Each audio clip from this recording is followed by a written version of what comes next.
Chapter 1. Big Horse, God Made You Mine. Have you noticed, Joanna said as they sped along the M4 towards London, how the self-drive hire business has been completely taken over by that Dutch firm? What Dutch firm? Slider asked unwarily. Van Rentals. How long have you been thinking that one out? I resent the implication that my wit isn't spontaneous. I resent your having been away, he countered. It was daft going to Switzerland when it's cold enough here to freeze the balls off a brass tennis court. Do you think I wanted to go? Joanna said. Beethoven ate 6 times in 1 week, and in a country where they still think fondue is cuisine. But despite the best efforts of that husband and wife circus act May Gurney and Cohn's hotline, he had got to the airport in time to meet her. Though it was the umpteenth time he'd done it, there was still that thrill when she came out of the customs hall doors with her fiddle case in one hand and her battered old Fitz under the seat in front travel bag over her shoulder. It had bothered him when she came through with the trumpet section, Peter White and Simon Angel. Put those 2 horny young bloods, only one of them married, and it was a well-known fact that blowing the trumpet had a direct effect on the production of testosterone, together with a curvaceous love goddess like Joanna Marshall, and it spelled trouble with a capital Trub. But she had kissed him and pressed herself against him with an avidity that had had the lads whooping, so his pride was assuaged, and he let her off like a prize of war to find the car. The orchestra of the age of the Renaissance, despite the handicap of a name that wouldn't fit across a poster unless it was in characters too small to read, had come in as a lifesaver. Its fixer had called Joanna as a last-minute replacement for the pregnant deputy principal, whose blood pressure had gone over into the red zone. Post-Christmas was always a drought period for musicians, but this year was particularly bad.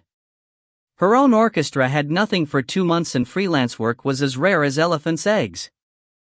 Joanna's thoughts were evidently on the same track as she watched the chill, bare fields of Middlesex reel past the windows.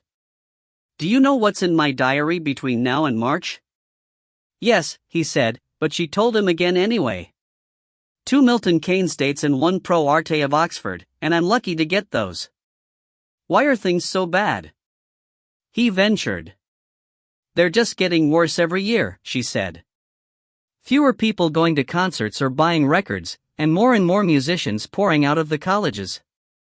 And then, she made a face, we all have to do this blasted outreach crapola, going into schools and encouraging more of the little beasts to take up music. If we had any sense we'd be breaking their arms, not telling them what a fulfilling life it is, but. Have you just come home to complain at me? He asked, trying for a lighter note. She didn't bite. Seriously, Bill, it's getting to be a hell of a problem. The Phil's in financial trouble and there's more amalgamation talk. That old chestnut, can London sustain 4 orchestras? The government's threatening to withdraw the grant from one of us, and everybody knows we're the likeliest. But all this has been said before, and it never happens, Slider comforted her. Even if it doesn't, she said, sounding very low, we aren't getting enough dates to live on. We'll manage somehow, he said. Tighten our belts. We'll get through. Ha! She said. She didn't elaborate, for which he was grateful, but she meant, of course, how much belt-tightening can you do when your salary already has to go round an almost ex-wife and 2 school-aged children? But she wasn't a winner, and a moment later she said, Peter and Simon were telling me on the plane about this wonderful scam for parking in the short-term car park while you're on tour. All you have to do is borrow a tuba. A tuba? Well, of course it only works if you're touring with a big orchestra. Anyway, apparently a tuba is a big enough mass of metal for the automatic barrier to mistake it for a car. So, when you get back from tour, you walk up to the entrance barrier holding the tuba in front of you, and it issues a ticket, which you then use to get out, throwing away the original one. You pay for 10 minutes instead of 2 weeks. Voila! Should you be telling me this? I am a policeman. That's what makes you so sexy. Her warm hand crept gratefully over his upper thigh. I'm glad to be back, she said. Have you missed me? Does a one-legged duck swim in circles? Nice hot bath and an early night tonight, she said. He just got to the bit where the motorway narrows to 2 lanes and his attention was distracted. "I suppose you must be tired," he said absently, keeping his eye on a BMW that didn't want to move in. Her hand slid further up. "Who said anything about sleeping?" The office was its usual hive of activity when he got in. DS Jim Atherton, his bagman and friend, was sitting on a desk reading, of all things, the Racing Post. "What do you reckon for the first race at Plumpton, Maurice?" he said. Shy smile, D.C. McLaren answered, without looking up from the sausage sandwich and Daily Mail that were occupying him. Atherton opined that McLaren read the tabloids only because the broadsheets needed 2 hands, which meant he couldn't eat and read at the same time. "Are you sure?" Atherton probed. "Everyone else gives Ballydoyle." "Not after that frost last night. Ballydoyle likes a bit of give in the ground." Shy smile? Atherton pressed. "She'll walk it," said McLaren. "How'd you know about horses anyway?" Anderson asked, clipping his nails into the wastepaper basket. "I thought you grew up in Kennington." "Don't have to have a baby to be a gynecologist," McLaren answered mysteriously, sucking grease and newsprint off his fingers. Slider, at the door, said, "It would be nice if you could at least pretend to be usefully occupied when I come in. Give me an illusion of authority." "Didn't know you were there, Gov," McLaren said imperturbably, rolling a black tongue over his lips. "That much is obvious." Slider turned to Atherton. "And why are you reading the racing pages? Since when did you have the slightest interest in the sport of kings?" "Ah, it's a new investment ploy," Atherton said, unhitching his behind from the desk. "I'm thinking of buying a part share in a racehorse. I saw this ad in the paper and sent off for the details. I'm going to put my savings into it." "Have you been standing around under the power lines without your lead hat again?" Slider said mildly. "Well, there's no point in leaving cash in deposit accounts, with interest rates at rock bottom," Atherton said. "And anyway, it's not a gamble, it's a scientific investment. Serious businessmen put big money into it. This Furlong Stud is a proper company, they've been putting together consortia for years. It's all in the information pack. It's no more risky than the stock market, really." "What's the name of the poor wreck of a horse they're trying to flog you?" Slider inquired. "The one I'm looking at is called 2 Left Feet," Atherton announced, and when Slider groaned he said, "No, it's a really cute name, don't you see? All horses have 2 left feet." "Mug punter," said McLaren pityingly, turning a page. "It's sad, really. Bet on the name, every time." Here, he recalled suddenly, looking up, "Talk about names, did you see that story in the paper a bit since, about those 2 Irish owners who tried to register a colt, and Tattersall's wouldn't allow it? They wanted to call it Norfolk and Chance." "I'm worried about you," Slider said, as Atherton followed him into his office. "You didn't used to be irrational." "How do you know?"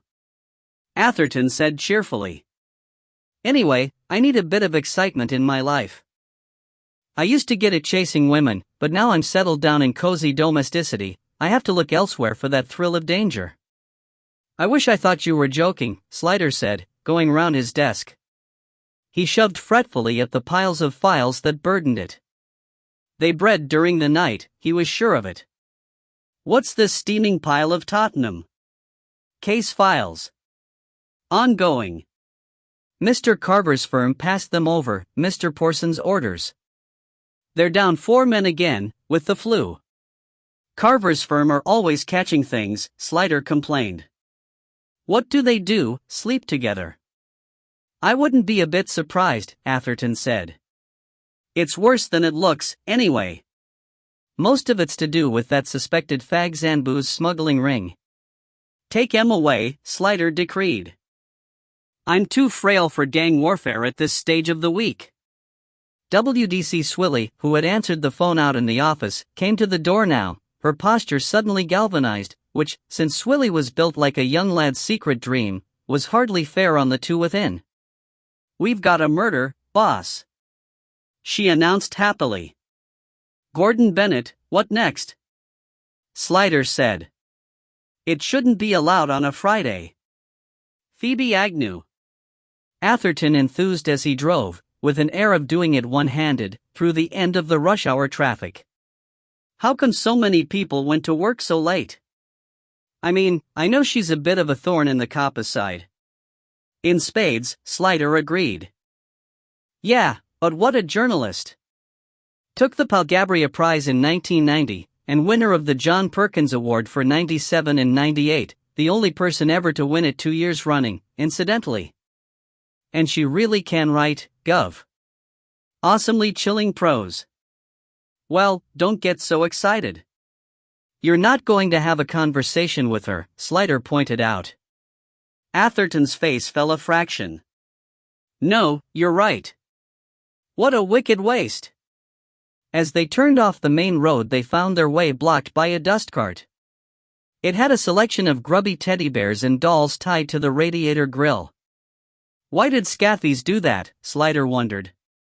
With their arms outstretched and their hopeless eyes staring ahead, they looked depressingly like a human shield. Atherton backed fluidly, turned, and roared down another side street. Anyway, a MIP's bound to take the case from us, he said. The area major incident pool took all the serious or high-profile crimes and, these days, virtually all murders, unless they were straightforward domestics. Judson, the present head of 6AMIP, was an empire builder. He was that most hated of creatures, the career uniform man who had transferred to CID purely in pursuit of promotion. Judson's welcome to it, Slider said. He'll probably enjoy being crawled over by the press. You are in a doldrum, Atherton said, turning into Eltham Road, which was parked right up both sides, like everywhere else in London these days. You can't have a single doldrum, said Slider. They always hunt in packs. This is it. You'll have to double park. It's the reason I became a policeman, said Atherton. The house was one of a terrace, built in the late 19th century, of 2 stories, plus the semi-basement, which Londoners called the area, over which a flight of wide, shallow steps led up to the front door. Eltham Road was in one of the borderline areas between the old, working-class Shepherd's Bush and the new Yuppie Dom, and a few years ago Slider would have said it might go either way.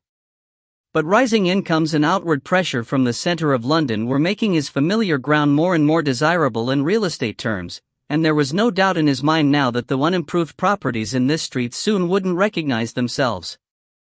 Anyone who had bought here 10 years ago would be sitting on a handsome profit. The house in question was divided into 3 flats, and it was the middle one which had been occupied by Phoebe Agnew, a freelance journalist whose name was enough to make any policeman shudder. An ex-Guardian hack with impeccable left-wing credentials, she had made a name for herself for investigating corruption, and had concentrated in recent years on the establishment and the legal system, exposing bad apples and sniffing out miscarriages of justice with the zeal of perfect hindsight. Slider was all for rooting out bent coppers, that was in everyone's interest. His biggest beef with Agnew was that she had been instrumental in the release of the Portland 2, attacking the evidence that had got a pair of exceedingly nasty child murderers put away. Well, the law was the law, and you had to play by the rules, he accepted that. Still, it galled coppers who remembered the case to hear Heaton and Donaldson described as innocent, just because some harried DC at the time had got his paperwork in a muddle. And who was the better for it? The 2 had been quietly doing their porridge, and would have been up for parole in a couple of years. Getting them out on a technicality had simply banged another nail into the coffin of public confidence. According to eager Guardian polls, half the population now believed the police went round picking up innocent people at random for the sheer joy of fitting them up. Well, now Phoebe Agnew was dead. The biter bit, perhaps, and there's to identify the guilty dentition. At the front door PC ranker was keeping guard and the SOC record. With his helmet on and his big blonde mustache, he looked like exotic grass growing under a cloche. Doc Cameron's inside, sir, he reported, and the photographer, and forensics on the way. Asher's upstairs with the female that found the body, lives in the top flat. Bottom tenant's a Peter Meddenham, but he's not in, apparently. Probably at work, Sliders said. The front door led into a vestibule, which contained 2 further Yale-locked doors. They were built across what was obviously the original hall of the house, to judge by the black and white diamond floor tiles. One gave access to the stairs to the top flat, the other was standing open onto the rest of the hall and Phoebe Agnew's flat.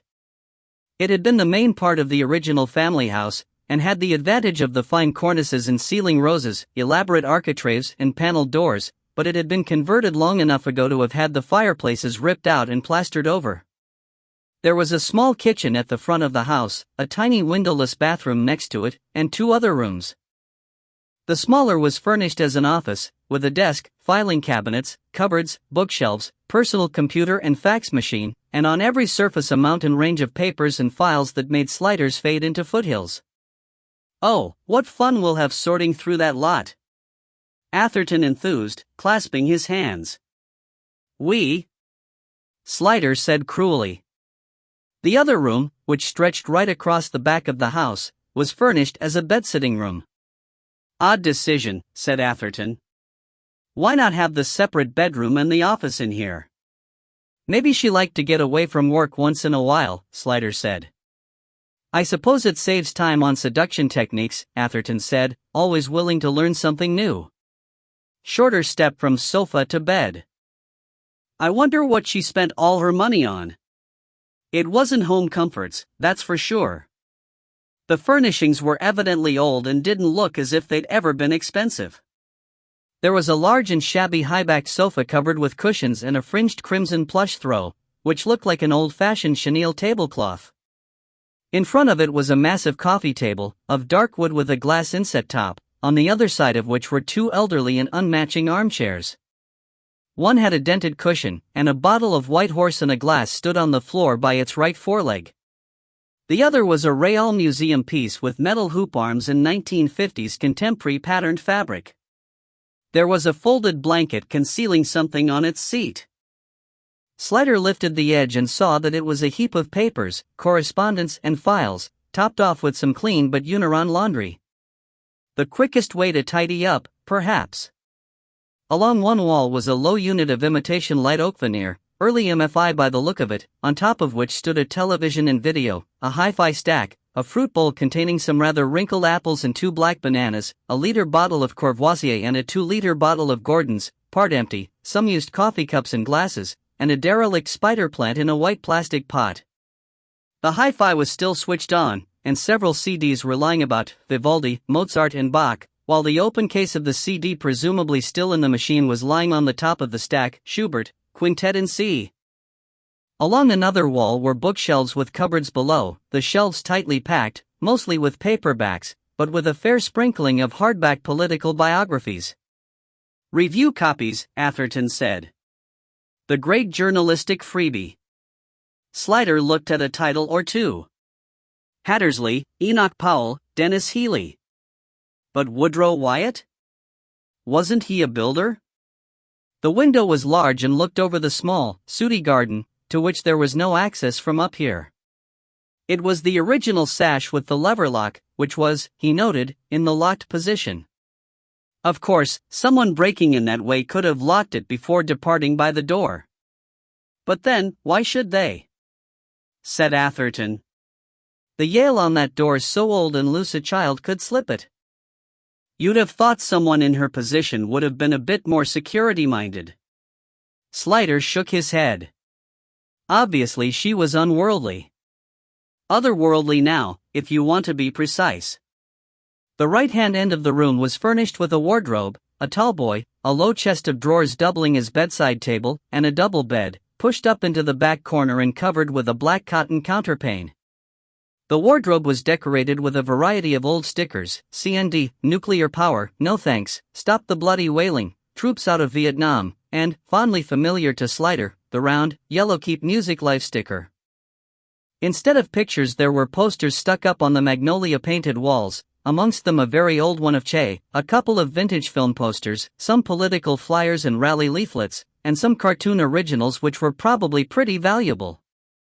The room, though tidy, was scruffy and full of statements, like a student bedsit from the early 1970s. Given the age and status of the occupant, it seemed a deliberate 2 fingers raised at conventional, middle-class expectations. The body was on the bed. Freddie Cameron, the forensic pathologist, straightened and looked up as Slider approached. He was as dapper as a sea lion, a smallish, quick-moving man in a neat gray suit, with a dark waistcoat and, today, a very cheery tartan bow tie, the sort only a very self-confident man or an expensive teddy bear could have got away with. It was the kind of bow tie that had to be sported, rather than merely worn, and Cameron sported it, jaunty as a good deed in a naughty world. "Bill." "Hello, old chum," he warbled. "Good way to end the week. How's Trix?" "Trix? She's fine, but I've told you not to mention her in front of the boy," Slider replied sternly. Freddie blinked. "Ha! I see they haven't knocked the cheek out of you, anyway. You know who we've got here?" "I do indeed. There won't be many tears shed for her in the job, I suppose. Sad loss to journalism, all the same, dot." Slider raised his eyebrows. "I didn't think you read the Granny ad." "Indie man, me," Cameron admitted. "But she wrote for that occasionally, and the Staggers, which I read sometimes. Got to keep an open mind. I always liked her pieces, even when I didn't agree with her." "Someone didn't agree with her," Slider said, and, there being no more excuse for ignoring it, for the first time looked directly at the corpse. What had been Phoebe Agnew was sprawled on her back, one leg slipping off the edge of the bed, toes touching the carpet. Her arms were flung back above her head, and her wrists were tied together and to the bedhead with a pair of tights. Her auburn hair, long and thick and loosely curling, was spread out around her like a sunburst, vivid against the black cloth, seeming to draw all the life and color out of the room. It was amazing hair in any circumstance, but if, as Atherton had told him, she was around 50, it was doubly so, because the color looked entirely natural. She was wearing a large, loose, oatmeal-colored knitted sweater and was naked from the waist down. A pair of gray wool trousers and scarlet bikini briefs lay on the floor at the foot of the bed. Slider flinched inwardly, and felt a stab of pity for the woman, so exposed in this helpless indignity. It was always the worst bit, the first moment of acknowledging the person whose life had been taken from them without their will. There she lay, mutely reproachful, beseeching justice. A body is just a body, of course, but still it wears the face of a person who lived, and was self-aware, and who didn't want to die. The nakedness seemed worse because she was not young. There is an arrogance to the nakedness of youth which defies ridicule. In life she must have been good-looking, perhaps even beautiful, Slider thought, noting the classical nose, the wide mouth, the strong chin, but no one looks their best after being strangled. The face was swollen and suffused, the open eyes horribly bloodshot, her lips were bluish, and there was blood on them, and in her left ear, and round her neck was the livid mark of the ligature. The ligature, however, had been removed. After all these years, the first sight of a corpse still raised Slider's pulse and made him feel hot and prickly for a moment, almost like a kind of violent teenage embarrassment. He took a couple of deep breaths until it subsided. Atherton looked away, shoving his hands into his pockets. Tall and elegant, gracefully drooping, he looked as out of place in this room as a borzoi in a scrapyard. "Wonder why they took one ligature and left the other," he said. "Maybe the one round her neck was traceable in some way," Slider said. "Time of death, Freddie?" "Well, she's cold and stiff, so that puts it between 8 and 36 hours, according to the jolly old textbook. It's not overwarm in here, and though she looks reasonably fit she's no spring chicken, so I'd put it in the middle range, say 12 to 24. Not less than 12, anyway. So we're looking at sometime yesterday, probably evening or afternoon," Slider said. "And I suppose the cause of death was strangulation? I wouldn't like to commit myself until I've got her on the table. There are no other apparent injuries, but I'm not blessed with infrared vision, and it's getting dark as Newgate Knocker in here. These hypoxia cases are notoriously tricky, anyway. But she certainly has been strangled." "There doesn't seem to have been a struggle," Slider said. "No furniture overturned or anything." "She may have been drugged, of course," Cameron said. Which is why I reserve judgment on the cause of death. Have you seen enough? Well, let's get the photos done, then, and we can get her out of here. Slider left into it and went to look at the kitchen. It must have been fitted in about 1982, with cheap units whose doors had slumped out of alignment, and daisy-patterned tiles, all in shades of brown, pure 80s chic. The cooker was old and flecked with encrusted spillings that hasty cleaning had missed. The fridge was also old, with leaking seals, and filled with a clutter of bowls containing leftovers, bits of food on plates, ends of cheese in crumpled wrappings, and expiring lettuce, and tomatoes that had gone wrinkly. A bottle of skimmed milk was past its sell-by date, and there was a platoon of yogurts, one of which had a crack down the side of its carton and was dribbling messily. The comparative tidiness of the bed-sitting room was evidently only skin-deep. The sink, with draining boards and a washing machine under it, had been fitted into the bay window. There was a plastic washing-up bowl in the sink. In it, and on the draining boards, was a collection of dirty utensils, plates and bowls, knives, forks and spoons, saucepans and various serving vessels. It looked as though there had been a dinner, featuring some kind of casserole, vegetables and potatoes followed by tiramisu. The last wasn't hard to guess, as the remaining half of it was still in its glass dish sitting on top of the grill hood of the gas stove. There were several empty bottles standing at the back of the work surface, 3 wine and 1 brandy, though there was no knowing how long they'd been there. They might not all appertain to the same meal. The meal surprised him a little. Knowing Phoebe Agnew's politics, he would have bet on her being a vegetarian. And actually, given the state of the flat and the fridge, he would have expected her to be above cooking, just as she was apparently above homemaking. The cookery books lying open amid the clutter of the work surface suggested a certain lack of practice in the art. Casserole cookery, with the unconvincing, orange-tone food photographs of the 70s by way of illustration, was obviously old but had not, to judge from the lack of food splashes, been heavily used in its life. It was open at Italian-style chicken with olives and had a fresh smear of tomato paste on one edge. The other book, New Italian Cooking, was brand new, so much so that the page had to be weighted to stay open at tiramisu. So she had entertained someone to a home-cooked meal yesterday and gone to some trouble about it. In his experience, women never got out the cookery books for a man they were sure of. But was it the murderer she had cooked for? Or had she been dozing off the effects of the grub and booze when someone else called to cancel her ticket? Gov, come and look at this, Atherton called. He was in the bathroom. Being windowless, it had one of those fans that come on with the light. It was as ineffective as they usually are. The room had that sour smell of rancid water you get in towels that have been put away damp. It needed redecoration. The crystal tiles staggered crazily over the uneven walls, the grouting on its last legs, and the paint on the woodwork was lumpy and peeling. There was a calcium crust around the taps, and the bath and basin were mottled white where the hard water had marked them, which looked particularly nasty since the sweet was brown. My whole life just flashed before me, Slider said. A brown bath had been the dernier cri when he first married. There was a washing line strung over the bath, on which hung more undies from a well-known high street store. Naturally she would shop at Marks and Engels, Slider thought.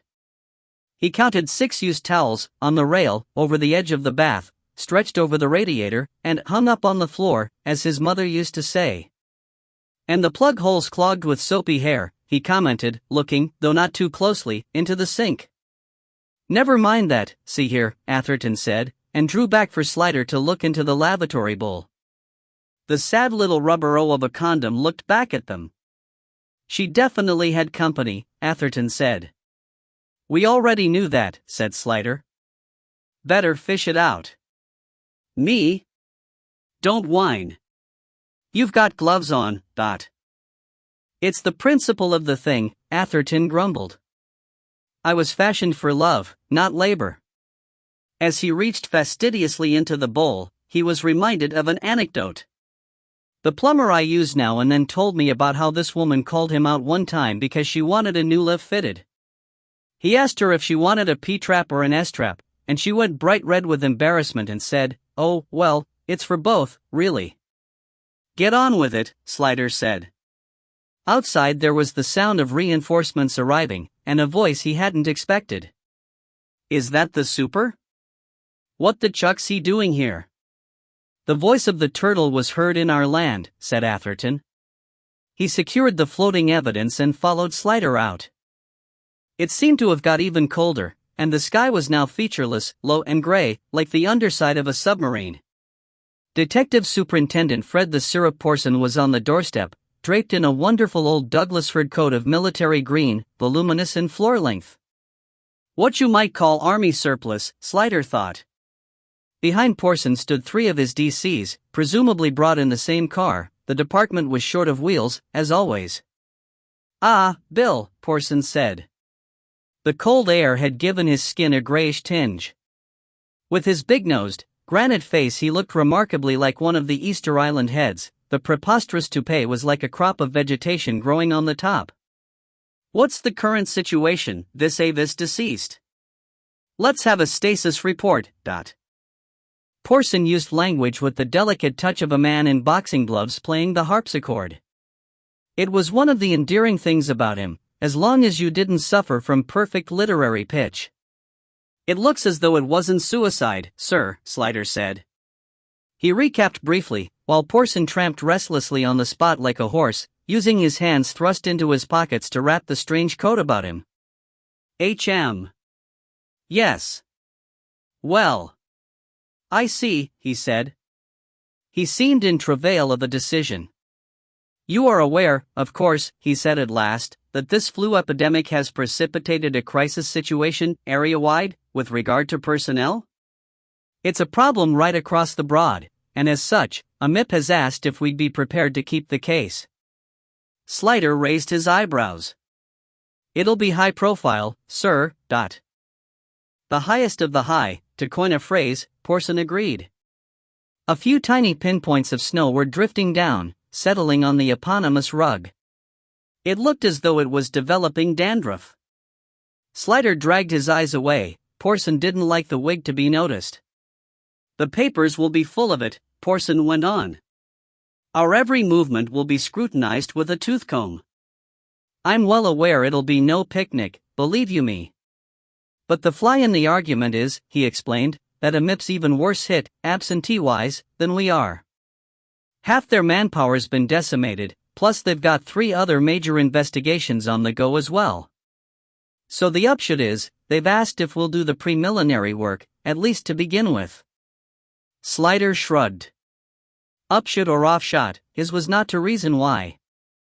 "I hope the budget will stand it, sir," he said. "Don't you worry about that." Porson seemed relieved at his docility. "I'll sort all that out with AMIP. Well, now I'm here, you'd better show me round, recapitulate what you've got so far." Slider obliged. Only as Porson was leaving did he think to ask, "By the way, sir, how did AMIP hear about it so soon?" Porson gave a grim smile. "They heard it from Commander Weatherspoon. Some reporter rang him at 10 this morning, asking who was heading the investigation." "Good God," said Slider. "So you see the problem." He tramped off down the steps to the car, his coat brushing regally behind him. Atherton, at Slider's shoulder, said, "Given who she was, I suppose there was never a cat in hell's chance of keeping the press out of it." "Not a toupee's chance in a wind tunnel," Slider agreed. "That's not an original toupee, you know, it's an elaborate pastiche," Atherton said. Another car pulling up further down the road caught his attention. 2 men got out and headed towards them with an air of restraining themselves from running. "I hope the super's sending us some more uniform, the vultures are beginning to gather," he said. "If you stand around there you'll get your picture taken," Slider warned. "Time to go and talk to the female that found the body, I think." Chapter 2. Many are cold, but few are frozen. In contrast to Phoebe Agnew's unreconstructed 70s pit, the upstairs flat had been through the sort of makeover that wouldn't have disgraced a changing room's designer. Its tiny fragment of hall was made almost unbearably elegant by a bamboo plant stand bearing a vase of artificial roses, a large mirror in an elaborate gold plastic frame and, dangling from the ceiling, a Chinese lantern with tassels. The Chinese theme continued up the stairs with red and gold wallpaper, vaguely willow-patterned. The carpet was crimson, and at the top was a small landing and a glimpse through an open door of a dark and sultry boudoir, with red flock wallpaper and velvet curtains, a double bed covered in a purple and gold brocade counterpane, a velvet chair stuffed with tasseled silk cushions, pierced-work incense burners, and a surprising number of mirrors, including a full-length cheval standing at the foot of the bed. The sitting room, by contrast, was furnished in cheap, bright IKEA pine and jolly primary colors, chiefly yellow and lime. There was a window seat occupied by a row of stuffed toys. The mantelpiece and various tables bore a collection of china animals, mostly pigs, frogs, and mice, and on the walls were pictures of winsome puppies and kittens and other adorable fluffy baby animals in agonizingly lovable poses. There were enough moist eyes in that room, Slider reckoned, to have supplied an entire sultan's banquet. The occupant of this flat, Atherton concluded, is either seriously schizophrenic or a working girl. Oh dear, how will we ever tell which? Slider wondered. The occupant was sitting on the sofa before a gas fire, sniffling into a Kleenex. W.P.C. Asher stood at hand with the box, and made an enigmatic face over her head as the two appeared in the doorway. Miss Jekyll, I presume? Slider inquired. She looked up. Eh? What's your name, love? Candy, she said. With an I. Candy Duquesne. Real name? She looked a trifle sulky. Lorraine, if you must know. Lorraine Peabody. She had a chubby, snubbly pretty face which gave her an air of extreme youth, though closer examination suggested she was in her middle 20s. Her hair was straight and dyed blonde, pulled back carelessly in a wispy tail. Her juicily plump figure was outlined by a black body, over which she wore a tracksuit bottom, and a vast knitted cardigan which looked as if it came from the same needles as Phoebe Agnew's sweater. It was so much too big for her that she'd had to roll the sleeves into thick sausage cuffs just to get her hands free. Her eyes and nose were red with weeping, and there was a black smudge under her eyes where the mascara had washed off with her tears. Lorraine's a nice name too, Slider said, taking Asher's place on the sofa. Candy/Lorraine looked at him with the automatic alarm of the born victim. I want to ask you some questions. Nothing to worry about, Slider said. I'm Detective Inspector Slider. You're the one who found the body, aren't you? She shivered in automatic reaction, and then excused herself by saying, It's bleeding taters in here. The central eating never works properly, but old Sporsky, the landlord, he won't never do nothing about it, but... You don't own the flat, then? No, it's only rented. I did talk to Phoebe once about buying a place, but she said for girls like us what was the point? She said you might as well spend your money on yourself and enjoy it as tie it up in bricks and mortar. But it's just you can never get nothing done. She was talking rapidly, and her voice was tight and too high. I mean, Sporsky's a real old bastard. Last year there was water coming through the roof right over my bed, and he wouldn't do nothing about it until Phoebe got onto him. She was brilliant. She just stood up to people, you know? If it wasn't for her. She shivered again and hunched further into her vast jumper, her eyes wide and strained. Shall I turn the fire up a bit? Slider asked, eyeing it doubtfully. It was a vintage piece with brown and wonky ceramic panels and 4 flames of uneven height, one of which was yellow and popped rhythmically. Nah, it don't work on the other setting, Lorraine said. I'll be all right. I just can't get it out me mind, you know, what I seen down there. Her arms wrapped around herself, she began to rock a little. Slider saw hysteria not too far off. Don't think about it for the moment, he said in his coziest voice. Tell me about you. You're, what? A model? Well, I've done modeling, she allowed. I do escort work mostly. Hostessing. Promotional. That sort o' thing. She met his eye and, as though goaded by an irresistible honesty, blurted, well, you know. Slider nodded. He did indeed. Lived here long? 2 years, nearly. You've done it up really nicely, Slider said with his fatherly smile, the one that melted the golden hearts of tarts. "'Ju like it?" "My mom always said I got a flair for it, color and that. Said I shoulda gone in for it, for a living." "I bet you could have. And all these animals, quite a collection you've got." A little more of this and she had stopped shivering and staring and was beginning to unwrap her arms. Slider led her gently up to the fence again. "So Phoebe only rented the flat below, then, like you?" "Yeah. I don't think she cared much about stuff like that. Possessions and stuff. She was always on about causes and everything." "You knew her well?" "Yeah. Well, she was always really nice to me, done things for me, like making old Sporsky mend the roof and that. I used to go down for a chat and we used to sit and have a drink and a laugh and everything. She was great. She always had time for you. You obviously liked her." "Yeah, she was a great laugh. You'd never thought she was as old as she was. I mean, I could never talk to my mom, but Phoebe was like as if she was the same age as me. Ever so modern and young in her attitudes and everything. Except for abortion. Funny, she was really down on that. The only time she ever went for me was when I got up the duff and said I was getting rid of it. She tried to talk me out of it. I mean, she said in amazement, what did I do with a kid? She wouldn't talk to me for ages after that. But it blew over. She was a real mate. She lived there alone, did she? She wasn't married, . Nah, she never had time for all that. She said she had enough of dealing with men all day, without having to come home and look after one. She had boyfriends, she was quite normal in that respect, she assured him earnestly, her blue eyes wide. But she said, you and me, Rain, she said, we know the trouble men cause in the world, she said, and she said, you and me know marriage ain't the answer to every problem. Not like some o' them daft girls you see on the telly, think gettin' a man's the most important thing in life. Did Phoebe have men friends come to visit her? Slider asked casually. She had friends all right, Lorraine said cautiously. I've seen people go in and out, but I couldn't tell you specifically, not names or anything. Up here, I wouldn't know if someone come unless I was looking out the window. But she did have someone in yesterday. She looked at him hopefully, wanting to please. How do you know that?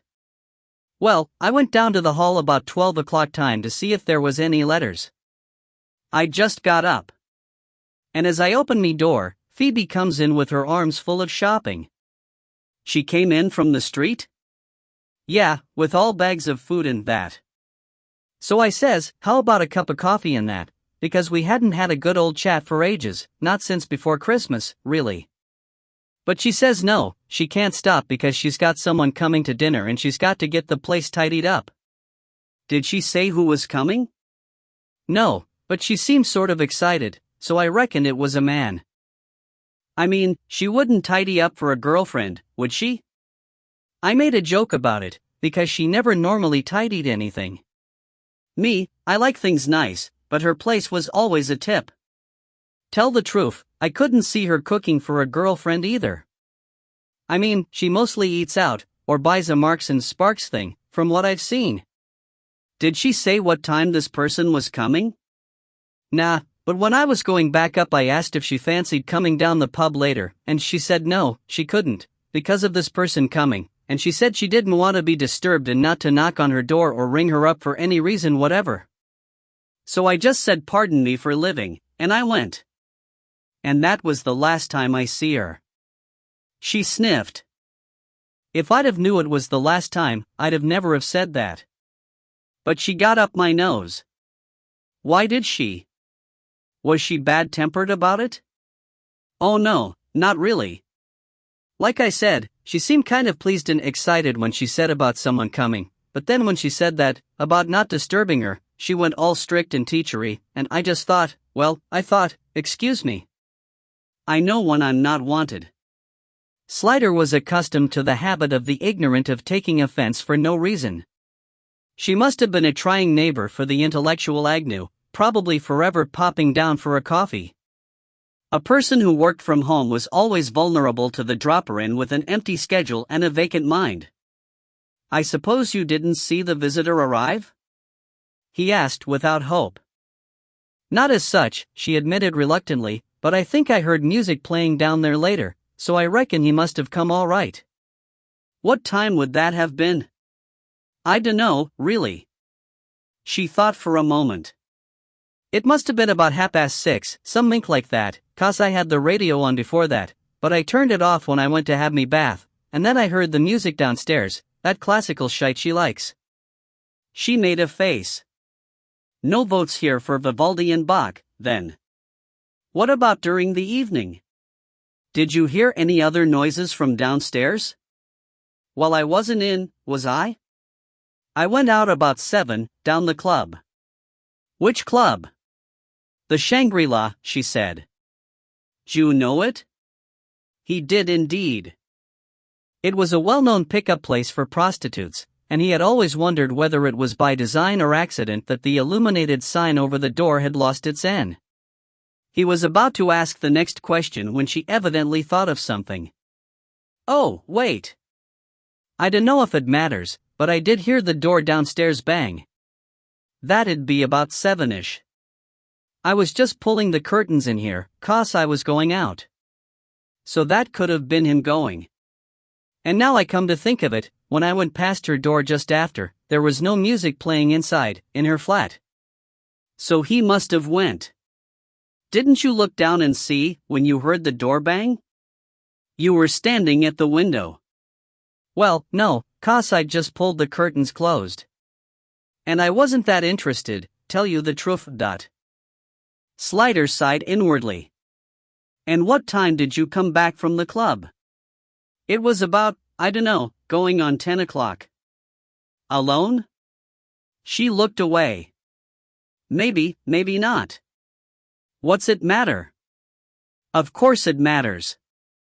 Look, Lorraine," he explained carefully to her stubbornly averted profile, "we're going to have to ask everyone if they saw anyone entering or leaving this house yesterday evening. We'll get hundreds of reports, and we'll have to go through them all. Now if we can cross out the ones we know came to see you, it'll help us find the right one. Do you see?"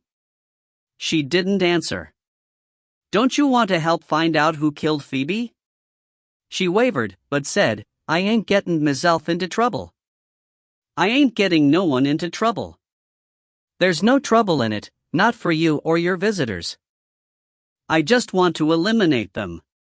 She looked sidelong at him. "What if I don't remember their names?" "A description and the time they came and left will do, if that's all you've got."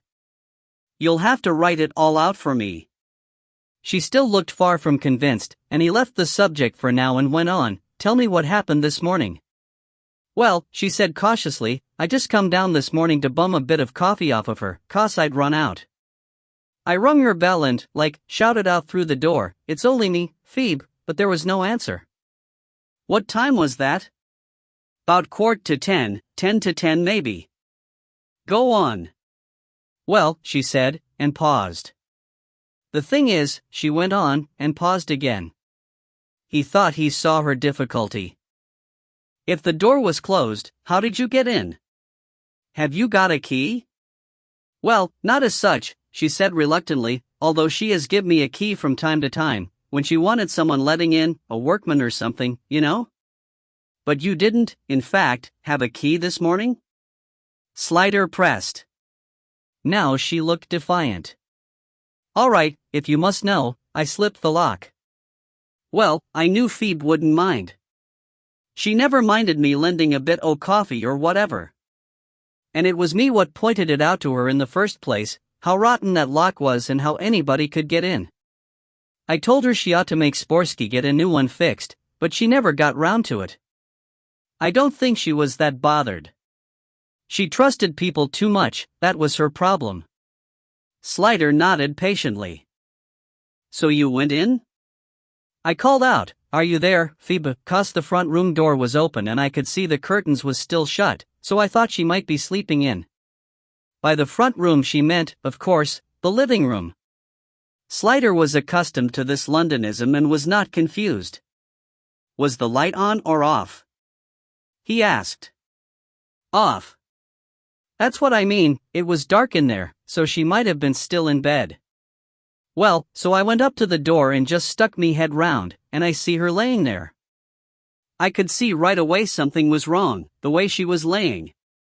So I went and pulled the curtains back. Another pause. The chubby face was very pale now, and the hands gripping the handkerchief were shaking as she relived it. Then I see her face and everything, Slider prompted her gently. So what did you do? I just dialed 999. You used her phone? The one in the room? She nodded. So that ruled out last number redial, which might have been useful. It was awful, with her laying there, you know the way she was, and her eyes open and everything. After I phoned they said to wait there, but I couldn't stay in the room with her like that. So I went out in the hall and pulled the door to. It felt like hours, waiting. I thought they'd never come. And, the thought struck her, I've never even had me cup of coffee yet. Well, I shall want you to come down to the station and make a statement, Slider said, so we can give you a cup of coffee there. What, I've got to say all this again? She asked indignantly. For the record, he said. And you've got to list all your visitors for me. But it's nice and warm there, and the coffee's not bad. You can have a bun as well. They do a nice Danish. She shrugged inside, but had plainly resigned herself to her fate. By the way, did Phoebe ever mention to you anyone that she was afraid of, he went on, or anyone that might want to do her harm? She shook her head slowly. No, I don't know about that. There was this bloke I seen hanging about sometimes, Woolsey, some name like that. She got him off this charge. He was supposed to V.E. blagged some building society, but he reckoned he was fitted up, and she found some evidence to get him off. Michael Wordley? Atherton suggested. Yeah, Wordley, that's him, Lorraine said. Slider nodded, remembering the case. It had been a sore point at the time. Miss Agnew hadn't hesitated to generalize from the particular. But why would he want to harm her? He'd be grateful to her, wouldn't he? You haven't seen him. He's a right tasty bastard, built like a brick Cassie, face like a bag full o' spanners. He's a nutter, and you never know what them sort'll do next. I tell you, I never liked having him come round here, I don't care what Phoebe said. I mean, you've only got to say one wrong word, or look at Em a bit funny, and you've had it. If anyone could have done what they done to her, she said with a shudder, it was him. Ungrammatical, but emphatic. When did you last see him round here? I can't remember exactly. It would be, I dunno, maybe last week or the week before. Well, we'll certainly look into him, Slider said. Anyone else you can think of? No, but she had been worried lately, Lorraine said. She never said what about, but for weeks now she's been a bit preoccupied? Yeah. Yesterday was the first time I seen her smiling and happy for, like, a couple o' months. Well, since Christmas, really. And then some bastard goes and does that to her.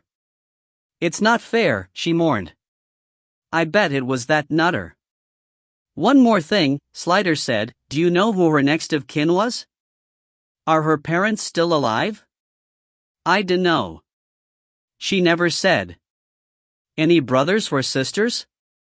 She never mentioned any to me, Lorraine said slowly. We didn't talk about that sort o' thing much. Maybe Peter'd know, him what lives down the area. He's lived here longer'n me. He was always in there, chatting away. Real bunny merchant. Bored the pants off Phoebe, if you want my opinion, but she was too polite to say. Always too nice to everyone, that was her trouble. He doesn't seem to be in at the moment. I expect he's at work, isn't he? I spec so. He's a reporter, works for the Ham and Full, said Lorraine. The Hammersmith and Fulham Chronicle was a local paper, but with ambitions to be the next Manchester Guardian and go national. It took itself seriously, reported hard news, uncovered local council scandals, campaigned for the homeless and refugees, and hardly ever mentioned jumble sales or Andrum pantomimes.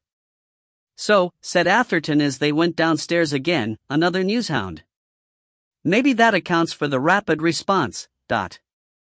What, you think he was the reporter who rang the commander?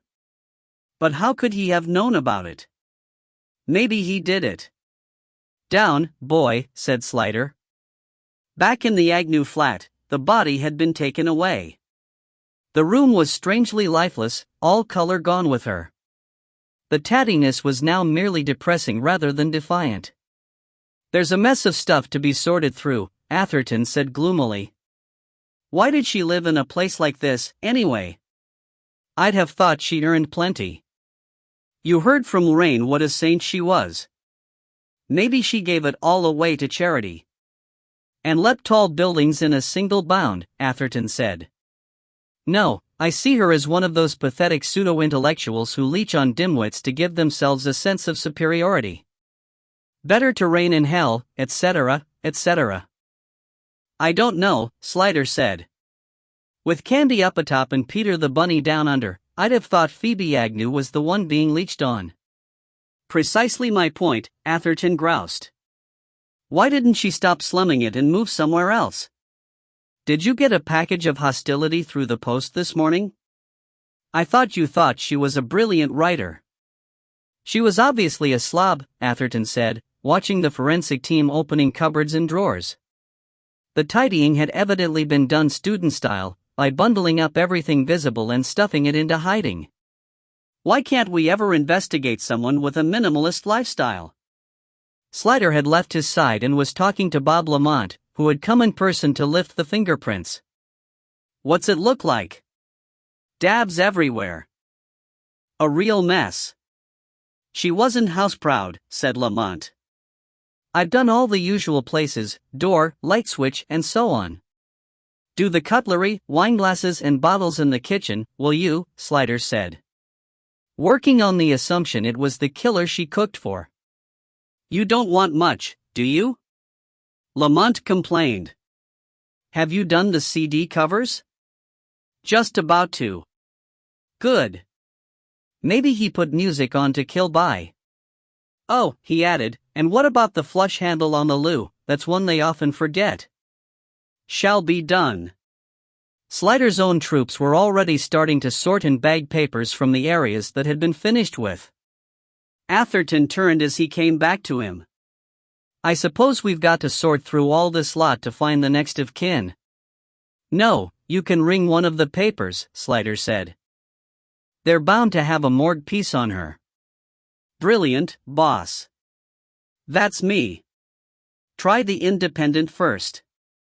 Better not start off by suggesting to the Groniad that they know more about the case than you do.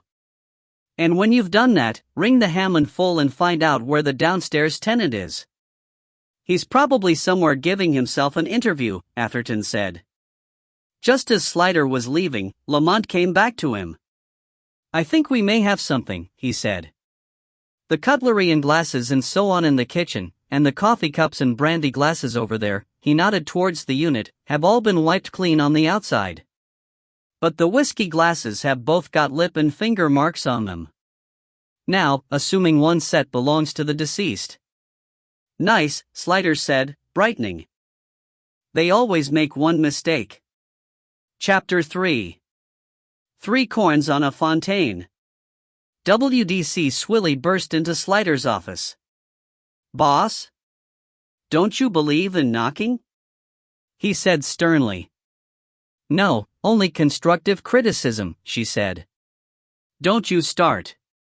One smartarse in the firm's enough, he warned. I hope you've come to bring me a cup of tea? She shook her head. Sorry. There's a bloke here from the local paper. He frowned. Why are you telling me? You know I don't talk to the press. No, boss, but he says he's got information about Phoebe Agnew. His name's Peter Meddenham. That's the man who lives in the basement of her house, Slider said. Concentrate, Norma. Oh, yes. Sorry.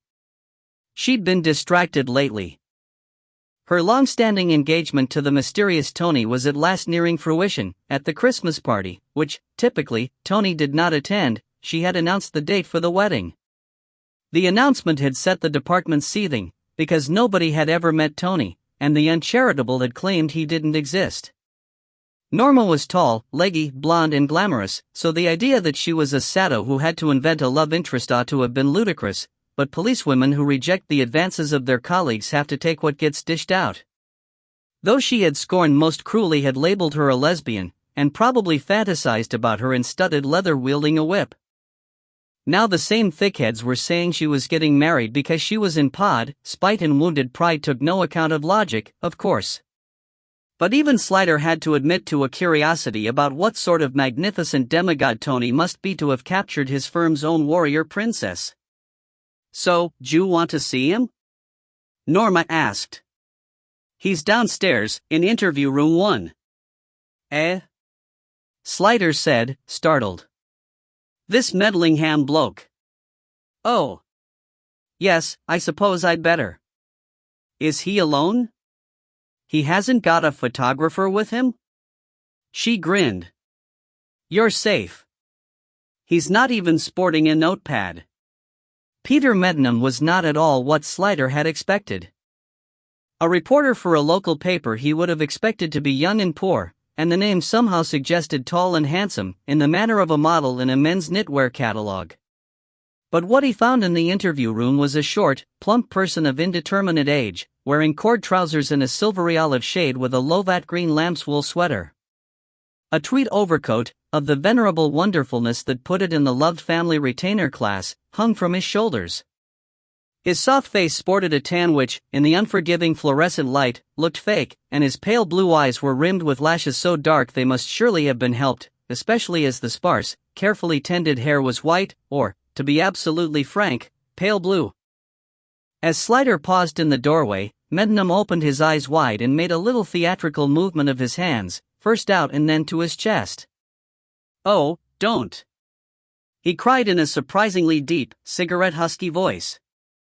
I know. You're looking at this. He touched his head.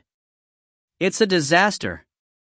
Just enhance the white, I said, because when all you've got is a few poor little bits and pieces like mine, you've got to make the most of them, and, lo and behold, out I come, looking like the blue fairy in Pinocchio. Believe me, this is nothing to what it was like when she first did it. Kylie, that's the girl's name, don't ask me why, said it would wash out, and it is doing, but, my God. Serves me right for going to a unisex salon, I suppose. That's a bad joke, and so was the salon, but... Mr. Mednam? Slider asked mildly. Yes, and listen to me running on. It's nerves, that's all. Do you mind if I sit down? My poor feet are killing me. What I suffer with them is nobody's business. Of course, these shoes don't help, but you can't argue with vanity, can you? He had a refined accent, and behind the mascara, his eyes were alert and intelligent. You're Inspector Slider, are you? Yes, that's right. And this is Detective Constable Swilly. Mednam sat gracefully, slipping the coat off over the back of the chair in the same movement, and flashed a very white smile at Norma. How'd you do? My goodness, you look much too glamorous to be a policewoman. Did you ever think of going on the boards, dear? You really should, you've got the legs for it. Mind you, your feet wouldn't thank me. I used to dance, as well, though you wouldn't think it to look at me now. No Fred Astaire, but I was a decent hoofer in my time. It's all I can do to take 3 steps now. My trouble always was, my feet were too small for my weight. Put too much strain on them. If I were to show you, it would make you weep, I give you my word.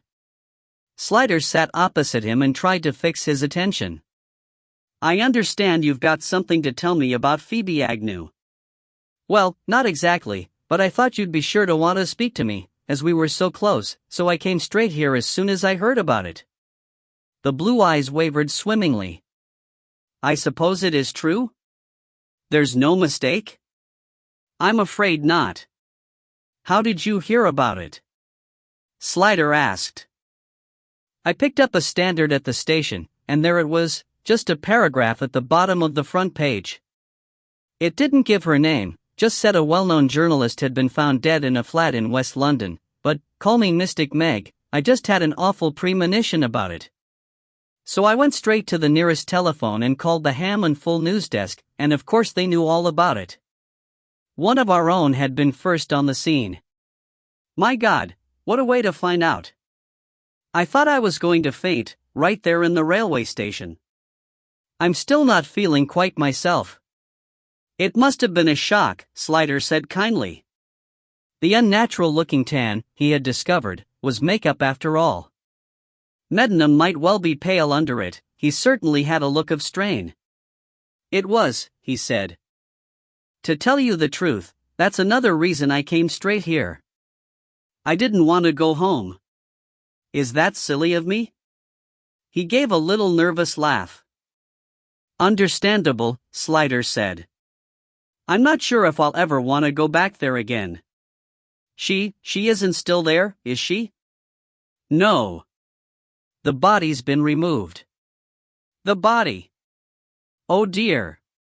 His lips began to tremble and his face threatened to collapse, but he said, No, I must stay calm. Can't blub in front of the police. He drew out a handkerchief from his trouser pocket and carefully applied it to his eyes and lips. And I want to help, he added, emerging. Poor, darling Phoebe. Who could have done such a thing? Your editor said you weren't at work today, Slider said. My editor? You mean Martin? He doesn't edit me, love, Meddenham said with sudden vigor. Barely literate, like most of the staff, but then that's the progressive education system for you.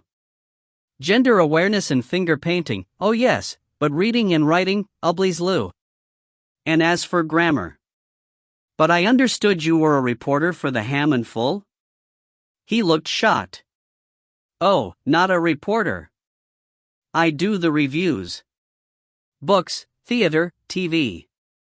And the interviews and articles, everything on the art side. Not the music scene, that's very different. Very cliquey.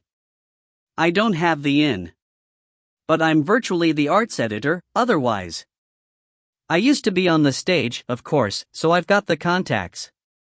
I come from a long line of theatricals. My parents were in variety. I first went on as a babe in the wood at the age of 6. Golden curls I had then, if you'll believe me. I've done a bit of everything. From panto to musicals, Shakespeare to Whitehall farce. But I went over to the writing side when my feet let me down. It's not only that I can't dance anymore, I just couldn't stand on stage for 3 hours every night. You wouldn't believe how it takes it out on the feet, acting. It's not a thing anyone talks about, really. Tell me how you first met Phoebe Agnew, Slider said. Ooh, that would be, let me think, 13, 14 years ago. 1985, was it? Back when dinosaurs ruled the earth. My lord, doesn't the tempest fugue when you take your eye off it? Time flies like an arrow, but fruit flies like a banana, as they say. Anyway, I met Phoebe at a labor fundraiser. Well, there's always been a lot of interplay between politics and the theater. The lovey connection. I think a lot of politicians are actors monk, don't you? Especially our present lords and masters, but never mind, that's another story. I could tell you some things but I won't.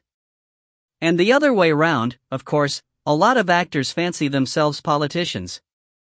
I could name names, but nobody loves a gossip. He pursed his lips and turned an imaginary key over them. So how did you come to live in the same house? Slider pursued. Well, when I met her at this do, she was looking for somewhere, and the flat upstairs happened to be empty. She and I took to each other first minute, we were like brother and sister, so I jumped at the chance of having a soul mate upstairs and she jumped at the chance of a nice let that was cheap and central. He sighed. If we'd known then what property prices were going to do. We had the chance to buy, and at a price that would make you laugh if I told you it now, but the rent was so reasonable, and neither of us had any dependents, so it hardly seemed worth it. We were quite happy to go on renting. But we were sitting on a goldmine, if we had but known it. Of course, Sporsky would love to get us out now, he could get a fortune selling the flats, but I've been there so long I'm a protected tenant, and it wasn't worth selling the top flat alone.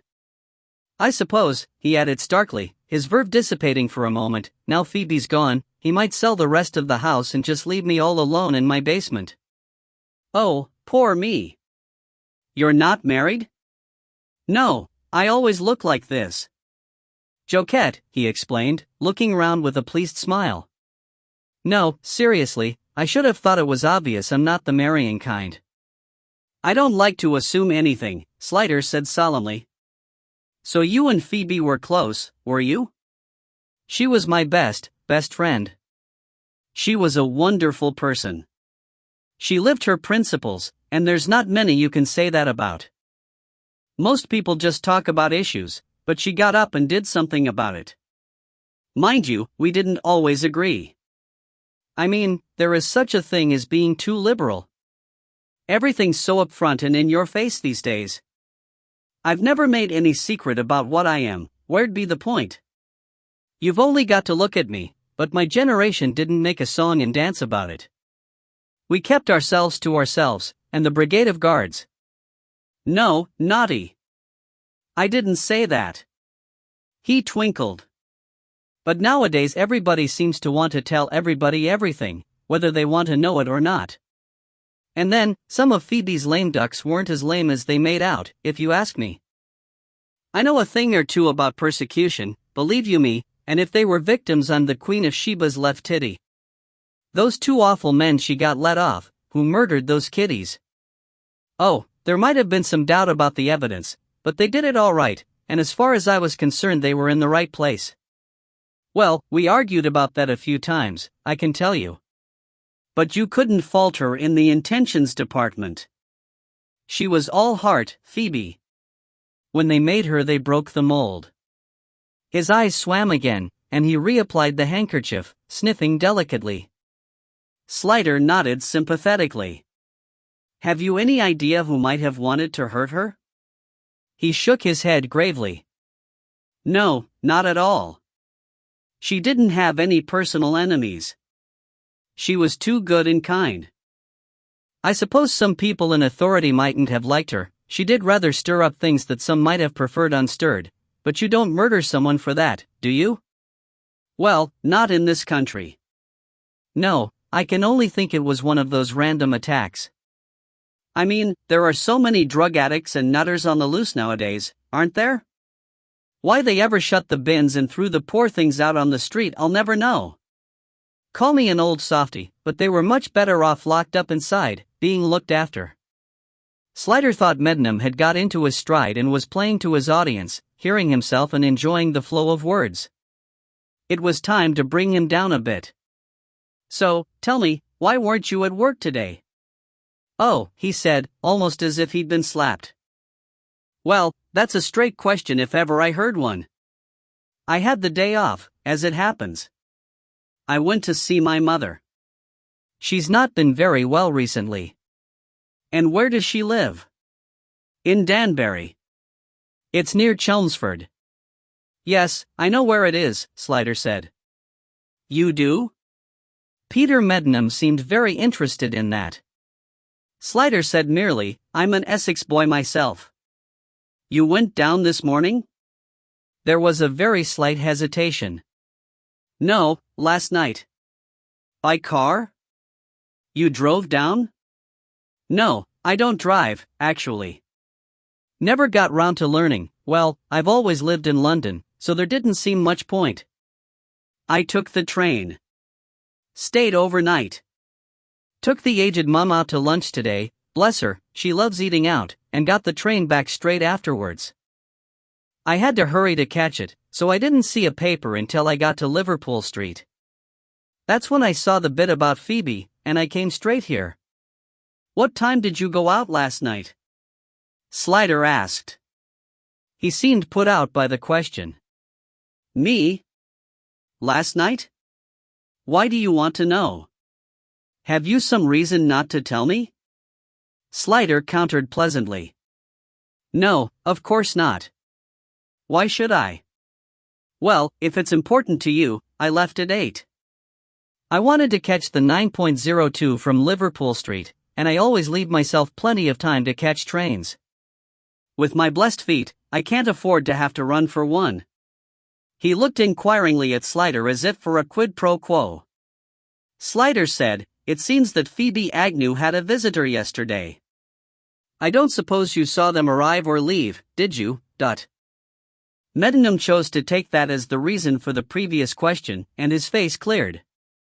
Oh, I see. Well, I didn't see him, but I know who it was. It was Josh Prentice. He said the name as though it ought to mean something, and when Slider continued to look politely inquiring, he went on, "Goodness, you must have heard of him. He's the set designer who won the BAFTA award for Bess and Robin. Wonderful sets, very dark and moody, and then the coronation scenes, very sheesh. Please don't tell me you've never heard of Bess and Robin because, frankly, dear, I shan't believe you." "I've heard of the film," Slider acknowledged. "Everyone said it was going to sweep the Oscars board this year, and it was being heralded as the harbinger of a new Hollywood love affair with the British film, something that seemed to be harbinged every couple of years with hopeful regularity but never arrived. And these days everyone was supposed to be so interested in the cinema that they not only knew the names of actors, but everyone else involved as well. Smart people could discuss the merits of different directors, scriptwriters, producers, even cameramen." Slider felt like a caveman. "I hardly ever get to the cinema. No time." "Poor you," said Meddenham kindly.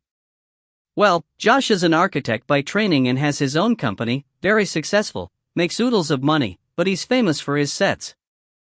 Hollywood's mad to get hold of him, he could name his price, but he doesn't need the money, so of course he can pick and choose, happy man." "Was he a friend, or did he visit Phoebe on business?" "Oh, he and Phoebe are old friends. They go way back. And his wife Noni, too. She was Nona Reagan, have you heard of her?" Slider shook his head. "She was an actress, but she never really made it big time. She was in that sitcom a couple of years ago, Des Res, you know, about the estate agents. I don't think I ever saw it. I don't get to see much television, either." Unless he could bring the conversation round to real ale or the Police and Criminal Evidence Act, Slider feared he was going to end up with null points. "Oh, my dear, you didn't miss anything. It was a spectacular disaster. Flopperissimo. Poor Noni was the best thing in it, and it was a complete kiss of death to her, poor lamb. She was just trying to revive her career, and after that no one would touch her avec le bargepole. Well, she'd never really made a name for herself, but she was a real trooper, and one can't help feeling sorry for her. Not that she needs the money, of course, Josh has loads, but that's never why one does it. One lives for one's art, well, most of the time." He smiled again and almost batted his eyelashes. Slider grabbed the tail of the straying subject. "So, if you didn't see Josh Prentice, how did you know it was him visiting yesterday?" "I saw his car. You see, I knew she had a visitor, because I went and knocked on her door at about 6:45, to see if she was coming down later to watch the serial. You know, Red Slayer? The past couple of weeks we've been watching it together over a bite of supper in my place. But when she answered the door she said she had someone with her and she couldn't come." "Did you see him?" "No, she didn't open the door right up, and she stood in the gap so I couldn't see past her. So I said, all right, I'd tape it and we could watch it some other time." "And what time was the program on?" 8 till 9. "But you were leaving at 8 to catch your train," Slider pointed out. He turned just a little pink, for some reason. "Well, that's when I decided to go up yesterday instead of today. If I was going to tape the serial there was no point in staying in, so I thought I might as well go to Chelmsford. And it was when I left for the station," he hurried on, "that I saw Josh's car. It was parked further down, and I passed it on my way to the tube. You know his car? I've seen him arrive in it enough times. It's a Jaguar, one of those sleek, sporty-looking ones. An XJS? Meddenham smiled charmingly. If you say so. I wouldn't know. It's dark blue, and the registration letters are FRN, which I remember because they always make me think of the word fornicator, heaven knows why. Is Prentice a fornicator? Slider asked. Oh, good heavens, it's not for me to say. Meddenham cried. Though if he were, one shouldn't be surprised. I mean, he's an architect. What's that old rhyme? Roads and bridges, docks and piers, that's the stuff for engineers. Wine and women, drugs and sex, that's the stuff for architects. You seem to be trying to suggest, Slider said, that Prentice was Phoebe Agnew's lover. Do I? Oh dear, I'm sure it wasn't intentional, Meddenham said with artificial blankness. Did he often visit? I believe so. She often talked about him and I'd seen him in there from time to time. As I said, they were old friends. She'd known him even longer than me. Did he always visit alone, or did his wife come too? I never saw Noni there, but of course I didn't watch her door every hour. But Phoebe went to their house too, so she saw Noni there. It was all above board. For all I know, they met for lunch every day at it. The blue eyes were round and expressionless and the lips were pursed like a doll's. It was hard to know what he was trying to suggest or not suggest. Did Phoebe have lovers, that you knew of? I wouldn't be surprised, he said. I don't know of anyone specifically, but I mean she was a gorgeous woman, with that lovely hair, and skin like a newborn babe, though she never really bothered much about glamour, knocked about in a pair of old leggings and a floppy jumper.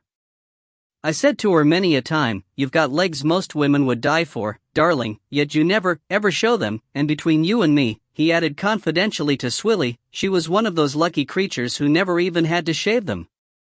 But she wore trousers all the time, he tooted. Still, she never had any shortage of men admiring her. And not only for her intellect, fabulous though it was. Again, the bland stare. I'm sure she had all the affairs she wanted. Not that I knew anything about them. She was always discreet. No names, no pack drill. I certainly never heard her mention any man's name, or heard her name coupled with anyone else's in that context, by anyone. On their way back upstairs, Norma said to Slider, was he for real, do you think, boss? Bit of a tragedy, Jill, wasn't he? Slider frowned thoughtfully. There was something going on underneath his words, or at least, he wanted us to think there was.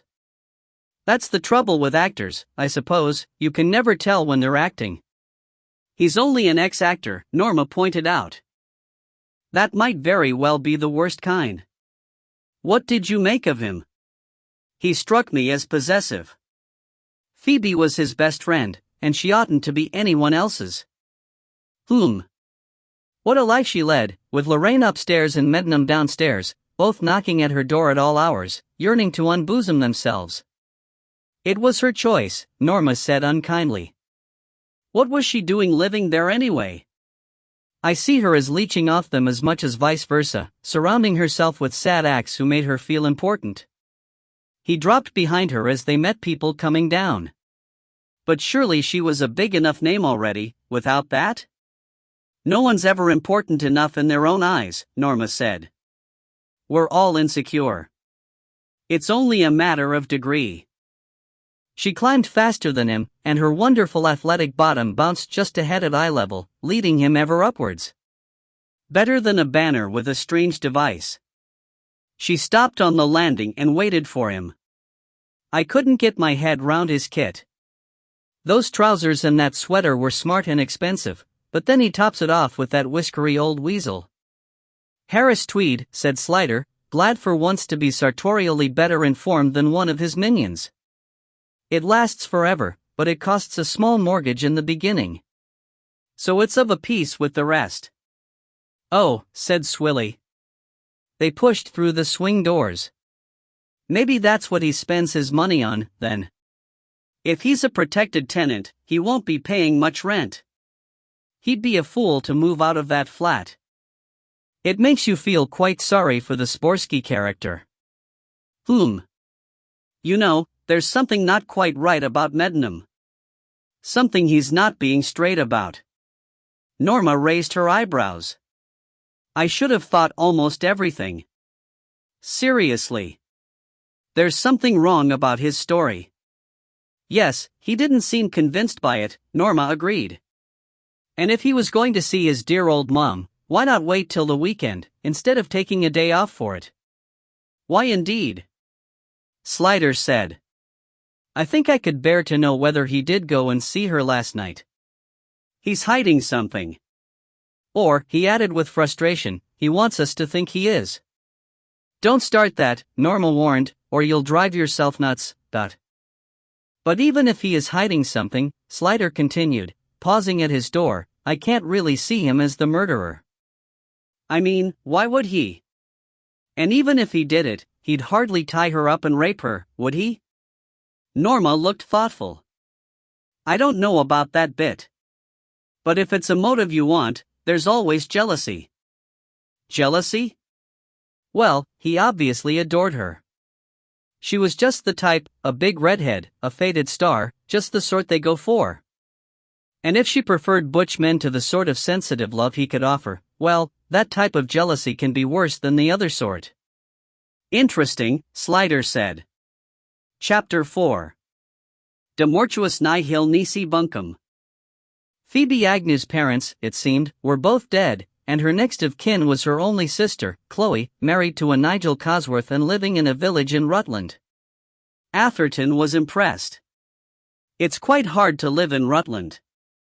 Turn over in bed too quickly and you end up in Leicestershire. The local police were breaking the news to her. Porson had held off from issuing a press statement until that was done, so the media frenzy had not yet materialized. The paragraph in the Standard did not name Agnew, only said that a well-known journalist had been found dead at her home in West London and that the police were treating the death as suspicious. The late editions of the tabloids were still running the ongoing search for two teenage girls who'd run away with some ponies that were going to be slaughtered, the story that has everything, Slider said, while the broadsheets were obsessed with another government minister sex scandal and the Balkan crisis in about equal proportions. I suppose the Groniad will run the obituary tomorrow, Atherton said. After all, she was one of theirs. And I suppose when the details get out they'll all be panting for it. We'll have the Sundays crawling all over us. The rape angle always gets M. Her having her hands tied doesn't make it rape, Norma pointed out. She had dinner with this geezer, and they were old mates. It was probably how they liked to do it. Well, said geezer is obviously the next port of call, Slider said. Have you located him? Josh Prentice? Yes, he's still at work, said Norma. Do you want him brought in? You haven't said anything to alert him? Slider asked. No, boss. I just asked for him, said it was a personal call, and got myself accidentally cut off when they put me through. Good. I'd like to confront him myself. First reactions and so on. Meanwhile, I'd like someone to go over and talk to his wife, get her slant on it before she knows what he said. Yes, all right, Norma, you can do that. Anyone who's not house-to-housing can make a start on going through her paperwork. You've got it all here now? Sackloads of it, Anderson said. Weeks of work, said McLaren. There's one thing, Gov, McKay said. You know there were 2 filing cabinets? Well, they were stuffed so full you could hardly get them open, all except for one drawer. In that one the files were hanging quite loosely. The desk drawers were the same, jammed full of papers. It occurs to me that maybe some big file was taken out of that one drawer by Chummy. Possible. Any way of knowing which one? Slider asked. Labels on the drawers? Was the stuff alphabetical or anything?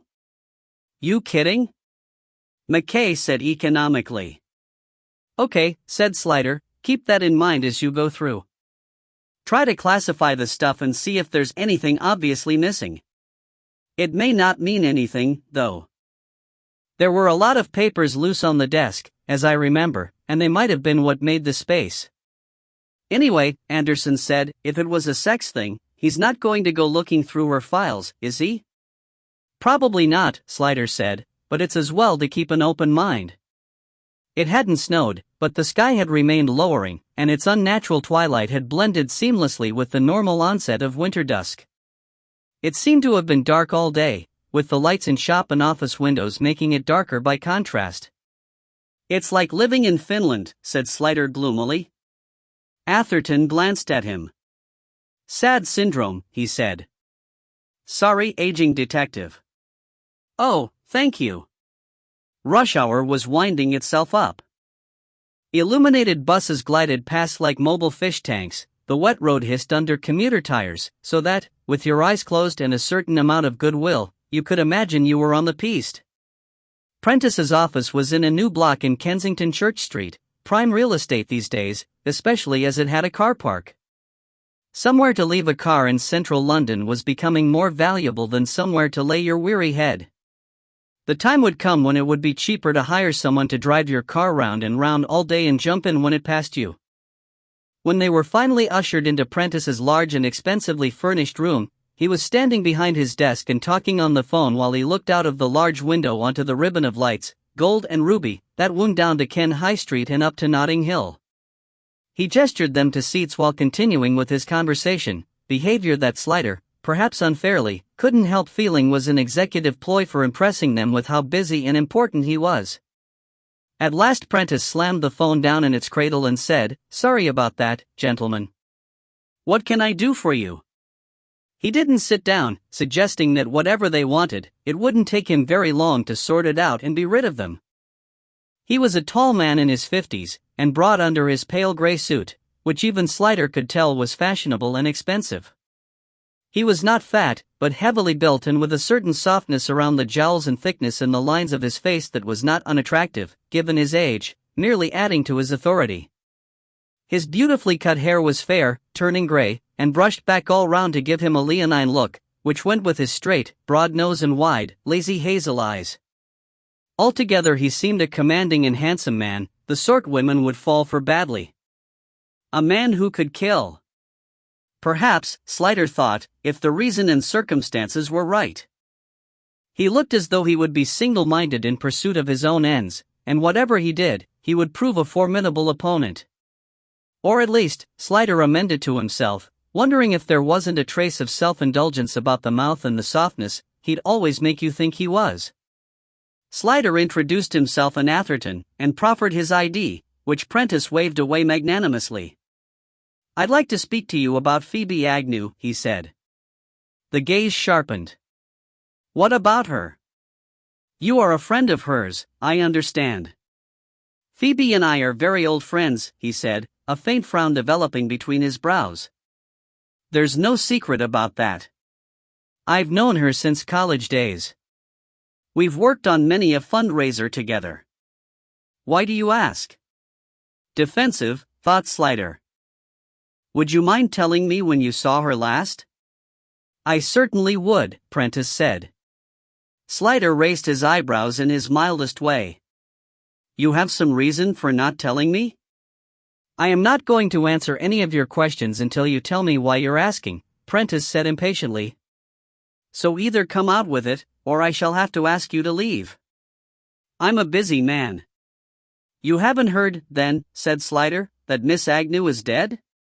Prentice didn't say anything, but he stared at Slider as if looking alone would suck information out of him. "I'll take that as a no," Slider said. "Dead?" Prentice managed at last. "Murdered," said Slider. Slowly Prentice felt behind him and lowered himself into the high-backed leather executive chair. "You can't be serious, Dot. Genuine shock, or an act? Poke him and see." "No, I go round telling people things like that just to see how they react," Slider said. That roused Prentice. "What the devil do you mean by coming in here with that attitude? Are you trying to be funny? Do you think this is a game?" Slider faced him down. I most certainly do not. A woman has been murdered, and I never find that in the least amusing. As to attitude, perhaps we can examine yours. I'd like you to answer some simple questions instead of wasting time with ridiculous power play. How dare you? It's my job to dare. When did you last see Miss Agnew? Prentice seemed taken aback. Perhaps no one had spoken sharply to him since he outgrew his nanny. But I don't understand. Phoebe's dead? How? How did it happen? I'd rather not go into that at the moment. Prentice shook his head. I can't take it in. It's not possible. And surely you can't be suspecting me of anything? I haven't got as far as suspecting anyone yet. You may have been the last person to see Miss Agnew alive. I'd like to know about that. I haven't seen her for weeks. Prentice protested. Slider felt Atherton beside him quiver with pleasure. You went to see her yesterday, he contradicted firmly. The lion's eyes widened. What makes you say that? He asked with careful neutrality. Slider only smiled gently. You went to see her yesterday, he repeated. Now, would you like to tell me about it, or shall we continue this conversation elsewhere? With another stare, Prentice swung the swivel chair round so that he was facing the window, and left Slider his back to look at for a long moment, while he marshaled his thoughts, perhaps, or reorganized his face. When he swung back, he was in control again, but he looked grave, and suddenly older. I don't know what all this is about, he said. Please, tell me the truth. Phoebe was my oldest and dearest friend. Is she really dead? She was really murdered? I'm afraid she was, said Slider. Dear God, said Prentice. Slider pressed him. Please answer my question, Mr. Prentice. He swallowed and licked his lips a few times, seeming to come to a decision. I did go to see her yesterday, he admitted, but I don't know how you knew. It was just a spur-of-the-moment thing. I dropped in on her on my way somewhere else. I was there less than half an hour, and she was fine when I left her. I don't know any more than that. Give me some times, Slider said. I don't know exactly, but it would be about 8 o'clock. I mean, I must have got there about 8 and left about 25 past. I see, said Slider in troubled tones. You're quite sure about that? I've just said I can't be exact, but that was about the time. The problem is, you see, Atherton joined in, that she told a witness yesterday morning that she was expecting a visitor, and we have witnesses to the fact that there was someone there with her between 6:30 and 7. Now you say you called without warning and not until 8 o'clock. That's right.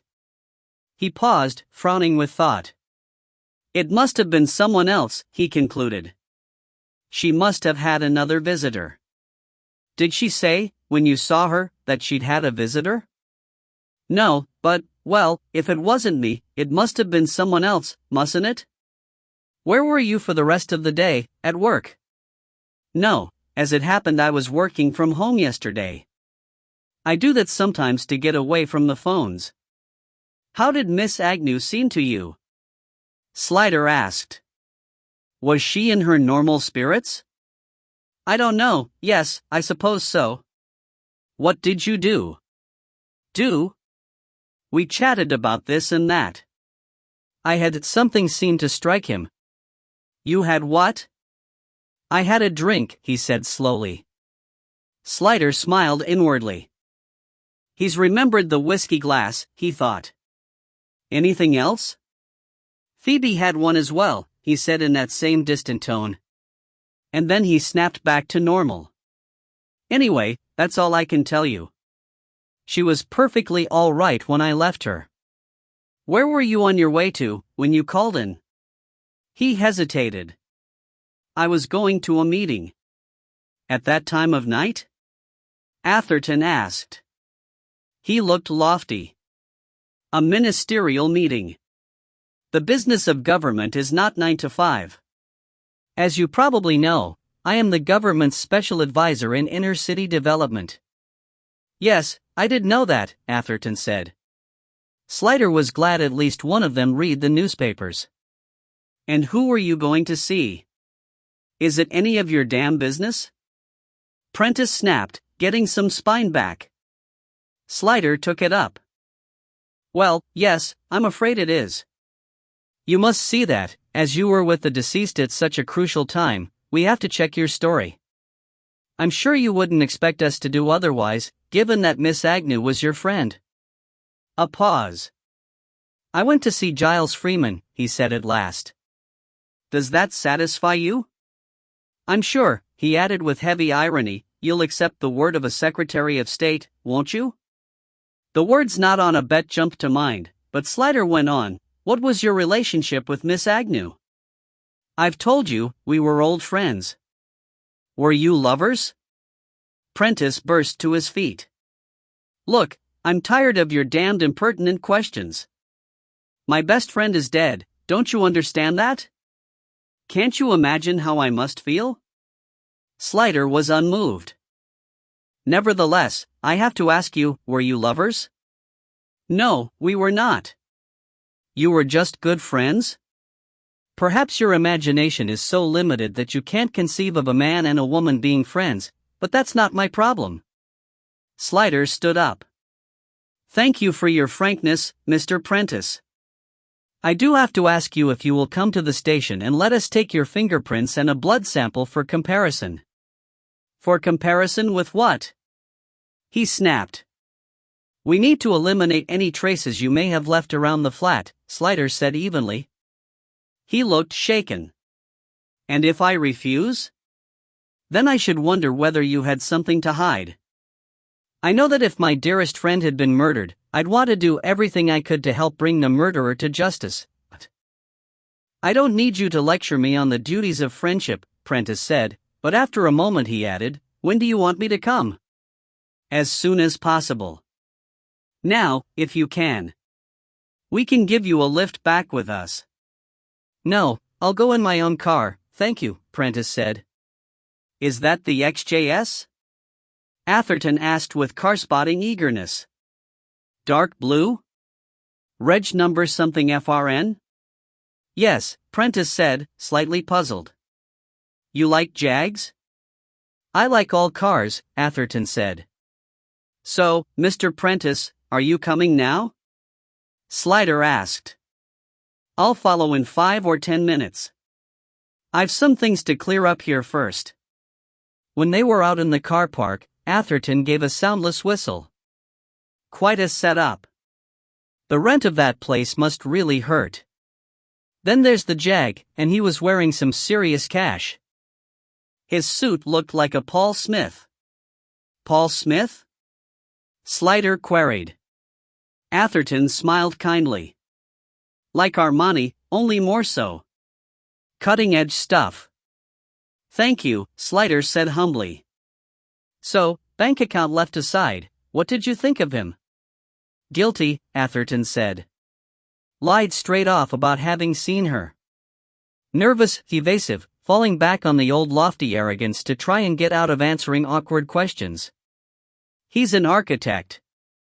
Maybe he can't help being arrogant. Still, given she was his best friend, shouldn't he have been more surprised and upset that she was dead? Maybe he is, but doesn't show it, Slider said. Don't be perverse, said Atherton. You're just seeing both sides, as usual. You think he did it.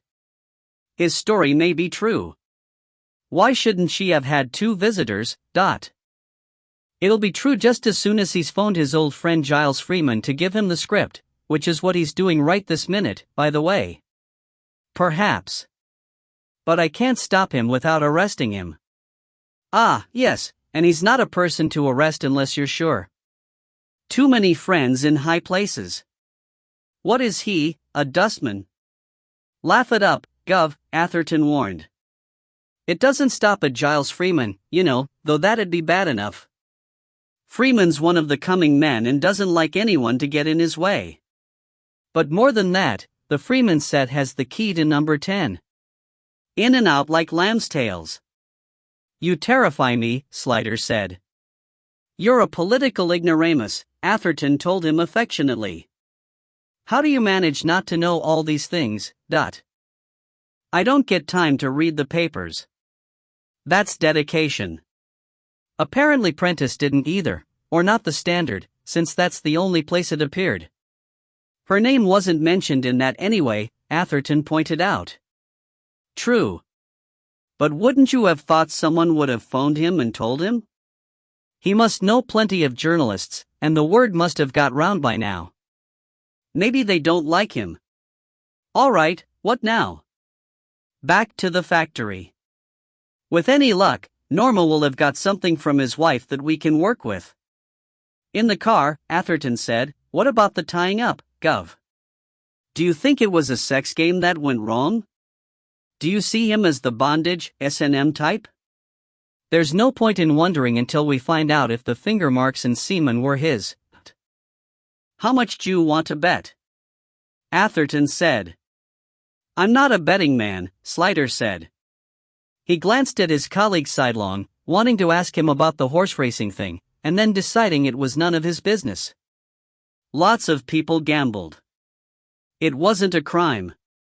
Campden Hill Square was on a hill rising steeply from the main road, with a public garden in the center graced by massive plane trees. Fog now draped their bare branches like cobweb, and made fizzy yellow halos round the street lamps. The steepness and the narrowness of the houses gave it a Hampsteady feel to Swilly. The houses looked unstable, as though they might topple like dominoes and send 200 years of architecture rumbling out into the Bayswater Road in a lava flow of bricks and slates. And good riddance, in her view. She had as much respect for old London architecture as the Luftwaffe. The door of Prentice's house was opened by a small, slender woman. In the gloom of the unlit hall she lifted her eyes to Norma's height with darting apprehension. Her brown eyes, thick dark hair and very white skin reminded Swilly of a lemur. Mrs. Prentice? I'm Detective Constable Swilly of Shepherd's Bush CID. May I come in and talk to you? She said it in her most pleasant and unthreatening tones, but Mrs. Prentice seemed to be struck breathless and wordless. She moved her lips and made an uncompleted gesture of her hands towards her chest, as though her lungs had sprung a leak. Swilly, afraid she was going to faint, reached out and held her elbow. Hang on, love. Sorry if I startled you. You'd better sit down. But Mrs. Prentice shook her off and turned away to lean against the banister of the steep, curving staircase, which was all there was in the hall, apart from a glimpse through an open door of a dining room. The hall was papered in dark green, a William Morris print Swilly just about remembered from her childhood. It was worn in places, and gave an air of shabby gloom that Swilly had come to associate with a certain sort of wealthy person, as if they felt themselves to be above anything as mundane as refurbishment. It was what she would have expected in a place like Campden Hill, and she had no patience with it. The impatience now spread to Mrs. Prentice, who she felt was time wasting, and she said firmly, "P'raps you could do with a brandy. Tell me where it is and I'll get you one." Mrs. Prentice lifted her head. "No, I'm all right now. Would you like to come upstairs to the drawing room?" She led the way, walking with a peculiar, rigid gait and holding on to the banister carefully. "I've put my back out," she said, evidently feeling some explanation was due. "Backs are bastards," Swilly acknowledged with bare sympathy. "How did you do it?" "It's an old problem. Comes and goes," said Mrs. Prentice. The drawing room, on the first floor, ran the full depth of the house from front to back, with folded back doors in the middle. The double room was paneled, had two vast marble fireplaces, and was furnished with large and well-used antique pieces. The paneling had been painted in the dull grayish-green that the National Trust had vouched for as authentic 18th century. The drops of the chandelier had that dim luster, like slightly soapy water, that proved them original, and even Swilly's uninformed and unappreciative glance could tell that the paintings on the walls hadn't been bought or sold in a very, very long time. There was real money here, old established money, the sort that took no notice of fashion. This room had probably not looked much different in all the years it had existed. Swilly couldn't think how they could bear it. Mrs. Prentice crossed to a side table on which stood a tray of decanters and glasses. "I think I will have something. What about you?" she asked with her back to Swilly. Her voice sounded strained. "No, thanks. Not on duty," Swilly said. Mrs. Prentice poured something brown, whiskey or brandy, into a glass and threw back half of it, and only then turned to face her. "Please, won't you sit down? I'm sorry I made such a fool of myself." "That's all right," Swilly said, sitting down. "I suppose I can look a bit scary." Mrs. Prentice lowered herself carefully onto one of the hard settles, opposite her, and sat on the edge of the seat, very upright, nursing the oversized tumbler in her lap. Everything about her seemed neat and complete, from her short-cropped, thick, shining hair to her slender, well-shod feet. Now, with the aid of light, Swilly could see she had the beautiful skin, colorless but glowing, like alabaster, that sometimes went with dark hair. Together with her small, symmetrical features, it made her look unnaturally young, though she was obviously in her 40s. No, not young so much as unaged, out of step with the stream of time. A ruined child, Swilly thought unexpectedly, like something out of an old black and white film, the beloved but neglected only child, maintaining, in its well-stocked nursery, the exquisite manners that concealed a brooding sorrow. There was a feather of blue shadow under her eyes, as though she were very tired or unhappy. "It isn't that," she said. She gave Swilly a searching look. "I suppose you've come about Phoebe? Oh, you've heard? My husband told me. He rang me this morning. I'm just so shocked." "You've known her a long time, haven't you?" Swilly asked. "She was my oldest friend. We were at university together." "Oh, really? Which one?"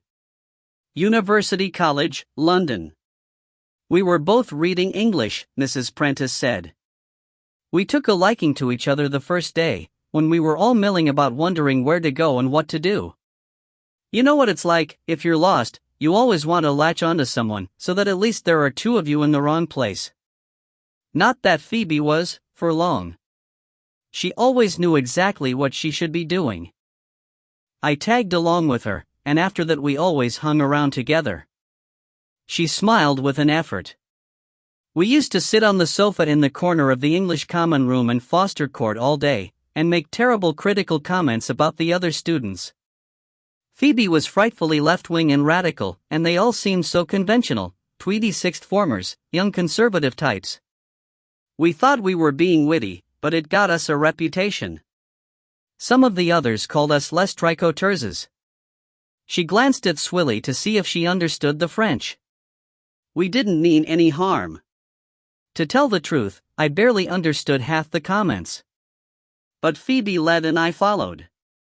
"And how did your husband meet her?" Swilly asked. "Through you?" "No, not really. Josh was at UCL too, reading architecture," she said. "We all met through Dramzoc, the drama society.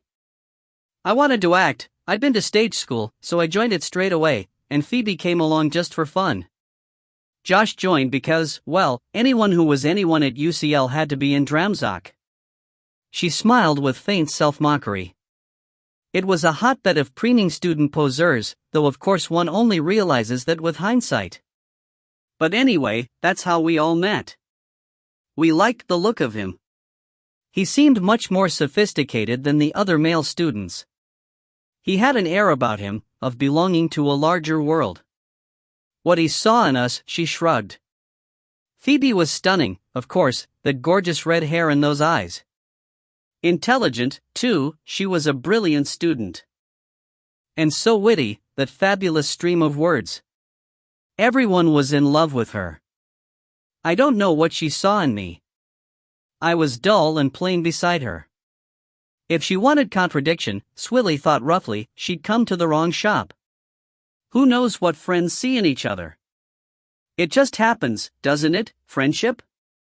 Yes, of course, Mrs. Prentice said. It's a kind of love, and love is unaccountable. At any rate, Phoebe had beauty and brains, though she wasted them, in my opinion. Josh had looks, brains, charisma, and a private income, quite the golden child. The only talent I ever had was for acting, and even that's proved not to be such a huge talent. I don't suppose you remember me in Des Res? I didn't watch it. I think I may have seen a bit of one episode, but it's not really my sort of thing. It wasn't anyone's sort of thing, Mrs. Prentice said bitterly. Yet I suppose in a way it was the high point of my career. High point and death knell. Everyone thinks if you get a sitcom you're made for life, but when it's a stinker like that. Swilly was not interested in a career post-mortem. So at university you went around as a threesome? She prompted. Or was it more 2 in 1? We were a threesome. But when we graduated Phoebe sort of disappeared for a while, and that's when Josh and I started to get close. Disappeared? Oh, I don't mean mysteriously, Mrs. Prentice said. I just mean we lost touch for a while. 3 or 4 years, it must have been. I was in London, trying to get my career moving, and Josh was with a firm of architects, also in London, so we still saw each other.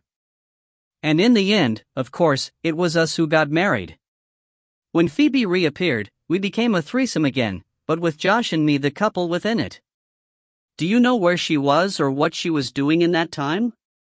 I imagine she was involved in some protest or other. She was always marching and demonstrating. I don't know where in particular. She didn't live anywhere permanently at that time. When she came back to London it was just the same, just lodgings, and sleeping on other people's floors. She was still a student at heart. A touch of disapproval? Swilly wondered.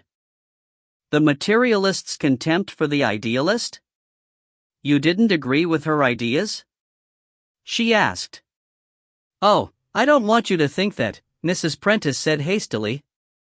Of course Josh and I are convinced socialists, always have been. But Phoebe was always much more radical than either of us. I was always willing to sign petitions and make donations, but I never went in for direct action the way she did. I was more interested in my career. And Josh had doubts about some of her pet causes. She was rather hot-headed, and sometimes she didn't examine the issues before jumping in. She was so passionate about things. She and Josh used to fight like cat and dog about some of her ideas, but it never touched their friendship. That goes too deep to be affected by a difference of opinion, but. Swilly nodded encouragingly. It sounds marvelous, a friendship like that. So did you see a lot of each other? Oh, you know how it is, Mrs. Prentice said, looking faintly embarrassed. Marriage, children, careers, there never seems to be enough time for getting together with your old friends, does there? Swilly declined to party. How often did you see her?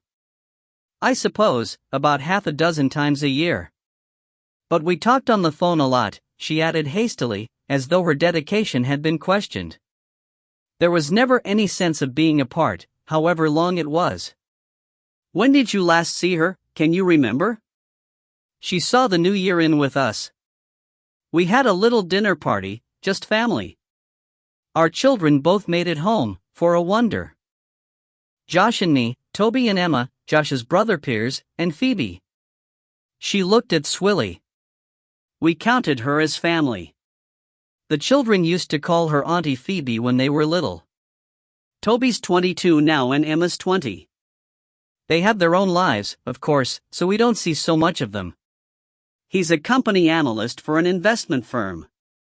Emma works for a magazine group, followed Phoebe into journalism, you see. Phoebe helped her get the job. She always loved my two as if they were her own children. Swilly accepted all this patiently, thanking God she was not the sort of woman who had to define her life by her husband and children. At your dinner party, did Phoebe seem in her usual spirits? She asked. Mrs. Prentice frowned in thought. Oh, yes, I think so. I mean, she always had a lot on her mind, but she didn't talk about anything out of the ordinary. She chatted to the children about their lives, argued with Josh about the government, had a flaming row with Piers, but that was par for the course. What was that about? Oh, goodness, I can't remember. Something political, the homosexual age of consent, was it? I think it might have been that. They were always arguing, it didn't mean anything. I mean, actually, Phoebe argued with everyone. She opened her eyes wide. I don't want you to think there was any malice in it. It was late in the evening and they'd both had a lot to drink, so instead of just debating they started shouting at each other. But Josh told them to shut up because it was nearly midnight, and when Big Ben struck everybody kissed everybody else and it was all forgotten. Did she usually drink a lot? Swilly asked. Well, she was a journalist, Mrs. Prentice said. She always was what I'd call a hard drinker, though I've never seen her drunk since our student days. I don't mean she was an alcoholic. But? Swilly prompted. Mrs. Prentice looked inquiring. You sounded as if you were going to say but. Oh. A pause. It's just that the past few months I've thought she was drinking more than usual. She doesn't get drunk, but once or twice when she's come over we've sat talking and she's just gone on drinking, long after I've had enough, and she gave a little, nervous laugh, frankly, long after I've wanted to get to my bed. Do you think the heavier drinking was to do with some problem she had? Again the hesitation. Mrs. Prentice gazed towards the dark window, which showed only a reflection of the lighted room, nothing beyond. I wondered whether she had something on her mind that she wasn't telling me about. She's been less lively and cheerful these past few months. More thoughtful. But then, she turned the direct, dark eyes on Swilly frankly, there's her age to consider. The change is not easy for anyone. Too genteel, Swilly thought impatiently, to use the M word. You must all be about the same age, she suggested. Phoebe and I were just 2 months apart. My birthday's February the 8th, and hers is April the 8th. Josh was born in June, but the previous year. She emptied her glass with a sudden movement. I'm talking too much, aren't I? I'm forgetting why you're here. You don't want to know all this stuff. It all helps to build up the picture, Swilly said. She never married? No, said Mrs. Prentice. It never seemed to be something she wanted. Her career and her political interests filled her life.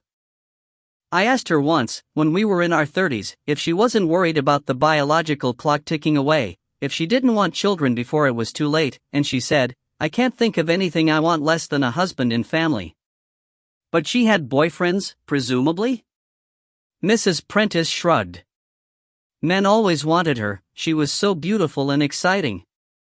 She had affairs from time to time, but they were just casual.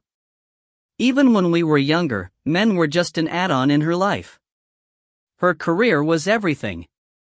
I'm wondering, you see, who would have had a reason to kill her, Swilly said. Do you know the names of any of her recent affairs? No. I don't think she's had anyone recently, Mrs. Prentice said. The last one I know of was last summer, a man she saw for a couple of months. But she came to a garden party of ours in August alone, and said she'd got fed up with him, and she hasn't mentioned anyone since. She looked straight into Swilly's eyes. She sat very still, enviably free from the human propensity to fidget, her hands folded together, back straight, revealing her distress at the murder of her friend only by a certain rigidity in her shoulders and face. Would she have talked about it more to your husband, perhaps? I understand he dropped in on her at her flat sometimes. Mrs. Prentice eyed her tautly. Why shouldn't he? It was a three-way friendship. There wasn't anything underhand going on. Josh and Phoebe were friends in just the same way that Phoebe and I were. I wasn't suggesting anything, Swilly said blandly, but it's interesting that you jumped to that conclusion. Mrs. Prentice flushed. It isn't the first time suggestions have been made. We live in a tabloid world. Swilly gave a faint shrug. At any rate, your husband was probably the last person to see her alive. He visited her yesterday evening. Who told you that? Mrs. Prentice asked sharply. We have a witness, was all Swilly would give her. Well, your witness is wrong, Mrs. Prentice said firmly. Josh was here all yesterday evening. Then how do you account for his car being parked in her street? She didn't even break stride. It wasn't there yesterday, I can assure you. Your witness must have seen another Jaguar. They're not exactly rare. You're quite sure your husband was here all evening? All evening and all day as well. He was working from home yesterday. He never left the house at all. Surely, she said, her eyes widening, you can't be trying to suggest that Josh had anything to do with it? That would be ludicrous. He loved Phoebe as much as I did. Please don't say anything like that to him, it would break his heart. I'm not suggesting anything, Swilly said calmly. A witness said he was at the flat yesterday and we have to check that statement. You must understand that. There's no need for you to get upset. My best friend is murdered, and there's no need for me to get upset? Mrs. Prentice cried hotly. I suppose it's all in a day's work to you, but you can't expect the rest of us to be so completely callous. And then to accuse my husband of being the killer. Her voice shook. Mrs. Prentice, if he visited her, she might have said something to him that would help us, that's all we were wondering. Nobody's accusing anybody of anything. Well, if that's what you want to know, why don't you ask him? Oh, we will, said Swilly. Chapter 5. Mallard Imaginaire. The bitter cold didn't last long. By next day a normal English winter had reasserted itself, mild, overcast, with a fine prickling drizzle from a blank and whitish-gray sky. Hollis, updating the whiteboard, said, You've chosen a right funny time o' year to get married, Norma. You'll want to get the plastic wedding dress and white wellies out. He was the other detective sergeant on Slider's firm, an odd-looking man with bulging green eyes, a ragged mustache, and a strange, countertenor voice with a Mancunian accent. His oddities made him a successful interviewer. People were so mesmerized by his face and voice, he got things out of them without their noticing. Norma shrugged. Least of my problems. I'm just hoping this murder doesn't turn out to be a sticker.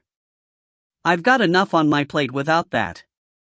Lots of nice overtime to pay for all the booze we're going to drink at the reception, McKay pointed out. If you think any of you lot are getting invited, you've got to screw loose, Norma said brutally. If you think we'll get paid for the overtime, ditto, Hollis added. There was a brief and electric silence. Budgetary restraints had curtailed quite a few investigations recently, and much unpaid overtime had been worked, not without grumbling. Atherton, a folded open newspaper in his hands, looked up. Don't say that, Colin. Please don't say that. I dropped a packet yesterday on Morris's three-legged pony. Shy smile. He said witheringly, with a glare at McLaren. McLaren shrugged, his mouth full of pastry. I never said she'd win, he bubbled flakily. I said she'd walk it. So she did, while the other horses ran gaily past her, Atherton said bitterly. I've got to recoup my losses. Anybody got any tips for Lingfield Park? Never mind the bloody racing, McKay said impatiently. What about this overtime thing? I can't afford to work for nothing. I haven't paid for Christmas yet. And I've spent a packet on timber, said Anderson, the DIY fanatic. Ever since I gave the wife a nice bit of tongue and groove in the kitchen, she wants it all over the house. Must we discuss your sex life first thing in the morning? Swilly complained. Overtime or not, Hollis said, if we don't clear Agnew up in short order, the press'll string us up by the ghoulies. It's in all the broadsheets today.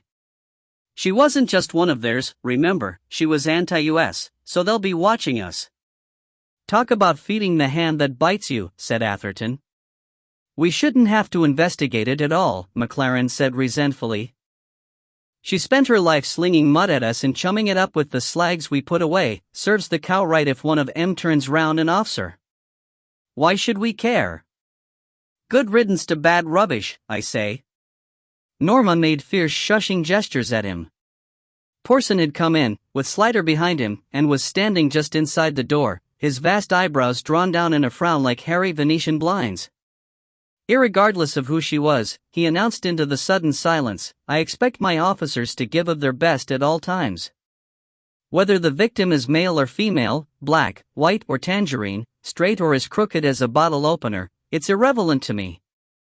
In my department everyone goes club class. Do I make myself crystal? There was a dutiful murmur of agreement, which evidently only went skin deep with some of them. Hollis asked a question that was on everyone's mind. "Sir, are we going to take this case all the way, or is it going up to AMIP?" Porson didn't seem to want to be cornered. "I've been trying to get hold of Peter Judson of AMIP to get that very point straightened into, but he's been proving a bit illusory so far. However, the ball is certainly on our plate for the time being." The troops stirred Hollis like a gentle breeze in a wheat field. "Only, I can see a scenario, sir, where we do all the work, and then AMIP jump in at the end and claim the credit." Porson frowned. "Yes, well, I don't want to get bogged down on hypotheoretical points. But sir, Now, you know me, lads," Porson said firmly, lifting his hands. "I don't mince my punches. I promise you, Mr. Judson will get short shift from me if he tries to pre-vacillate over this one. In the meantime," he looked round from under threatening eyebrows, "let's just get on with the job we're paid to do. It's in the papers this morning, so we'll all be under the telescope from now on." "Sir, what about overtime?" said McKay, his credit card statement writ large all over his face. The eyebrows went up and down a bit, and then Porson said, "I shall do everything I can on the remuneration front, I promise you that. But we've got a result to get, and I don't want superfluous attitudes undermining our professional reputation. When push comes to the bottom line, the job is about service. I think you all know what I'm talking about." It made a good exit line, but it left a roomful of muttering complaint. They all knew what he was talking about. He was talking about unpaid overtime again. "It's like everything in this bloody job," McKay grumbled. "All the money goes on show, so there's nothing left for getting on with the bloody job." Even Hollis, usually silent and loyal, joined in. "Queen in front and a Mary in back. We haven't even got enough wheels." The troops were slumped in various dispirited attitudes around the room, like marionettes waiting for Slider to pull their strings. "Right, boys and girls," he said briskly, "let's get on with it. In the case of Phoebe Agnew." "Slagnew," McLaren corrected bitterly. Slider paused. "Look," he said, "I know you're sore about some of the things this woman wrote in life." "Like, all of them," Anderson agreed. "But she's dead now, and it's our job to find out who did it. So I'll say it again slowly for the heart of thinking, it doesn't matter who she was or what she did, the law is the law for everybody. Anyone who thinks differently can come and see me afterwards with his P45 in his hot little hand and we'll have a chat about it. Savvy?" There was an unwilling mutter of agreement. "Right," Slider said. "Let's go." Phoebe Agnew was 49, unmarried, lived alone in a rented flat. "Why?" Atherton said. "She must have been making plenty." "Not everyone wants to own property," Norma argued. "And we've been told several times that she had a mind above material comforts." "I'd like to know, though," Hollis put in, "what she did spend her money on. If she didn't have a fancy pad or a lot o' Nicole Farty suits, it begs the question. I'd like to see a fat savings book." "Who wouldn't?" said McKay. "Okay," Slider said, "that's one thing to look for amongst her papers. But it's probably not important. Robbery from the person or the premises does not seem to have been the motive. She had a visitor, on the evidence of both neighbors, Lorraine Peabody and Peter Mednam. Mednam saw Josh Prentice's car parked nearby at about 8 p.m., and Prentice admits he was there between 8 and 8:20 or thereabouts, but denies having been there earlier. But neither witness actually saw a visitor earlier, Hollis pointed out. Peabody heard music in the street door banging at around 7, and Meddenham says Agnew said the visitor was there at 6:45 and wouldn't let him in, but she might have not wanted Meddenham in the flat for some other reason. True, Slider allowed. But as against that there's the meal. Could Prentice have eaten a 2-course dinner in half an hour? Why not? Said McLaren. Not everyone's in your class, Maurice, Swilly said kindly. I don't see the problem, Anderson said. Prentice admits he was there at 8, and we haven't got an exact time for the murder, so what does it matter whether he was there earlier or not? What matters, Sliders said, is finding out what happened. Prentice lied to us at first about having been there at all. Then he admitted he was there, but only for 20 minutes. He denies having had sex with her. But sex with her was had, Atherton completed for him. And as an added complication, we've got 2 different versions of where he was on Thursday. He says he was at home until around 7:45, at the Agnew flat 8 to 8:20, and at a meeting with Giles Freeman in Westminster from 9 until after midnight. But his wife says he didn't leave home at all that day. We know his wife was lying about some of that, because we know he was at the flat, Hollis said. Also, said Swilly, she said Prentice told her about the murder yesterday morning, whereas he put on a good show of not knowing about it when we interviewed him yesterday afternoon, Atherton finished. Well, there's no mystery about why he'd lie, Hollis said, but why would she? To protect him? Obviously. She thinks he did it, throws herself into the breach. Does a wife leap to the conclusion that her husband's a murderer just like that? Slider queried. And if so, why would she defend him? Fear, Swilly said. She might be next. Did she strike you as fearful? Maybe. She didn't seem at ease, anyway. Slider moved on. How are you getting on with checking Prentice's movements after he left the flat? He asked Hollis. Not well, Hollis said. I can't get near Giles Freeman. He's got more wrapping round him than in After 8. The best I've managed is his press officer, and he's cagey as hell. Can't say, no comment, have to check on that. Everyone's going to get back to me and no one ever gets. Keep trying, Slider said. Freeman's got to come across, if he doesn't want a slap for obstruction. Can you slap a Secretary of State? Atherton asked doubtfully, eyeing his mild-looking boss in his ready-made suit. In the power dressing league he packed all the force of a digital watch battery. I can slap anyone, he said heroically. But this whole Prentice business is a mess. The trouble is, we know he was there and he admits he was there, but there's no reason why he shouldn't have been there. It doesn't make him the murderer, all his lies notwithstanding, We've got the finger mark on the whiskey glass and the semen, Hollis said. He's covered himself for the finger mark, Slider pointed out. If the semen comes back we might have a different picture. But in the meantime, I think we'll have to at least entertain the notion that Prentice didn't kill her.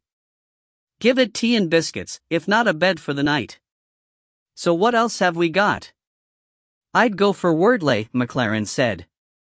Okay, maybe she done him a good turn, but he's got form as long as your arm. He's got no form on sex crime, McKay demurred. There's always a first time, McLaren said. If you ask me, he's an evil psychotic bastard who'd kill anyone without a second thought, just for looking at him sideways. Swilly shook her head. You're a prat, Maurice. Would an evil psychotic bastard who raped and strangled a woman who'd done him a good turn bother to use a condom, and then throw it tidily down the lav? And not check it had been flushed away properly? Atherton added. Why not? McLaren defended his brainchild. Barmy is barmy. You can't account for nutters. By all means look into him, Slider said generously. Find out where he was and how he felt about Agnew. Maybe he despised her, and hated being done good to, Atherton said.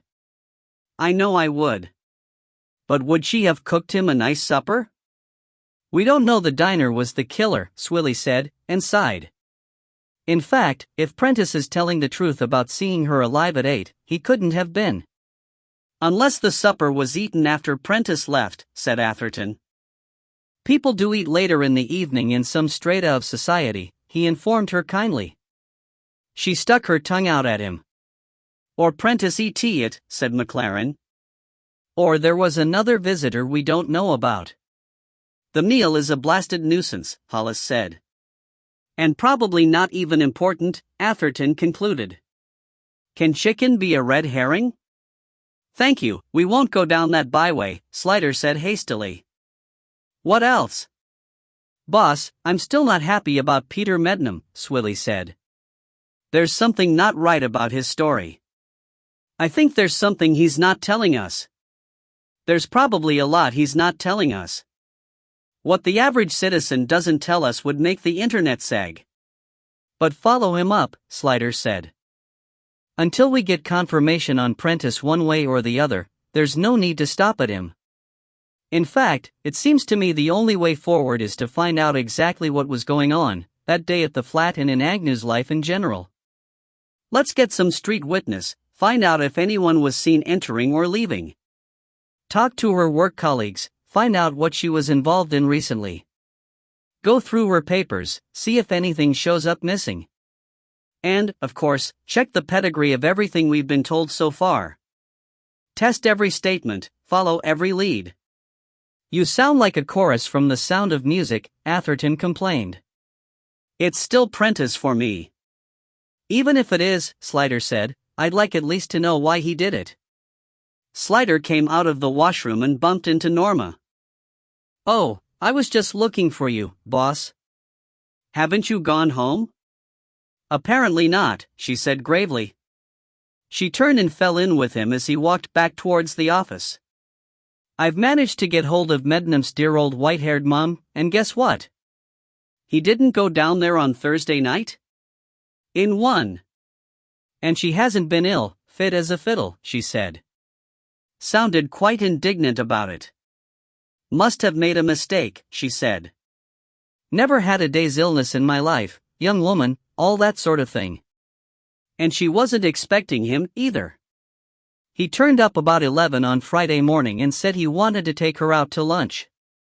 So she drove them both into Chelmsford and they had lunch in a restaurant and she saw him off on the train, but that's a long way for him to go just for one meal, Slider said. She said, he's such a good son, always thinking of little treats for me. Said it before I even asked. Ah. So she thought it was odd, too. I guess she did. Also, I checked with the Hammond Full and Martin, the editor, said the notion of having a day off doesn't apply to Mednam because although he's a regular he's a freelance, so he can choose his own hours. What would we do without bad liars? Slider smiled. So what, I wonder, was he up to on Thursday night? Easiest way to find out is to ask him, I suppose. Norma looked serious. If he killed Agnew, sir, he's a dangerous man. Is that you worrying about me, WDC Swilly? Somebody's got to, and Jim's gone home, . I'm not sure I like that juxtaposition, Slider said.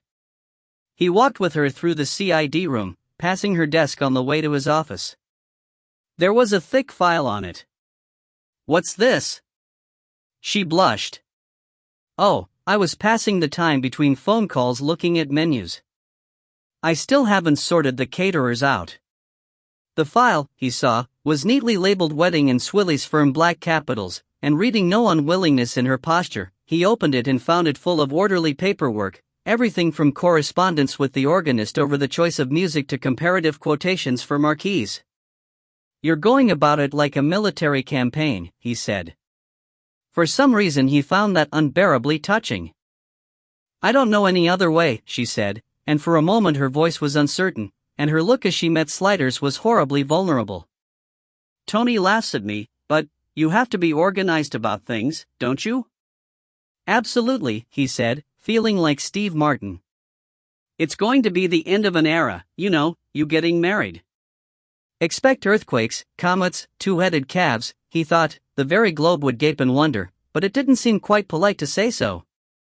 So, Is it all coming together all right? I wish. She regained her old ferocity. I hate caterers. They start off telling you can have anything you want, but they've got 3 standard menus, and you're going to end up with one of them. Whatever you say, there's a problem with it, or it's not advisable, and, blow me, there's the standard menu back under your nose. It's like Alice through the looking glass. As fast as you walk out the door, you find yourself walking back in through it. So that's why food at weddings always tastes the same, Slider marveled. Those caterers' prawns, exactly like newborn baby mice. The rubber chicken. I said no chicken, Norma gnashed. I said duck. I swear we agreed on duck. And when the confirmation arrived, it was down as chicken.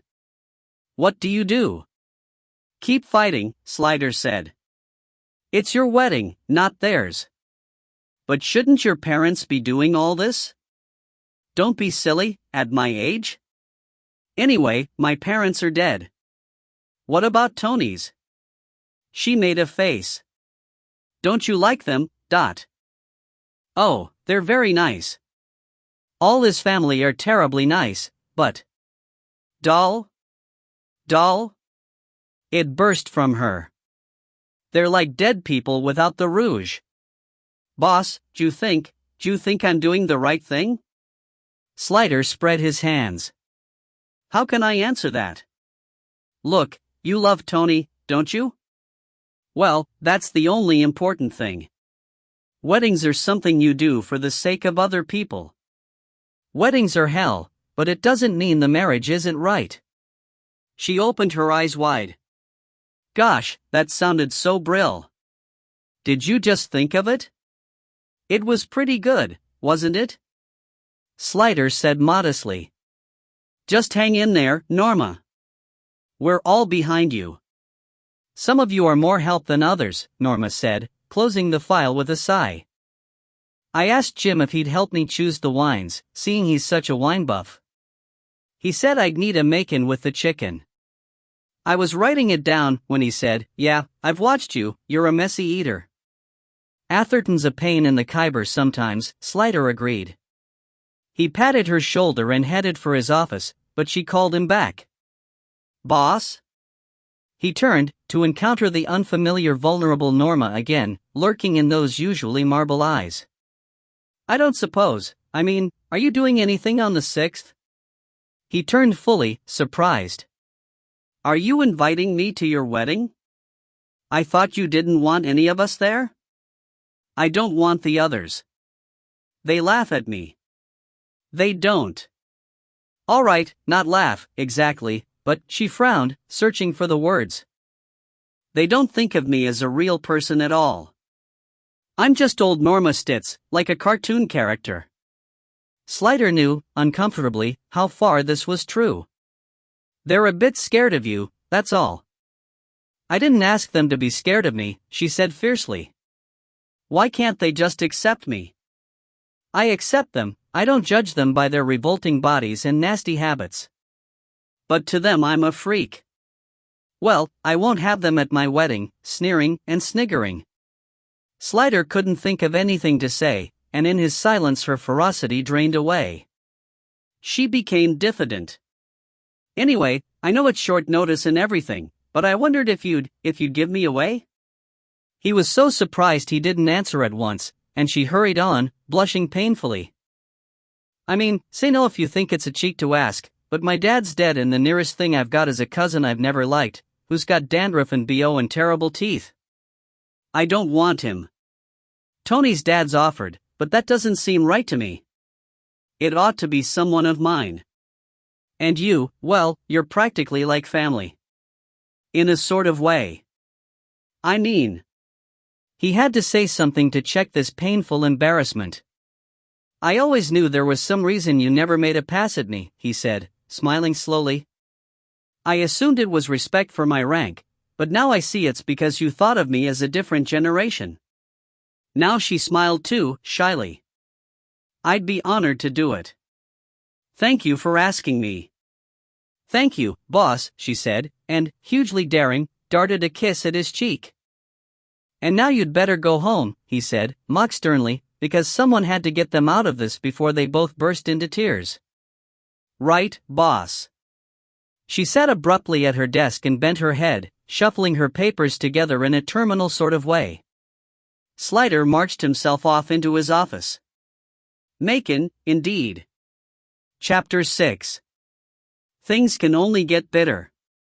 Peter Mednam opened the door to Slider and said without a great deal of surprise, "Oh, it's you. You know why I'm here?" Slider said sternly. "Yes. My mother rang me." He managed to scrape up a bit of indignation. "You had no right to call her without my permission." "Don't be silly, of course we did," Slider said, and Mednam's balloon collapsed. "And we wouldn't have had to bother her if you hadn't lied to us in the first place." Now he only looked miserable. "You'd better come in," he sighed, and stepped back. Mednam's flat was a very different affair from either of the other two. A great deal of money and thought had obviously gone into it. The narrow passageway beyond the front door ought, Slider knew from other houses like this, to have been dark and damp-smelling. In fact, it was brightly lit from sunken halogen lamps in the ceiling and smelled faintly of potpourri. The walls were white, and the single piece of furniture in view was a delicate mahogany side table of breathtaking simplicity and elegance, Georgian, Slider thought, on which stood a narrow glass vase containing a single scarlet gerbera, spiky and stunning against the white wall. Mednam led the way past two closed doors, bedroom and bathroom, presumably, to the room at the back. This was the living room, with the kitchen beyond in a new glass-roofed extension, divided from the sitting room, American style, only by a counter. The kitchen was blisteringly modern, all pale ash and chrome, with a wicker-fronted drawer stack, a lot of expensive stainless steel equipment on overhead racks, and a huge stone jar filled with dried rushes on the floor by the door. Everything was tidy and put away, except that on the counter stood a large Gordon's bottle and a heavy-bottomed cut crystal glass, and a small chopping board with half a lemon and a short knife lying on it. The sitting room was decorated in the sort of spare, minimalist style that depended on a very high quality of workmanship to make it succeed. Again, the walls were white, and sported a series of black and white 18th-century political cartoons in huge white mounts and thin gold frames. The polished floorboards were covered in the center with a large square carpet, very thick and blackberry purple.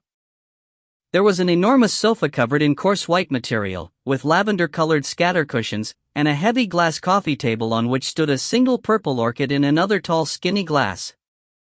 The only other chair was an expensive-looking leather recliner which faced the state-of-the-art television set in the corner. Behind the TV was a cabinet which seemed to have been specially designed to house 4 video recorders, for his job as reviewer, Slider supposed. Evidently he didn't watch Channel 5. But then, who did? "You've really put some work into your flat, haven't you?" Slider said in admiring tones. Mednam seemed pleased. "Do you like it?" "You obviously have very good taste," Slider said. "But I wonder you should do so much when you don't own it. I mean, I suppose you must have had to pay for all the building work yourself? Goodness, you don't think Sporksy would ever put his hand in his pocket?"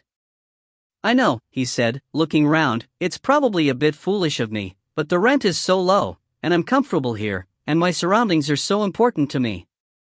Things great, don't you find, if they're not just so? And I never intended to move again, so what did it matter?" "You never intended, does that mean you intend now?" Mednam waved him graciously to the sofa, and stood facing him, clasping his hands together as though he were going to recite.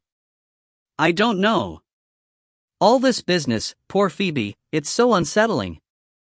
I wonder if I'll be able to bear it here now, thinking of her being, up there." He rolled his eyes at the ceiling. "And, of course, not having her there to talk to will make such a difference. We always planned to grow old together." The lighting in the room came from artfully placed lamps and was designed to be flattering, but even so Slider could see the age and weariness that had come to the plump face. Mednam had bags under his eyes that even a BA stewardess would have rejected as cabin luggage. "You were very fond of her?" Slider suggested.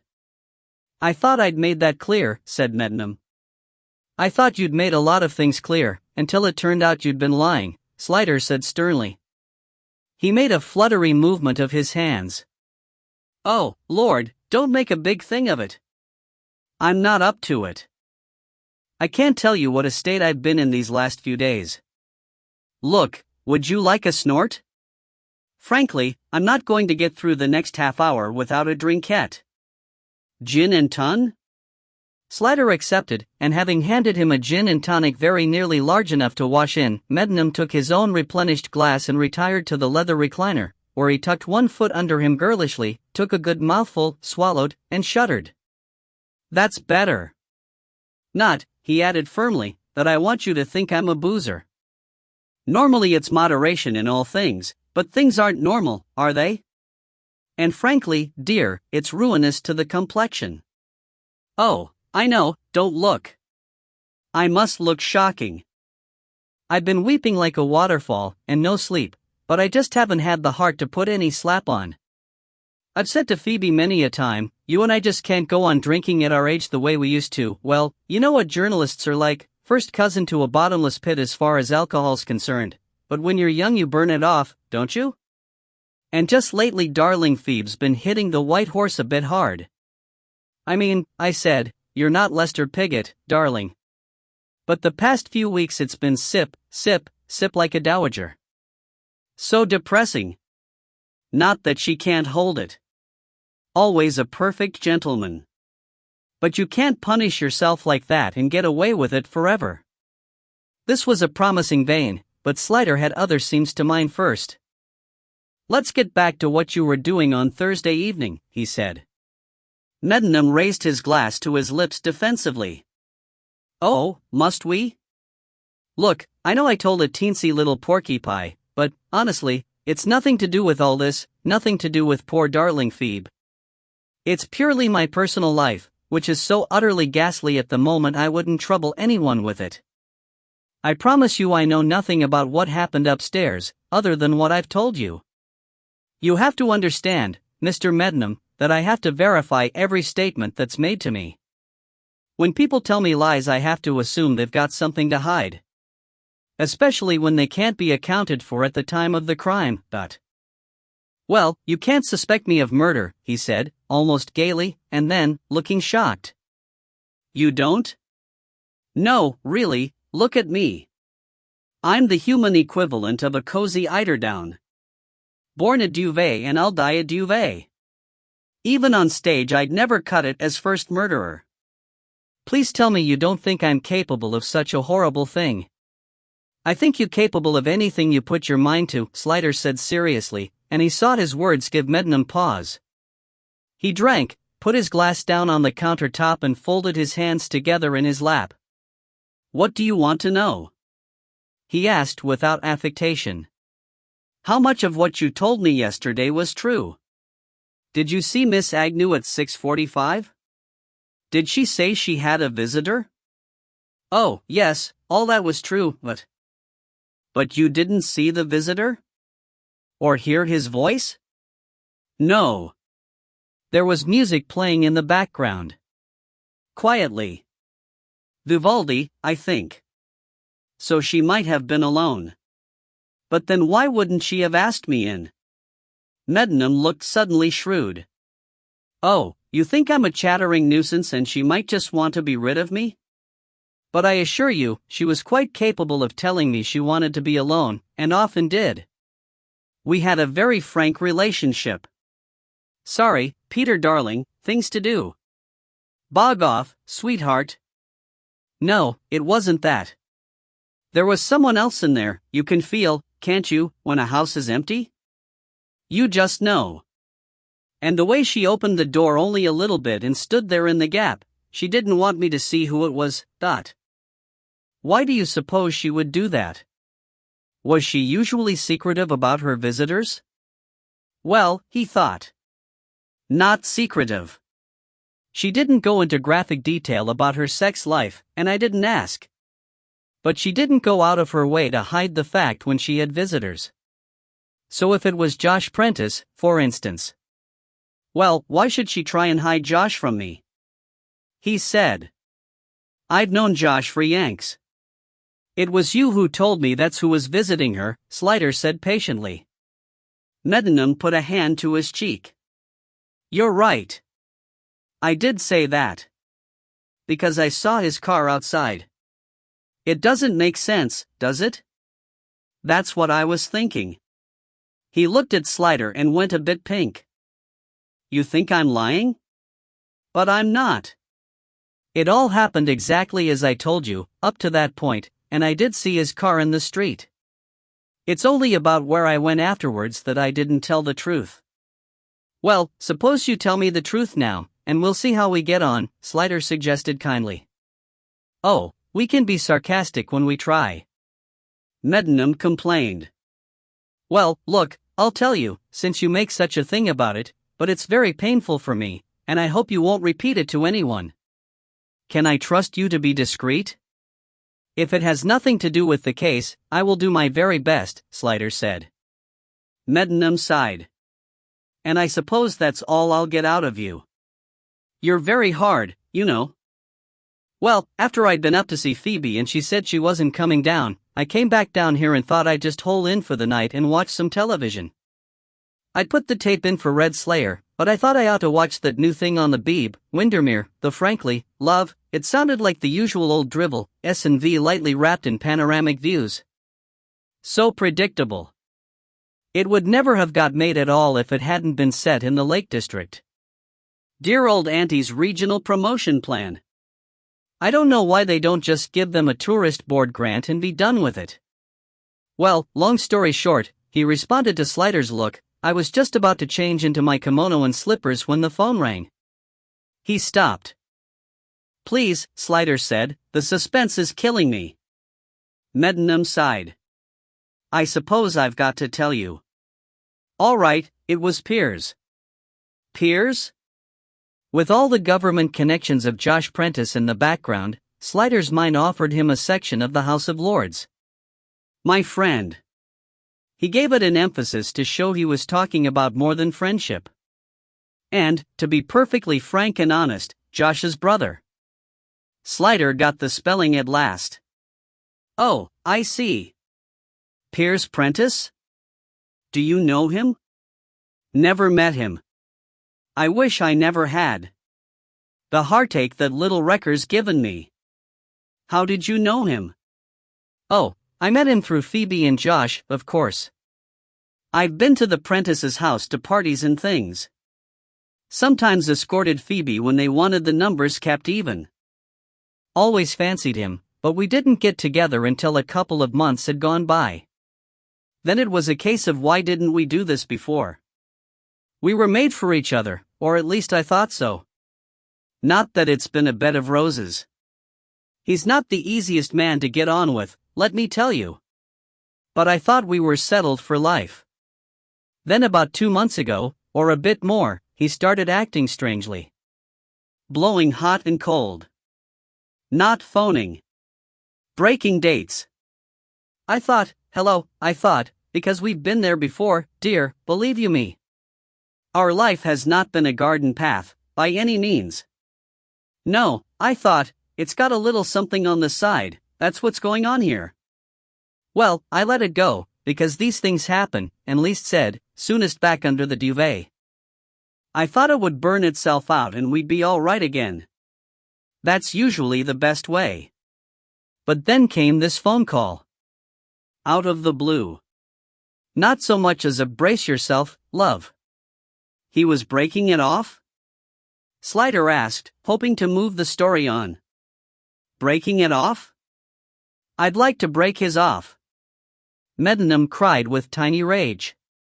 And doing it like that, the little bitch, on the phone. I had been expecting to be seeing him, you see. We were supposed to spend Sunday together.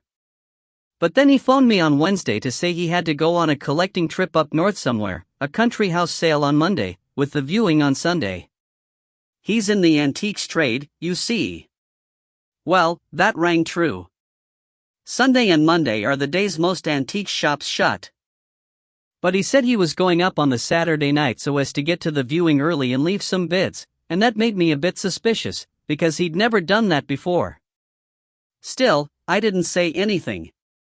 And then he phones me at 7 o'clock on Thursday to say it's all over and he's got someone else and it's the real thing this time. He hadn't been going to go away at all, he planned to spend the weekend with the new one. They'd arranged it Wednesday night, he'd been there, the new one, spent all day Thursday with him, and he'd just gone, so Piers had got straight onto me to tell me it was all over. He stopped a moment. I'm sorry, I'll have to have another drinky. It makes me shake just thinking about it. What about yours, Dot? Slider declined, and watched as Mednam got up and mixed himself another G&T. Had it not been Josh Prentice's brother, he would have been impatient with all this detail, but as it was, he was listening with mind agog. If Piers had done him wrong and it was Phoebe who'd brought them together in the first place and Phoebe was making the beast with two backs with Josh, well, could that add up to enough to make Mednam snap? Except that the rape still seemed a bit unlikely. Mednam returned with his drink, but didn't sit down. He wandered about restlessly, sipping, touching things. Slider prompted him. So Piers told you it was all over. What next? Naturally, I argued with him. Told him this new thing was a flash in the pan. He says he's known him a while, but it was just ordinary acquaintance before. Well, I thought, tell that to the Marines. I know the symptoms. I'd been dumped on before, believe you me. Anyway, it's obvious that Piers has just been dazzled by a young Turk in a Donna Karan suit and Gucci shoes. So different from Tweety old moi. He wouldn't say who it was, but he went on and on about how wonderful he was in frankly tedious detail. I said, why all the secrecy? Tell me his name. And he said the new one wanted it kept secret, forbade him to tell anyone. I said, love, if he's ashamed of you, but he said no. It was that his career was at a delicate stage. He's going to be frightfully important, and when he is, he'll come out in the open about the relationship. Mednam sniffed. Piers is such an innocent, he shouldn't be let out alone. One can see why he's gone doolally over this power dresser. What he sees in Piers is another matter. Seal my lips for that, dear, because nobody likes a bitch. But anyway, I wasn't taking it lying down, pardon the pun, because I just know it isn't going to work and I'd like to save Piers' heartache if I can, despite the way he's treated me, so I said, is he with you now? And Piers said he just left. So I said, then let me come up and see you. You owe me that, at least, to tell me to my face. Because of course I thought if I could see him I could talk him round. He argued a bit, but I wore him down. I think he was quite glad really, because he was never the slightest use at being on his own, Piers wasn't. I think one should be a world unto oneself. I'm happy as a lark with my own company. But Piers has to be with someone every minute. I suppose that's what the problem was with us, because I wasn't there enough of the time. Not that we couldn't have worked that out. Anyway, after a bit he said all right, I could come if I wanted but it wouldn't make any difference. So I went. Went where? Slider asked. To see Piers, Mednam said irritably, and then, oh, you mean where? Well, Chelmsford, of course. He's got the shop there, and a dear little cottage, very bijou, stuffed with the most precious things. I mean, Chelmsford's outer Mongolia as far as I'm concerned, anything beyond the Angel Islington just doesn't exist for me, but he finds it convenient and it's only 40 minutes on the train, and when he wants to stay in London he's got a room at Josh and Noni's, if he's not with me, or someone else, the slut, as I found out to my cost. But don't let's think about that. So anyway, I caught the 9.02, just like I told you, you see, I did tell you the truth, except for some bits that didn't matter, and he met me at the station. We went to a wine bar, what? Oh, Ramblers, it's called. We had a spot of mangiare and some drinky poos and then we went back to the cottage.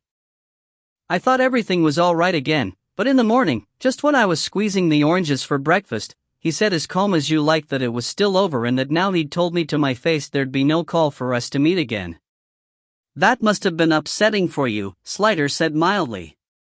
Mednam seemed to be trembling with rage. Upsetting? He'd played me for a complete patsy. I felt like I felt used. I threw the orange juice at him, that's how mad I was, and I'm not a throwing person usually, too conscious of the mess. So it ended up with a flaming row, and I marched out of there and slammed the door. It was dreadful, he confided, because when I'd calmed down a bit I realized I'd have to walk to the station, and with my feet that was no joke. But then I saw a bus coming with Danbury on the front, and I thought of the dear old aged P, and flagged it down. Quite an adventure, because I never go on buses. Well, one doesn't, does one? Normally the mum collects me from the station and takes me back. She's a marvel, 79 and still driving. She was a bit startled when I turned up, but I said I wanted to take her to lunch, and that way she drove us into Chelmsford and I ended up being dropped at the station, so my poor old feet didn't take the punishment. Didn't she ask you why you'd suddenly appeared? Slider asked. You don't know the mum. Naturally she suspected I'd flown to her arms from some little crisis or other, but she'd never ask. Just took it in her stride. She was always wonderful like that. When I first came out to them, my parents, she said she'd always suspected and she loved me anyway, and she talked to Dad like a Dutch uncle to make him accept it, though I don't think he ever really came to terms. Well, fathers don't, do they? Have you got any kiddies, love? I can tell you're married. Slider wasn't going to be drawn. So you had lunch with your mother and got her to take you to the station? He shrugged. Like I said. I brooded all the way down on the train, and then when I got to Liverpool Street I picked up the Standard and there I saw the Para and found out about poor darling Phoebe. Well, you can imagine. I was so shocked I thought I'd faint. And when you found out, what was the first thing that went through your head? Who did you think must have done it? Well, he said, shaking his blue head reluctantly, just for a teensy-weensy instant I thought it might have been Josh, because I knew he'd been there, and also, I suppose, because he was Piers's brother and just then I was willing to believe anything bad about Apprentice. But then I couldn't think of any reason why he'd want to kill her. I mean, they were old friends, so I thought it must have been one of those drug addict loonies, like I said to you, breaking in at random. I mean, no one's safe now, are they, But apart from not being able to think of a motive, Slider pursued with interest, you didn't think Prentice wasn't capable of such a thing? Oh, I'd think he was capable of it all right, Meddenham said easily. He's a very ruthless man when it comes to getting his own way. I could quite see him murdering someone if they'd become inconvenient, and not thinking twice about it. But he'd do it cleverly and I bet he'd never get caught. But he and Phoebe were very close, so I put it out of my mind. Were they lovers? He hesitated. Juno, I don't really know. She never said so one way or the other. Maybe they had been at one time, no, I really couldn't say. It was funny really, they were more like, he paused, thinking it out. I don't know, brothers or something. Or an old married couple. Very close, but almost too close for sex, you know? But then, I've always had my doubts about Josh. He's always played the great butch Omi about town, but there's just something about him, I wouldn't be surprised if he wasn't a closet queen. Boo, slap my wrist for gossiping. Still, they say it's in the genes, don't they, and there's Pierce to take into consideration. Slider thought of the softness he had suspected in Prentice, a hint of petulance and self-indulgence, it had come across to him. Meddenham seemed to have picked up on the same thing. And it was interesting that he had said that Josh and Phoebe were like brothers, rather than brother and sister. Well, if Meddenham's story was true, it looked as though he could be ruled out as the murderer, and that was one strand untangled. If it was true, and if Prentice's story was true, and if they weren't in it together. That was enough ifs to make a cult movie. I shall have to take steps to verify your story, he said. Which means I shall have to speak to Piers Prentice. Meddenham looked dismayed. But if he agrees with what you've said, there's no reason why anyone else should know anything about it. Thank you, Meddenham said a little stiffly. The whole episode was horribly humiliating to me. Of course, we're no stranger to pain of that sort, but, well, one doesn't court it, does one? And then, he seemed to remember suddenly, and sagged a little, the way it ended, with darling feed being killed. I'd like to put it completely behind me as soon as possible. One more thing, Slider said, you said that she had been drinking heavily just recently. Did you get the impression she was worried about something? Definitely, he said, sitting up straighter. She had something on her mind that was gnawing at her, that's what I thought. Did she tell you what it was? Hint at it in any way? No, not a dicky. I said many a time, tell all, heart face, you'll feel better. Don't bottle it up. But she just laughed and said there was nothing wrong and changed the subject. But she was brooding, that's what. Something was preying on her mind, and if she'd only trusted her Uncle Peter, he mourned, all might have been well. Chapter 7. Britannia waives the rules. Slider was in the hall putting on his coat when the flap on the letterbox lifted and vomited a pack of letters onto the floor, like a heron regurgitating fish. He picked them up and shuffled through them. A few minutes later, wondering why he hadn't left, Joanna came out from the kitchen and found him standing there, motionless. The printed heading on the paper held in his hand was IN the divorce registry. His head was bent, the thin sunlight coming in through the glass panel of the front door backlighting his hair in a pre-Raphaelite way. Not for the first time, she wished she could paint. She leaned gently against him from behind, and he lifted the paper to show her. It's the decree absolute, he said. So I see. He said nothing more, only stood there like a sad lamppost, and after a bit she said, how do you feel about it? I don't know. Strange. He hauled a great sigh up from his socks and said, it's so bald. The end. 16 years of marriage. He turned to face her and she slipped her arms round him inside his coat. I'm a free man, he said, trying to sound glad about it. This is my dangerous moment, she said lightly. Any minute now you'll realize that free means you don't have to settle for me either, and off you'll flit like a butterfly to more exotic flowers. Yes, you should worry, he advised her.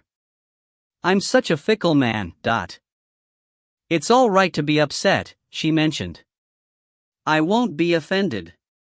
He rested his face against her hair and closed his eyes briefly. It was a gesture that needed no thought. She was his mate now, she was home, and everything he did with her or without her took place in the context of her, automatically, as once it had, though without the same pleasure, in the context of Irene. She was now selbstverständlich. And because of that, this piece of paper didn't have the impact it might otherwise have had. He didn't feel upset, he just felt strange. And guilty, of course, but that was endemic. And he couldn't help wondering how Irene would be feeling, receiving her copy of this same document, and opening the envelope in Ernie Newman's house, perhaps in her predecessor's kitchen, waiting for her predecessor's electric kettle to boil. Joanna squeezed him a little tighter, reading his thoughts effortlessly. You ought to ring her, perhaps? It must be a hard moment for her, whatever the circumstances. He kissed her gratefully. Yes. I will. When I get to work. Not here, not from his and Joanna's phone. Joanna smiled inwardly. That was male tact.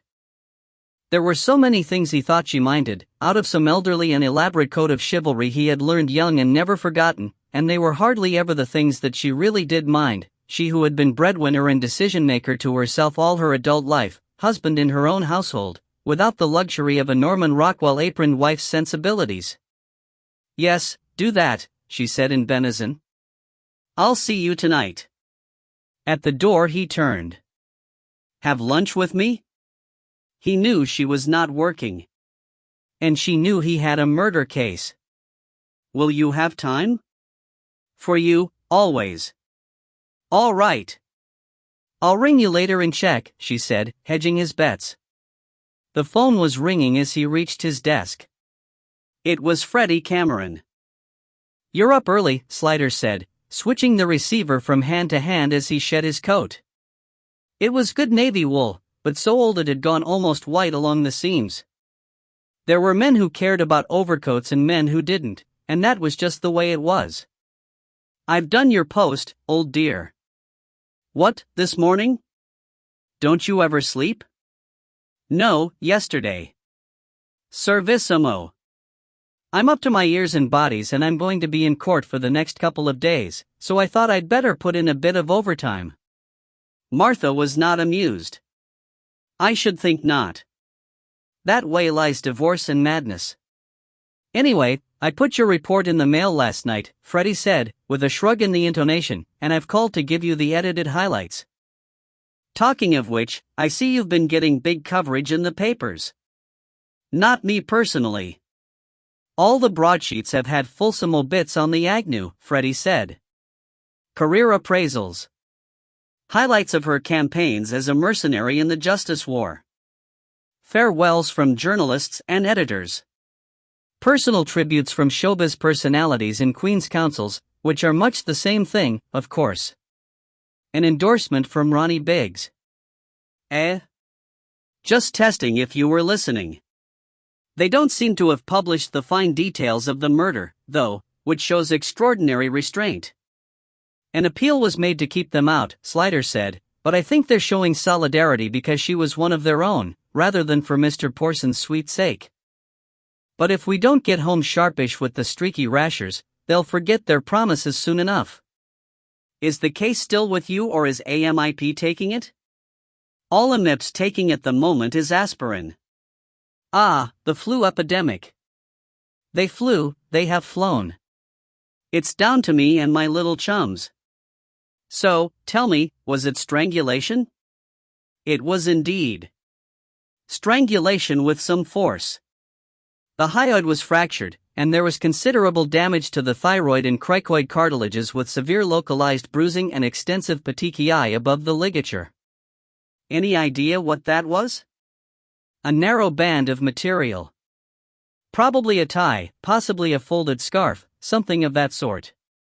Pair of stockings? Cameron chuckled. Tights, dear boy. A good feminist would never wear stockings. And, no, the texture was wrong for tights. The material was smooth. I'd plump for the tie, if you put a gun to my head. Nicely available, for one thing. Carry it in, and out, round your neck. If you could get the knot undone, Slider said. There was no knot, Freddie said. The killer relied on strength and determination. And there were some other points of interest. The strangulation was carried out from behind, which was not what you'd expect from the position of the corpse. Are you sure? Slider said. No, silly question, of course you are. You can see by the comparative depth of the bruising, Freddie explained. The ligature was placed round the neck, crossed over at the back and pulled tight. Now, if the ends had been pulled by someone standing in front of her, the crossed part would have dug into the neck at the back, but in fact the pressure is all at the front. So that means, he paused, inviting comprehension. Yes, I see, said Slider. It's pretty difficult to strangle someone from behind when they're lying on their back on the bed. 10 points, Freddie awarded him approvingly. And when you add the intriguing little fact that the wrists were tied after death. What? Dead men don't mark, said Freddie. The ligature round the wrist was tight, but there was no bruising. However, from the distribution of hypostasis, she was put into the position we found her in immediately. So she was strangled somewhere else in the room, Slider said, and then put on the bed and tied to the bedhead to make it look like a sexual assault? That's a viable hypothesis, Cameron said. There was, in fact, semen in the vagina, but there's no bruising or any other sign of forcible penetration. I've sent a sample off to be typed, as well as the sample from the condom. Though I doubt we'll get much from the condom, too dilute. We don't know, Slider said, that they are from the same person. I don't like to contemplate that scenario, Cameron said. But we have a bonus ball, there was some tissue under the nails of the left hand. She managed to scratch her assailant, not deeply, just a surface abrasion, but enough to give us a tiny sample. I've sent that off to the genetic boys, too. Let's hope it matches one or other semen sample.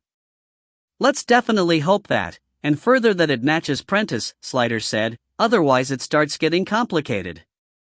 Oh, was the sexual penetration post-mortem?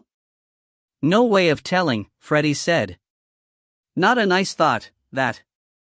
No, said Slider. Not that it would have mattered to her once she was dead. True. Still, at least the condemned woman ate a hearty dinner, Cameron went on, with wine and spirits.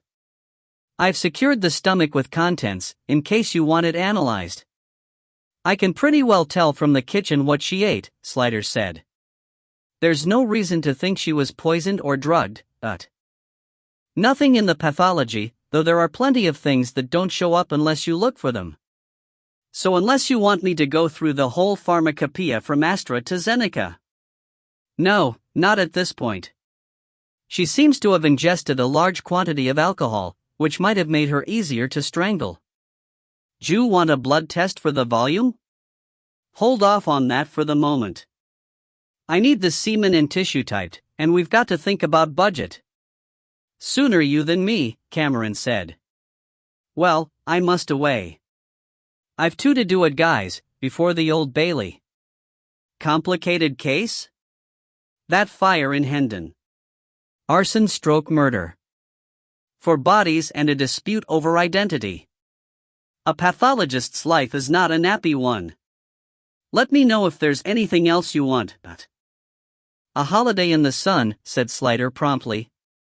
A holiday? Ah, yes, I had one of those once, said Freddie. He heard Swilly's voice in the outer office, saying good morning to Anderson, who was first in. Anderson hardly spared time for a hello before offering yet again to take her wedding photos. You don't want to have anything to do with those professionals, he said earnestly. They charge a bloody fortune. A century plus just to turn up, and a tenner a time for the pics. And half of them are in league with villains.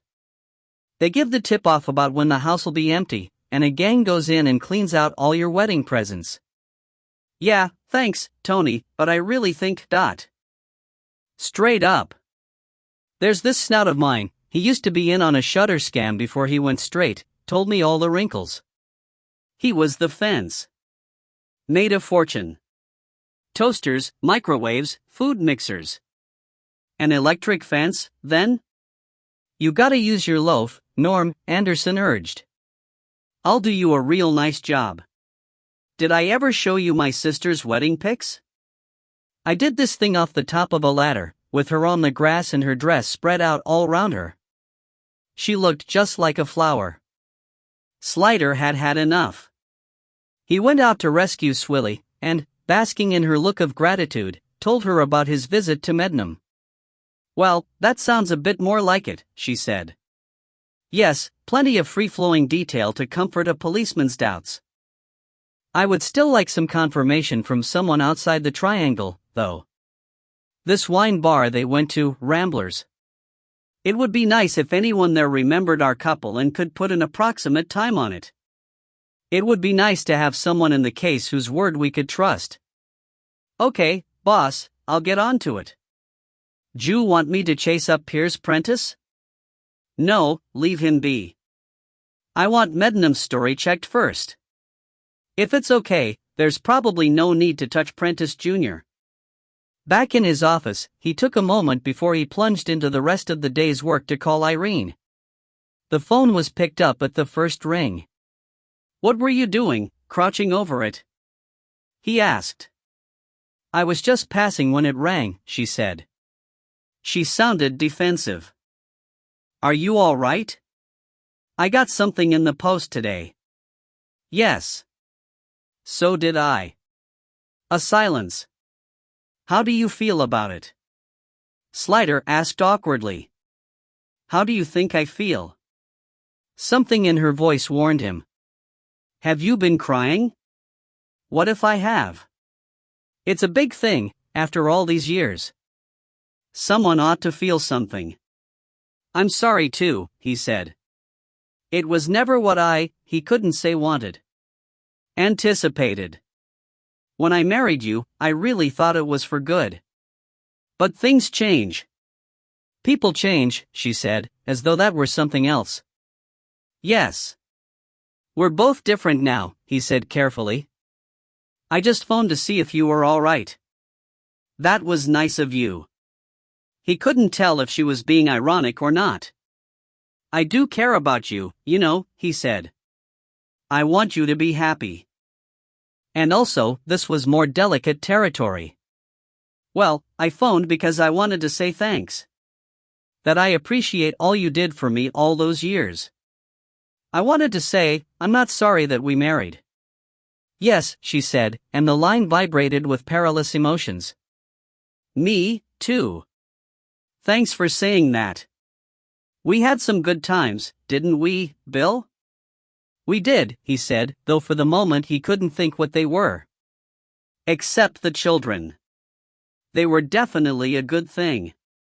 Will you tell the children? He asked. I suppose so. When they get back from school. I think they'll take it all right. I mean, they must know it was about due. Do you think, he asked diffidently, it would be a good idea if you and I were to take them out somewhere together next weekend? Just the four of us. If I can get the time off. To celebrate? Irene said, with a twist of lemon. Of course not to celebrate, he said. To reassure them. To show we can still be all right together, even though, well, you know. What do you think? It might be nice, she said cautiously. But I won't say anything to them yet, in case you can't get the time. I wouldn't want them to be disappointed. If she had learned one thing in the years she had been a policeman's wife, it was not to plan ahead. Atherton came in, looking as if he had been out on the tiles. Late night? Slider asked casually. No, early. Early hours. His breath had the vinous sting of heavy consumption. Slider thought if he took a breathalyzer test right now his drive into work might take on a whole different complexion. Nice to be able to afford debauchery, Slider said. You have yours laid on at home, said Atherton. Slider wasn't sure what he meant by that. Had the dog been up to his old tricks? But he didn't feel up to pursuing it. I've had Freddie Cameron on the phone, he said, and passed on Freddie's report. Atherton's grayness was shed instantly. Alert, eyes wide, he sat on Slider's windowsill and crossed his arms into thinking position. Wait a minute, this is weird. He has sex with her, using a condom, because he's a careful boy, or she's a careful girl, and chucks the debris down the lav, presumably as per usual habit, relaxed enough about it anyway not to check that the corpus volupti is safely off on its journey to the sea. Then he has sex with her again, without precautions. Then gets her drunk, strangles her, and arranges her on the bed to make it look like a stranger rape, despite the fact that his semen is inside her, ready to finger him as the rapist. It doesn't make sense, Slider agreed, but we don't know what order things happened in. Maybe it was sex with condom, then more drinks, then unprotected sex because they or she were merry enough not to care. Then strangulation, Atherton acknowledged, but why the rape scenario? Not thinking clearly. If he was drunk too. But if he was trying to make it look like a random rapist, he ought to have faked a break-in as well. A stranger wouldn't have known that you could slip that lock. He would if he tried, Slider said. Yes, but Prentice wouldn't know that we'd realize that. If someone's faking something they daren't get that subtle, in case the other side misses it. I'll just sit here and let you argue yourself into a corner, Slider said. There are yet other scenarios. Sell me one, Atherton invited. Sex with condom, drinks, quarrel or whatever, strangulation, and then bondage sex with the corpse, because that's what he really likes, or as an act of revenge, humiliating her when she couldn't fight back. You've got a nasty mind, Atherton complained. But necrophilia does at least make more sense than the setup idea. Anyone who'd do that would be mad enough not to care about leaving the semen behind, and wouldn't need to fake a break-in. But Prentice didn't have a scratch on his face, did he? It needn't have been the face, Slider said. It could as easily be the neck, or it might be hand or arm, trying to loosen his grip. Or it might have been the bare body while they were bonking. And in any case, Freddie says it's a tiny tissue sample, nothing more than a slight abrasion. I suppose she was too drunk to fight much, Atherton said. I didn't like the woman, but she's gaining my sympathy point by point. But remember, we don't know yet that the seaman is Prentice's, or even that both lots are from the same person. Prentice may have noshed, made love and left, and the murderer came in afterwards for the rest of the sex. Or someone else might have been responsible for the condom and Prentice for the rest. And meanwhile we've got an unverifiable alibi for him, and a wife who gives him an alibi he apparently doesn't want. Slider smiled faintly. Life is fun, isn't it? So what are you going to do, Gov? Have a crack at Giles Freeman myself, and get Porson to try and hurry the DNA results. We're stuck without them. Meanwhile, you go and have a bash at Mrs. P. Your famous charm and sexual magnetism might get something different out of her. Okay. He stood to go. What's this about you giving the fabulous Norma away at her wedding, by the way? How the hell did that get out? Slider said, startled. Oh, it isn't out. Norma told me. Wanted to crow over me, I think. But I told her you wouldn't go if I wasn't there. And she believed you? Not entirely, Atherton admitted. She called me a lying, weaseling scumbag. So I'm relying on you to get me an invite, Gov. Why should I? Could you bear to think of me being humiliated in that way? Slider nodded grimly. Could you live with yourself afterwards? I could try. You wouldn't enjoy the wedding without me. It'll be nothing but strangers there. My job, of course, doesn't accustom me to meeting strangers. Ah, but it's different in a social situation, Atherton said. You need me as a buffer. Look, I'll get your sandwiches every day. I'll be good forever. Go on, get me an invite, please. The furthest I'll go, said Slider, is to ask her why she doesn't want you there. Atherton shuddered delicately. No, I'll pass on that. There are some things it's better not to know. After a frustrating interval, Slider, too, got as far as Freeman's press secretary, Ben Mackenzie. I'm sorry, Giles Freeman doesn't talk direct to anyone, he pronounced. What's he got, a mouth at the back of his neck? Slider asked irritably. I don't think you understand, Mr. Mackenzie, I'm conducting a murder inquiry. No, you don't understand, Mackenzie interrupted him firmly. We're talking about the Secretary of State, a member of Her Majesty's government, not some crackhead off the streets. I don't care who he is, he has to answer my questions, Slider said. He must confirm or deny Prentice's alibi, and make a statement to that effect. I can come myself and interview him, or send one of my officers, or he can come here and do it, but one way or the other it has to be done, and done today.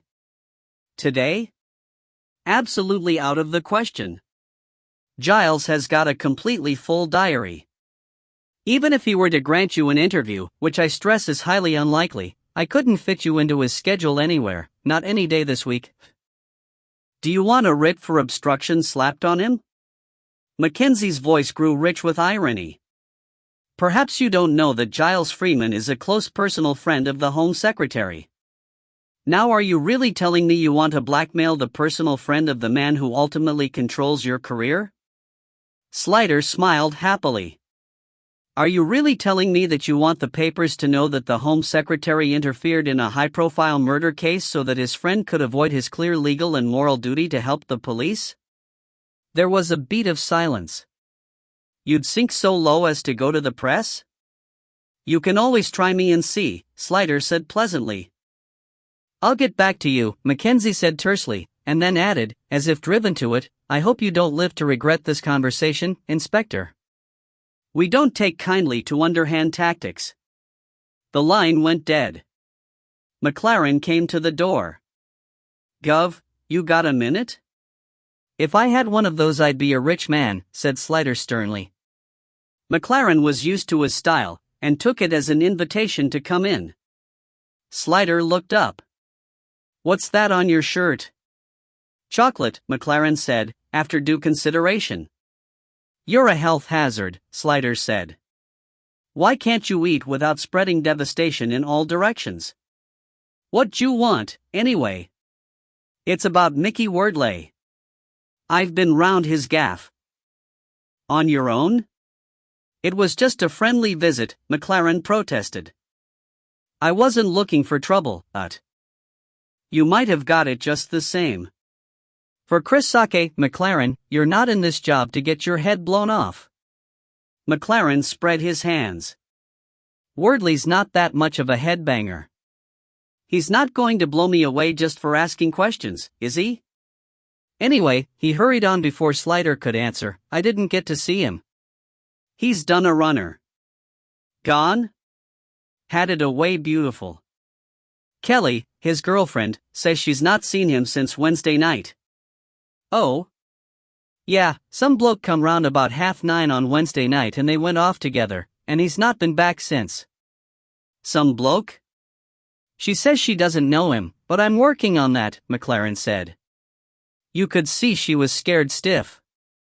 Anyway, a snout of mine says he's heard Wordley's mixed up in something big. He cocked his head hopefully like a pigeon waiting for bread. Something big could be anything, Slider said.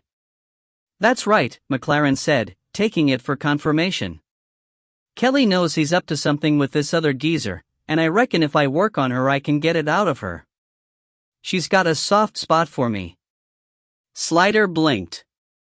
Well, I suppose a lot of women are fond of animals. But look, if there's any truth in it, that's he's mixed up in something big, it's far more likely that he's planning another robbery, given his form, and given this mysterious other bloke. He's not likely to take a chum along with him when he goes murdering. It could be a robbery, McLaren said, with an air of stretching a point about as far as it would go. But if that was it, why would he stay away? Kelly says he's never done that before. He likes his home comforts. The only times he's stopped out like that was when he's been on one of his benders. So what's your point? He's gone out on the piss with this bloke. Next day, still under the influence, he's gone round Agnew's place and offed her in a fit of temper. Slider thought a moment. And tied her up afterwards to fake a rape? It didn't have to be a fake, did it, Gov? McLaren said intelligently. The sex could have been post-mortem. He's the kind of nutter that'd enjoy something like that. Is that what his girlfriend says? He shrugged. He's got some very funny ideas, according to Kelly. And he likes a bit of bondage. Anyway, she's like a cat on hot bricks, she definitely knows something. If I just lean on her a bit? He made it into a question. All right, you can follow it up, Slider said. We ought to keep an open mind that it might not be Prentice. And if Wordley's disappeared we may as well know why. Thanks, Gov. But be careful, Slider added as McLaren retreated. Wordley's a dangerous bastard, and he won't like you messing about with his girlfriend's head. Don't go sticking your face into a hornet's nest. I'm not scared of him, McLaren said. If you had any brains you'd be scared, said Slider. Chapter 8. Lies, Damned Lies and Ballistics. Mrs. Prentice was a long time answering the door, and Atherton was ringing for the third time, purely in the cause of being thorough, when it opened. Mrs. Prentice? I'm Detective Sergeant Atherton of Shepherd's Bush CID. He showed his ID. My husband isn't home, she said. I know. It's you I want to speak to. I've already told another detective, a woman, everything I know. WDC Swilly. Yes, but there've been further developments, and I'm afraid I really do need to ask you some more questions. May I come in? She stared at him for a long moment, and then sighed and stepped back. All right. Do you mind if we talk in the dining room? I'm not too good at stairs yet. That's why I was so long answering the door, but... She walked ahead of him with the stiff and too upright gait of the back sufferer. Oh, yes, you hurt your back, didn't you? Atherton said. My colleague told me. It's an old trouble that comes and goes, she said. I heard it in a fall years ago. Horse riding? Skiing? Atherton asked conversationally. Ballet. I used to be a dancer. In the dining room, green silk Regency stripe wallpaper, dark Edwardian furniture, and a lot of heavy silver that needed cleaning, she pulled out a chair and sat carefully, letting her trousered knees relax outwards in the approved Alexander method. Atherton sat catty-corner to her and laid his large, smooth hands on the table, and she looked at them in the way that people in a railway carriage will automatically look at a dog or a child, a way not to meet strangers' eyes. In the dark room, the sidelong light from the window pooled in the patina of the old mahogany, showing up an even film of dust, like pollen on the surface of a pond. There was a faint fragrance of past potpourri and dusty carpet, underlined with damp and a hint of candle wax. A bit like a church, Atherton thought, hassocks, cassocks, incense, and rot. Mrs. Prentice looked haggard. Swilly had said she appeared younger than her age, but the shadowed eyes and drawn face before Atherton now had all their years on show. She was suffering, and she was apprehensive. The liar flees when no man pursueth. But even apart from that, if your husband has murdered your best friend, you are entitled to look a bit on the seedy side, particularly when he hasn't been locked up yet. I suppose you know what I want to talk to you about? He invited gently. The murder, obviously. I don't know what more I can say to help you. Well, you see, we've got to get one or two things sorted out, haven't we? Because you told us that your husband was at home on Thursday evening, and that wasn't true, was it? Wasn't it? Atherton smiled. Come on, Mrs. Prentice, you and your husband must have talked about this since we first interviewed you. You must know his story and yours didn't tally. He doesn't even pretend he was here all evening. Why did you say he was, Dot? She put her hands to her face as though her cheeks were hot. Oh, I don't know. I was confused. Upset. A detective came to my door completely out of the blue and told me my best friend had been murdered. Was I supposed to be calm and collected? But you said that your husband had already told you that Miss Agnew was dead. Did I? Well, that doesn't stop it being a shock. And I'm not accustomed to dealing with the police. It frightened me to have that woman suddenly appear on my doorstep. Said Atherton, with a kindly, trying to understand tilt of his head. So because you were startled and upset by the news, you immediately jumped to the conclusion that your husband was the murderer and needed an alibi? No, of course not. It wasn't like that, she cried indignantly. Well, what was it like, then? Oh, I don't know. I wasn't really thinking clearly. I was confused. I don't think you were confused. I think you were defending him. It's a natural instinct in a wife, isn't it? She didn't answer. But what were you defending him against, if you didn't think he did it? Getting mixed up in it, I suppose, she said, as if goaded into answering the unanswerable. I wanted to protect him from trouble, scandal, the newspapers. Anything like that could damage his career. I just wanted your colleague to know that Josh couldn't possibly have had anything to do with it. I wanted her to go away and leave us alone. Yes, well, telling lies isn't the best way to stop us coming back, is it? She met his eyes at last, and hers were anxious, guarded. I suppose not. But as I said, I wasn't thinking clearly. He tried a shift of direction. Did you know your husband had gone to see Phoebe Agnew on Thursday? She hesitated, and there was something there in the dark depths, he thought, something cautious. It was the look a suspect gave you when they didn't know what it was safe to say, how much you knew. His heart lifted, as it always did at the scent of guilt. No, she said after a substantial think. But why shouldn't he? They were good friends. All three of us were good friends. Did he often visit her without you? I don't know how often he visited her, but there was no reason he shouldn't, or that he should tell me when he did. There was nothing going on between them, if that's what you're suggesting. Of course, that's bound to be the conclusion everyone will leap to, that they were having an affair behind my back, especially given the way she was found. But that's precisely the reason I wanted to protect him. Once the press gets hold of it, they'll turn a decent friendship into something sordid and underhand. Her voice rose a little in agitation. Something commonplace and disgusting and deceitful. I'm afraid we can't be responsible for what the newspapers print, Atherton said soothingly. I wish we could.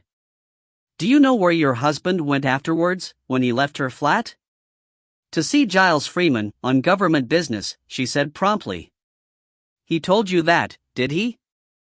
Yes. I wonder, then, why you didn't tell us. She looked away nervously.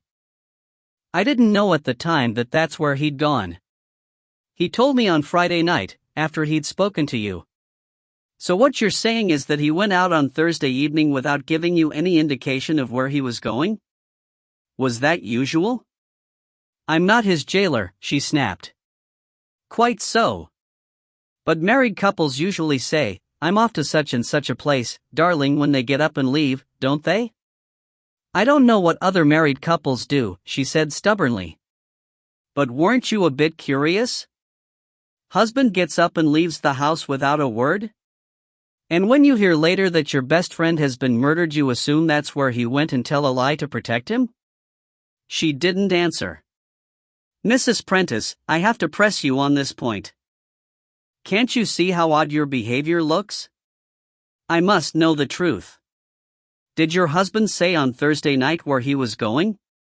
She put her hands between her knees and squeezed them, hunching her shoulders. She looked like a cold bird on a winter branch, thin and vulnerable. I don't remember. It's all so confused. I was so upset about Phoebe, it's driven everything out of my head. I expect he did say.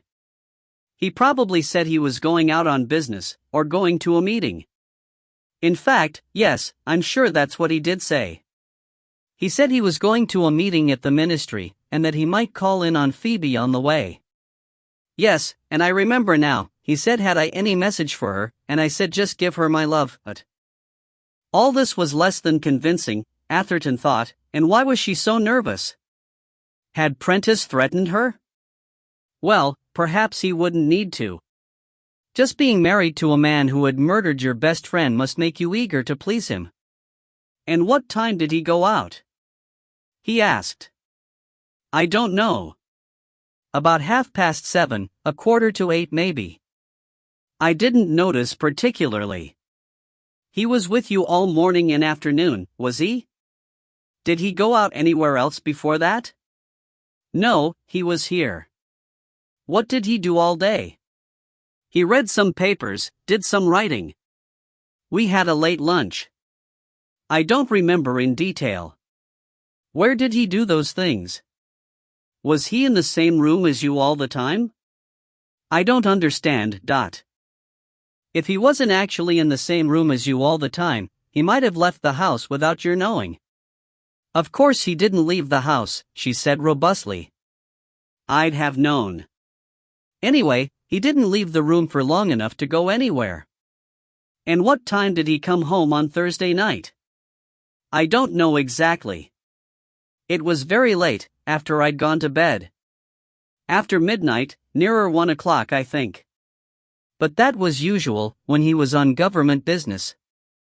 They often have late meetings when the house is sitting. Did he ring you at all that evening? No. You were in all evening? She looked startled. Of course I was. What do you mean? I mean, were you in all evening? Did you go out? If you were out, you wouldn't know if he'd phoned. We have an answering machine. But I was in all evening. And he didn't phone. Why should he? Atherton was silent, letting her stew, letting her relax. Then he said, "A little while ago, when you were talking about the trouble the newspapers would make for your husband over his relationship with Phoebe Agnew, you said, especially given the way she was found." "What did you mean by that?" A stillness came over her. "I don't understand." "Well, how was she found? What aspect of the way she was found made you think it would cause trouble for your husband?" "I don't know what you mean." "I don't remember what I said. But it's obvious the papers will make trouble for him when they know he visited her that night, won't they? Everyone always assumes the worst." Joanna phoned. "About that lunch." "Oh, Lord, I'd forgotten." "I think it's going to be out of the question," Slider began. "It certainly is." "I'm canceling," said Joanna. "Some works come in. The Grossman Ensemble. A concert in Woburn. Rehearsal 3:30 to 5:30, so I'd have to leave around 1 at the latest." "Leave earlier and don't rush," Slider advised. "I did think of it," she admitted. "Some of the others are meeting at the Sow and Pigs for lunch on the way." This was a pub at Tottington, just off the M1, handy for musicians on their way to dates in the north. Slider had learned that there were musicians' pubs which everyone in the business knew and frequented, places with good food, real ale, and an accommodating landlord. "Have lunch with my blessing," he said. "Just promise to think of me when you're enjoying yourself." "Well, I think I should stop off," she said, "because the guy who gave me the date, Gerhard Wolf, will be there, and I'd like to buy him a pint to thank him." "Do I know him?" Slider asked. She had pronounced the surname the German way, but Wolf was as Wolf did in any language. "I don't think you've met him. Tall, skinny guy, foxy eyes, long blonde hair and an earring?" "I know so many who fit that description," Slider said. "Fox and Wolf?" This was getting worse. He forced himself to be noble. "If you chum up to him, maybe he'll get you some more work." "Oddly enough," she said, "that had occurred to me." "How's the case going?" "With the speed of evolution." "So fast?" "That's how long it takes to get a DNA report back, but." "You know what DNA stands for, don't you?" Joanna said. "Eh?" "The National Dyslexics Association." "Go away, Marshall. Go and play some music or something." As he put the phone down, Atherton came in, rubbing his hands. "You look pleased. How did it go?" "Loyal little wifey is dropping him in it as fast as she tries to bail him out." He recounted his interview with Mrs. Prentice. "First she says one thing then another. She didn't know where he went and then she did. Obviously he's come home after talking to us and given her a rocket for giving him the wrong alibi. Now she's so confused she can't remember what story they're going with." "We don't know that," said Slider. "Oh, Mr. Caution. All right, but she has been lying, and she was obviously trying to protect him, and what would she need to do that for if he wasn't guilty?" "Did she admit she was trying to protect him?" "Yes, she did, as it happens." "And here's something odd," Atherton added. "She said she wanted to protect him from getting involved because the media would assume he and Agnew had been having an affair." "Makes sense." "Yes, but listen," then she added, "especially given the way she was found, the way Agnew was found." "Oh?" said Slider. Later on I asked her what she meant by that, and she waffled and said she didn't remember saying it, but it must surely have been a reference to the fact that Agnew was found half naked and tied to the bedstead, a la Sexual Games. And that's a detail that hasn't appeared in the newspapers yet. So how does she know, unless Prentice told her? Slider made an expressive face. "You think he boasted to her about the way he did the murder?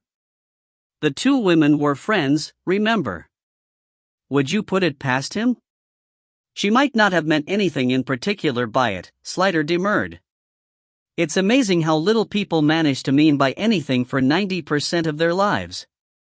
Still, it does look like another piece of evidence against Prentice.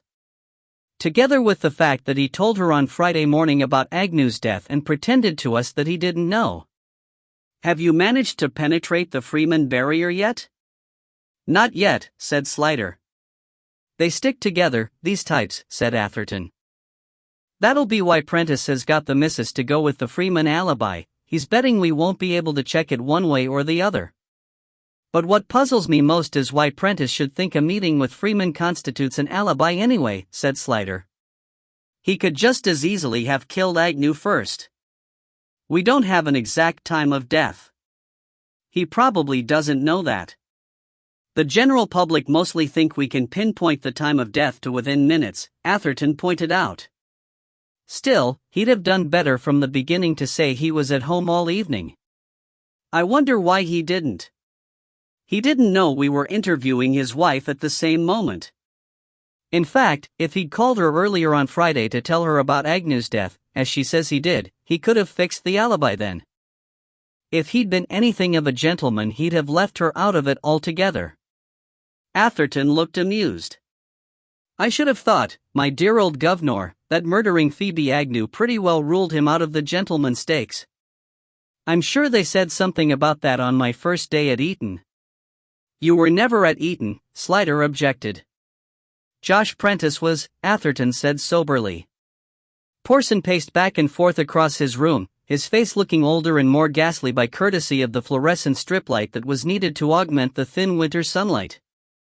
He must have been scratching his head in agitation, for his toupee was askew, and the line of natural hair revealed seemed grayer than it had been yesterday. You've really opened up a kettle of worms now, he said, giving Slider a harried look. I've had Commander Weatherspoon on the phone, literally bursting a blood vessel. It seems Giles Freeman's evoked the Home Secretary's support and the Home Secretary's got straight on to the Commissioner. He was incandescent with rage, I can tell you. You can't go around issuing threats to a member of HMG, Slider, not if you value your pension. What were you thinking of? I was thinking of the case, sir. Slider remained sturdily unrepentant. In the first place he knew he was right, and in the second place, Porson was one of the old school, and no actor into the bargain. Does the Home Secretary believe cabinet ministers are above the law? No one's above the law, Porson said. Except the editor of a tabloid newspaper? Slider amended. I'm glad you think it's funny, Porson snapped. Why the hell didn't you come to me when this Freeman type wouldn't come across? I could have passed it up to Mr. Weatherspoon to get the Commissioner to tell the Home Secretary to put official pressure on him. It's being side-passed makes Mr. Weatherspoon go ballistic, and between you, me, and the bedpost it's him we've more to fear from than the Commissioner in all his glory. He's in the best position to retaliate. He can make our lives a mockery just by lifting his little finger, and it's no secret he doesn't like you. That's a cross I'll have to bear, sir, said Slider. And if I'd gone the long way round, via the official channels, would I have got a result so soon? But Porson's crest went down, and he sighed and scratched his poll. No, you wouldn't, and that's an indispensable fact. Well, I've done my bit by reprimanding you. In fact, I told Mr. Weatherspoon I was on your side. It gets on my goat, this attitude that you have to pussyfoot round people just because they've got themselves installed somewhere up the hierarchy. We shouldn't have to ask permission to talk to someone in the pursuit of duty, no matter who they are. As it happens, he added confidentially, the Commissioner doesn't like being leaned on any more than Giles Freeman, and especially not by a pretentious little shit like Mackenzie. He backed you all the way. Slider couldn't conceal his surprise. The Commissioner did? Oh, yes. He told the Home Secretary that Freeman's got to come across or he'll be prosecuted just like you, me, or Rosie O'Grady. And come across he has. I'm glad, sir. But you've certainly stirred up a mare's nest in government circles, Porson went on, shaking his head sadly. The fact of the matter is that Freeman has categorically denied that Prentice was with him that evening. Blown his story sky high. And Prentice, in case you didn't know, is a special advisor to the government. A chum. A member of the inner sanction. I did know it, Slider said. Well, you see what you've done.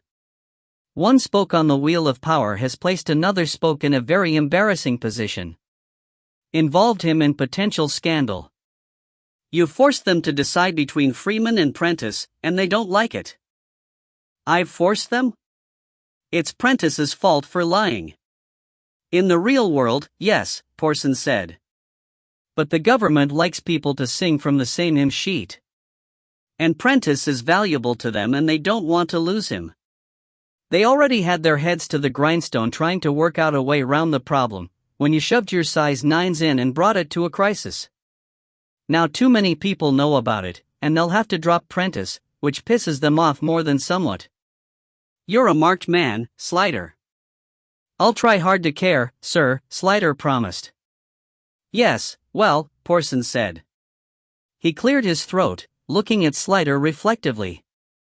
You're not interested in politics, I take it? Slider shook his head. I've never had the time, Dot.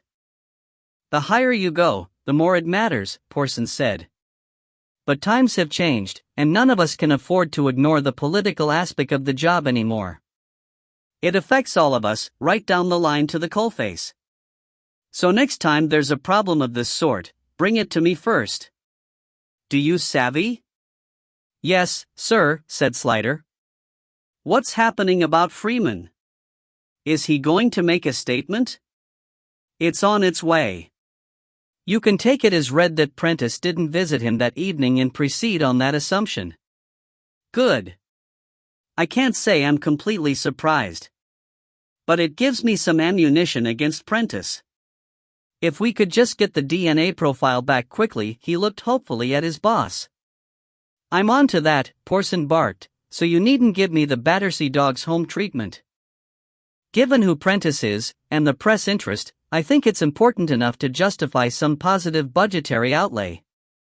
I'm prepared to pay the lab the extra for the quick result. As soon as we get the confirmation we can jump on him, before he finds any other political trees to hide behind. Meanwhile, there's no harm in keeping some pressure on about his lies. If he's talking to us, he can't be talking to anyone else, can he? Right, sir. Porson nodded dismissal. Slider, on his way out, paused to say, Sir? Thanks for backing me up. You're at the sharp end. You shouldn't have to worry about politics, Porson said. That's what you've got me for. He looked old that morning, but, for all his oddities, impressive. A totem carved in enduring granite, a giant in a world of pygmies. Chapter 9. The food, the cad, and the bubbly. The result on the seaman was waiting on the desk when Slider got in the next day.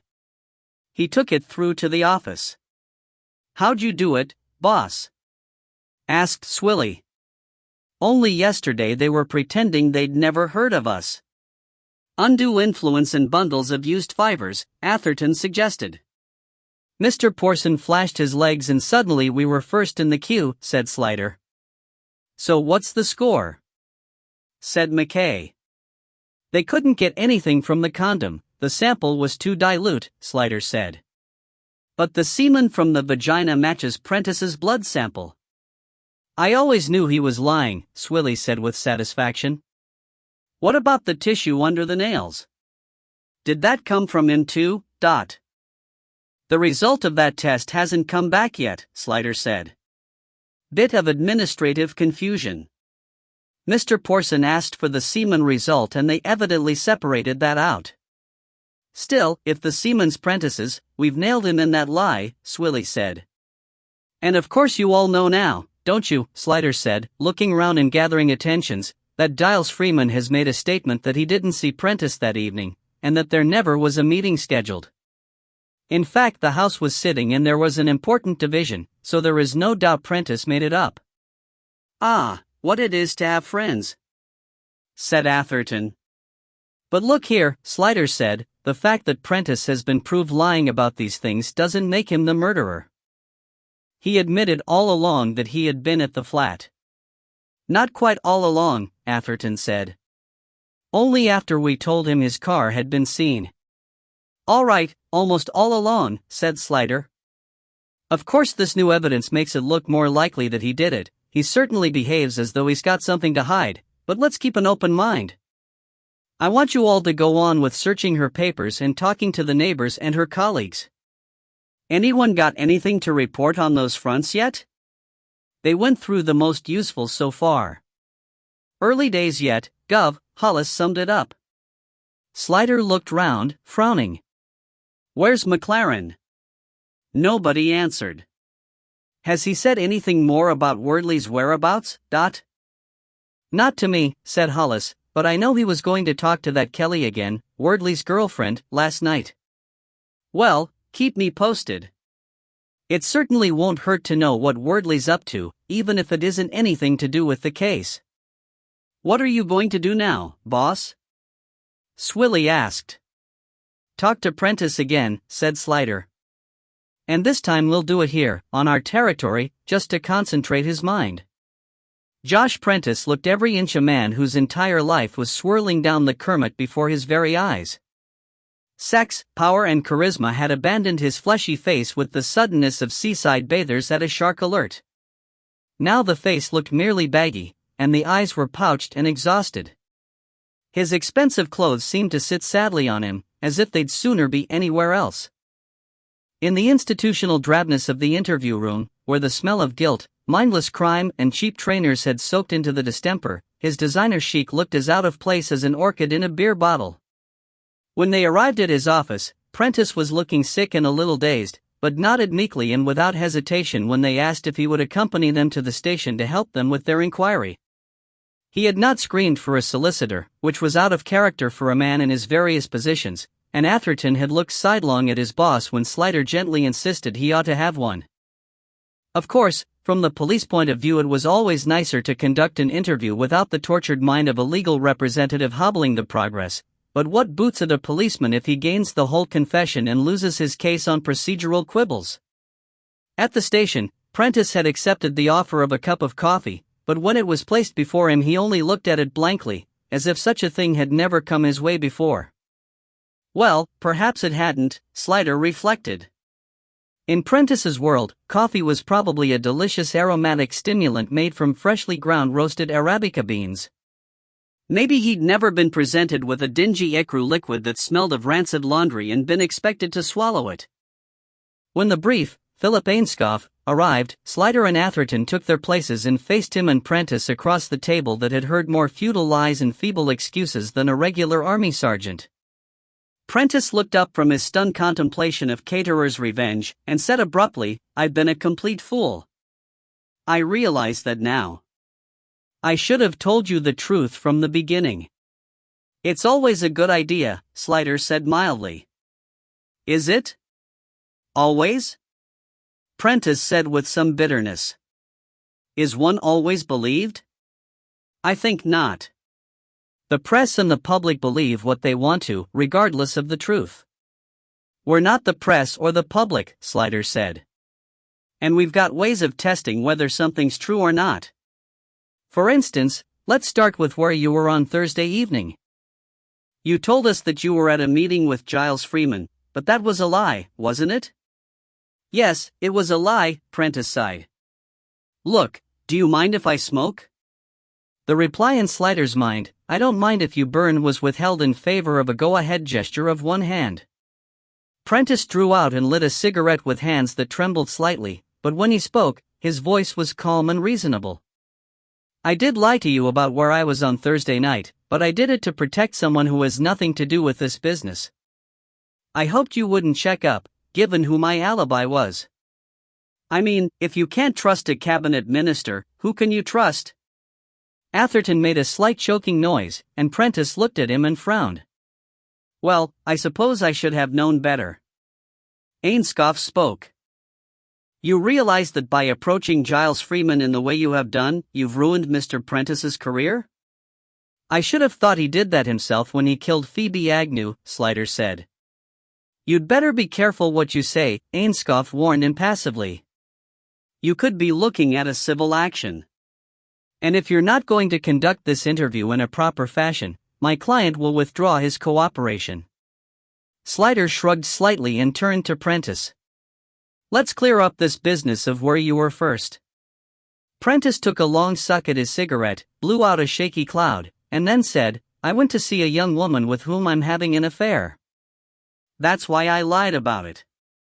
I didn't want her dragged into all this. And I didn't want my wife to know. Atherton stirred and gave Slider a look. Not that old chestnut again. Prentice caught the look and a spot of color appeared in his cheek. Indignation, or shame? What's the young woman's name? Slider asked. Maria Colhern, Prentice said. She's my secretary. Not at my firm, I mean, my secretary in my capacity as government special advisor. We've been seeing each other for a few months now. She has a flat in Kensington, one of those service blocks in Phillimore Walk. Write the address down, Slider said, pushing a pad over to him. Prentice obeyed. I suppose, he said, looking from Slider to Atherton and back, you'll have to check it with her, but I do hope you'll be discreet. Maria's done nothing wrong, and it would be unfair to make her lose her job over this. Slider raised an eyebrow. I think we've got a bit beyond unfair now, haven't we? Prentice stared a moment, and then burst out, I didn't kill Phoebe. Why won't you believe me? Because, said Slider, we found Phoebe Agnew tied to her bed, naked from the waist down, and with your semen in her vagina. It seems a fair conclusion to me. What would you think? Don't answer that, Ainscough said quickly. You are not to ask my client to indulge in speculation. But Prentice hadn't attempted to answer. He went white and fumbled the cigarette to his mouth and sucked on it like an asthmatic on an oxygen mask. He drew in so much smoke that when he tried to speak he could only cough, spouting spasmodic clouds like a dragon with hiccups. At last he gasped, It's not possible. You must have made a mistake. No mistake, Slider said. You kindly gave us a blood sample, if you remember, and we've run a genetic test on the semen. So unless you've got a twin brother, we've got a match. You had sex with Phoebe Agnew and then killed her, didn't you? Get out of that one, sucker, Atherton thought happily. Prentice opened his mouth, but Ainscough snapped, Don't answer that. He looked at Prentice hard and then said, I'd like to talk to my client alone for a few minutes. Slider and Atherton left them alone. When Ainscough recalled them, he seemed a little puzzled and uneasy. My client has agreed to continue with this interview, though against my recommendation, he said. Prentice smoked in silence, his face turgid with thought. I must warn you again to be very careful of the language you employ. Remember, my client is here voluntarily. All right, said Slider, shall we start again? Let's have an account of all your movements on Thursday, starting from when you got up in the morning, and this time, make it complete and true. Remember that we will check everything. There's nothing to check, Prentice said at last. His voice sounded faint and hoarse, though that could have been from the heat of the smoke. I got up about 7, and did the usual things, showered, dressed, had breakfast, read the papers. Then I did some work. Where? He looked surprised at the question. Where did you do your work? At home. In the drawing room. It was only reading, some reports on brownfield sites. I read and made some notes, looked at some drawings. We had lunch quite late, about 3:30. Then What did you have for lunch? Chicken. Why the devil do you want to know that? You never know what might be important, Slider said neutrally. Go on. After lunch? His eyes moved away from direct contact. I did some more work. Then I changed and went out. I left at about 7:15. I told Maria I'd be there at 8, but when I left the house I decided on an impulse to drop in on Phoebe on the way. I got to Phoebe's at about 8 and left again at about 20 past. And I got to Maria's about 1:30. I had supper with her and eventually left about 1:45 and was home at 1, or just before. Slider listened impassively until Prentice stopped, and then asked, When you left home, at 7:45, you say, where did you tell your wife you were going? I said I was going to see Giles Freeman, of course. I thought you were going to tell me the truth. Sliders said sternly. It is the truth, Prentice said. Slider made an impatient movement. Now I'll tell you what really happened. You had chicken that day all right, but you had it with Phoebe Agnew. She cooked you supper, chicken casserole and tiramisu, with plenty of wine, and coffee, and brandy to follow. Then you had sex with her. Then at some point you quarreled. The quarrel escalated, and you strangled her. Realizing the position you were in, you arranged the body on the bed with the hands tied to make it look like a rape attack, and left. You assumed no one would know you had ever been there, but unfortunately for you someone identified your car parked nearby. You're crazy. I don't know what you're talking about, Prentice said. None of that happened. No, it's all right, Phil. It's complete nonsense and they know it. When we came to see you on Friday afternoon, Slider continued implacably, you pretended you didn't know Phoebe Agnew was dead. I didn't know. That was the first I'd heard about it. But your wife meanwhile had stated to another of my officers that you telephoned her on Friday morning and told her the news, but Prentice said nothing to that, though his lips rehearsed a few unfinished words. We're going to end this interview right now, Ainscough said. Slider ignored him. You really should have briefed your wife better. First of all, she said you were at home all evening. Now she says you went out saying something vague about business. She didn't know anything about the Giles Freeman story until you told her on Friday night that that's what you'd told us. And the most foolish thing of all is that your Giles Freeman story and your present story about your mistress aren't alibis at all, because there's no evidence about what time on Thursday Phoebe Agnew was killed. Prentice looked like a man in deep shock. But she must have been killed after 8:30, he said faintly. Josh, said Ainscough warningly. And what makes you think that? Slider asked quickly, to get it in while he still could. Because she was fine when I left her. That's enough, Ainscough said. Unless you're prepared to charge my client, we're leaving. Don't answer any more questions, Josh. He put a hand on Prentice's shoulder and he stood up, still looking blank and shocked. Slider had one more try. Mr. Prentice, you've told us nothing but lies from beginning to end.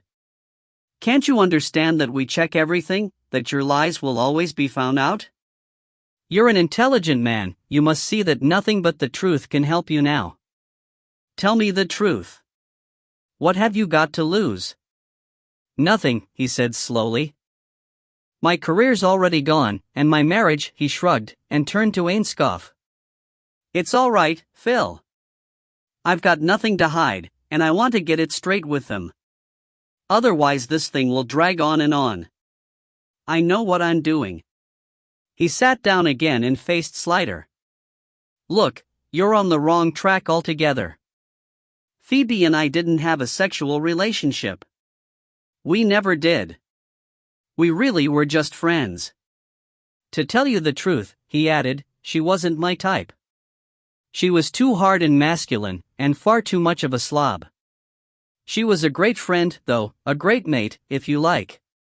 She and Noni and I have been friends since university days, but it was Noni I married. Noni's the sort of dainty, feminine woman I find attractive.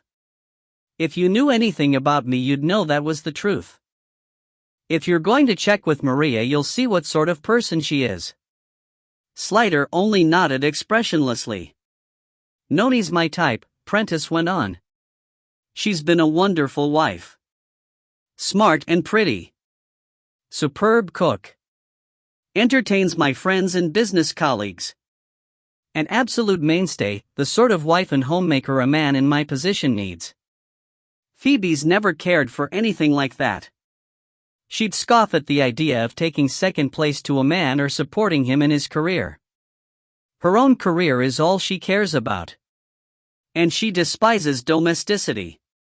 She lives in a state of chaos, her clothes are always held together with safety pins, and she's never cooked for me or for anyone in her life. She lives on takeaways. The idea of her cooking supper for me is ludicrous, you simply don't know how ludicrous. She cooked for somebody on Thursday, or didn't you notice? Slider said. Prentice looked distracted. No, not really. I mean, there were a lot of dirty plates and things in the kitchen, but that was the way it always was. They could have been there for days, for all I knew. You went into the kitchen, then? No, I just saw as I went past the door that there were dishes stacked up. I didn't go in. Why should I? But it was typical of Phoebe, that's what I'm saying. Noni would never tolerate mess like that, and I like an orderly home. Yet, Slider pursued, despite all the perfections of your wife, you still had to have a mistress? Prentice reddened. Are you going to sit in judgment on me? I warned you not to go on with this, said Ainscough. I'm trying to find some consistency in Mr. Prentice's story, that's all. It's all right, Phil, said Prentice. No, it isn't. If you insist on ignoring my advice, then I'm of no use to you. Perhaps you'd like to instruct someone else. Prentice thought a moment and then said, all right, you can go. I'll do this on my own. I most strongly urge you not to. Your advice is noted. But I'll do this my way. When Ainscough had left them, Prentice gave Slider and Atherton a strange look, part angry, part pleading. He appeared to have braced himself for something, but Slider hadn't any hope it was a confession. Prentice seemed to have regained his confidence since the low point when Slider had told him his alibi was not an alibi. Had he thought of something, some device for getting out of trouble which, significantly, perhaps, he did not want his brief to hear? Okay, he said, I didn't want to tell you this before because it's personal, and I didn't see why the intimate details of my life should be poured over by strangers, but, though I love Noni and she's a wonderful wife, we haven't had sex for a long time. Not for a couple of years. She's been depressed ever since her career flopped. She was in a sitcom and it was panned by the critics. He paused and looked to see if they knew what he was talking about. Yes, we heard about that from someone else, Slider said. Right, well, you must understand how hard that was for her. It ought to have been her big break, and in fact she hasn't worked since. Naturally, she's been very low. And she's getting to a difficult age for women. Ah, that was it, Slider thought. The inconsistencies in the story were to be laid at the door of Mrs. Prentice's menopausal irrationality. Well, I've been as supportive of her as I can, he went on, but it hasn't been easy. My own career takes up a lot of time and energy, and, frankly, I'm a man who needs a sexual outlet. He appealed to them, man to man. Slider and Atherton remained unappealed to, and Prentice was bounced back into his exposition as off a wall. Well, I don't apologize for that, he said. I've always been discreet, and never given Noni anything to complain about. And as for Maria, I assure you she knows the score and she's quite happy with the situation. So where's the harm? Slider refused to specify. What has this to do with your actions on Thursday? He asked neutrally. I'm coming to that, Prentice said. He lit another cigarette from the stub of the first, drew on it and coughed a little. Look, I don't like telling you this, but I have to, otherwise you won't understand, and you won't believe me. On Thursday, right from the time we had breakfast, Noni seemed to be in a funny mood. In what way, funny? I don't know, she seemed a bit edgy and excited. I couldn't tell what was going on with her. I was trying to read and she kept interrupting, trying to start up conversations. Talking about the news and my government job. She asked about holidays, and when we were going to have the children over and so on and so on. I did my best to be patient with her, but she was making it hard to concentrate. In the end I had to say that this was a working day at home, and I didn't want to be disturbed, and she shut up and went off. Off? Oh, just pottering round, the way women do. I thought maybe she was sulking, but when she called me to say lunch was ready she'd obviously got over it because she seemed quite happy. Almost, he frowned, seeming to search for the right word. Almost flirtatious. She brought me a glass of champagne first. I said, "What's the occasion?" and she said, "Nothing, I always used to like a glass of champagne as an aperitif, and had I changed?" I said I still had work to do that afternoon and she said, "Oh, you've got a hard enough head to take it." Flattering me, you know? Go on. Well, she'd done a delicious chicken and rice dish for lunch. She really is a super cook, and at that point I thought, what the hell, the poor love probably needs the company, stuck here alone all day with nothing to do, so I gave in and we had an excellent bottle of Burgundy with it. She was being as entertaining as she knew how, chatting and laughing. She has immense charm when she wants to use it. Anyway, he hesitated, and looked down at his hands. Anyway, after lunch we went to bed. He was silent a moment, and Slider didn't prompt him. It was the first time for a couple of years. She said she hadn't been a good wife to me lately and she meant to make it up to me in the future. Another silence, and he looked up unhappily. It put me in a difficult position. I mean, I got used to the way things were, and I was quite happy with my arrangements. The last thing I want to do is to hurt Noni, and I do love her, there couldn't be a better wife, but the fact of the matter is. You don't fancy her, Atherton suggested. It's not that, he said defensively. I want you to understand. Maria and I'm deeply involved with her. I can't give her up. But I knew I'd feel bad about it if Noni and I were also, if we were lovers again. And there was her mental state to consider, Noni's. I've told you she's been very depressed. If she was making an effort to come out of it, and I rejected her, or she found out about Maria after he finished, goaded, you must see. Slider nodded. So with all these worries about your wife on your mind, you decided the best thing was to pop out and visit a couple of your mistresses. Prentice reddened and half rose. Look, I don't have to take this sort of abuse. Oh, I think you do, Slider said. You invite it, it would be rude not to take it. Prentice was so shocked by this response he hardly knew what to say. Do you think this is funny? He said at last, incredulously. No, said Slider, fixing him with a hard stare.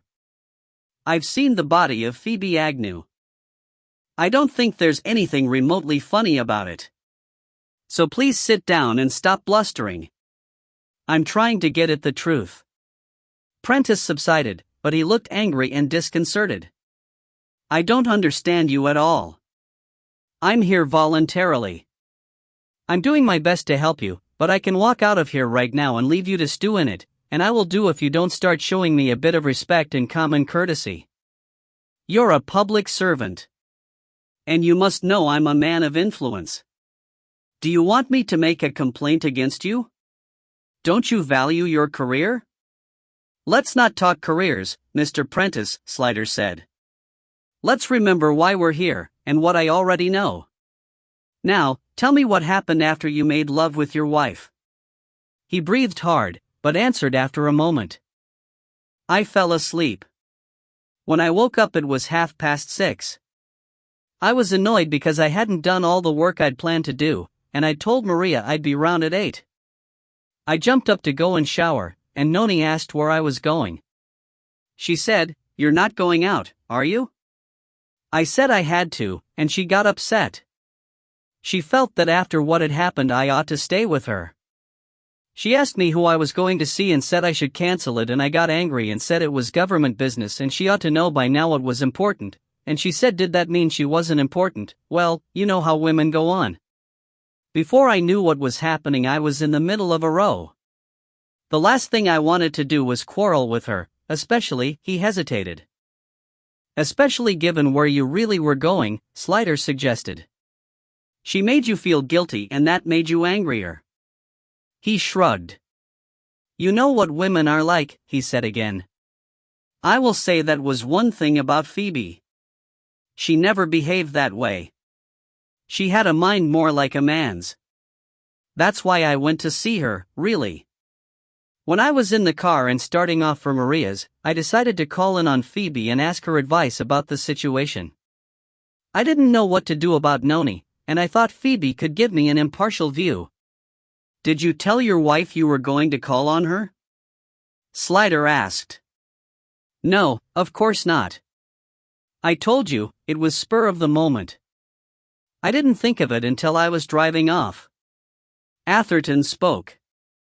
But your wife told me today that you said you were going to call in on Phoebe and asked her if she wanted to send any message. That's not true. Prentice shook his head in a goaded way, and drew again on the cigarette. It was burning too quickly, and the glowing lump of tobacco at the end detached itself and fell, landing in the untouched and cooling coffee. Prentice looked down in vague surprise, and then reached for his lighter. I don't know why she said that, he mumbled through the lighting operations. I think I do, Slider said. She was trying to protect you as a loyal wife would. Trying to make us believe your relationship with Phoebe Agnew was innocent. But it was innocent. Don't forget, Slider said, that we know differently. Chapter 10. For's a jolly good fellow. It was the early hours of the morning when Slider got home. The streets were empty, shiny with incipient frost, the sky black without feature behind the yellow streetlight. The houses looked two-dimensional and unreal.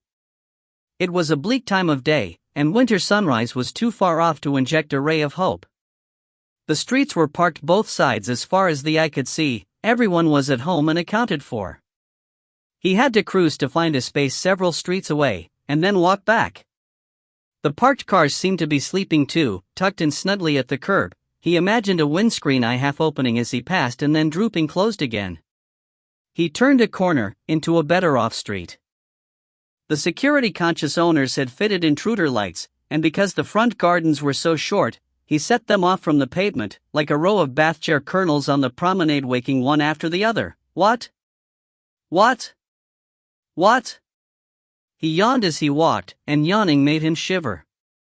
Oh, for bed, for the blissful sleeping heat of Joanna's body, for that wonderful moment when you check out of your brain and slip child naked into the warm black waters of oblivion. She woke as he came into the bedroom. Ha? Wasser time? She muttered. Shush. Just after 4. Go back to sleep. Hun, she said. He pulled off his clothes and slid in under the covers, cold as a stone, hesitating to touch her. But she reached behind her and pulled him against her scorching flesh, draping her legs over his and rubbing his cold feet with her warm ones.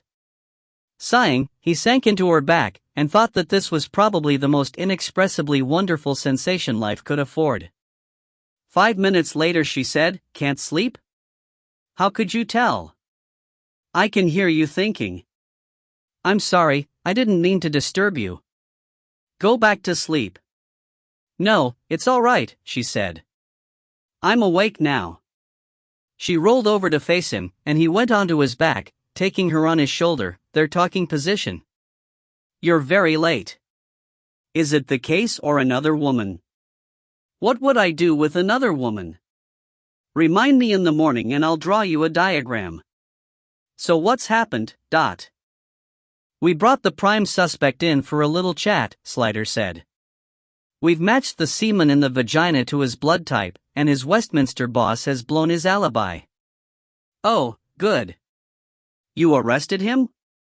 No, he was just helping us with our inquiries. It's not always the best idea to arrest them. Once you do that, you're on the clock and all sorts of rules apply. He told her of the long interview with Prentice, in its various stages. While we were talking to him I sent Hollis round to see Maria Colhern, and she confirmed that Prentice had been there on Thursday night at the time he stated. Not that that was any surprise, if your mistress won't back you up, who will? But Hollis liked her. He believed she was telling the truth. But it doesn't help him, Slider said. He seemed terribly relieved and grateful when she backed him up, but it doesn't help him at all. She can't be his alibi if we don't have a definite time for the murder, and if he's the murderer he ought to know that. Don't you think he's guilty? Yes, I think he's guilty as hell, but I can't make up my mind if he's playing a long game, or just stupid. He doesn't seem stupid, but if he wanted an alibi, why didn't he use his wife? She tried to give him one, but her evidence is so compromised now we can't take her word on anything. Why did he say from the beginning he was at Agnew's flat just for the half hour? If he was going to deny the rest, including having sex with her, why not deny it all? Maybe he knows someone saw him, Joanna said. Or maybe he doesn't know whether she told anyone he was coming, so he's trying to cover all eventualities. Yes, said Slider, you could be right there. And of course it has worked to an extent. It's tied our hands. We know he was there and he admits he was there, but that doesn't prove that he murdered her. Even with all his lies? His lies suggest he had something to hide, but that's not enough, Slider sighed. So what does he say he was doing there? Joanna asked. Slider told her what Prentice had said about his visit. Phoebe Agnew hadn't seemed surprised to see him. Phoebe was the sort of person you could just drop in on, Prentice explained. She never minded. Liked it, in fact. It wasn't as if she was the house-proud sort who needed advance notice so that she could put her best foot forward. Well, you've seen her place. It was always a tip, like a student bedsit. In fact, in some ways she still lived like a student. She never minded what time of the day or night it was, she was always ready for a drink and a chat. Phoebe, he said, had got the whiskey bottle out straight away, and he'd accepted a glass and told her his problem over Noni and Maria. She seemed in a bit of an odd mood, though, Prentice said. Distant. Distracted, maybe. At times she hardly seemed to be listening to me. To tell you the truth, I think she'd had a lot to drink, he added, and she was putting away the whiskey at an alarming rate. She refilled her own glass and offered me a top-up before I'd taken more than a sip or two. And after that I saw her fill up a couple more times. Are you saying she was drunk? Slider had asked him. A woman sleepy with drink would struggle less when she was strangled, of course. Not really. She always could hold her drink like a man, Prentice had said, but she has been drinking more heavily these last few weeks. I had words with her about it at New Year, asked her if she realized how much she was getting through. She told me to mind my own damn business. Anyway, he went on Thursday night when I told her my problem she didn't say anything, just sat there sipping at the blasted whiskey, so I asked her if she'd been listening to me. I said, just say if I'm boring you and I'll go. And she flared up and said, oh, stop being such a prima donna. You think the world revolves around your penis. It was brave of him to tell you that, Joanna commented. I think he was telling us how exasperating Agnew could be, Slider said, and inviting our sympathy for murdering her. Go on, Joanna said. What did he say next? He said it had suddenly occurred to him that maybe Agnew was starting the menopause too, and that was what was making her irritable and irrational. So he decided to be patient and kind with her, because she couldn't help it, poor cow. Patronizing bastard.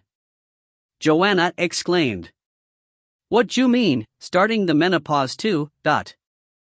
He'd wondered if his wife's odd moods were partly from the same cause, because she and Agnew were the same age. How you men do harp on about hormones.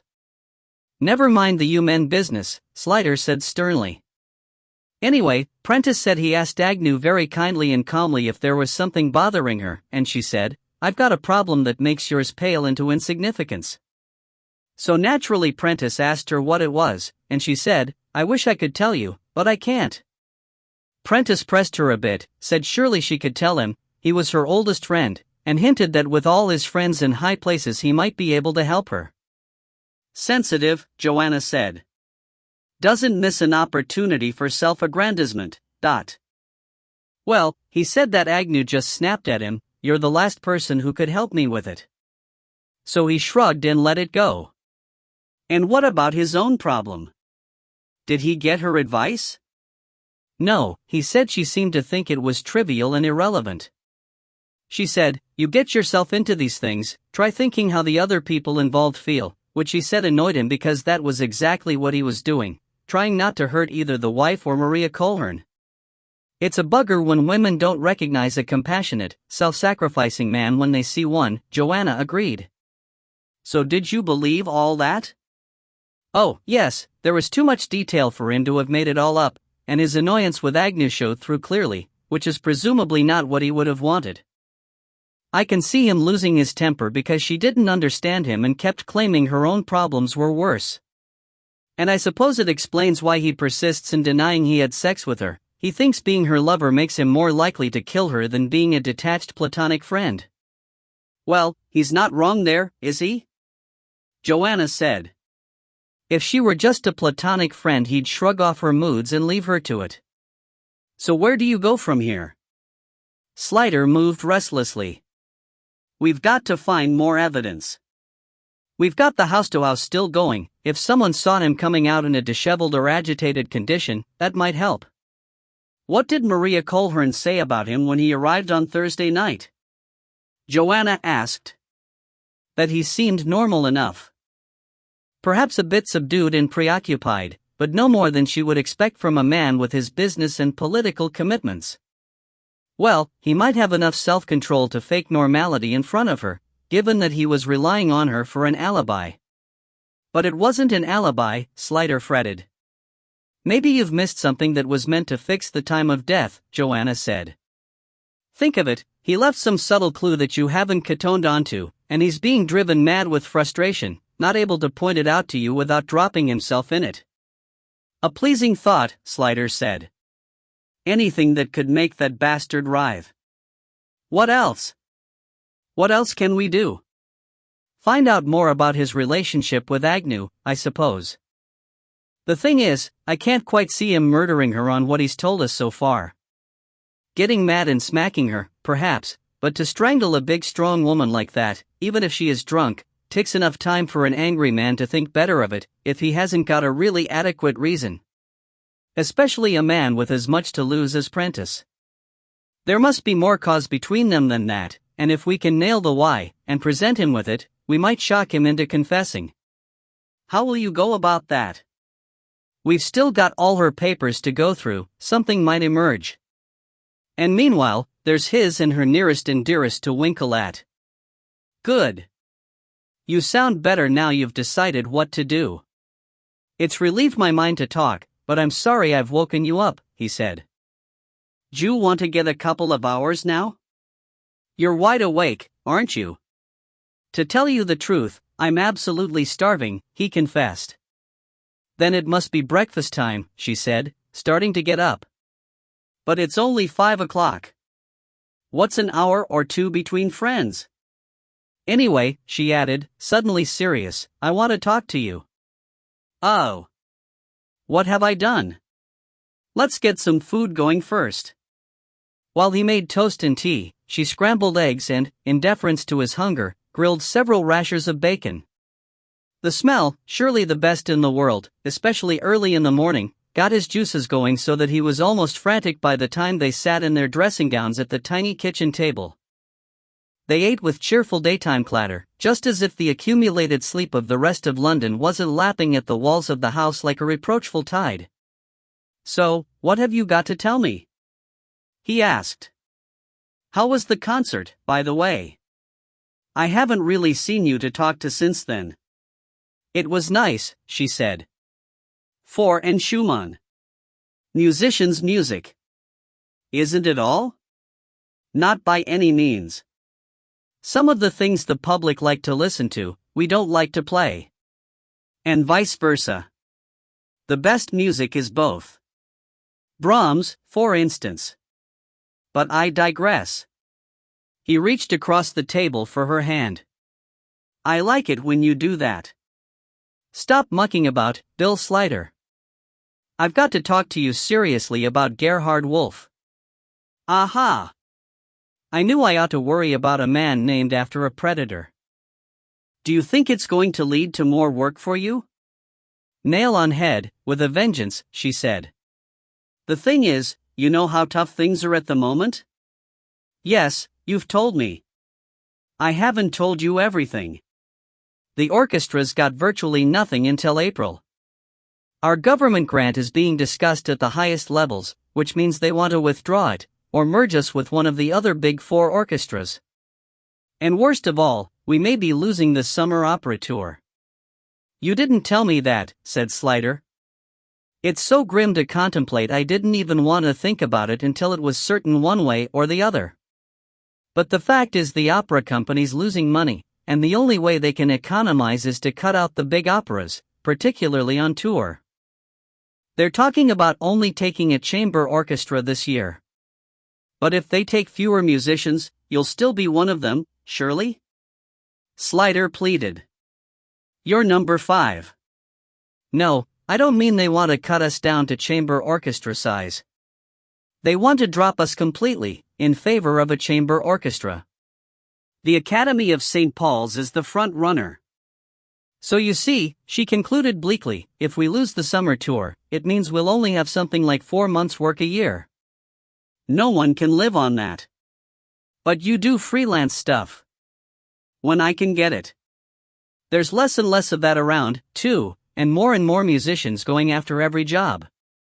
The fact of the matter is, Bill, that I can't earn enough to live on.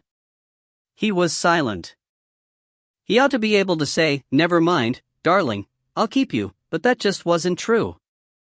He could barely afford to keep himself. Once all the deductions were taken out, tax, national insurance, the maintenance for the kids, pension contributions, life insurance, payments on the car, he only just had enough left for his food and petrol and so on. In fact, because he was living with Joanna in her flat, he didn't even pay a proper share of those expenses. The contents insurance, for instance, and the council tax she paid, and she covered the whole telephone bill, though he gave her half the gas and electricity. While the children were at school, he was never going to have enough to keep Joanna, and as a detective inspector he could neither earn overtime nor take on a second job to boost his income. He could see why some officers, often with more than one ex-wife and family to pay for, got into debt and turned desperate. So what has this wolf person got to do with it? He asked at last. He had an awful apprehension about where this might be going. She closed her fingers round his in the manner of a nurse about to exhort a patient to be brave. He's offered me a job. In the what's name, the Grossman Ensemble? She nodded. They've got a fantastic schedule, dates right into next year, regular bookings for festivals all over Europe. Recording contracts too.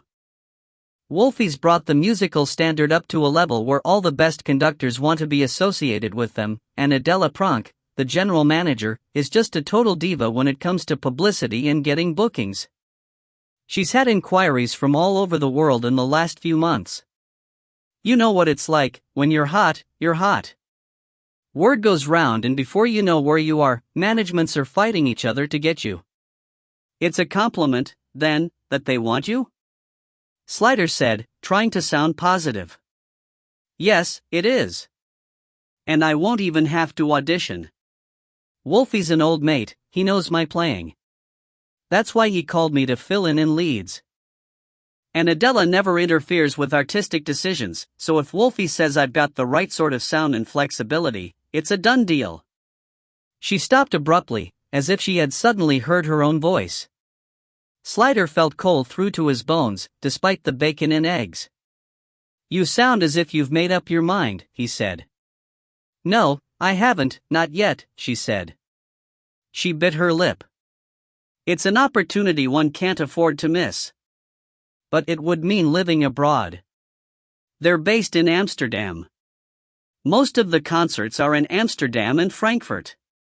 And the recording sessions. And they tour a lot, mostly in Germany, Holland, Belgium and Switzerland, and there are American and Australian tours coming up, and Hong Kong in October. Sometimes they come to England, she added on a failing note. As you see. But not often. Yes, I see, he said. There didn't seem anything else to say. It's a fabulous opportunity, she said. Yes, I see that. Bill, what am I supposed to do? If I take the job, I'll have to live in Amsterdam. There's just no way I could travel back and forth. How long would it be for? He asked. She shrugged. It's a permanent job.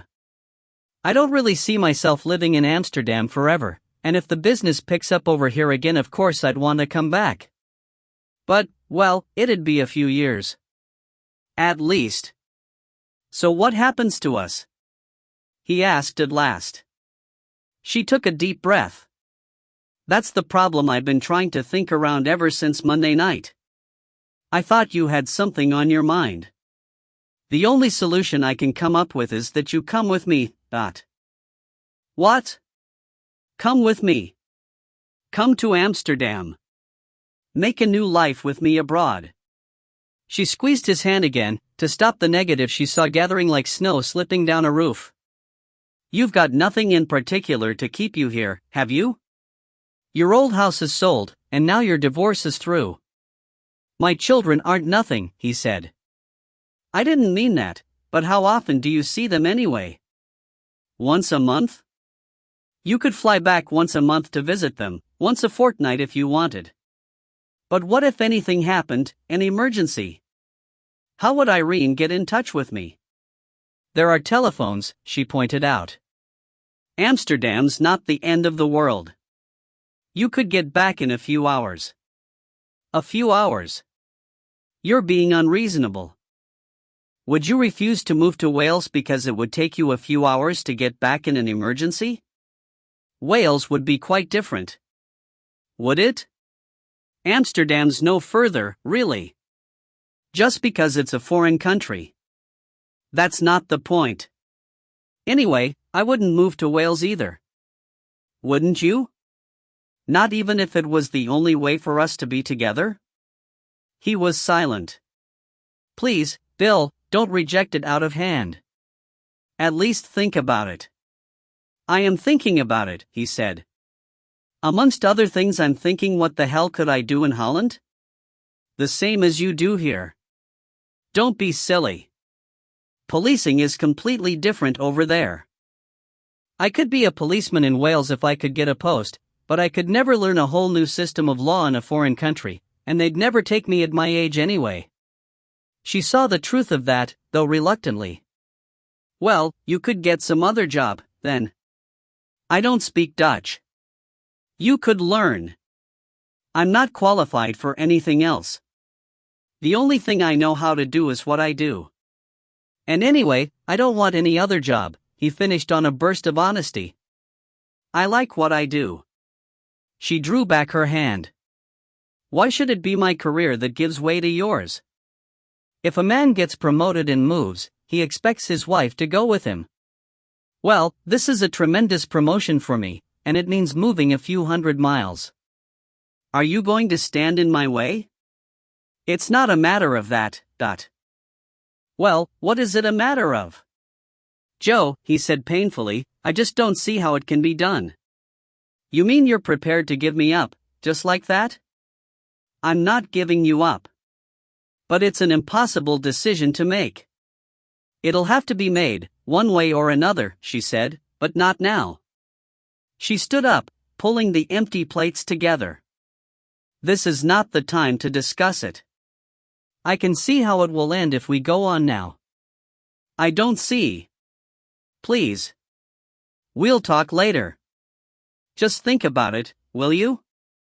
You can do that much. I am thinking, he said. She turned away to dump the plates on the draining board. I'm going to take a shower. Chapter 11. Braising with fake hams. He got back to work bathed, shaved and clean shirt, but unrefreshed, his mind raw with this new galloping doom that was suddenly bearing down on him. The missing lab report on the tissue sample from under the victim's nails had caught up with reality and was lying on his desk. He opened it one-handed and read it as he sipped the first unsatisfying cup of machine tea of the day. Oh, Nora, he whimpered. Bad to worse. The skin sample was not a genetic match with the semen and blood. The person Phoebe Agnew had scratched was not Josh Prentice.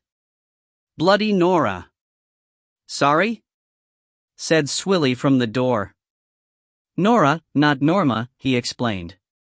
Get Atherton in here, will you? He's not in yet.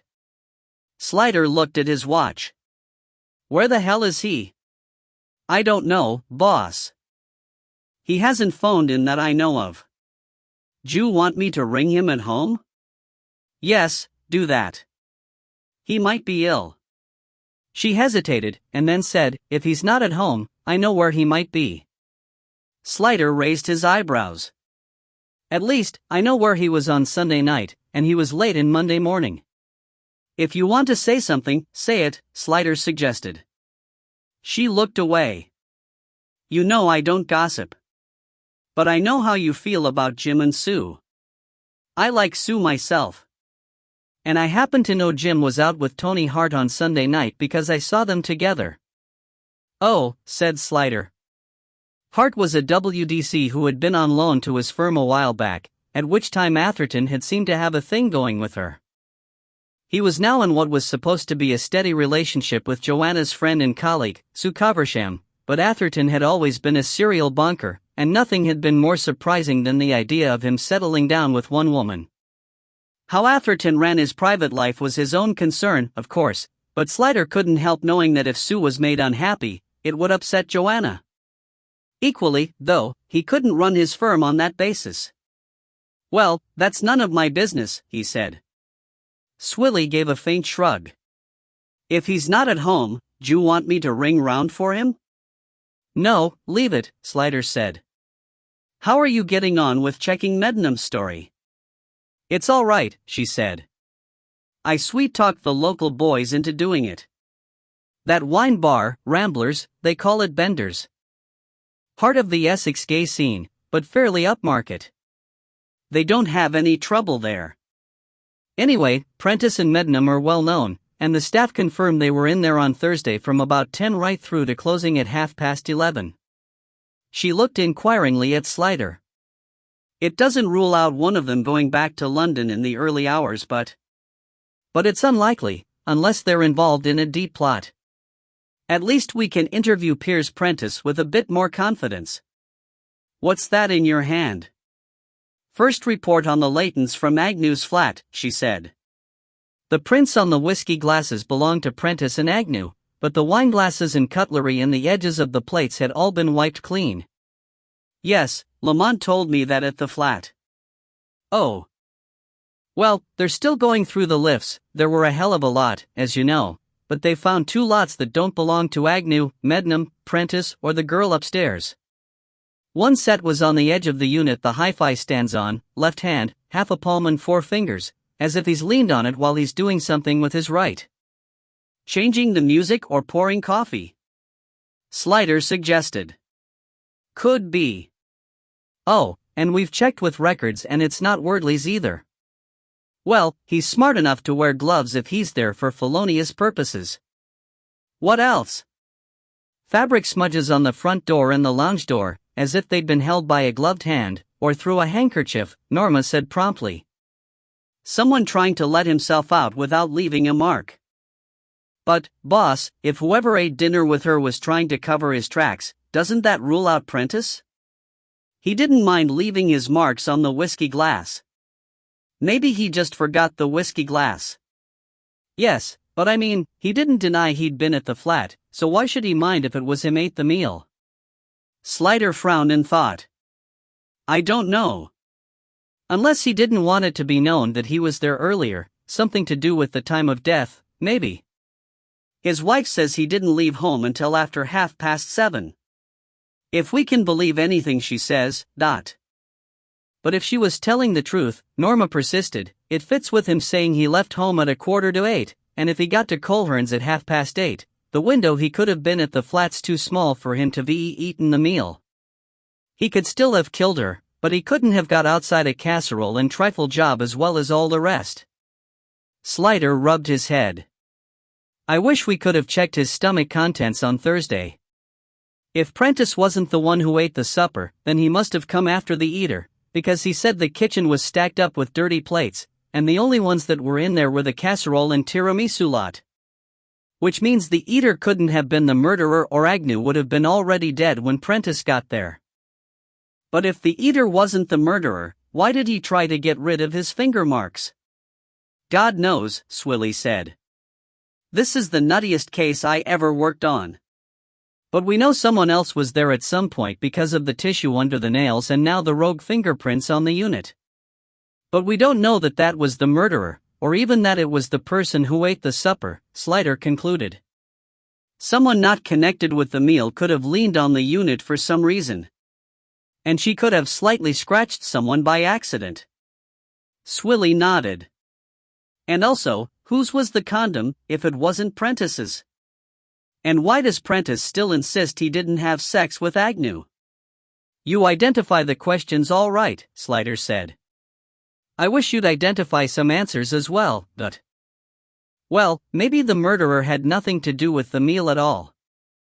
Maybe he came after both the eater and Prentice had been and gone, and for some reason he fiddled about with the cutlery and things, and then realized what he'd done and went round wiping anything he might have touched. Why would he touch the cutlery? Maybe Agnew asked him to help her clear up. Maybe it was all still on the table. He helped stack it and carry it out to the kitchen, murdered her, and then had to wipe his traces away. Very obliging murderer, Slider said. Why didn't he murder her first and save himself the trouble? Maybe he didn't mean to kill her. He did it on an impulse, and then got in a panic, tried to remember what he might have touched. I suppose that makes more sense. Faking the rape scene looks like panic. But Prentice said the dishes were already in the kitchen. Well, listen, boss, Norma said eagerly, it could still be Prentice. Suppose he went round there for a shag. They're having a drink afterwards and he sees all the dirty plates still lying about, and blows her out for being a slut. They clear up the stuff together, but he goes on nagging and the row develops and he loses his rag and murders her. Then he thinks, shit, I've got to cover my tracks. He wipes everything he can remember touching, chucks old Agers on the bed and ties her wrists, puts his gloves on to let himself out because he's clever enough to think of that. But then, when you come round asking questions, he remembers he didn't wipe the whiskey glasses, so he makes the best of a bad job and says yes, he was there, but only for half an hour and a drink, knowing that we'll find that out anyway. She looked at him hopefully. I love it, he said. It explains everything except why he keeps denying the semen. She shrugged. Denied it to start with because he thought it made him look too tasty. Now he's stuck with it and doesn't know what else to do. And the skin under the nails, and the other fingerprints? You said yourself they might be nothing to do with it.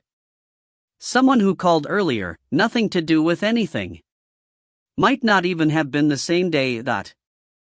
But if the skin was still there under her nails at the time of death, it would mean that she hadn't washed her hands since. Okay, she lived in a tip, but she didn't strike me as a dirty person. He remembered suddenly a witness from another case, one Sandal Palliser, saying there were untidy people who were personally clean, and dirty people who were models of tidiness. That tolerance of one did not necessarily mean tolerance of the other. Yeah, said Norma. Well, I dunno. Slider caught an echo. You said there were 2 sets of alien finger marks?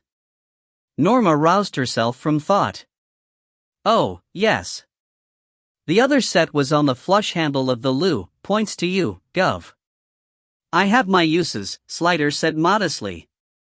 Are they the same as the others? No. It's a right thumb, and Bob Lamont says it's a woman's, very small, anyway. Slider frowned. This gets worse. So she had a female visitor, Norma shrugged. Yes, but if the thumb mark isn't overlaid, it means no one used the loo after that, so it must have been late in the day. You don't think the murderer was a woman? I wouldn't have thought a woman was strong enough to strangle Phoebe Agnew, unless she was a very big woman. And it was a very small thumb. Slider shook his head in frustration. There must have been a lot of coming and going all within a small space of time. Like a bleedin' French farce, Norma assented. Well, there's a stack of statements about people seen in the street, from the door-to-door and volunteer witnesses. Maybe some of them will come good. We can hope, Slider said. Meanwhile, where do we go from here, boss? I think we go and see Prentice's brother, said Slider. But first, I've got some phone calls to make, and I'll have to bring Mr. Porson up to speed.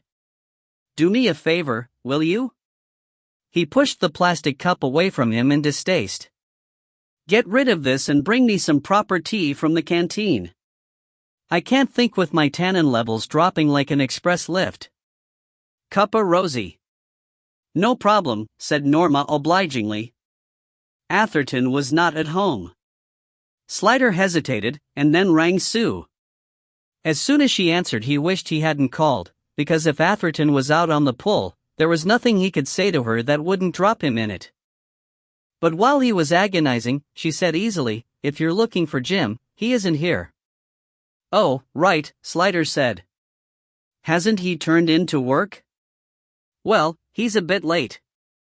"I just wondered," Slider said vaguely. "I expect he's on his way." Unexpectedly, she chuckled. "You're such a rotten actor. It's one of the nice things about you." "What do you mean?" He prevaricated. "He's been off tomcatting somewhere," Sue said, still in that amused voice.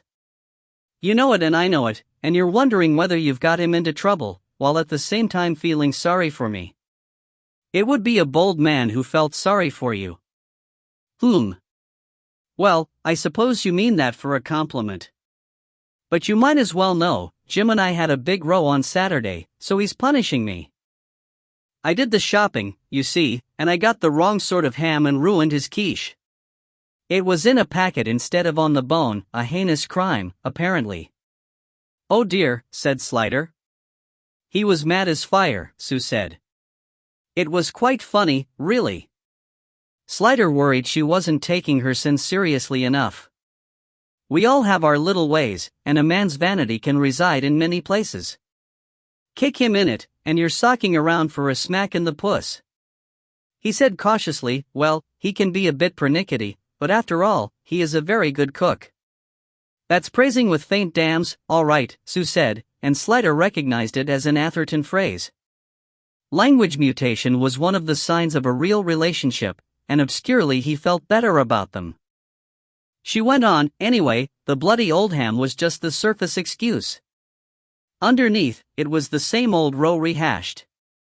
You know, the one about commitment?" "Oh," said Slider cautiously. It was a word no man liked to hear, even applied to someone else. Like castration, just the sound of it made you cross your legs and fidget. "I want us to move on a stage and he's hanging back. So we quarrel. That's what it's really about." "He's been on his own a long time," Slider said. "So have I. It isn't easy for me, either. Believe me, I understand the problem." But she hesitated. "Seriously, Bill, I am a bit worried about him. I know he's squeamish about the idea of settling down, and we fight a lot, and that's healthy. And we have ways of punishing each other, and a lot of the time it's half in fun. But underneath, I think he's under a lot of strain. Have you noticed it at work?" Slider felt uncomfortable with the direction the conversation was taking. He was only just learning to discuss himself with Joanna. Discussing Atherton with Sue was a breast-bearing too far.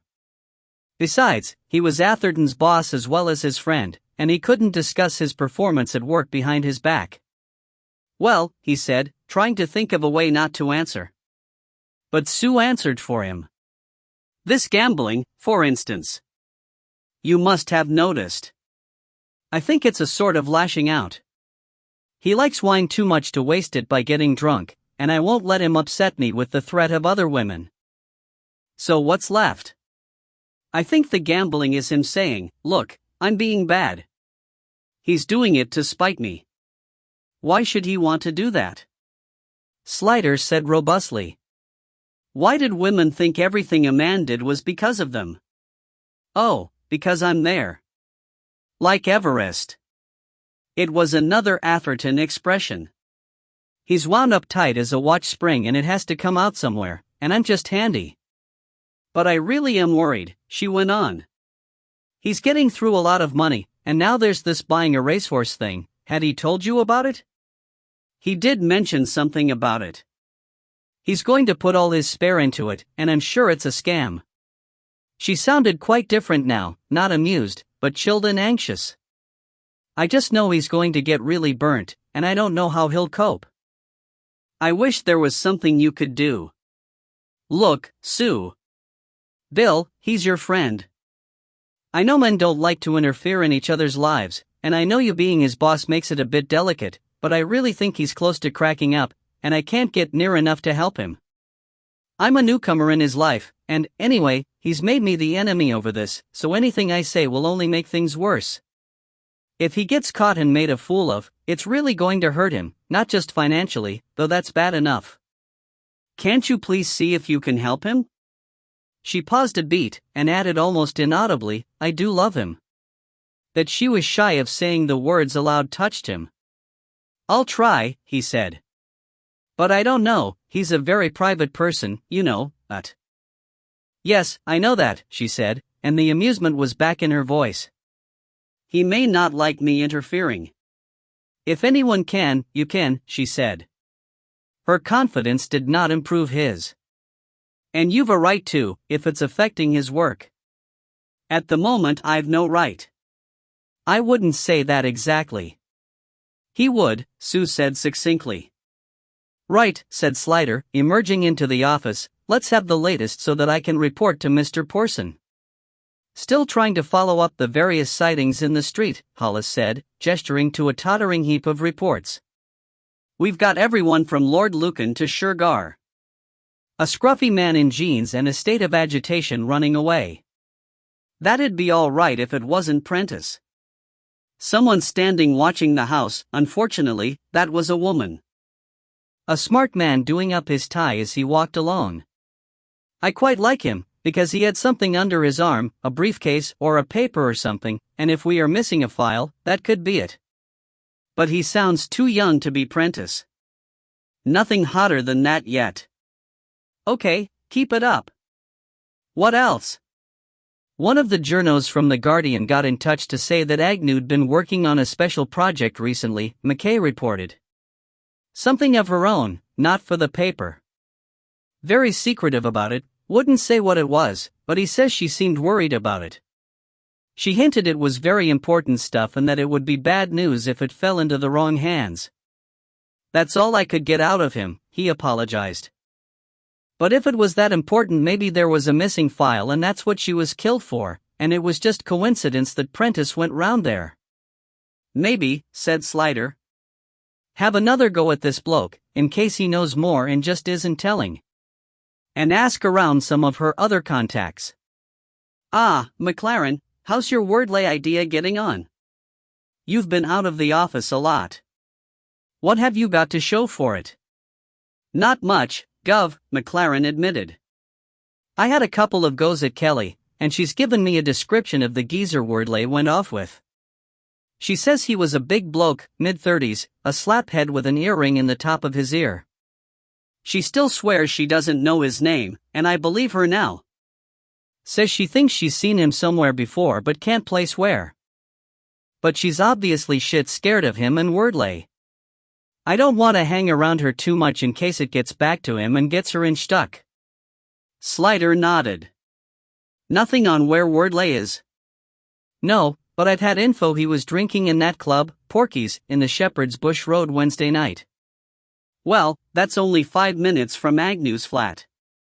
It's a long way between Wednesday night and 6:45 Thursday evening, when she was seen alive by Peter Mednam. Yes, Gov, I'm working on that, McLaren said. Wordley's not an easy bloke to forget, but a lot of people are scared of him, so it takes time to track him. And what about a motive? Or are you sticking with motiveless violence? Well, there's this stuff Andy was just saying about something she was working on that was worrying her. And Mednam said she was worried and she'd been drinking heavier recently. Suppose it was something to do with wordlay? She got him off that blag, didn't she, but say she'd found some more evidence that said he did it after all? That'd fry her brains all right, wondering whether to come clean and drop him, or hide it and live with her conscience? Supposing she'd got one, said Swilly. Slider shifted impatiently. What's your point? Point is, Gov, it would give Wordley the best motive to offer, McLaren said. It's a lot of supposing, Slider said. It's more motive than we've got for Prentice, which is none, McLaren pointed out. And Wordley's a slag with a record for violence. Blimey, you sounded almost intelligent then, Maurice, Swilly said admiringly. You've got to hand it to him, boss. All right, you can stay on it, McLaren, but watch your step. Anything else? Silence. Well, if that's the magnificent total, I'd better just take it to Mr. Porson, and hope he doesn't throw a fit. I suppose you all saw the papers today? We're on trial on this one. Keep at it. When Slider got back from Porson's office, Atherton had arrived. Slider sucked him into his office with a look. I'm sorry I'm late, Gov, Atherton preempted him. Where were you? I had a bit too much last night and overslept, Atherton said. Slider noticed he didn't say too much what. Is that it? That's your excuse, Dot. Atherton shrugged gracefully. What can I say? I could spin you a line. Well, do, Slider invited. At least a good, four-ply, industrial weave lie would make it look as if you had some respect for me. But Atherton wasn't playing. I'm sorry, he said again. I know it's not on, and it won't happen again. Slider was stumped. There was nothing in that smooth carapace he could address. Having been cast in the role of boss, he could not speak as friend. He would have to find a different way in. It had better not, he said. Well, now you're here, I want you to come and interview Piers Prentice with me. I was going to take Swilly. Swilly? It doesn't take much, does it? One little slip, and after I've given you the best years of my life. Atherton cried dramatically. It was a crack in the armor. Where were you, anyway? Slider tried. You look like hell. Wednesday's my flower arranging class, Atherton said, papering it over. So how come Prentice Jr.? Have I missed something? If you'd been here, you'd have known. Slider brought him up to speed. Porson's quite keen on wordlay, but obviously Prentice is still front runner, so the next step is to try and get some more information on his relationship with Agnew, and, we can hope, what she was working on, from a safe source. Hence Prentice's brother. I nearly went without you, he finished. Yes, I'm sorry, Atherton said, and he sounded genuine this time. It really won't happen again. I'll buy you lunch as my penance. It will be a penance. We're going to Essex, remember, Dot. Chapter 12. Primrose Path. Piers Prentice's home was called Primrose Cottage. And you can't get more bijou than that, Atherton said. It had half-submerged beams and little lattice windows, and round the small, low door a rambling rose grew, which would presumably look divine in summer but at the moment merely lurked thornily waiting for someone's eye to put out. To complete the picturesqueness, the ancient roof was as wobbly as an ante at a wedding, and the chimney leaned perilously out of true. I wonder what holds that up, said Atherton. Probably roadworks somewhere, Slider said vaguely. The cottage was in what had once been the high street of a village just outside Chelmsford, but the village had been absorbed, stuck to the town by bland blobs of infill, new vernacular housing as tasteless as sticking paste. Now the row of medieval dwellings, some of them with downstairs fronts converted long ago to shops, stood braced at one end by a petrol station, and at the other by a rollicking supermarket already in the process of being out-evolved by a greenfield superstore just off the A12. The building next to Primrose Cottage was an antique shop with Prentice over the window in tasteful gold lettering on dark green. The window display was of china, glass, old wooden boxes, silver and jewelry, and a couple of porcelain-faced dolls. Beyond were some handsome pieces of furniture and other, more eclectic items, a pair of leather riding boots on wooden trees, a spinning wheel, a Victorian child's tricycle and, on the wall, framed classic cinema posters. Cinema posters are very collectible these days, Atherton said, peering in with a hand shading out the light. I'm looking for one myself, Sean Connery and Marilyn Monroe in Gentlemen Prefer Bonds. Eh? It's the one where she sings Diamonds Are Forever. I know it well, Slider said. A middle-of-the-road shop, and probably successful, he concluded. Everything looked clean and well-tended, and there were no depressing boxes of unsaleable junk, the usual hallmark of desperation. There was a closed notice hanging on the door. He looked at his watch. Lunch hour. He said on the phone he eats at home. It looks as though he doesn't keep an assistant. They rang the doorbell of the cottage and waited on the narrow pavement while the local traffic pottered by behind their backs in an unhurried but constant stream. A barking got up from within, and a moment later the door was opened and a pair of small wiry dogs leapt up like clay pigeons being fired. They sprang with all 4 feet at once, barking with staccato endurance, timing it so that one took off as the other landed, to get the maximum coverage. But they were not showing their teeth, and the blunt end was eagerly a twitch, so Slider assumed they meant no harm and turned his attention to the human accompanying them. "Piers Prentice?" he asked. He held up his brief and introduced them. "Yes." "Hello," the man replied. "Down, dogs." "Shut up. Don't mind them, they don't bite." Piers Prentice was as tall as his brother, but thin instead of massive, drooping a little at the shoulders, perhaps the reaction to living in Primrose Cottage, where the clearance was less than generous. His face was interestingly gaunt under the same leonine growth of hair, but cut rather longer, brushed back all round, and completely white. It made a startling contrast to the tan skin and brown eyes, a shade darker than Josh's, and he carried his head self-consciously, as though inviting comment. Slider guessed he had gone gray very young and made capital out of it. Now, however, the lines of his face had caught up. He had the same short, broad nose as his brother, but his mouth was wider, thinner and looser, giving his face a downward drag that made him look older than Josh, and somehow more aesthetic. A mournful and thoughtful lion, not much of a threat to the wildebeest. His kit was expensively country casual, loose-fitting dark brown corduroy trousers and a forest green lambswool sweater with an open shirt collar peeking out at the top. A gold signet ring and an expensive-looking gold watch weighted his long, delicate-looking hands. There was nothing in the least fey about his clothes, but they had the effect of making him look precious, perhaps by contrast. He looked as though he was just standing around inside them, and would have been surprised to discover that anyone thought they were his. In the same way, if you had ever seen him at a bus stop, you would have assumed he was looking for a taxi.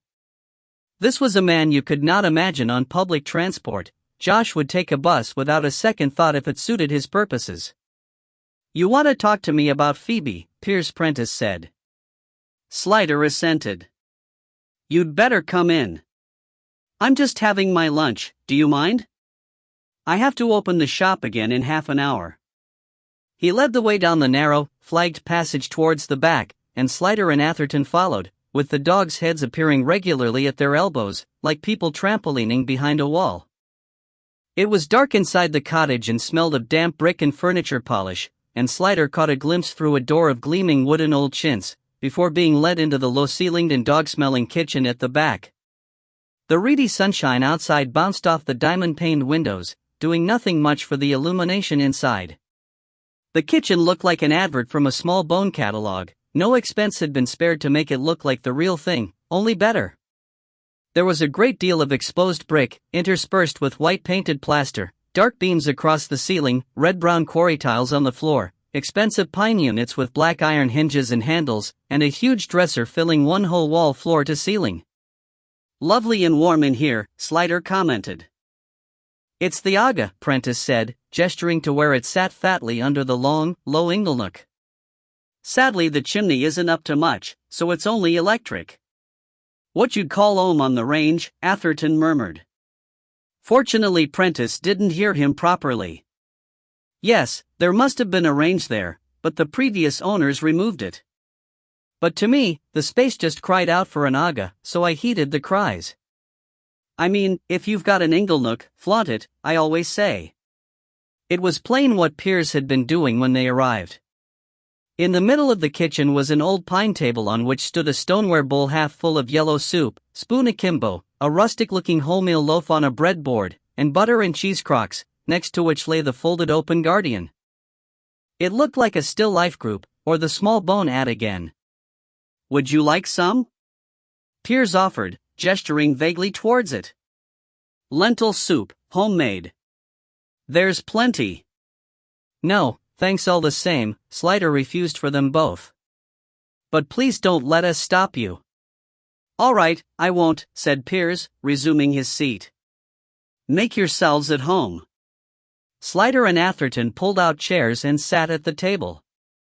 The dogs had stopped bouncing in favor of a lengthy and committed smelling of their shoes and trousers. They were terriers of some sort. Their square faces and grizzled curls reminded Slider disconcertingly of Commander Weatherspoon, especially as they stared at him with the same dispassion. It made him feel he was on trial. So, what do you want to know? It's a terrible business about poor Phoebe. There was a big spread about her in The Guardian on Monday, was it?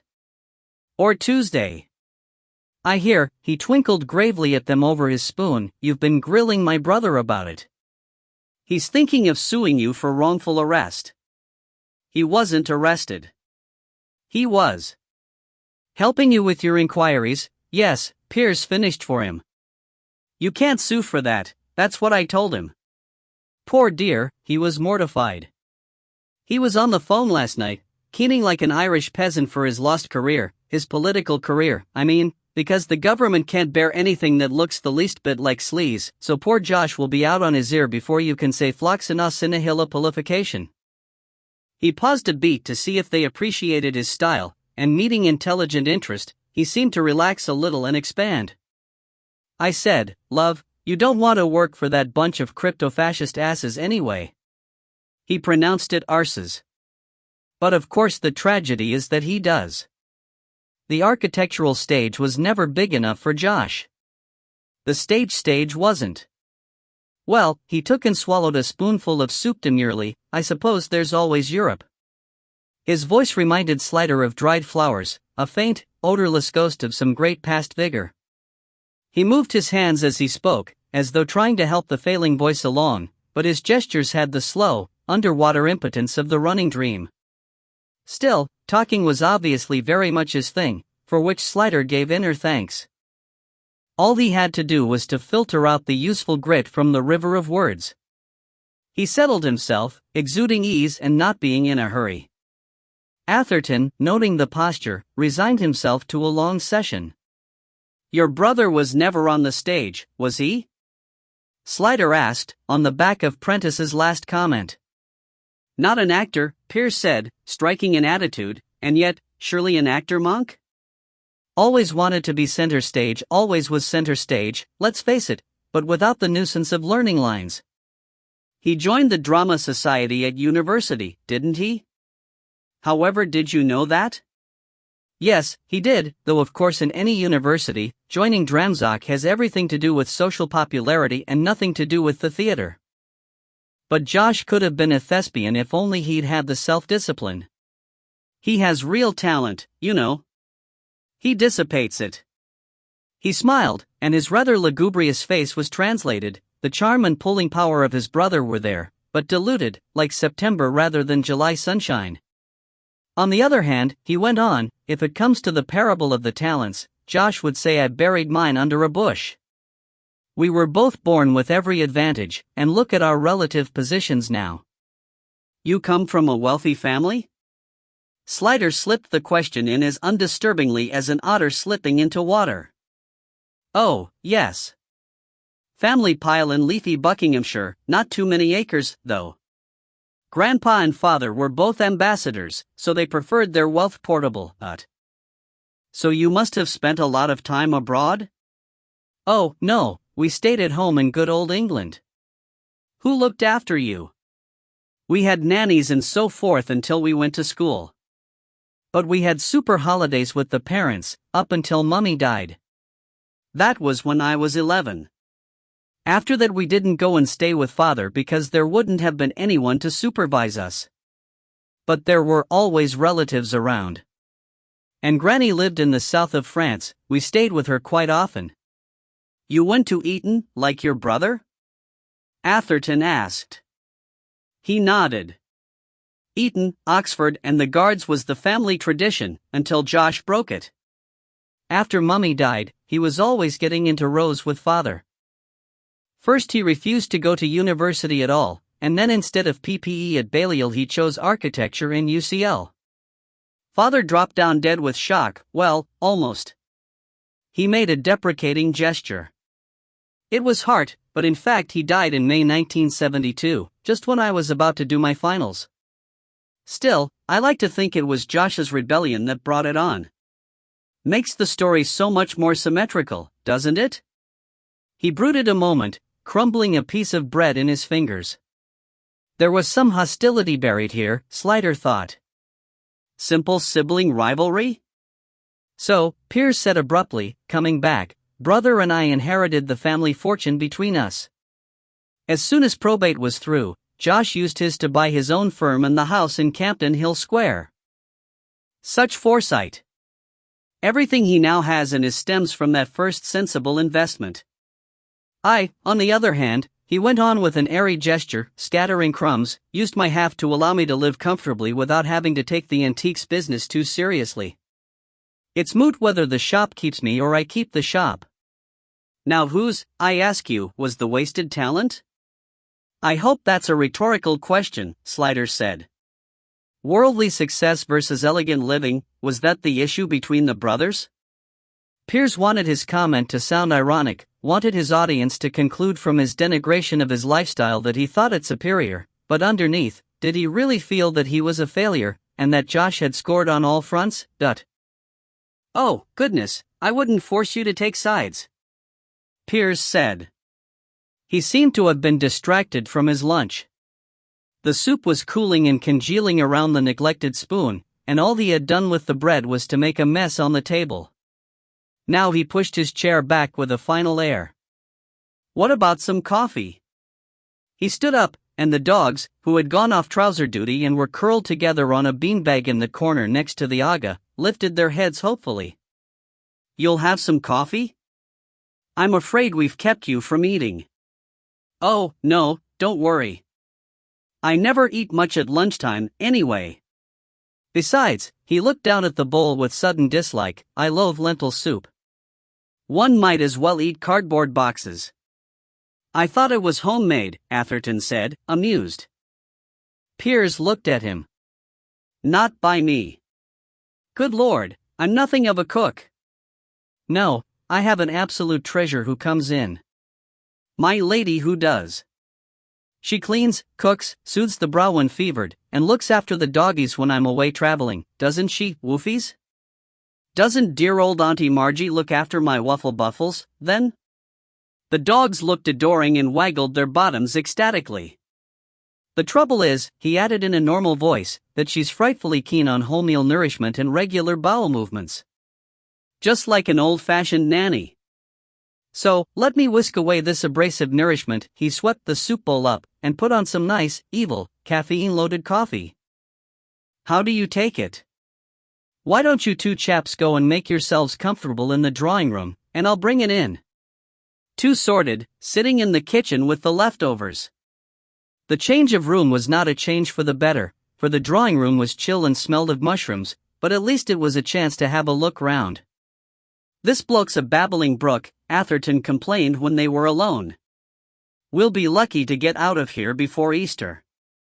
Slider raised his eyebrows. In a hurry? Got some major appointment you've been keeping from me? I thought we had a date, Atherton said. You, me, and a couple of pints of the amber foaming. The dogs pattered in and stood just inside the doorway watching them. Watch out, Gov, Atherton hissed. 2 people in dog suits at 12 o'clock. Don't touch the silver. Slider was making a round of the framed photographs which decorated almost every surface. Here was a 1950s black and white snapshot of the Prentice boys aged about 10 and 6, with, presumably, their mother and father, standing together on a windy clifftop. The children's faces seemed a nice blend of the parents' different features, with Josh perhaps favoring his spectacularly beautiful mother slightly more, and Piers his rather long-faced father. Even at that age Josh was the more physically attractive, and looked straight at the camera with the winning smile of one who had no doubts he would be liked. Piers seemed to be drawing back, pressing against his mother, his eyes sliding uncertainly sideways, his smile required and perfunctory. always overshadowed by his brother, Slider thought. A slight rearrangement of the same genes, and you had less of everything: good looks, charm, confidence, and success. A first-class and a second-class son. There were things to be said, after all, for being an only child. Josh featured in lots of the photographs. Here was another of the two boys together, this time kneeling with their arms round two Weimaraners, now a formal picture of them, mid-teens, standing behind their seated father with a hint of pillars and chandeliers behind them, some embassy or foreign palace? Another, in their late teens and leaning on the rail of a ship. Here was a wedding photograph, Josh in morning suit and Noni thin as a rail and vividly dark in full white fig, Piers with top hat in hand, head turned, looking out to the side of the picture as though he didn't belong to the group. Those that didn't feature Josh were of Piers, alone, with dogs, or with various men, the various men alone, and the progress of some children who Slider assumed were Josh's son and daughter. He was interested to note that there was no photograph of Phoebe Agnew anywhere, and also none of Peter Mednam. He was just working his way round to the piano in the last crop when Piers Prentice came in with a tray, preceded by the smell of coffee. "Here we are. Now let's sit down and be comfortable." He saw Atherton glance at the clock and said, "I'm not going to worry about opening the shop again. I hardly ever get passing trade on a weekday anyway, and everyone else knows to try here if the shop's shut. So we can take our time." "I was just looking at your photographs," Slider said. "I hoped you might have one of Phoebe Agnew." "There's one on the bookcase," Piers said. He put down the tray on the coffee table and crossed the room, and then paused, puzzled. "Well, that's odd. There was one here. It's gone." It was a rather nice one, of Phoebe, Josh and me in Josh's garden. What on earth could have happened to it? I suppose Marjorie must have moved it. He made a rapid scan of the room, and shrugged. "I'll have to ask her what she's done with it. I've got lots of others, though, unframed. I'll get the box out if you like. But first, coffee." He poured and handed it, and then from a cupboard in the chimney corner produced a bottle of Kale Isla. "You'll indulge in a little Pousse Café? Do you care for malt whiskey?" "I'm rather a fan," Slider said. Atherton refused, on the grounds that he was driving, and Piers poured two large ones, and then took an armchair facing them, with the dogs at his feet. "I didn't see any photos of Peter Mednam either," Slider said, when they were settled. He sipped his malt, and noticed with mild satisfaction that Piers drank more deeply of his.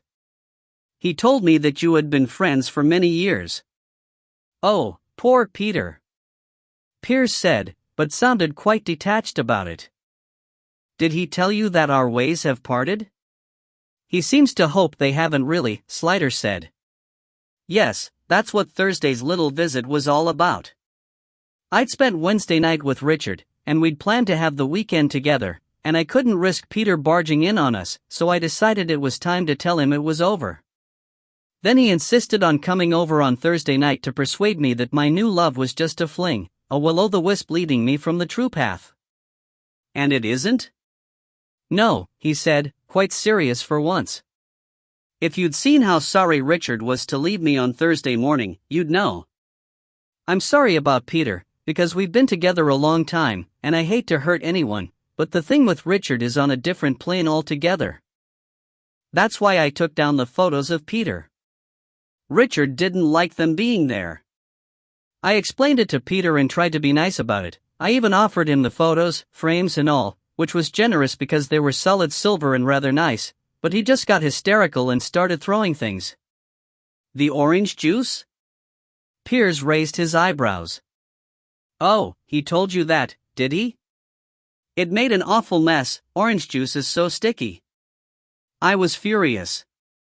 And then he just walked out. He finished his whiskey and reached for the bottle. "Top up?" "I'm all right, thanks." But Peter always was too emotional. He says it's the artistic temperament, but you can put that another way and say it's pure theatrics. He plays to the gallery the whole time. Richard's so different. He's serious. You'd never believe he was only 28. He's made me see how superficial Peter always was. And if we're talking talent," he added emphatically, opening his eyes wide, "Richard's in a whole different class." To have got as far as he has at such an early age, he stopped. "This is all confidential, isn't it? Unless there's anything that bears on the case." "Oh, well, I'm sure it doesn't. But Richard doesn't want anyone to know about him and me, and he made me swear not to tell anyone. And I haven't, until now, but this is different, isn't it? But we have to be discreet, because when I tell you that he's Giles's junior minister, do you know Giles Freeman?" "Only by name," Slider said. "Best way," Piers snorted. "He's the most utterly poisonous toad in the whole government. Career mad, like all of them, but he's ruthless, and wildly jealous of Richard, naturally, since it's obvious to the most meager intelligence, a category Giles only just manages to scrape into, that Richard has more talent in his little finger than Giles has in his whole repulsive body. So naturally he's afraid that Richard is going to oust him, and there's a certain amount of homophobia involved. Giles makes a point of being normal.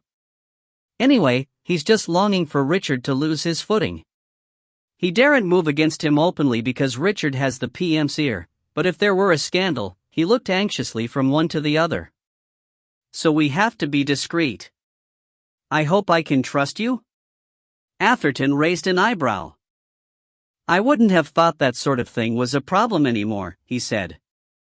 "After all, it's not a crime. And there are lots of gay MPs, aren't there, and several in the cabinet, come to that. Why should Richard Tyler be worried about your relationship?" Slider felt a surge of gratitude as Atherton slipped the surname in for his benefit. Now at last he knew who they were talking about. He didn't manage to keep up with the intricacies of politics, the way Atherton did, but even he had heard of Richard Tyler, the party's golden boy. "The relationship isn't the problem," Piers said sharply, as though he had been very much afraid that it was. "But any adverse publicity, you know what this government's like. So we've always been discreet. We make a point of not being seen in public places together. And Richard phoned me on Friday, the moment he heard about Phoebe's death, and said that in view of my connection with her through Josh we must be doubly sure to keep our relationship an absolute secret. The slightest hint of being mixed up in anything undesirable could ruin his career, and Richard's one of the real highflyers," he added proudly. "He'll be in the cabinet if the next reshuffle goes the way it's expected. And then, well, the sky's the limit, provided he keeps his footing. He could be the youngest ever prime minister." Slider recalled that only a few weeks ago a cabinet minister had been sacked for what had been called an error of judgment in a Birmingham knocking shop. It was the same sort of euphemism as a footballer bringing the game into disrepute, meaning, when it came down to it, being mentioned in the newspapers in anything but a flattering context. Yes, the need for discretion was obvious, though Slider thought it a touch of paranoia too far to worry about merely knowing the brother of a man who had been questioned by the police about a murder. But despite having been enjoined to absolute secrecy, Piers was only too eager to talk about his new love, and as he sipped his way down the malt, he grew more expansive and descriptive, hardly needing Slider's little prompting questions to keep him going. He wanted to tell, and Slider saw something of the truth of what Peter Meddenham had told him, that Piers craved company, and was not happy with his own. The opportunity was all the justification he needed to unpocket himself. In fact, as the story unrolled, Slider began to feel sorry for Piers Prentice. He had met Richard Tyler through his brother's involvement with the DOE, some political drink-he-do or other, and it was clear that he had been bowled over by the dynamic young man with the friends in high places. What Tyler had seen in Piers was naturally pure conjecture, but Atherton, with more knowledge of the protagonists than Slider, suspected that it had less to do with the heart than the head.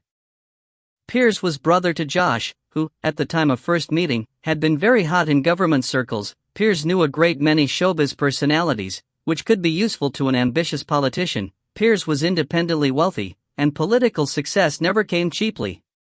Slider's different knowledge of the way these affairs went, read between the lines and gathered that Piers had been Peter Meddenham's boy for a long time, and was now enjoying the heady sensation of having a boy of his own. He had been the junior partner and was now the senior, the one flattered and looked up to for his greater knowledge and experience. There was pride in having been chosen by such a demigod, and, it had to be suspected, there was some satisfaction in having swapped Peter's aging flesh for Richard's young firm stuff. But Richard was not going to be constant and available as Peter had been. Already the change of partner had left Piers lonely and rather lost, and being sworn to secrecy was depressing him, when he longed to publish his success and be seen arm in arm with Apollo at opening nights in fashionable restaurants. When the time came when the golden boy dropped him, as he had dropped Peter, he was going to be very lonely indeed. The number of times he assured them that the new relationship was the real thing and would last forever, suggested that Piers knew that time was not far round the corner. It was all very sad, but apart from confirming Mednam's alibi, it didn't get them any further forward on the case. So as soon as a pause presented itself, Slider said, "You were going to show me a photograph of Phoebe Agnew." "Oh, Lord, yes, Juno, I'd completely forgotten what you came here for," he said lightly. Poor Phoebe. Poor Phoebe indeed, Slider thought. He hadn't yet met anyone who seemed genuinely devastated by her loss. Perhaps that was her own fault, but his natural bent was to side with the underdog, and he didn't like to think that anyone should leave the fretted globe without some tears shed for them, even if they had made policemen's lives a burden during their tenancy. Chapter 13. Half an oath is better than low bread. Piers Prentice went away to fetch photographs, and when they were alone, Atherton said, "Obviously it's bye-bye lunch." "I assume you are going somewhere with this?" "Nice of you to assume that," Slider said. "Sorry, I didn't mean it the way it came out. We've got him talking now." "You never know what will emerge," Slider said. "I just feel that somewhere in the silt at the bottom of the Prentice pond is the information we need to understand what happened. We can't ask Josh because we can't trust what he tells us, but if we stir Piers's mud—" "I see," Atherton said. "You're draining the moat to catch a mackerel." "Exactly, setting a sprat to catch a thief. But actually I'm trawling rather than fishing. I don't know what I want to catch, but I hope I'll know it when I see it, Audiobook." "You have been listening to What's My Metaphor," Atherton announced. "Tune in next week for—" He broke off as Piers's footsteps sounded outside the door. He came back in with a large cigar box in his hands. "Here we are." He glanced from one to the other as if to guess what they had been doing while he was away. "Can I get you some more coffee before I sit down?" "Sure." "Right, well, let's see what we've got here." The box was full of photographs, and Atherton felt a doomed premonition that they were going to have to look at everyone, but Piers shuffled through them as if looking for specifics. He handed one across to Slider. "That was in the spring of '69. On our way to an anti-Vietnam rally. Goodness, we were young." Atherton leaned across and Slider held it between them. Both Prentice boys, familiar now from other photos, sitting on a wall, Josh in the middle with his arms round the thin, dark Noni on one side, and on the other what must be Phoebe Agnew, with Piers at the end of the row beside Noni, looking as if he wasn't sure how he'd got there. Tagging along, just tolerated, the fate of younger brothers. All four were wearing jeans, and the boys had girly haircuts like embryo Busbys, as was the fashion then. Noni, neat and tidy, with short-cut hair, makeup, and a smart jacket over her jeans, sat with her knees together and her hands in her lap, looking like an office worker rather than a student. Phoebe had a magnificent, if unkempt, mane of curls which seemed to blow in a wind all her own. Her many-layered clothes looked shabby and untidy, and Slider would have bet that her fingernails were dirty, but she stared out into the world with the bright-eyed challenge of Xena the warrior princess, and the others paled into insignificance beside her, even Josh. While his arm round Noni's shoulders looked possessive and protective, the one round Phoebe's looked as if he was trying to hold down a wild horse with a piece of garden twine. They were all in their first year at university. I was still at Eton, of course. Father was furious that they got me involved. I was only 16. But of course it was Phoebe's idea first and last, everything always was. She was the political one. Whether it was Vietnam or Chile or nuclear weapons, there she was, protesting.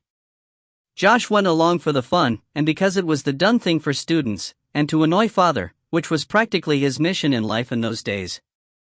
Noni was never really interested in politics at all, but where Phoebe led, she followed. He brought out another photo. Here they are, best friends. I think that must have been at the Notting Hill Carnival. The two women with the crowd in the background, Phoebe's arm round Noni's shoulders, bowing her a little as she leaned forward to the camera, her mouth wide open in a shout or exaggerated laughter, the other arm in the air with the fist closed round a can, only Coca-Cola, though.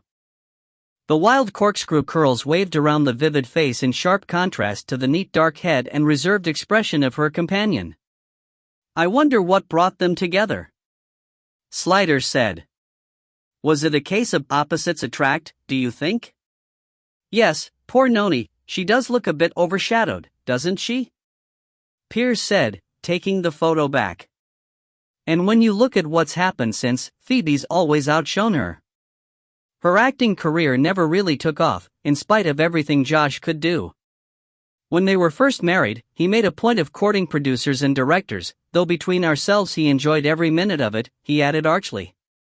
He always loved the Loveys, still does. And of course, they love him, which is why he's got an award for set designing, while Noni's got nothing. When did they marry? April 1970. Straight after graduating, Josh got himself into a firm of architects and started making friends with the world, and Noni got herself into Lambda, and then they got married. Father was furious. He wanted Josh to marry one of our set. Noni was a suburban nobody.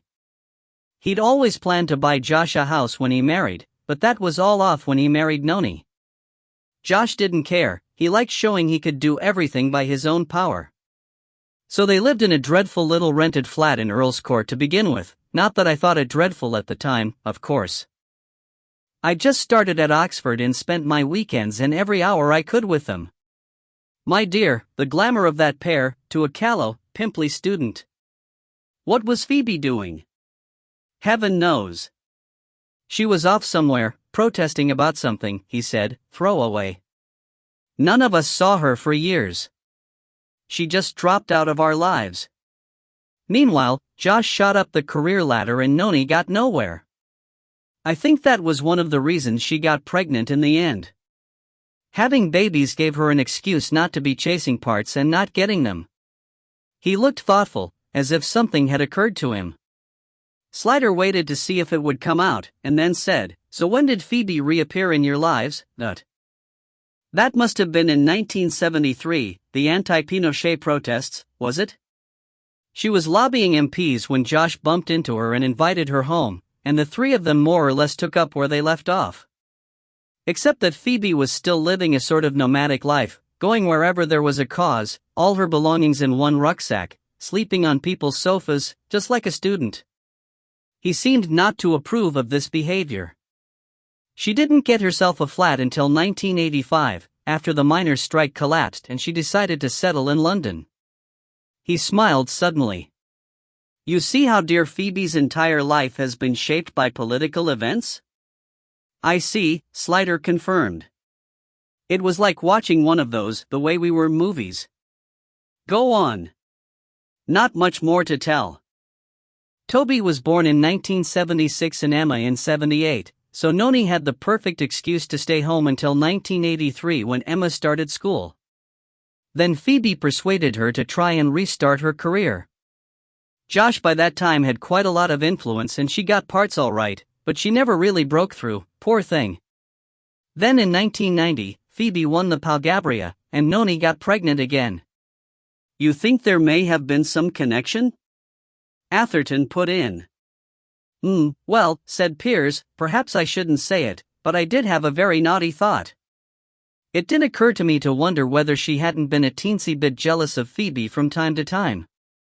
But it's silly, really, he dismissed the idea with a wave of the hand. Noni would have hated the life Phoebe led, and she was never interested in politics. She was just born for wife and motherhood. The last pregnancy turned out badly, though.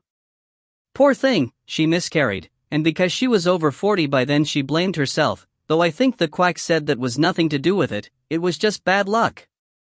Anyway, she went into a fearful depression, she was just a wreck for years, until Phoebe encouraged her to pull herself out of it.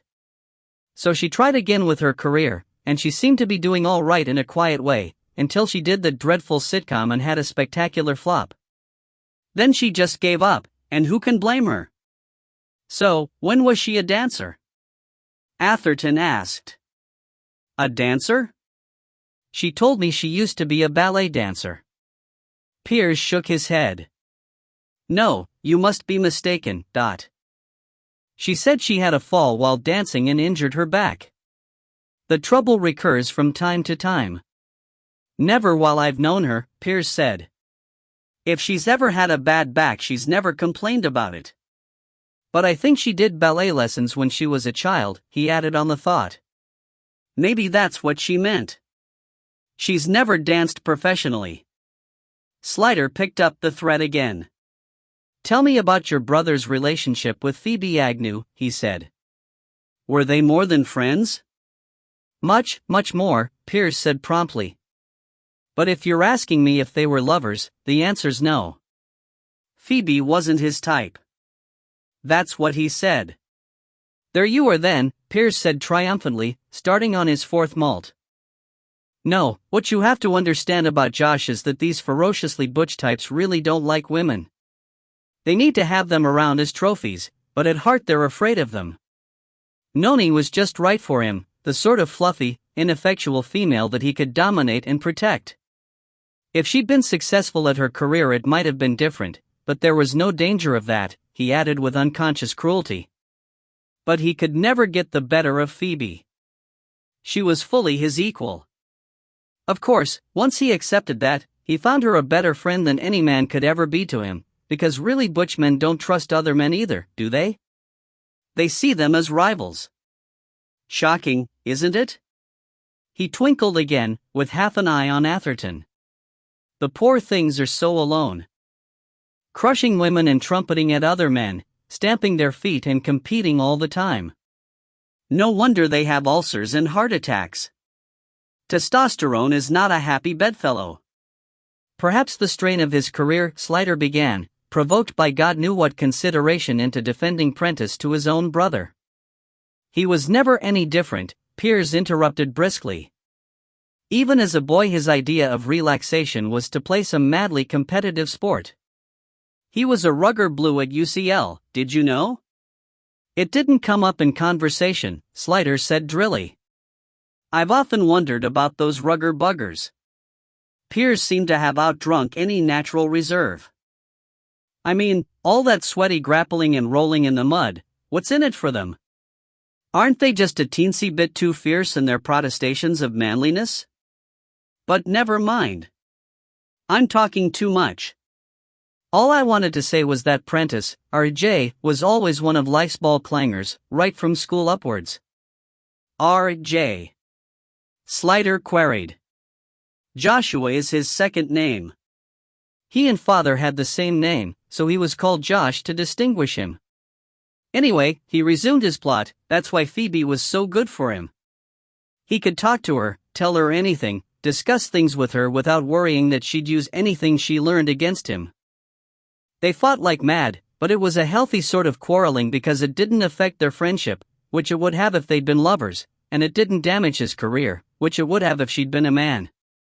That's why, he looked full into Slider's eyes, his own now a little too shiny, like those of a stuffed animal. That's why you're way off beam if you think Josh had anything to do with her death. If it was me you suspected, there'd be more sense in it. When we argued, it could be nasty, as Noni will no doubt tell you. You didn't like her? Slider suggested. I like my women to be women and my men to be men, he said. I don't like these ambivalent people. In the old days you knew where you were. Now all the edges are blurred and everyone's confused and unhappy. I blame coeducation, takes away all the mystery. Mrs. Prentice says you had a quarrel with Phoebe at New Year, at a family dinner party. What was that about? You have been busy, he said waspishly. It feels like sitting naked in a shop window, having you know all about my private life. I'm sorry, Slider said. I'm groping about in the dark, you see, as far as this case goes, and there's no knowing what may be important. What did you quarrel about? About Richard, as it happened. She wanted me to give him up. Why was that? Oh, I suppose she was worried about Peter's heart being broken, I don't know. I don't think she said why, come to think of it. I was a bit naughty, really, shouldn't have told her. I promised Richard no one would know. But Phoebe had a way of getting things out of you, and, to be absolutely frank and honest, I was longing to tell someone. So I just let it slip ever so accidentally, and swore Phoebe to secrecy too, but for some reason she seemed really upset about it. I suppose she'd had too much to drink. Anyway, she lit into me and told me what I was doing with Richard was wrong and it must stop. I got annoyed with her and told her to mind her own business. I had quite a load on too, and we had a bit of a shouting match, until Noni got upset and Josh told us to shut up and asked what it was about.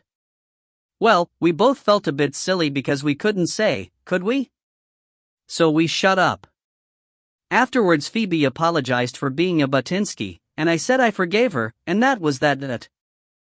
The dogs suddenly catapulted out of their semi-coma on the carpet at his feet and hurtled, barking like rapid gunfire, out towards the kitchen. There was the sound of a woman's voice, and Piers said, "It's Marjorie, my domestic treasure." Coo-ee. Margie. In here, darling. A moment later a woman appeared in the doorway. I didn't know you were still here, Piers. Oh, I see you've got company. Am I interrupting? Shall I vamoose? She was thin and athletic looking in tightly fitting lycra joggers under a heavy padded ski jacket, perfectly made up, professionally coiffed, and with a cut-glass county accent. No, come in and meet the chaps, Piers said, getting up. He introduced Slider and Atherton and said, "This is Marjorie Babington, my lady who does." How do you do? The woman extended a beautifully manicured hand, noted Slider's rather blank look and said, "Is something wrong?" "No, not at all," Slider said. "You're not quite what I'd been imagining, that's all." She smiled. "Did he portray me as old Mrs. Mop?" "You are naughty, Piers. He's always playing pranks." Piers raised his hands. "I just said you were a treasure, which you are, soothing the FB, making me all those delicious soups.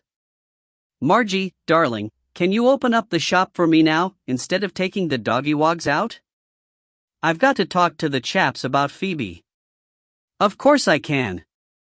"Oh, gosh, wasn't it awful," she said, turning limpid gray eyes to Slider. "Poor Phoebe. Have you any idea who did it?" "They suspected Josh at first," Piers said before Slider could answer. "Oh no, poor Josh. He was devoted to Phoebe. So was everyone, darling.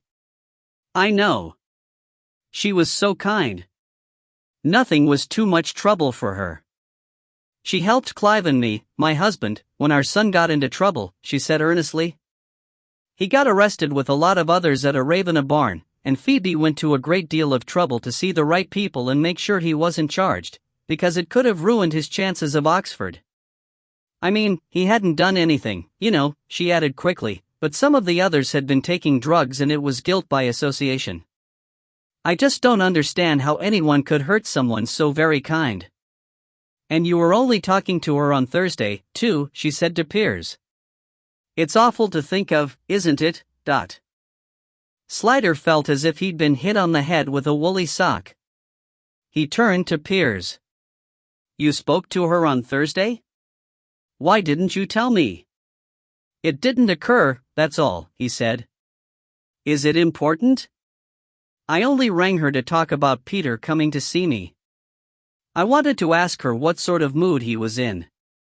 I told Margie about it, didn't I, darling?" She nodded. "On Friday, when I was cleaning the kitchen." "What time did you ring her?" "I don't know, really.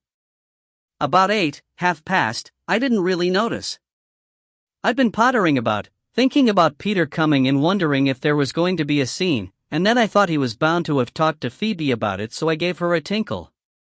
But she said she had someone with her and couldn't talk, so I said it didn't matter, and that was that." "Did she say who was with her?" Atherton asked. His suppressed emotion showed in his voice, and Marjorie looked at him inquiringly. No. She just said, "Look, Piers, I've got someone with me. I can't talk now. Can it wait?" And I said, "Don't worry, it wasn't anything important," and that was that. How did she sound? Slider asked. Well, a bit unwelcoming, Piers said. Not happy to hear one's dulcet tones. And, if you want the honest truth, a bit drunk maybe. I thought at first when she answered the phone that I'd woken her up, and then I realized it was probably Bacchus rather than Morpheus. She really had become a frightful toper in the past couple of months, thought. Please, think hard, Slider said. Try to pinpoint the time more closely. Oh dear, I can't. I just don't know, he said, still not seeming to sense the urgency. But Marjorie Babington's large eyes came round like car headlamps. It'll be on his phone bill, won't it? The itemized calls? She looked at Piers. Your bill came yesterday, didn't it? I noticed the envelope when I picked up your mail from the mat. How long were you on the phone? Slider asked. Only a couple of minutes, Piers said. Then it probably won't show, Slider said.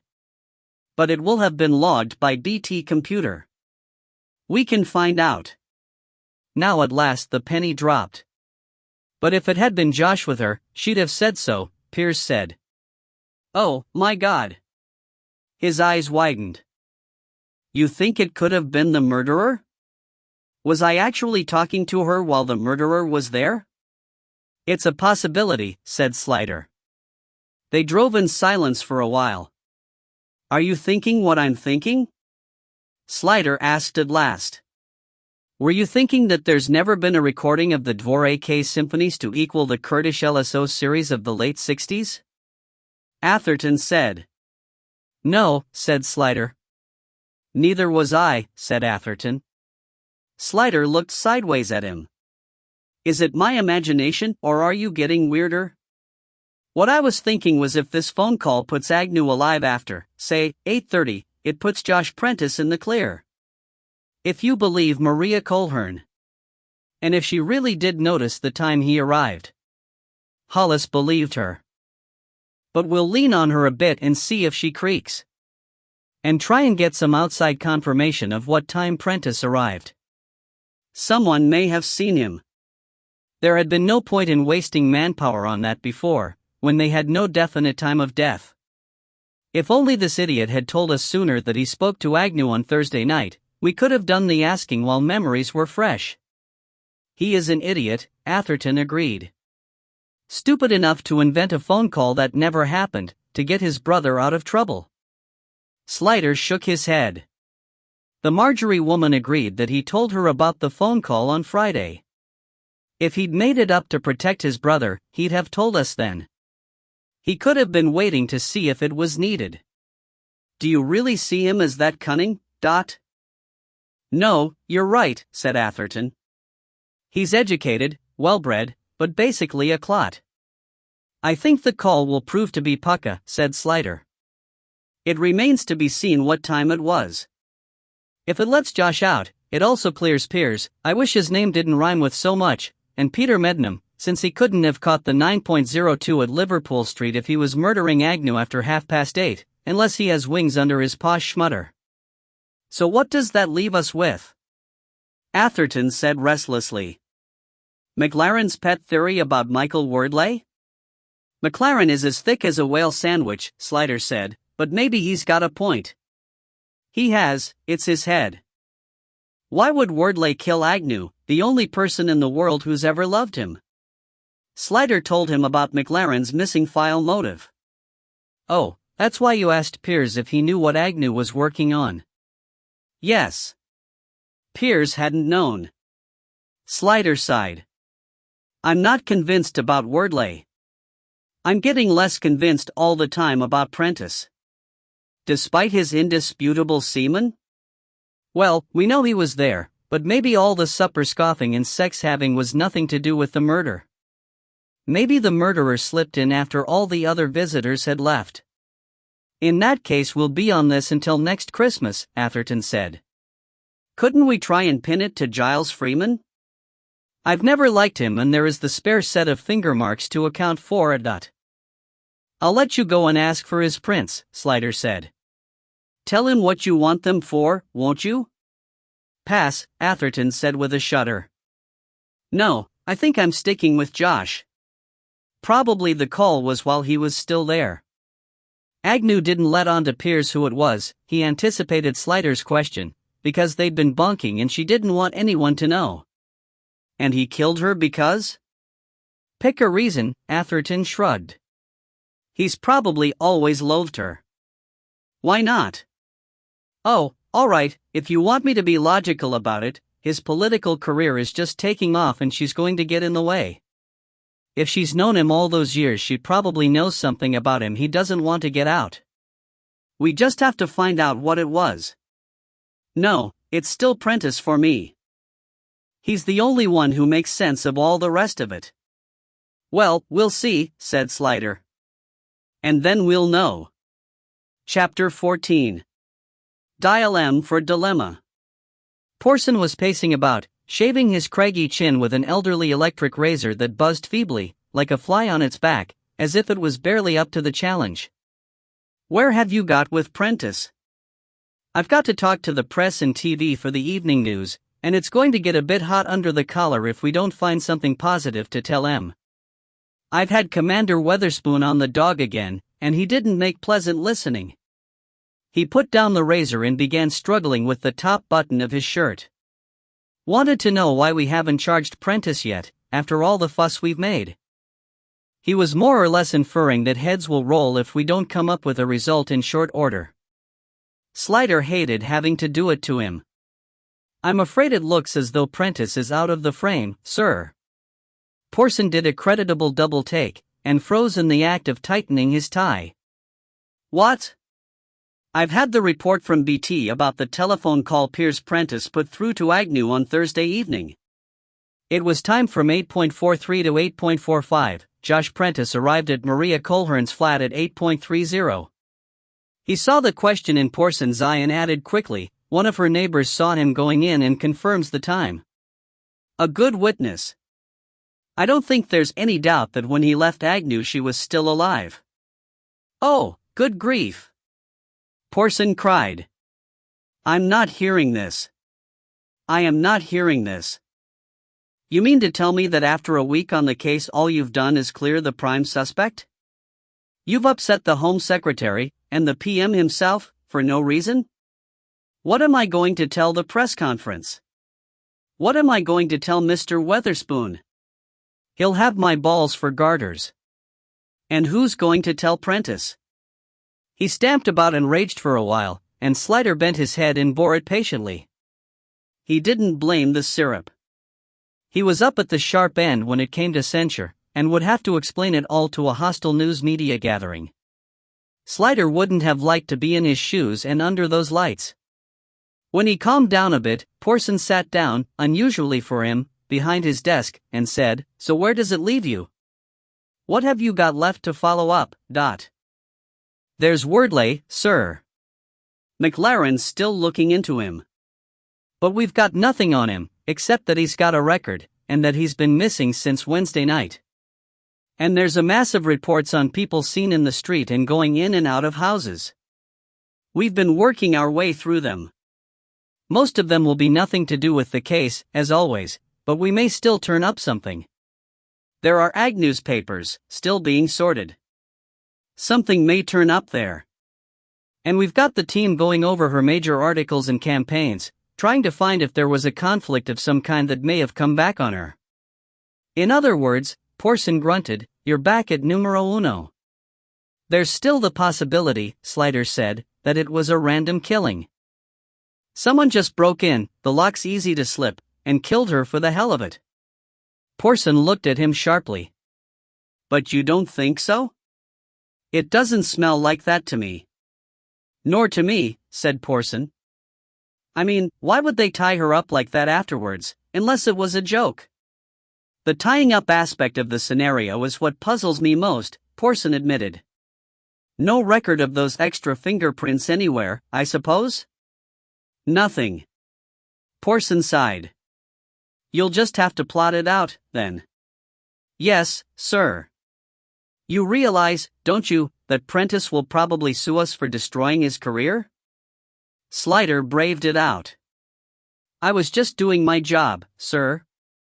Porson shrugged. Best thing you can do is get your head down and get a result, double quick time. Meanwhile, he stood up, the gloom intensifying on his granite crag. My unenviable task is to go and face the cerebos of the press. It turned out to be a long day. Prentice, who in reason ought to have been pleased to be cleared, was not a happy bunny when the news was broken to him, and Commander Weatherspoon was not thrilled to have to be the one to break it. Telephone calls, press briefings, urgent conferences, and carpetings followed. Slider was glad to have the bulk of Porson to cower behind. He was a funny old duck, but he stood by his men. Slider was just putting things away, about to go home, when McLaren came in. Gov. You still here? There's no overtime tonight, you know. No, I've been out talking to my snout, McLaren said. You're a bleeding contortionist, you are, . McLaren took it phlegmatically. He's got a line on the bloke Wordley went off with on Wednesday night. He reckons the description fits a geezer name of Tucker, Sean Tucker. Ex-bouncer. You know the sort, out-of-work milk tray man, all muscles and black rollnecks. Used to work down the 19 Club in Warwick Road. I busted him a few times when I was at Kensington. He's got previous, then? More form than a Miss World contest. Tasty as they come. Got sacked from the 19 for violent affray, and he's into serious naughties now. Nicked over at Notting Hill a while back for conspiracy to murder, but the CPS gave it away.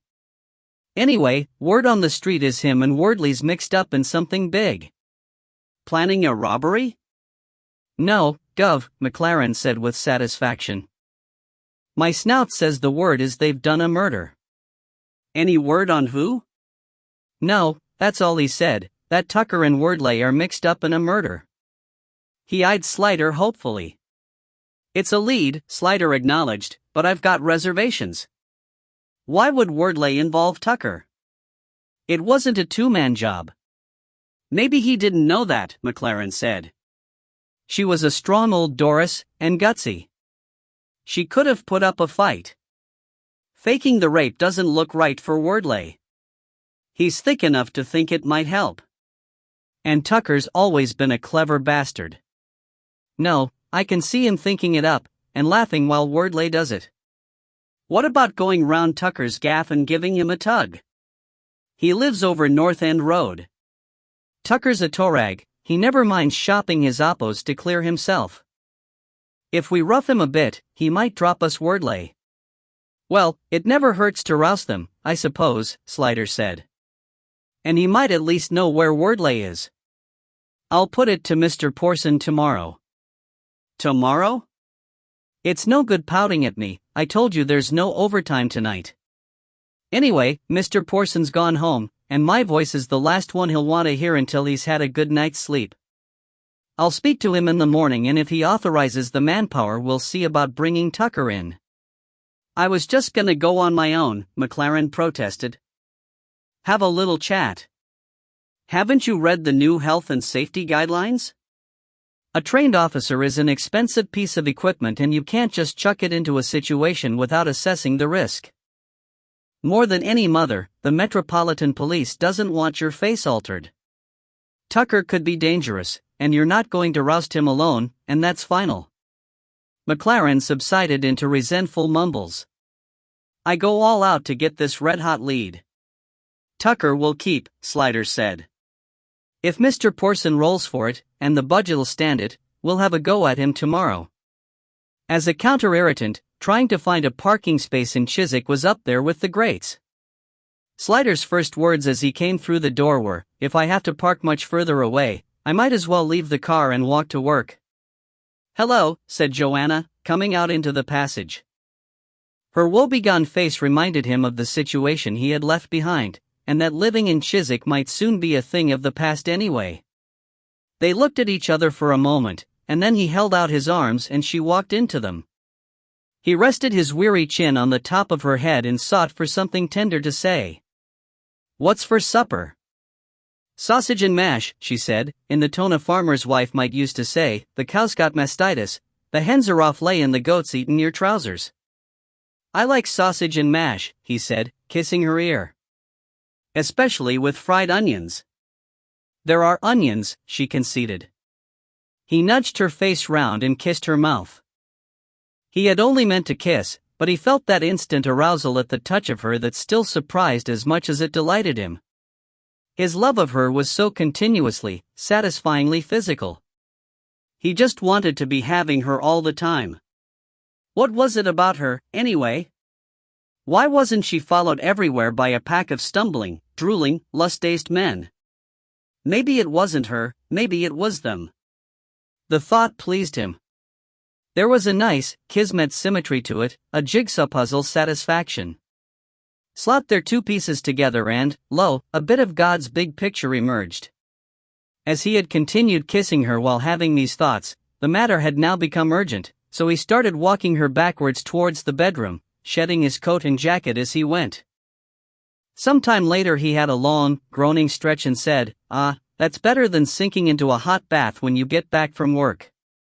"Gee, thanks," she said, sitting up and pushing the hair out of her eyes. Some of the strain had gone from her face, so evidently it had worked for her as well. "You can have one of those too, if you like. I'm too hungry to wait that long. A quick shower will do." "All right, I'll go and put the potatoes on." At the door she turned back and said, "I suppose, manlike, you think that changes everything." "It did for me," he said. "Altered my profile, anyway." She grinned unwillingly.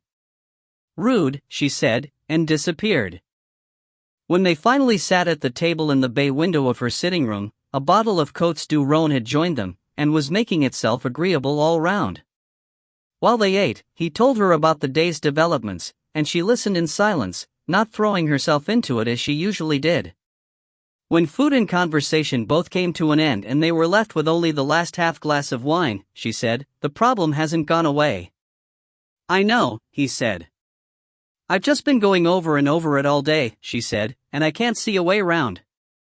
She looked at him anxiously. "I'm reminded again that now your divorce is through, you're a free man." He didn't pretend not to understand her. "After the proofs of love I've just given you, Hot sex, agreeable though it is, doesn't necessarily mean lifelong commitment." "I was referring to eating your sausage and mash," he said. And then, suppressing a self-conscious smirk, "Was it really hot?" The earth, she assured him solemnly, outmoved a Travelodge vibrating bed. And then she tacked off in her disconcerting way. "It's always struck me as risky, having those things in California. All over the state, people must be missing earthquakes." "I've never been to California," he said. "Or anywhere in America. I'm just a homebody." Which brings us neatly to the point. How's that for a link? She said without pleasure. "Bill, what are we going to do?" "I love you," he said. "I know that's not an answer, but I thought I'd mention it." And she looked sad. "That sounds like the sort of thing people say just before they split up." "I would never leave you," he said. Which just throws it back on me. It's not fair. Why should I have to choose between my career and my man? I'm not asking you to. Yes, you are. Implicitly. Well, it's what you're asking me, he said fairly. And you won't even consider it. How had they got back here so quickly? It's not that I won't consider it, it's that I don't see how it's possible. It may be impossible for you to be a policeman in Holland, I have to accept your word for that because I don't know, but you could do something else. Petrol pump attendant? Road sweeper? She glared at him, the rage of the trapped animal. If I stay, the same fate awaits me, or doesn't that prospect bother you? Probably not. There's a streak of the old-fashioned male in you that thinks a woman's job is less important than a man's. I suppose all men think like that, underneath. It's just the little woman amusing herself, harmless as long as the housework gets done. Did I say that? He protested, but mildly. He knew the rage was not really directed at him, but at the situation. No, but it's there all the same, the attitude. It's what you think even if you're not aware of it. Like institutional racism? That made her pause. I'm sorry, she said. That was unfair. But, Bill, I'm good at what I do. And what I do is me. If I stop playing the fiddle and get a job as a checkout girl, But that isn't the option that's on offer, is it? He said carefully. If you stay, you'll still play. You may have to take another job as well, to make ends meet, but you won't have to give up playing altogether. She stared. You have made up your mind. No, I haven't, but I want this job. It's important.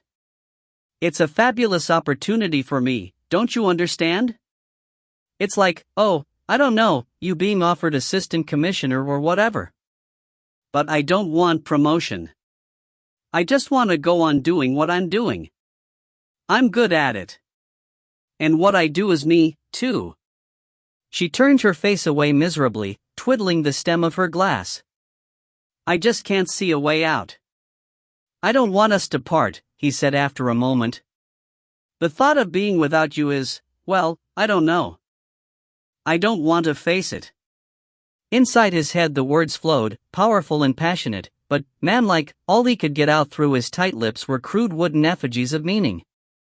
Don't try and make a decision now. Let's both think and try and find a solution. I can't hold off for long, she said. Wolfie's going to want an answer. All right, but please, let's try and think of a way around it, he pleaded. She shrugged, which meant she'd try, but she didn't know what else there was to think. For that matter, neither did he. The realization that he could lose her, or rather that they could lose each other, proved to him how strongly he had taken root in her. He felt shaken, loosened, likely to go over in the next strong wind. And yet, what solution was there? His foolish jealousies of the past, when he thought she might run off with another man, would have been a pleasure now, compared with the pain of this real dilemma. He was disturbed mid-evening by a telephone call. That's my mobile, he said. It must be work. Joanna, curled in the corner of the big, shabby leather Chesterfield, staring at the television, grunted but didn't stir. On the screen a weather girl with straggly hair and wearing one of those Suzanne Charlton over-the-bum jackets, did they draw from a common wardrobe, like nuns? Was saying, but the water wather will at least bring some warmer temperatures, tickly in the wast. Come back, Michael Fish, he thought. We forgive you the hurricane for the sake of your diction. Restore some ease to our forecasts. He went out into the hall and stood by the front door, where the signal was better, to answer. The sepulchral tones of Tidy Barnett smote his ear. If a smoked haddock could speak, he'd sound like Tidy. Hullo, Mr. S. That dictionary bloke you was asking about, right? That would be Michael Wordley. Tidy, one of Slider's best snouts, had a way of avoiding using names. Telephones, particularly mobiles, were not secure, and his life was perilous enough as it was. I'm with you, Slider said. You never warned me you 'ad another bloke a skin questions, Tidy said sourly. Tripped over him, didn't I? That would be McLaren's snout, presumably. I didn't know. One of my men had an idea and put the word out. Yeah, I know him. The stupid one, I wouldn't say that. Useless as a chocolate fireman. His snout's a useless bastard and all. Wouldn't know if you was up in with an armful o' chairs. Tidy sounded unusually irritable. Sorry if it crossed your lines. My man Snout said Dictionary Man was involved in a murder. Murder? That ain't what I heard, said Tidy. Dictionary went off Wednesday night with a certain party, call I'm Little Tommy, right? That would be Tucker. At least McLaren's snout got something right. Yes, I know who you mean. Well, they're plannin' a bit o' biz between 'em. Goin' to turn over this rich tart scaff, right? They was doing the clubs and boozers all Wednesday night, went 'ome well pissed Thursday morning. Little Tommy's telling everyone he needs, the mouthy div diction ys not happy with him. They 'ad a row in Paddy's Club in Fulham Palace Road about 2 o'clock. Went home where? Little Tommy's gaff. He lives with his mum down North End Road. When was the job supposed to be done? Thursday, said Tidy. They must have done it all right, 'cause I 'eard there was a lot o' Tom come on the market sudden. More end that I can't tell you. Well, thanks, said Slider. You've done a great job. If you can get anything on where the job was or what they did before and afterwards, I'd be grateful. Yeah, I'll keep me ear out. That other thing I asked you about? Tidy chuckled. Yeah, that's a queer one. Well, it ain't my field, but I laid it off on another bloke, and he'll give you a bell when he knows, right? Name o' Banks. Harry Banks, but they calls him Piggy, but. Slider was shocked. You never use names. Yeah, well, he ain't in the business, is he? Got nothing to fear from Piggy Banks. Slider returned to Joanna. Trouble? She asked. That was Tidy Barnett, he said. I'm now expecting a call from a man called Piggy Banks. Your life's one long episode of the Magic Roundabout, isn't it? Joanna said.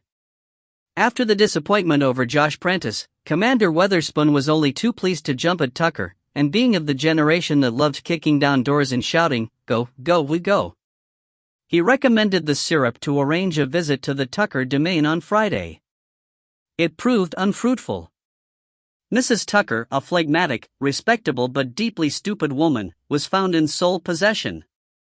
She opened the door to them without waiting for them to kick it in, and confirmed quite willingly that Shawnee had come home with Mickey Wordley in the early hours of last Thursday morning, both of them a bit pickled. Mickey had slept on the sofa.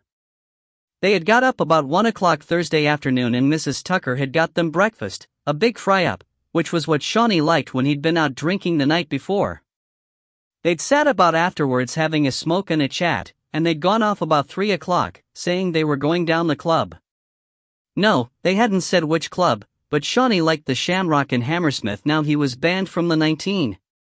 And she hadn't seen them since. Hadn't she been worried about that? No, not really. Shawnee was a big boy, he could look after himself. He often went off places. He'd come back when he wanted a clean shirt or something. Did she know what he and Mickey were planning to do on Thursday?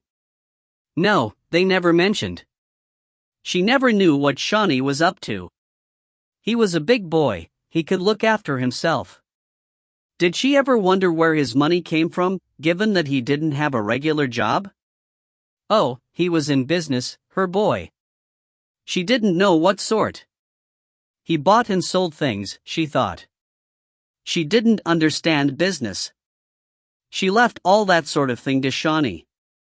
But he was doing all right. And he was a good boy, very good to his mother. Gave her a lovely watch at Christmas. Second-hand it was, but a very good one, solid gold. After a close search of Tucker's room and the rest of the house, which revealed nothing but a lamentable collection of pornographic magazines in a suitcase under Tucker's bed, they left. McLaren was elated, and shone in the glow of a prophet proved right. Slider, however, was skeptical. Unless everyone's been holding out on us, I'd hardly call Phoebe Agnew a rich tart, and there's no evidence that she ever had a lot of jewelry. She was a confirmed dresser down, from anything we know. But these stories always get exaggerated, Hollis pointed out, fairly. It's possible Wordley went and did her for some other reason, and lifted her watch or something in the process. Villains like him are daft enough to try and flog it afterwards, but... Yeah, and we've still got my snout saying he'd been mixed up in a murder, and he's missing since Thursday, McLaren pointed out. Well, it's all we've got at the moment, Slider said, so you'd better get on with it. You and Anderson can go round the pubs and clubs and try and find out where they went. Ask all your snouts for information, and ask any of the fences who cooperate if there's been any jewelry through their hands in the past week. You could try Larry Pickett. He might come across, since Tom isn't his field. After a morning poring over case notes and statements, Slider went up to the canteen for a late lunch, and with an air of what the hell, ordered the all-day breakfast. Sausage, tomato, bacon, egg and beans. The baked beans had reached that happy state that only canteen beans know, when they had been kept warm for so long that the juice had thickened almost into toffee. He sat down with it at a quiet table and laid the papers he had brought up with him beside the plate. He hadn't been there long when Atherton appeared beside him with a tray. "Can I join you?" Slider grunted consent, and Atherton unloaded tuna salad and a carton of apple juice. Each of them looked at the other's lunch with horror. "No fried bread?" Atherton asked, sitting down. They'd run out of the proper bread. Only had that thin sliced stuff. "You might as well fry placemats." He dipped a stub end of sausage in his egg yolk. "Where've you been, anyway?" "I just slipped out for a minute," Atherton said. "Personal time." To the bookies, Slider wondered? Atherton, too, had brought a folder up with him, and looking at it upside down, Slider read the name of the Racehorse Consortium Company, Furlong Stud, with the address near Newmarket. "You're not really serious about that, are you?" he asked, a little tentatively. Atherton swallowed. "Of course. Why not? Look, you think everything to do with racing must be crooked, but that's just paranoia. Thousands of people go into racehorse ownership every year. And lose their money." "No," Atherton said with a patient smile. "It's an accepted medium of investment now. There've been articles in all the money sections of the papers. These people," he tapped the page, "quote an investment return of 24%. Guaranteed, . Of course not guaranteed," Atherton said. "But it's not a pig in a poke, you know. We're all going down to see the horse tomorrow. You watch it on the gallops, time it against other horses. And the winning times of the various big races are all published, so you can tell if the animal's fast or not. It's all up front." "And how much are you putting in?" Slider asked. 15 each. 1,500? It's a lot of money. 15 now, Atherton corrected, faintly self-conscious. "You're joking. That's just to begin with. Look," he added impatiently, "with a return of 24% there's no point in messing about with small change. You ought to come in on it with me. Look how much difference it could make to your finances." "I haven't got 15,000, Slider said, bemused. "Nor'd I. I remortgaged," Atherton said. "You've got to help yourself in this life. If you can't make enough to live on one way, you have to try another." "Where have I heard those words before?" Slider said. "No, wait, I read them in the Bent Coppa's Almanac." Atherton looked away, compressing his lips. "There's no point in talking to you. You're prejudiced. Anyway, it's my business what I do with my money." "True," said Slider lightly, to cool things down. But he was dismayed. This had the hallmarks of obsession about it, and looking at his colleague's face as he forked salad into it with rather angry movements, he could see the lines of fatigue and strain. Atherton had always been one of that blessed band of coppers who rode the swell and seemed unperturbed at the end of each day, but since his serious wounding during the Gilbert case, he seemed to have joined the mortals. Atherton had opened his file and was ostentatiously reading, so Slider turned to his own papers and tried to work out what the loose ends were. Prentice denying having sex with Agnew on Thursday in the face of all evidence to the contrary was the most annoying, but Prentice was out of it now. Even if he had lied about that, it seemed he had told the truth about the rest. None of the numerous street sightings seemed to have related to him, but the combination of the phone call and the witness at Colehern's flat put him out of Agnew's way before she was killed.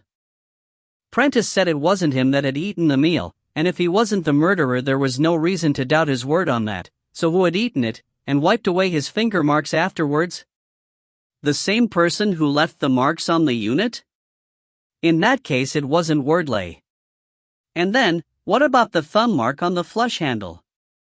How many people had there been swanning about that damned house on Thursday anyway? And then something occurred to him. He shuffled through his papers for Bob Lamont's report. Why hadn't he thought of it before? It says here, he said aloud, that the thumb mark on the flush handle of the loo was the only one. Atherton looked up. It was clean apart from that. But that was a woman's thumb, yes, but not Phoebe Agnew's. Wiped clean, Atherton said.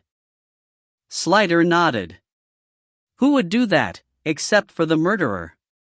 But it doesn't make sense. If the murderer had been and gone, why would a woman go and flush the loo? And what woman? They looked at each other for a moment. I have an idea, Slider said unwillingly, that I really don't want to follow. It occurs to me that there's someone else, apart from Prentice and Meddenham, who's been lying to us from the very beginning. Loyal little wifey? Atherton said, screwing up his face at the idea. She said Prentice had told her Agnew was dead on Friday morning, but he seemed not to know about it when we spoke to him on Friday afternoon. We assumed he was lying, but if he didn't kill her, he was probably telling the truth. In that case, how did she know Agnew had been murdered? Yes, and what about that business of her referring to the way the body was left? Atherton said eagerly. If Prentice didn't do it, he couldn't have told her, so how did she know? She might possibly have learned that some other way, Slider said, being absolutely fair, though in that case why shouldn't she have said so? But then why was she so keen to give Prentice an alibi? Maybe she wasn't. Maybe she was trying to cover herself. If she was his alibi, he would be hers. Slider shook his head. That doesn't make sense. If Prentice didn't know he had to cover her, he would tell a different story, as in fact he did. Maybe she hoped she could get to him before we did, to coach him. Still no good. When their stories did finally agree, after they'd had time to collude, it still didn't cover her for the necessary time. He was at Colehern's flat, but where was she? At home and unaccountable. Said Atherton. But why should she want to kill her best friend? And would that little slip of a thing be strong enough to strangle a big woman like Agnew, especially when she had a bad back?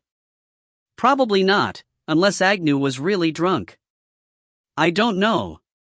There's something there, I'm sure, but I don't know what. Mrs. Prentice has been acting strangely from the beginning. Well, both Prentice and Pierce said she'd been depressed. Maybe it's nothing more than that. Unconnected irrationality. Maybe, said Slider. He got up, picking up his papers. I'll see you later, he said vaguely. You haven't finished your sausage, Atherton protested. Slider said. Stick it behind your ear for later, Atherton suggested. Okay, Slider said, evidently too preoccupied to understand what was being said to him. Chapter 15. Albie Sr. Eltham Road had a Saturday quiet about it, the sleeping cars of the at-home workers lining the curbs with an air of having their eyes shut tight. Do not disturb. Slider had to park dangerously near the corner, but there wasn't much traffic about. He just hoped no boy racer in a BMW came round it too quickly. Atherton was, even now, probably, driving down to view his Wonder Horse. Slider was on his own, without his usual sounding board.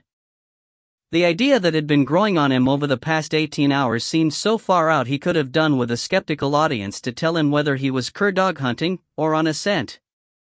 The house opposite Phoebe Agnew's flat was one of the unmodernized ones, shabby and dirty curtained. The January light was as pale and sticky as aphid's milk, but the man who answered the door of the area flat blinked up at Slider like a purblind pit pony. He was tiny, collapsed together by age, and wrinkled like a relief map of the Himalayas. "I'm Detective Inspector Slider from the Shepherd's Bush Police," Slider said carefully and clearly, holding up his ID. "Can I come in and talk to you?" It took a while to sink in. You could almost see the wait symbol in his eyes as his underpowered computer struggled to boot up, but then he smiled a pleased, shy smile of tea-stained china teeth, and said, "Oh yes, that's right, come in, thank you very much." The door opened straight into the sitting room. The room smelled of paraffin, and had a superficial, smeary warmth that did not quite mask the cavernous dank chill underneath. There was a variety of grubby rugs covering the floor, a pair of sagging brown armchairs bracketing the fireplace, and a utility sideboard bearing an ancient radio with a chipped plastic dial. A small television stood on a square plant stand with barley sugar legs, and there was a gate leg table against the wall with an upright chair on either side of it. Clutter fouled every surface, heaps of old newspapers mouldered in corners, and on the mantelpiece sheaves of letters and bills spouted from behind a square electric clock whose Art Deco face had a peach mirror frame which dated it to the 1930s.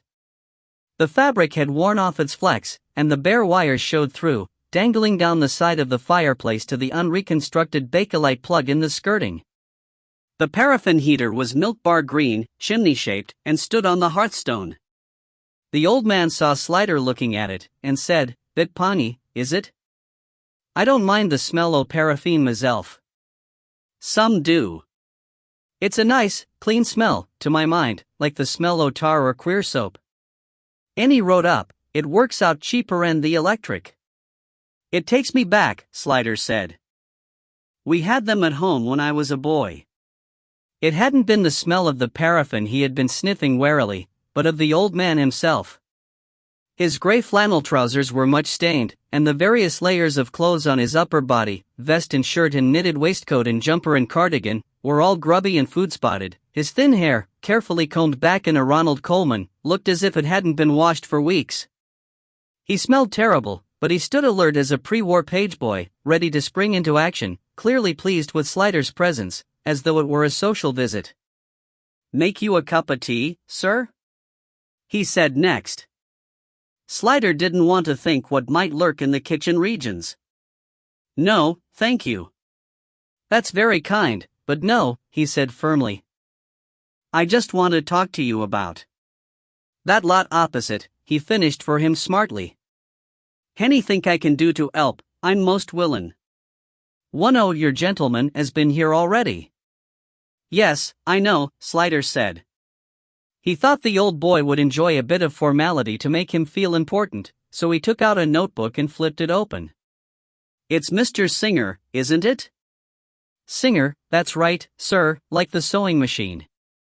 Albert Singer. Won't you sit down, sir?" The upright chairs looked less lethal, but Mr. Singer was gesturing towards one of the fireside models, and Slider resigned himself and sat, keeping to the front edge so as not to have to lean back into its sinister embrace. The old man hovered attentively until Slider was down, then murmured, "Thank you very much," and placed himself nippily in the other, hitching at his trouser legs as he sat until the pale, spindly shins gleamed above the gray socks and crimson bedroom slippers. "Now, Mr. Singer, concerning Thursday night last week." "Yes, sir, Thursday night, that's right," he interposed eagerly. "You mentioned that you saw a woman behaving strangely." "That's right," Mr. Singer said, fidgeting with pleasure. "I mentioned it to the gentleman as come before, only he wasn't too interested in a woman, wanted to know about a man." Slider nodded. That was D.C. Cook, on loan from Ron Carver's firm, who hadn't had the patience to probe further. "Did you see a man?" "No." "All right." "No, we're not interested in a woman." The resentment of having to work on some other firm's case, plus an old man like a troglodyte living down a smelly hole, had sent him skipping over this piece of evidence like a stone on a pond. Cook's ingrained training, however, had ensured that he made a bare note that Singer had said he saw a woman acting suspiciously, for which Slider could now be thankful. "I have to say I never particularly noticed a man," Mr. Singer went on. "I mean, there's people up and down the street all day, any number of 'em.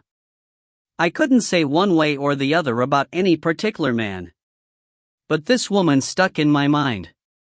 I'd like you to tell me about her," Slider said. Do you remember what time of day it was? Course I do. Thursday night it was, about 20 to 9. I 'ad the week in Westminster on, and I was waitin' for 9 o'clock to turn over to the Weld service. Listen to that a lot, I do, the Weld service. They talk proper, like the old days on the BBC, not like the modern lot, can't hardly understand a word they're saying. Gabblin' and funny accents. I don't mind a Jock or a Paddy or the rest of 'em, he added fairly.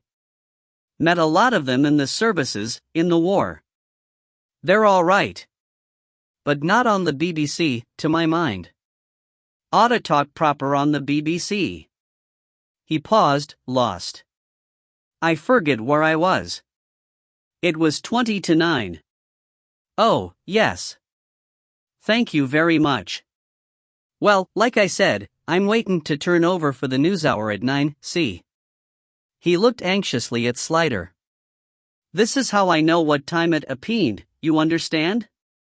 Yes, I understand. Please go on, Slider said.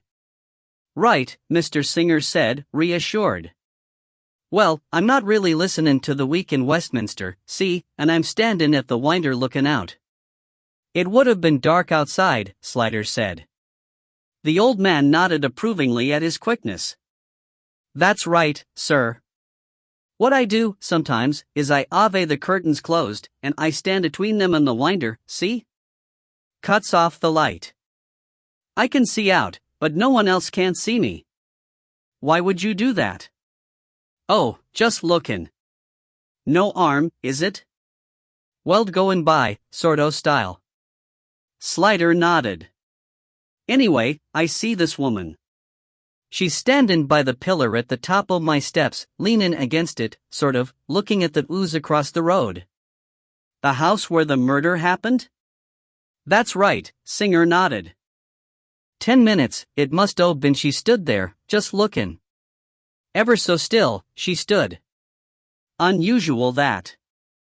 People fidget about, mostly, when they stand, but she stood stock still, just like a soldier. It had plainly impressed him, for he paused to replay the image in his mind. And what happened next? Slider prompted after a moment. Well, something must have happened, because she like stiffens, as if she's seen something, then she moves away from the pillar a little bit and looks down the road, like she's watching something. She stays looking in that direction for a bit. And then she goes back to watching the ooze. And after about over 5 minutes, she starts across the road. Could you see that from down here? Slider asked. Well, sir, the old man said, leaning forward and hitching again at his trousers in his eagerness. They were practically up to his knees now. I can't see the road, that's true, because of the angle and the cars, but I can see the door of the ooze opposite, on account of it's up the steps. And I see her go up to the door and go in. Try for yourself, he added on a happy thought. Slider went to the window. The area wall straight ahead hid the road, but, yes, he could see 2/3 of Phoebe Agnew's front door. Probably the old man, given his lack of height, would only see half of it, but it would be enough to see the head and shoulders of a person going in. Can you say more exactly what time that was? Well, sir, no, Mr. Singer said regretfully. Not exactly. But near as I can say it would have been between 10 to and 5 to. It wasn't long afore the wireless give the time at 9 o'clock, and I asked to turn over. You didn't see the woman come out? No, sir. I left the winder, see, when I turned over for the NewsHour, and then I never went back. But she never come out afore 9. Slider nodded. Well, that's very helpful, Mr. Singer, thank you. Thank you, sir. Glad to help. Now, can you describe the woman to me? He shook his head sadly. I couldn't see her face, too far away, and she 'ad her back to me most o' the time. But I'd say she was young. Slim. Short hair. Light or dark? Dark, he said certainly. She had trousers on, but not them jeans, dark ones. And proper shoes, not them trainers. She looked like a lady, he added. You know what I mean? Not one of these modern girls, all bits and pieces, hair like a rat's nest and no manners. Slider nodded. I think I know what you mean. And she stood still as a soldier. I'll never forget that. One last thing, Mr. Singer, do you live here alone? Yes, I do, sir, since the wife went. Passed on nearly 10 years ago. I manage all right, but he looked round as if suddenly struck by his surroundings, and gave a little, deprecating smile. I dunno what she'd think o' the way I keep the place. But it's not in a man's knocker to be tidy, is it, sir? That's what I reckon. Them men are naturally tidy. Looking after us, and tiddying up, it's in their makeup. That's why they're no good at inventin' things. There wouldn't be no jet engines nor motor cars nor anything if it was left to them, 'cause they only see what's in front of their eyes, and as soon as a man makes a mess, they want to tidy it up. But you can't make something without making a mess, now can you? It ain't reasonable. That's why you never get no vim-min inventors. You could be right, Slider said. He made a firm gesture of leaving. The melancholy chill was creeping into his bones. Well, that's what I think, anyway, Mr. Singer said. He saw Slider to the door. I hope you get him, sir. I hope so too. You've been a great help, thank you, Slider said. As he climbed the steps, up out of the Stygian cave and into the sunlit uplands of normal street level, he was followed by a heartfelt and slightly wistful, thank you sir, very much. He moved away down the street a little, aware that he would be watched as long as he was in sight. He noticed that, as in many streets of this vintage, the street lights were staggered on alternate sides of the road. There was one almost right outside the Agnew house, which meant that across the road, outside Mr. Singer's, there was none. Someone standing at the top of Mr. Singer's steps would have been in comparative darkness, watching a door in comparative light. Maria Colehern's flat had an intercom at the street door. When she answered, he asked for Josh Prentice. Is he staying with you, by any chance? If you're the press, she answered snappily, you can go away. I'm giving no more statements. It's not the press, it's the police. I'm Detective Inspector Slider, and I want a quick word with Josh Prentice. Is he with you? I know he's not at home or in his office. There was a long pause, as if consultation was going on, and then her voice came back. All right, come up. The release buzzed violently. The building was of luxury flats, built in the 30s and now extremely expensive. Either Maria Colehern's job was more important than he had realized, or she was independently wealthy. As he stood outside her glossy door in the cream-painted hall on the thick green carpet, the door to the next flat silently opened 4 inches and a face inspected him through the gap. When he turned his head towards it, the door closed 2 of the inches, but the inspection went on. This, presumably, was the neighbor who vouched for Prentice's arrival. Maria Colehern opened her door and looked quickly past him, down the corridor. Oh, you are alone, she said. I thought it might be a trick. She was extremely attractive, slim, with a sharp-featured, high-cheekbone face, and very glossy dark hair and a bouncy bob held off her face with an Alice band. She was wearing a short mulberry skirt over navy opaque tights, and a skin-tight black lycra top under an enormous mauve mohair sweater with the sleeves turned up. Her legs were superb, her hands long and beautifully manicured, her makeup subtle and perfect. She looked both very feminine and very capable. She also looked very cross. I'm sorry to disturb you, Slider said in his mildest manner, with a smile that would have disarmed an ICBM. It won't take long. We've been badgered to death, she said shortly, and then, turning towards her invisible neighbor, said loudly, All right, Mrs. Romescu, thank you, there's nothing to see. The neighbor's door snapped to. Come in, she said to Slider. Inside it was amazingly spacious, with a huge hall and glimpses through open doors of large airy rooms furnished with antiques. The air was warm and dry, and smelled of furniture polish, cedar, Miss Colehern's perfume, Estee Lauder, he thought, and, at a level almost below detection, that ghost memory of chicken soup with barley that haunts all pre-war service flats, as though the shades of 100 Jewish mamas live in the air conditioning vents, sighing over modern eating habits. Maria Colhern led the way into a drawing room with a parquet floor partly covered with a thick pink and cream Chinese rug and what looked like French Empire furniture. Slider itched to examine the fabulous bronze group on the marble mantelpiece and the watercolors on the walls, but Miss Colhern had turned in the middle of the carpet to face him with the air of one who was not going to ask him to sit down. "What is it you want?" she asked. "I'm not sure if he'll speak to you, or even if he should, without a solicitor. I'm sorry to sound inhospitable, but our lives have been turned upside down, and I really don't think." "It's all right," he said. "It's not more trouble. I just want a piece of information." Her lovely lips parted for more objections when Prentice came in behind Slider. "Josh, I was just saying I think you ought to have Philip here if..."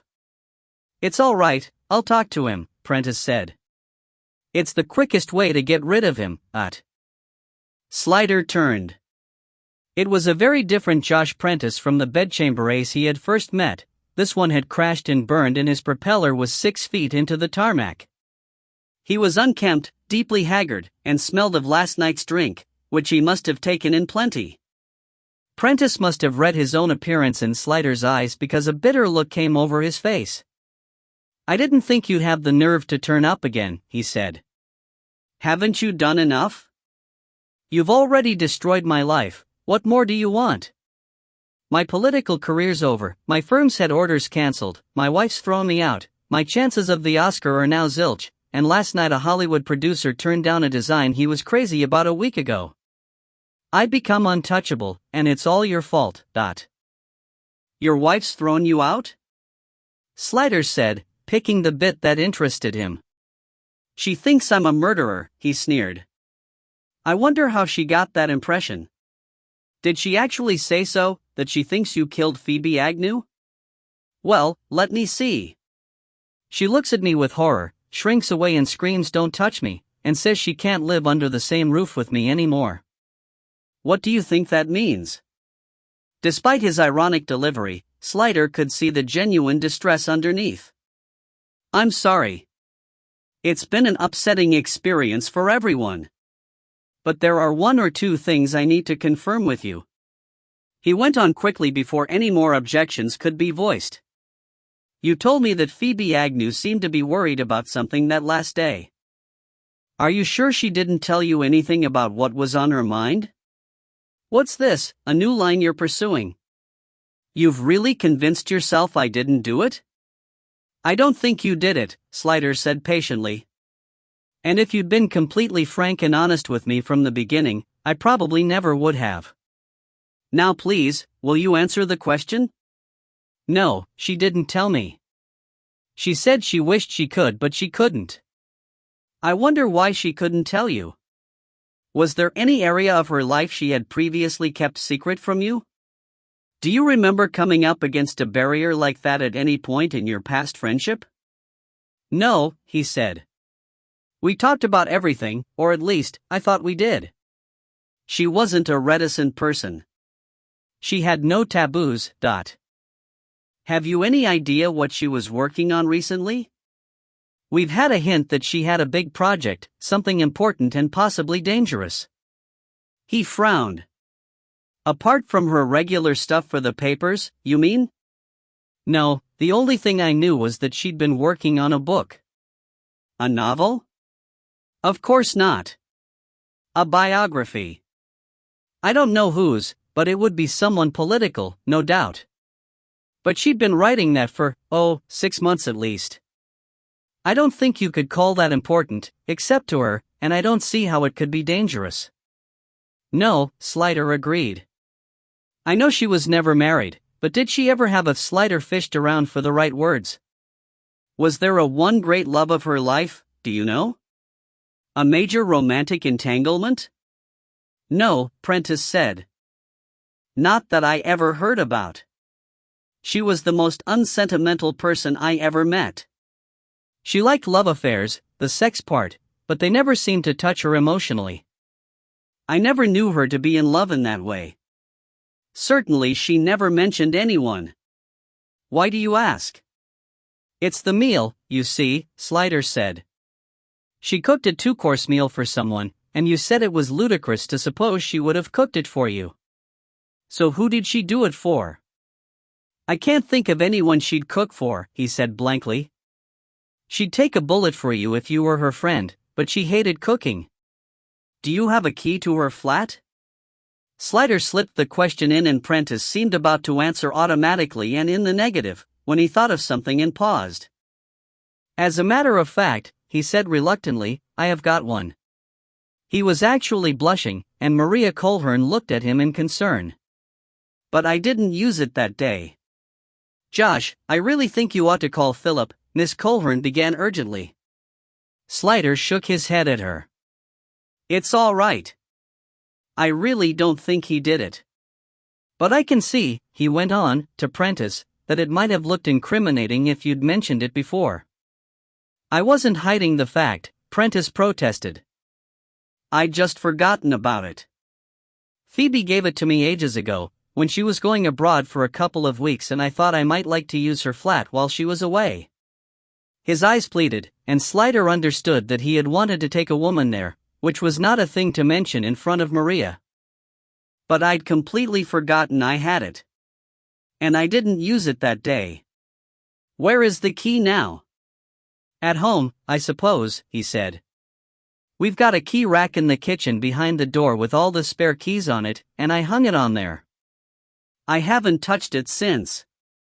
Did your wife know whose key it was? I don't know. She may have. It might have come up in conversation, or Phoebe might have mentioned it. I really don't know. It wouldn't matter, anyway. We have neighbors' keys and friends' keys and the children's. It would have been quite natural to have Phoebe's. Your wife used to be an actress, I know, but was she ever a dancer? He asked next. Prentice seemed puzzled by the new direction. She did ballet as a child, but that's all. She was never a professional dancer, if that's what you mean. So, this old injury to her back, where did that come from? Old injury, he frowned, and then his face cleared. Oh, you mean this present trouble she's got? It's just a pulled muscle, that's all. She slipped coming down the stairs and twisted it, saving herself. When was that? Friday morning, Prentice said. Did you see it happen? No, it was while I was at work. Why? So when you went to work on Friday morning she was quite all right? No backache? No. Well, he added, she was still in bed when I left for work, but when I got home on Friday evening she was hobbling around in agony and she told me then that she'd done it that morning. Why are you asking? What's this about, Dot? Slider shook his head, pushing the question away. There is one last thing I want to ask you, and then I'll take myself out of your hair. He looked up and found Maria Colhern's eyes on him, intent and troubled. She was an intelligent girl, and she seemed to be running somewhat ahead of her seedy old mate with his booze-sodden synapses. Slider realized that he needed to get her out of the way. What Prentice chose to tell her afterwards would be his affair. I'd like to ask you this one question in private, if you don't mind, he said to Prentice. If Miss Colhern would be so kind as to excuse us? She didn't like it, but since Prentice didn't object, she could only brand him with a searingly significant look and leave the room. When they were alone, Slider said to Prentice, I have to ask you this again, and I want you to be completely honest with me. I can't impress on you how important it is that you tell me the truth. Did you have sex with Phoebe Agnew that Thursday? Prentice looked annoyed. No. How often do I have to say it? We found your semen in her. It wasn't my semen. You made a mistake. I didn't have sex with her. And that's the truth? Please, it's important. She and I didn't have that sort of relationship. I only ever did it with her once, way back when we were students, at a post-finals party. One of those spur-of-the-moment things on a heap of coats in someone's bedroom. I told her the next day how sorry I was, and that I'd never have done it if I hadn't been extremely drunk, though she was no more sober herself. Anyway, that was 30 years ago, and we never did it again. I doubt whether she would even have remembered it. It's certainly not something I ever think about. And that's the truth. It was always Noni and me. How can I convince you? I'm convinced. Thank you, said Slider unhappily. Norma was waiting for him outside the station, looking elegant in trousers and heeled boots and one of those loose, wrap-around overcoats that only tall women with good figures can wear. She climbed in beside him, her cold cheeks pink, bringing a whiff of eau de Givenchy with her, and said, "Hi. Where are we going?" "To see Mrs. Prentice," Slider said. "Thanks for coming in." "Pleasure. I'm only fretting myself to death over the wedding at home. Only a week to go." She hunched her shoulders. "So what does Mrs. P know?" "More than she's telling us, that's for sure. I don't understand it all yet." He remembered a line from a book, he couldn't now remember which one, in which the author described a character as standing as still as only a soldier or an actor can. Slider knew that stillness. It had reminded Albert Singer of a soldier, but she was an actress, he said aloud. "It's important to remember that." "It is?" said Norma. Slider didn't hear her. He had doubted Peter Mednam at first, thinking that you never knew when an actor stopped acting. And Mednam thought Noni Prentice a sound actress. "If I'm right, Mrs. Prentice has been playing a very long game indeed," he said. Norma caught the tone of his voice. "You don't think she did it?" "It's the same old question of who do you believe?" She said Josh phoned and told her that Phoebe was dead, but he appeared not to know about it until we interviewed him. We believed her, so we thought he was lying. Then there was her remark about the way the body was left. If he didn't divulge that little detail to her, how did she know it? And there's the question of her bad back. The old dancing injury? Except that she's never been a dancer, and Josh says she had no old injury. She told him she heard it slipping down the stairs on Friday.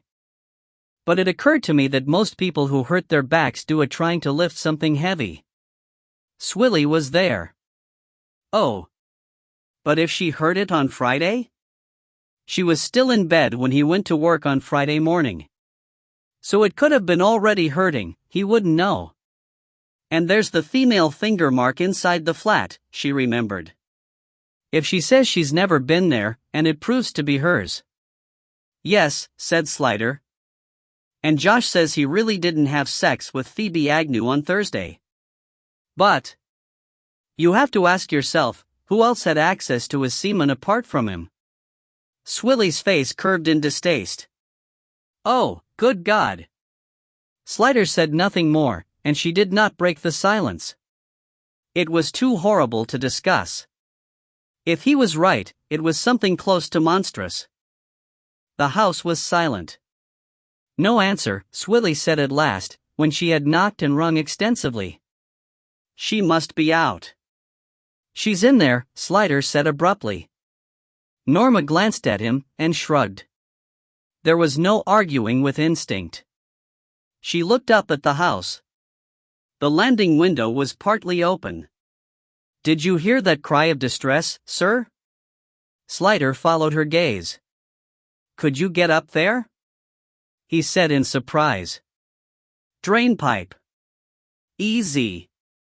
All right. God help us if the neighbors are watching. It seemed like a very loud cry for help, he said for the record, and added, if she's there, be careful. She might be desperate, Dot. Swilly slid out of her coat, handed it to Slider, and swarmed with light, muscular ease up the drainpipe, which had been thoughtfully placed in a more trusting age nicely adjacent to the window. It was a sash window, and there were a few heart-stopping moments as Swilly struggled to push it up one-handed, and Slider imagined her falling, the drainpipe breaking, or Noni Prentice appearing like Norman Bates in a wig and stabbing her through the window. But at last Swilly got it up enough to wriggle in and disappeared. A moment later the front door opened and she let him into the hall. No sound anywhere, she whispered. Maybe she's asleep, or out. Slider stood a moment, his senses prickling. "Downstairs," he said. He led the way. The narrow, dark stairs bent at the bottom into the subterranean gloom of an 18th-century basement kitchen. It had been knocked through into one room, front to back, which gave it a window at each end, but both windows were below ground level and, as the saying goes, twice fuck all is still fuck all. Swilly shivered, wondering how people could live like this. The kitchen floor was stone-flagged, the cupboards were old pine-painted gray-green, and there was a big, battered pine table in the middle, so it probably looked much the same as when it was first built. All very desirable in a certain stratum of society, but Swilly was a M.O. Ben girl at heart. It was at least warm, with an aga in the chimney, where the original range would have stood. She had shivered from distaste, and the suspicion that gloomy basements always meant beetles. Slider stepped out off the stairs into the kitchen, and at once there was a rush of movement. Noni Prentice had been pressed against the wall beside the staircase and now flung herself at him. Her right hand was upraised, and even this poor light was enough to glint melodramatically off the blade of the large butcher's knife clenched in her fist as it swept downwards. Chapter 16. Origin of the Specious. Reaction was instant and instinctive. Slider heard the movement and was sidestepping and turning even as Swilly launched herself from her vantage point one step up, grabbing the wrist of the knife hand as she brought the attacker down. Swilly was tall and strong and Mrs. Prentice small and slight, and it was over, there and then. Mrs. P disappeared under Swilly's body, Slider was knocked out of the way, and the kitchen devil went scooting off across the stone floor and under the table like an electric rat. Mrs. Prentice had made no sound before Swilly got her, she could make none after, with the breath knocked out of her, but she writhed with the strength of desperation until Slider said, "Keep still, or you'll hurt yourself. Just stop struggling and we'll let you up." At the sound of his voice she became still, and when Slider had retrieved the knife and put it out of harm's way, Swilly rose and helped her up, still keeping hold of her wrist. "You're hurting me," Noni said. Her face was deathly white, gleaming faintly in the basement gloom like a peeled hard-boiled egg. Slider nodded to Swilly to let her go, and she rubbed her wrist with the other hand but made no other movement. She was trembling so much it almost beat the air, like wings. "I'm sorry we startled you," Slider said. She looked at him with glazed, unseeing eyes. "I thought it was him. I thought he'd come back." "You mean your husband?" She swayed, as if she was going to faint. Slider pulled a chair out from the table and guided her to it. "So you were going to kill him too, were you?" "I thought he'd come to get me," she said. "Come to get you? Why? Because you threw him out?" She only stared. Slider pulled out another chair and sat down facing her. "Why did you throw him out?" She didn't answer. "Mrs. Prentice, look at me. Why were you trying to kill your husband?" Swilly had been looking in cupboards, and had found a bottle of Sainsbury's brandy. She poured some into a tumbler and brought it over to show Slider, who nodded. She put it down in front of Mrs. Prentice, carefully closed her icy hand round it and said, "Drink some of this. It'll make you feel better." In a few minutes the bolting terror had subsided in favor of a lower-key mixture of fear and misery. Slider observed her with interest. If Josh was looking haggard, this was a woman who had been all the way to hell and only halfway back. It fitted with his suspicions, now he had to find the best way of getting her story. If she had killed Phoebe Agnew, it must have been in the grip of emotions so powerful they might well rob her of speech, even of reason. Better to come to it indirectly, he thought, and from a long way back. This jump wanted long, wide wings, or the horse would refuse. "You've had a hard few days," he said at last. "You've been living with a terrible secret. But it's over now. The secret's out. I know you were at Phoebe Agnew's flat that Thursday. I know what you did there. Now it's time to tell me everything in your own words, and get it off your chest." He nudged her hand. "Have some more of that. That's right. You're not afraid of me, are you?" She shook her head slightly. "Good. So, then, tell me everything. Begin with you. Tell me all about you. It took a little coaxing and some gentle, probing questions before she began. But then it all came out, slowly at first, but with growing fluency, a story of love and of love mistaken, of the shadow that killed it and the crop of bitter jealousy that grew up in its place. Anona Reagan had been an only child, cherished daughter of rather elderly parents. Her mother was 38 when she was born, her father 7 years older. He was a cobbler by trade and had his own small shop in a respectable working-class suburb of London. By the time Anona was growing up, the business was doing well enough for him to hire an assistant and keep his hands clean attending the counter, a change that conferred the perilous gentility of white-collarhood on him and his family. His wife had never worked. They lived in a neat maisonette which she kept spotless. She made her own and her child's clothes, cooked the plain, unimaginative meals of the 50s, and always put on her hat to go shopping. Anona grew up a quiet, well-mannered, docile child, bending like seagrass to the languid tides of the elderly household, the sort of little girl in hairslides and white socks who never had any difficulty in staying clean, who played nicely on her own and could be relied on at any meal table not to spill or speak with her mouth full. At school she gave no trouble to teachers, and occupied the unexceptional place towards the bottom of the top third. She had a little girl's passion for ballet, and since it seemed to Mrs. Reagan a wholly proper, feminine interest, Anona was allowed to begin dance lessons. It proved something for which she had a talent, and though she passed the 11+ and could have gone to grammar school, she pleaded in a quiet way to audition for a local well-known stage school, and was allowed. There she did solidly well, though not brilliantly, the hallmark of her life, and since, unlike many of the other pupils, she was also reasonably good at the academic lessons, the headmistress said it would be the sensible thing for her to go to university, just for insurance. With a degree, she would always be able to get a job if the stage failed her. Anona never resisted the sensible, and her parents were proud and bewildered at the idea of a child at university, something that was becoming more common by 1966, but was still outside their frame of reference. The shop was doing less well, people were throwing away shoes and buying new ones now, instead of having them mended, and there was no longer an assistant, but Mr. Reagan, 63, said a man with his own business never had to retire. He learned how to work a machine for cutting keys and engraving dog medals, and so managed to scrape up the money to supplement Noni's grant. Quiet, clean, obedient Noni went to UCL in the October of 1966. Decades always have a time lag, and the 60s, in the sense that history thinks of them, were just really getting underway. London was finally breaking free of the massive undertow of the war, the last of the bomb sites were built over, there were goods in the shops and money to buy them, restaurants were opening to serve exotic food a world away from gravy and two veg, and young people were having notice taken of them in a way that was bound to go to their heads. At UCL, Anona Reagan met Phoebe Agnew, who was so different from her, and who seemed to represent everything exciting about that magic decade. It was hardly too much to say that Noni fell in love with her. Phoebe was wild and beautiful, with her strange, loose clothes and unkempt mane of red curls.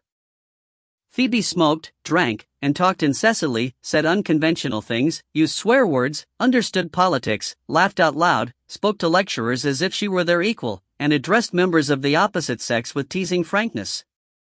She even, Noni suspected, had sex. Most of the girl students talked about having it, but like Noni shied away from the awful reality. Phoebe didn't talk about it much, brushing the subject only casually in passing, but that seemed only to confirm the idea that she knew enough about it firsthand to take it or leave it. Phoebe was also brilliant, a top scholar with a real talent for writing, and she knew what she wanted to use her writing for. Other students were reading English because they had been good at it at school and couldn't think of anything else to do. They supposed, vaguely, that they would eventually become teachers. But Phoebe already had a track record in political activism and journalism.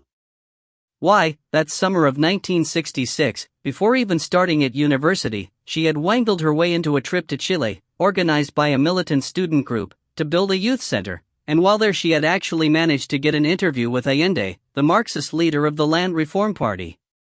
The interview appeared in the official Students' Union newspaper, and was subsequently reprinted in the Socialist Worker and precised in The Guardian. Thus Phoebe proved to her impressed fellow students that she not only knew what she wanted to do, she was getting on with doing it. It was not to be wondered at that Noni was fascinated by this vivid extrovert. What Phoebe saw in her was less obvious. Perhaps it was the attraction of opposites, or perhaps Phoebe saw that Noni was not quite as much of an opposite as it appeared. For Noni was different from the other students. She too knew what she wanted to do, and she had a talent that became apparent when they joined Dramzak. Not everyone who joined wanted to act, it was the fashionable society to belong to, and was therefore a means to meet the most interesting members of the opposite sex. But plays were put on, and members auditioned for parts. Phoebe got one because her intellect dictated that she would succeed at what she undertook. Noni got the lead role because she could act. Phoebe's respect for Noni grew. Noni copied Phoebe's style in a quiet way, and the two girls achieved a small local fame together. Josh did not audition for plays. Josh had joined Dramzak so that he could have the pick of the women students, and the pick of the Dramzak members, as far as he was concerned, were Noni and Phoebe. At first it was an equal relationship. The three of them were drawn together, and took to hanging around and going out as a threesome. At least, that's what I believed, said Mrs. Prentice. So far, she had told her story in a dreamy undertone, as if it were the history of someone quite detached from her. But now a bitterness began to creep in. I thought it was the three of us. But I see now it was always Phoebe. Always. Always. Right from the beginning. You mean, her and your husband? Said Slider. She nodded slowly, the now empty tumbler held in both hands before her face. How could I compete with her? Weren't they just friends? He said it was a purely platonic relationship. He told you that? What a liar he is. A man can't be just friends with a woman. It doesn't happen. I should know, God, I've lived with it all these years. All the Sophies and Stephanies and Carolines, all his secretaries and researchers and whatever else he liked to call them. Well, I put up with it.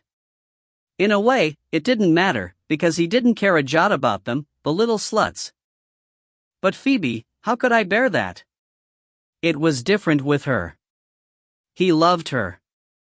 Have you any evidence that they had a physical relationship? Slider asked. Evidence? She opened her eyes wide. You should have heard how he talked about her. He praised her to the skies. Phoebe was so different, Phoebe understood, Phoebe had a real intellect. Not like poor stupid Noni, oh no. And he was always ringing her. They'd talk for hours on the phone. He asked her opinion. They had lunch together. He was always dropping in on her. And you ask me if I had any evidence? It could still have been platonic.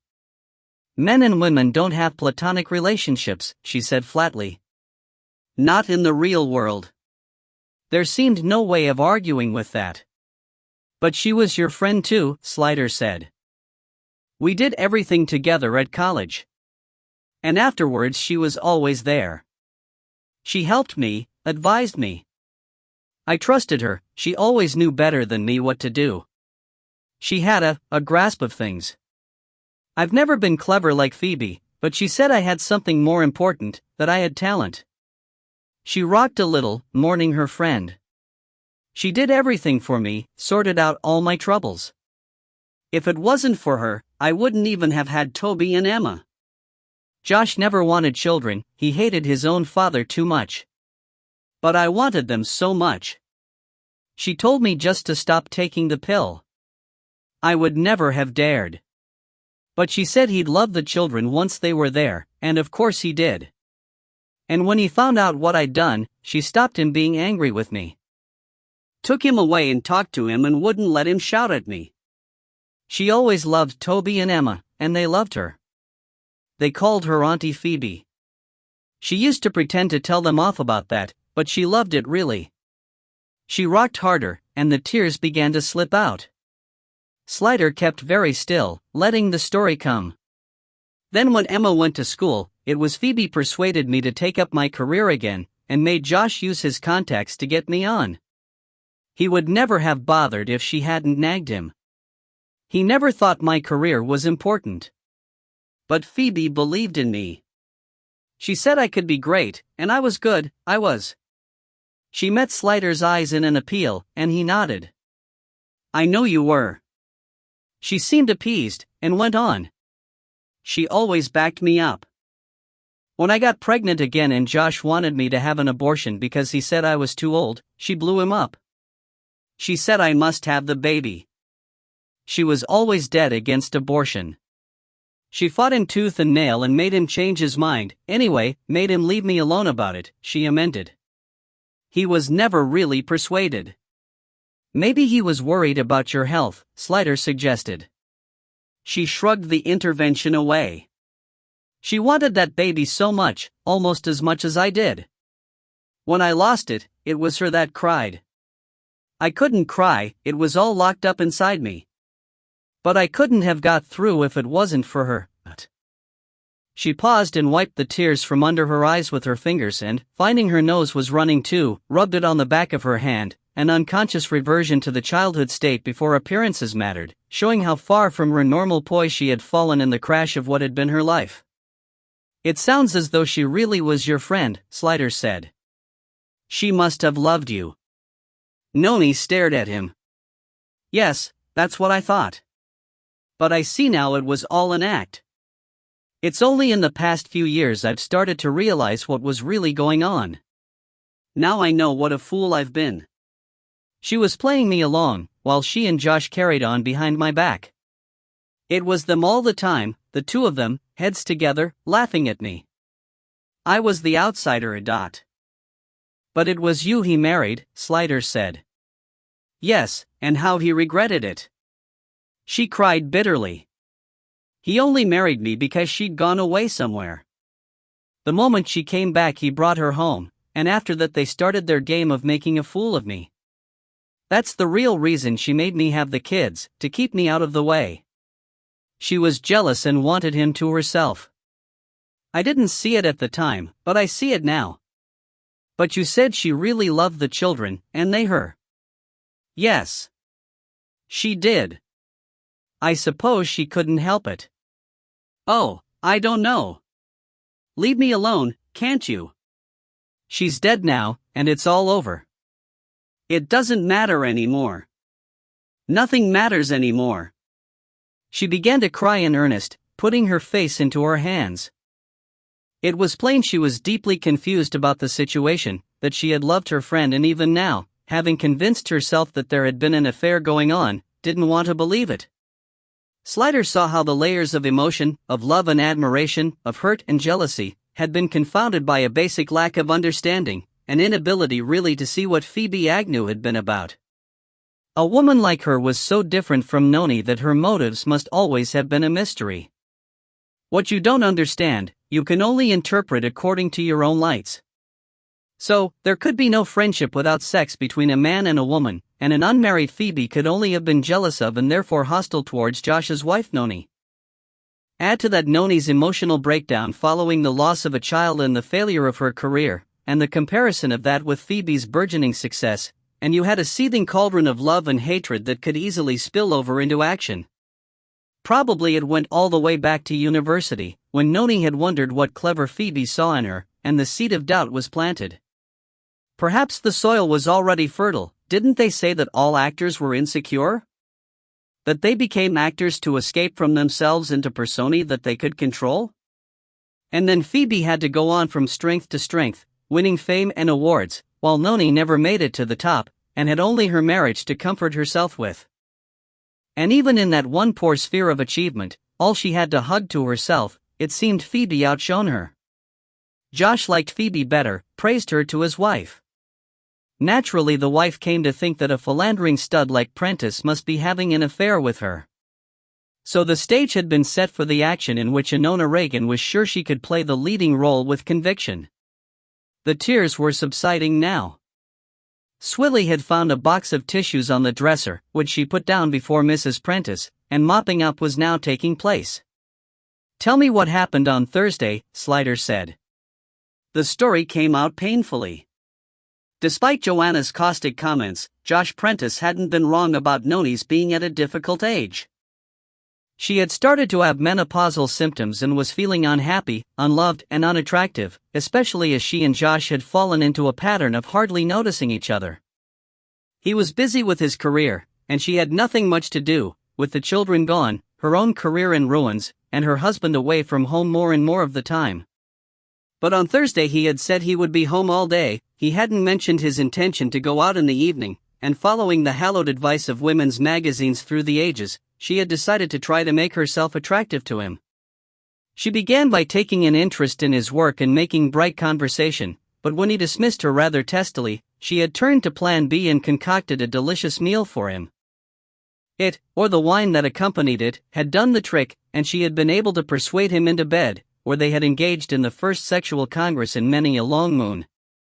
So her chagrin and fury had been all the greater when he jumped out of bed and rushed away afterwards with what she thought was a lame excuse. She felt spurned. Left alone, she had brooded on her wrongs and, as she had done more and more lately, blamed Phoebe for all of them. "So you went round to her flat?" "Oh, yes, I know that," Slider said. "You were seen going in. There's no point in denying it." Mrs. Prentice sighed. "All right. I went to have it out with her," she agreed on a downward note. "You didn't know your husband was going there that evening?" "He said he was going out on government business." "I knew that was a lie. I knew he was going to see a woman. But I didn't think it was Phoebe. He never tried to hide it when he was going to see Phoebe, he just told me straight out." "So what happened?" Slider asked. "I walked round there, but when I got to the door I could hear voices inside. A man's voice. She wasn't alone." "Did you recognize the voice?" "No, I couldn't really hear well enough. I could just hear it was a man." She paused for a long time, her eyes fixed on some internal horizon. "I gave it up and went home," she concluded feebly. Slider leaned forward a little. "That's not true," he said sternly. "I thought you were going to tell me the truth." "I am," she said faintly. "You didn't just go round there to talk to her, did you? You wouldn't have needed the key for that." "The key?" "The key to Phoebe Agnew's flat." "I don't know what you're talking about," she said, but she was looking at him now. She seemed appalled and fascinated at the same time. "You took the key to her flat, which she had given your husband long ago, and which hung on the rack alongside those to your children's flats. Did that seem like an insult to you? Anyway, you took the key so that you could slip in without her hearing.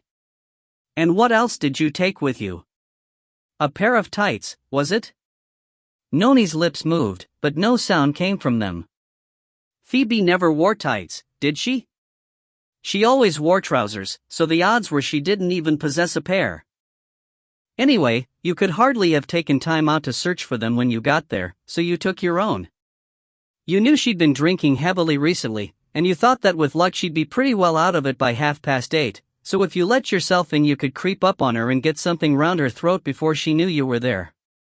"I wouldn't really have done it," Noni whispered, her face drawn with horror. "You can't, can you? Not however angry you are, you can't kill a person, not unless you're mad." "But you were mad," said Slider.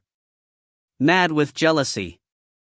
This woman who had been your friend had outshone you all your life, and now you thought she'd stolen your husband from you. So killing Phoebe Agnew wasn't enough. You wanted to punish your husband as well, your husband who had made love to you that afternoon, and then left you to go to his other woman. You had to kill her, and make it look as though he had done it. You had to make it absolutely certain that he would be charged with the murder. When did you hatch your monstrous plot, Mrs. Prentice? And how did you get hold of the condom full of your husband's semen?" Mrs. Prentice stared at Slider as if he were the hangman approaching with the noose. "I didn't. And then, when we came to question you, to make absolutely sure we'd suspect him, you told lies about where he was, so that when we found out they were lies we'd think you were trying to protect him. Everything you said to us, that sounded so innocent, was meant to incriminate him. A very long game you've been playing, Mrs. Prentice, and it almost worked. But you were careless. You left your fingerprints behind. We found your fingerprints in a flat you say you've never been in. She went cheese-colored and doubled up, and Swilly came round the table to take hold of her neck and push her head down between her knees. Take it easy. Don't try to sit up. Breathe slowly and deeply, that's right. When she had recovered enough to speak, she said falteringly, "You're wrong, so wrong." "I don't think so. That's how you hurt your back," shifting her body to the bed. "You had no old back injury. And you told your husband you'd slipped down the stairs." "That's true, I did say that. But I didn't kill her. Listen," she said desperately, "and I'll tell you, Dot. It was like a madness that had taken hold of her," she said. When Josh got out of bed, saying he was going out, she had felt as though he had slapped her face. After making love as they had, she had thought he would spend the evening with her. She asked where he was going, and he said it was government business. She screamed that was a lie, he was going to see some woman. He lost his temper and yelled back. Then, apparently realizing that arguing was only slowing him down, he calmed down and repeated that it was government business, and added that the only woman he ever saw apart from her was her best friend Phoebe. Presumably he thought that would allay her jealous fears. Instead it had convinced her that Phoebe was at the bottom of all her troubles. He went into the bathroom to shower, and he threw the used condom into the wastepaper basket in there, she recited tonelessly. I saw him do it before he shut the door. He never put them down the lavatory. He said it blocked it up. The basket has a bin liner in it. When he'd washed and changed he went downstairs without a word, and I lay there in bed, looking at that bin. I could just see it, inside the bathroom door. So you went and got the condom out again. She nodded slowly. It came to me all at once, the whole plan. I thought I'd kill her and then put his semen in her so that there was no way he could deny he'd been with her. I had a little plastic syringe I'd got from the vet years ago for giving the cat his medicine. I used that to get the semen out. I put a pair of tights in my pocket, and took the key and walked round there. Go on. What time did you get there? About 8:30, I suppose. I don't know exactly. I went to the door first and listened, and heard the voices inside. So I knew he was still there. I went and stood across the road where I could see the house and waited. It was then I started to calm down. I realized I couldn't do it. You can think of killing someone, you can want to, but when you actually face them alive, you can't really, can you? I wanted her dead, but I'm not that ruthless. So I was going to give it up and go home, when the door opened and I saw him come out. Saw who come out? Slider asked quickly. Josh, of course. Her voice hardened. Seeing him come out started it all up again. I imagined them in there together, talking, laughing, making love. I wondered how many other times he must have gone to her without telling me. I could just see them, laughing about me and how easy I was to fool. I hated him then. She stopped abruptly. So what did you do? Slider prompted. I waited a long time to make sure he'd really gone, then I went across and let myself in quietly. Crept into the sitting room. And there she was, sitting in the chair, dead. It was so horrible. I can't tell you. She stopped for a bit, trembling, leaking tears, while she wound herself up for the rest. Slider waited, patient as nemesis, the awful sympathy that invites confession. I realized, you see, that I'd been living with a murderer. I've been living with him ever since. Can you imagine what that's been like? Every day, wondering whether he'd come home and do the same thing to me. I kept seeing her in my mind's eye, her face all swollen, that mark round her neck. If he did that to her, what might he do to me? When I heard you coming just now, I thought it was him, come to get me. I see, Slider said. That's why in the end I went through with the rest of the plan. I thought if I just left her like that he'd never be caught. I knew he was clever. He'd get out of it somehow. You could have told us what you knew, Swilly said.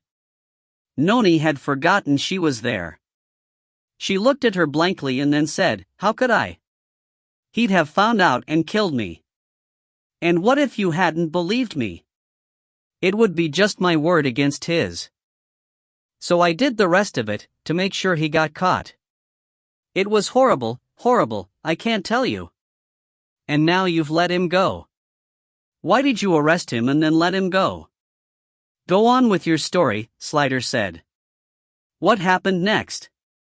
She hunched her shoulders, pressing her clenched fists against her breastbone in a defensive pose. "I thought I should die. In that room with her, looking like that. He must have done it with his tie, I suppose. And she was still warm." She closed her eyes and swallowed, and her throat clicked. He'd done it only minutes before. She'd been alive only minutes before, and now she was dead. I'd never seen a dead body before. I think it made me a little bit mad. Otherwise I couldn't have, she shuddered. "Tell me," said Slider. I dragged her over to the bed. She was so heavy, I had a terrible job getting her up onto it. That must be when I hurt my back. Then I took her clothes off, just the bottom ones. Tied her arms to the bed rail. And put the semen in her with the syringe.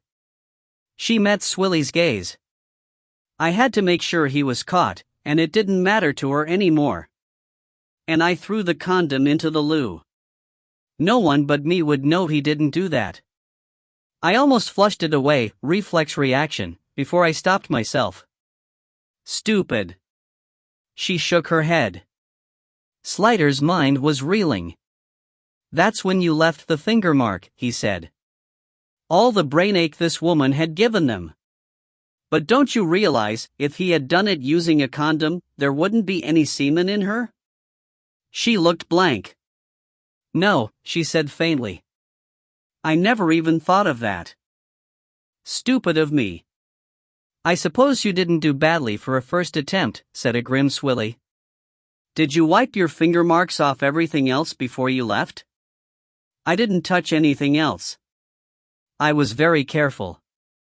I pulled my sleeve over my hand to open the door on the way out." Slider pulled himself together. "Is this the truth you've told me now?" "The truth," she said, out of the blackness where she watched the endless reel of her own private X-film, the appalling thing she had found, horror and guilt at what she had been prepared to do, horror and fear at discovering her husband had done it, the week she had spent living with him, and wondering what was going to happen next. "Do you wear contact lenses, Mrs. Prentice?" Slider asked. She lifted her eyes to him, faintly surprised. "No. I have glasses for driving, but I don't wear them otherwise." "You're short-sighted, then?" "Only a little. You were watching the house from across the road, and it was dark, and the street lamps aren't very bright in Eltham Road. You saw a man come out of the house that you thought was your husband, but it wasn't." "No, I mean it. By the time you reached the house, your husband was some distance away, in someone else's house. We have witnesses. It was him. I saw him." "No. Your husband didn't kill Phoebe Agnew. He has an alibi." "The person you saw come out of the flat was only someone who looked like him," said Slider with awful pity. She was silent a long moment as it sank in. "Oh, dear God, what have I done, Dot?" "What you've done," Slider said, "is to interfere with the scene of a crime and seriously impede our investigation, while attempting to incriminate your husband for something he didn't do. Perverting the course of justice is a grave criminal offense for which the maximum penalty is 10 years imprisonment." Mrs. Prentice stared as another layer of desperate realization was uncovered in her mind. "I was so sure it was him," she whispered. "And then, what happens now?" "You'll have to come with us to the station and make a complete statement. After that we'll decide whether charges will be laid against you," Slider said. Swilly glanced at him, noting his distracted tone of voice. He was going through the motions here, but his mind was already galloping off, trying to work out the next step. If it wasn't Prentice and it wasn't Mrs. Prentice, who the hell was it? They weren't just back at square one, they hadn't even got the board out of the toy cupboard yet. Chapter 17. First among equines. Damn and blast, said the syrup, quite mildly, all things considered. That's what comes of working weekends. Swilly's taking her statement now, Sliders said. As far as charging her's concerned, I think she's pretty near the edge already. Yes, well, that's not your decision to make, Porson said sharply. Perverting the course is a very serious matter indeed, and not something to exercise leniency over. Besides, we've already got the Home Secretary in a right to an aid about Josh Prentice and Giles Freeman. And this is a government that likes to be seen as above repute. Caesar's wife and all that. They don't want any more scandal. I doubt whether charging Prentice's wife with trying to stick him with the murder will absolutely kill all scandal stone dead, sir. Don't be satirical, Slider. In your position, you can't afford it. We're a week into the investigation and what have we got to show for it? You've gone at Prentice like a bull at a China gate, and now we're left with egg all over the carpet and a hostile press praying for our blood. We've got off lightly so far, but the Sundays have had all week to sharpen their pens, and they'll have the knives out for us all right. So you'd better have some plan of action up your sleeve, or there's going to be some pretty derisory comments made higher up the echelon, I can tell you. Slider tried not to shrug. What else could he have done but follow up the obvious leads? But bosses had to yell at you, they had bigger bosses upon their backs to bite em. Well, we know that there was someone else there on the Thursday, he began, because of the finger marks. Oh, thank you very much. Porson barked. An incisive comment, given that we know she didn't strangle herself. Is that what I gave up my afternoon's golf for? Porson played golf? Slider stared at him absently, wondering whether he wore a cap, and how he kept the rug on windy days. Porson, fortunately, did not note the direction of the stare, only that it was blank.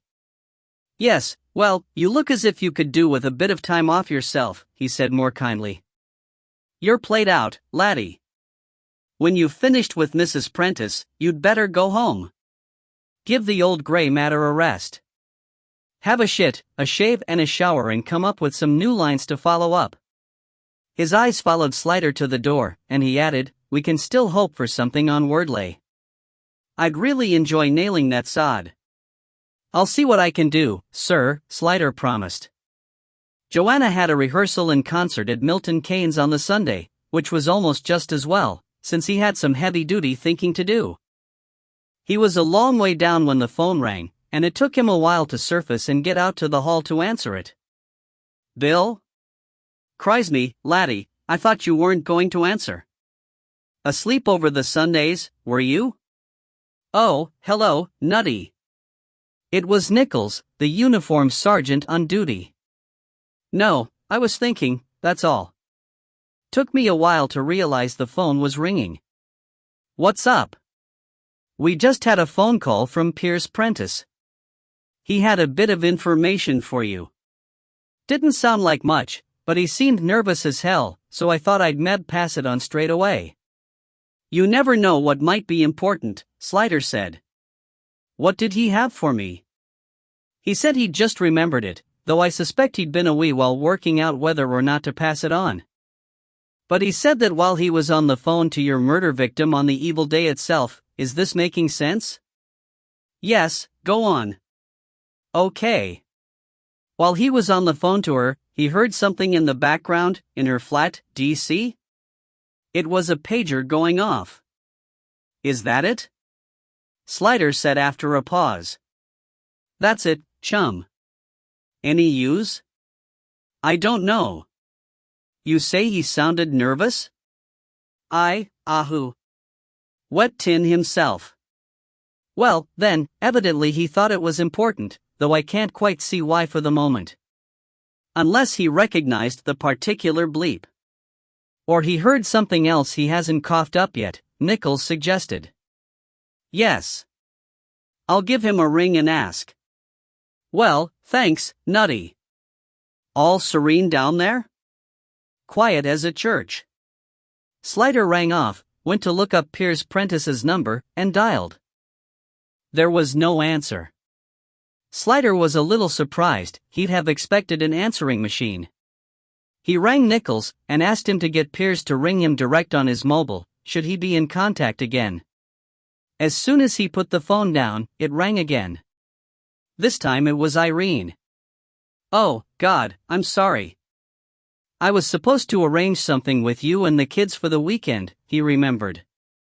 It's all right, she said resignedly.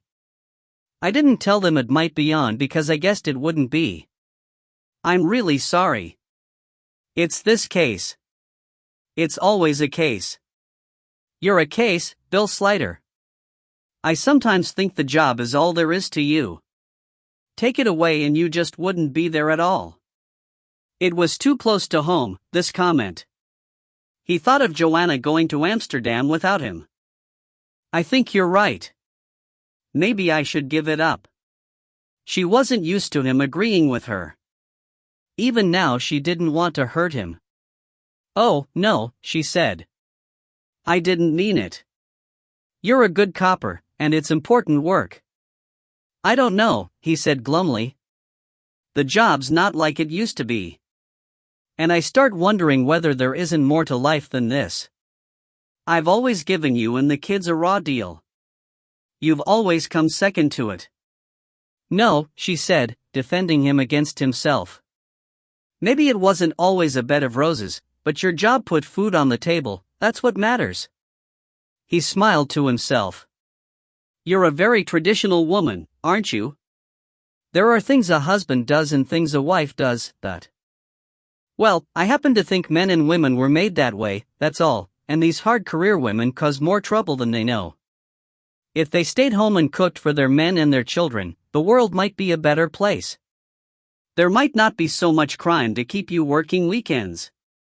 That was one very neat link. TV would love her. Look, we'll do it next weekend, definitely, all right? If your case is finished by then. If it's not, I'll be finished, he said. He looked at his watch when he put the phone down. Joanna wouldn't be back for hours yet. He wondered how Atherton's trip to Newmarket had gone. He could do with someone to talk to, he told himself, and if Atherton wanted to exercise his culinary skills on their behalf, he wouldn't object to that, either. He dialed the number, and a cheery Atherton answered at once. Oh, hi. Yes, he'd had a great day, thanks. Of course, come on round.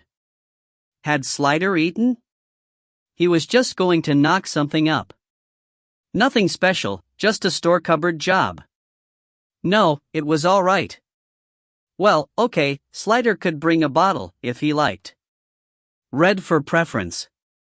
Slider cleared up, left a message for Joanna in case he stayed late, and drove round, calling in at an Oddbins on the way for a bottle of Flurry that he knew wouldn't make Atherton's eyebrow twitch.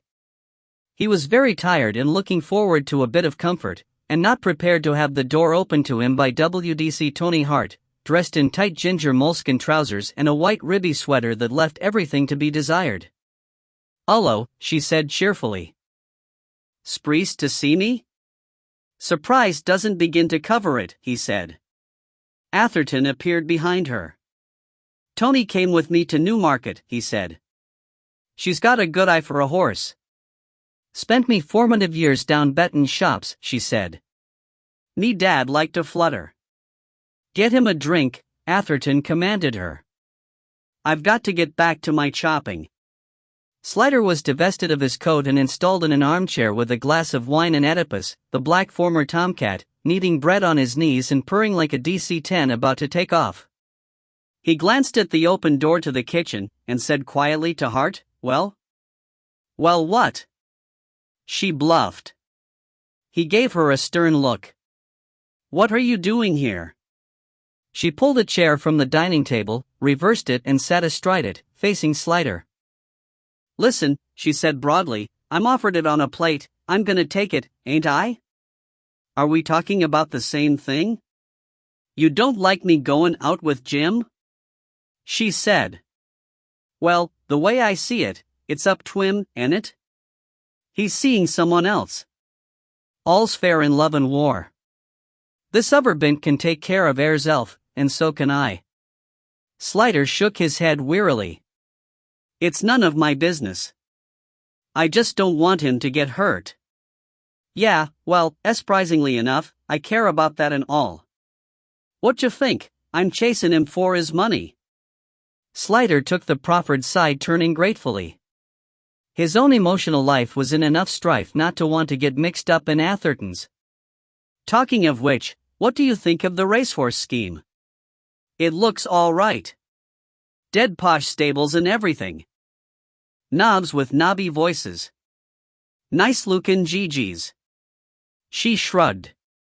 Personally, I think he's nuts, puttin' all his dosh into it, but that's none o' my business. If he wants to chuck it about, that's up to him. They told him there'd be a return of 24%, Slider said. If there was, she said with unexpected shrewdness, everyone'd be in on it, wouldn't they? Can't you talk him out of it? Like I said, it's not my business. If you really cared about him, it would be. The cheery, throwaway air disappeared like a conjuring trick. She looked suddenly upset. Course I care about him. And if you ask me, he's headin' for a nervous breakdown. So what are you doing about it? Don't dump it on me. You're the one who ought to ve seen that coming. You're his boss, Dot. Atherton appeared with a plate of bruschetta. You two quarreling? What about? You, said Hart, with an edge to her voice.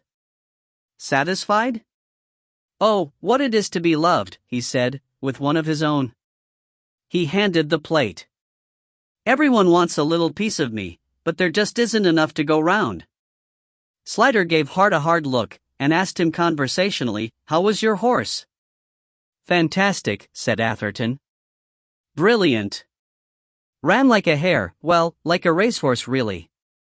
Bloody fast. Beat everything else on the gallop. Clever, too. As it passed us I heard it say to the horse next to it, I don't know your mane, but your pace is familiar. Seriously, Slider pleaded.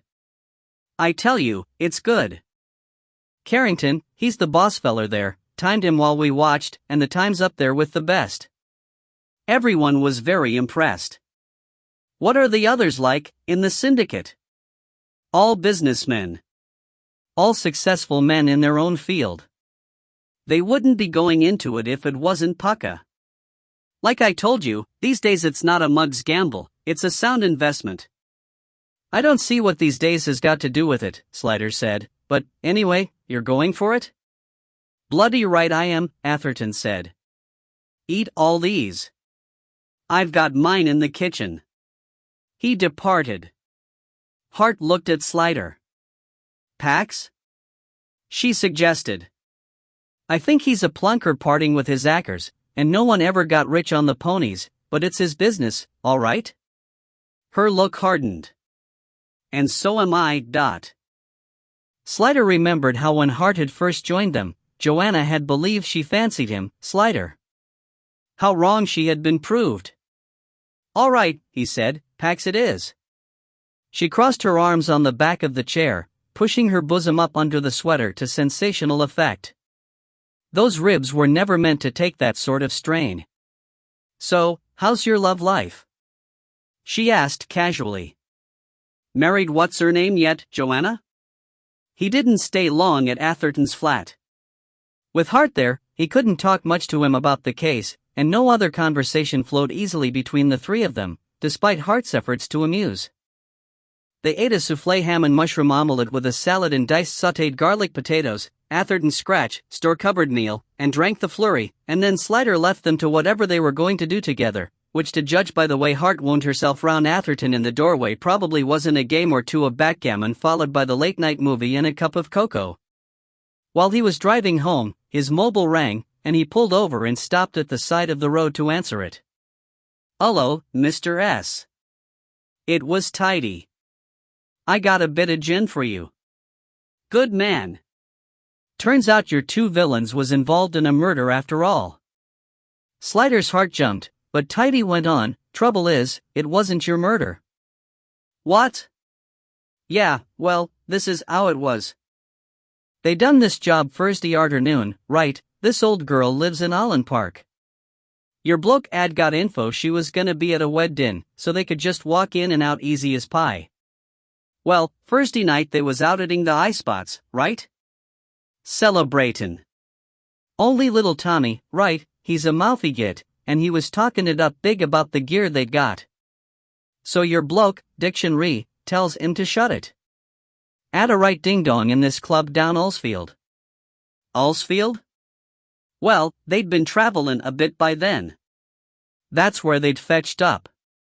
Anyway, they goes back to this flat with this other bloke they picks up at the club, game o' cards, few drinks, right? Then the row break out again. It all turns nasty. Your bloke's elephants, little Tommy's a nutter, he wins him up, little Tommy does him with a knife. This is still Thursday night? Yeah. Well, early hours o' Friday. They done the job about 3 o'clock time, and they've been boozin' ever since. Now it's after midnight. So, anyway, little Tommy sticks him and has it away on his toes, right, so the other bloke, the bloke whose flat they're in, he dumps Dictionary down St. George's A&E and scarpers hisself. And that's where Dictionary is now? I reckon. You'd better ask him. Or the local rozzers. Mr. Nidget, Annett, down Wandsworth, Nick? He'll tell you. Joanna came home shortly after he got back. "Hello? Where've you been?" she said. "I called you before I left. At Atherton's. He gave me supper." He didn't want to have to mention Hart's presence, so he hurried in with Tidy's phone call. So a rather tasty suspect has been taken out of the frame. Not that I ever really fancied him, but it would have been nice to clobber a real villain for this one. "I love it when you talk dirty," she said.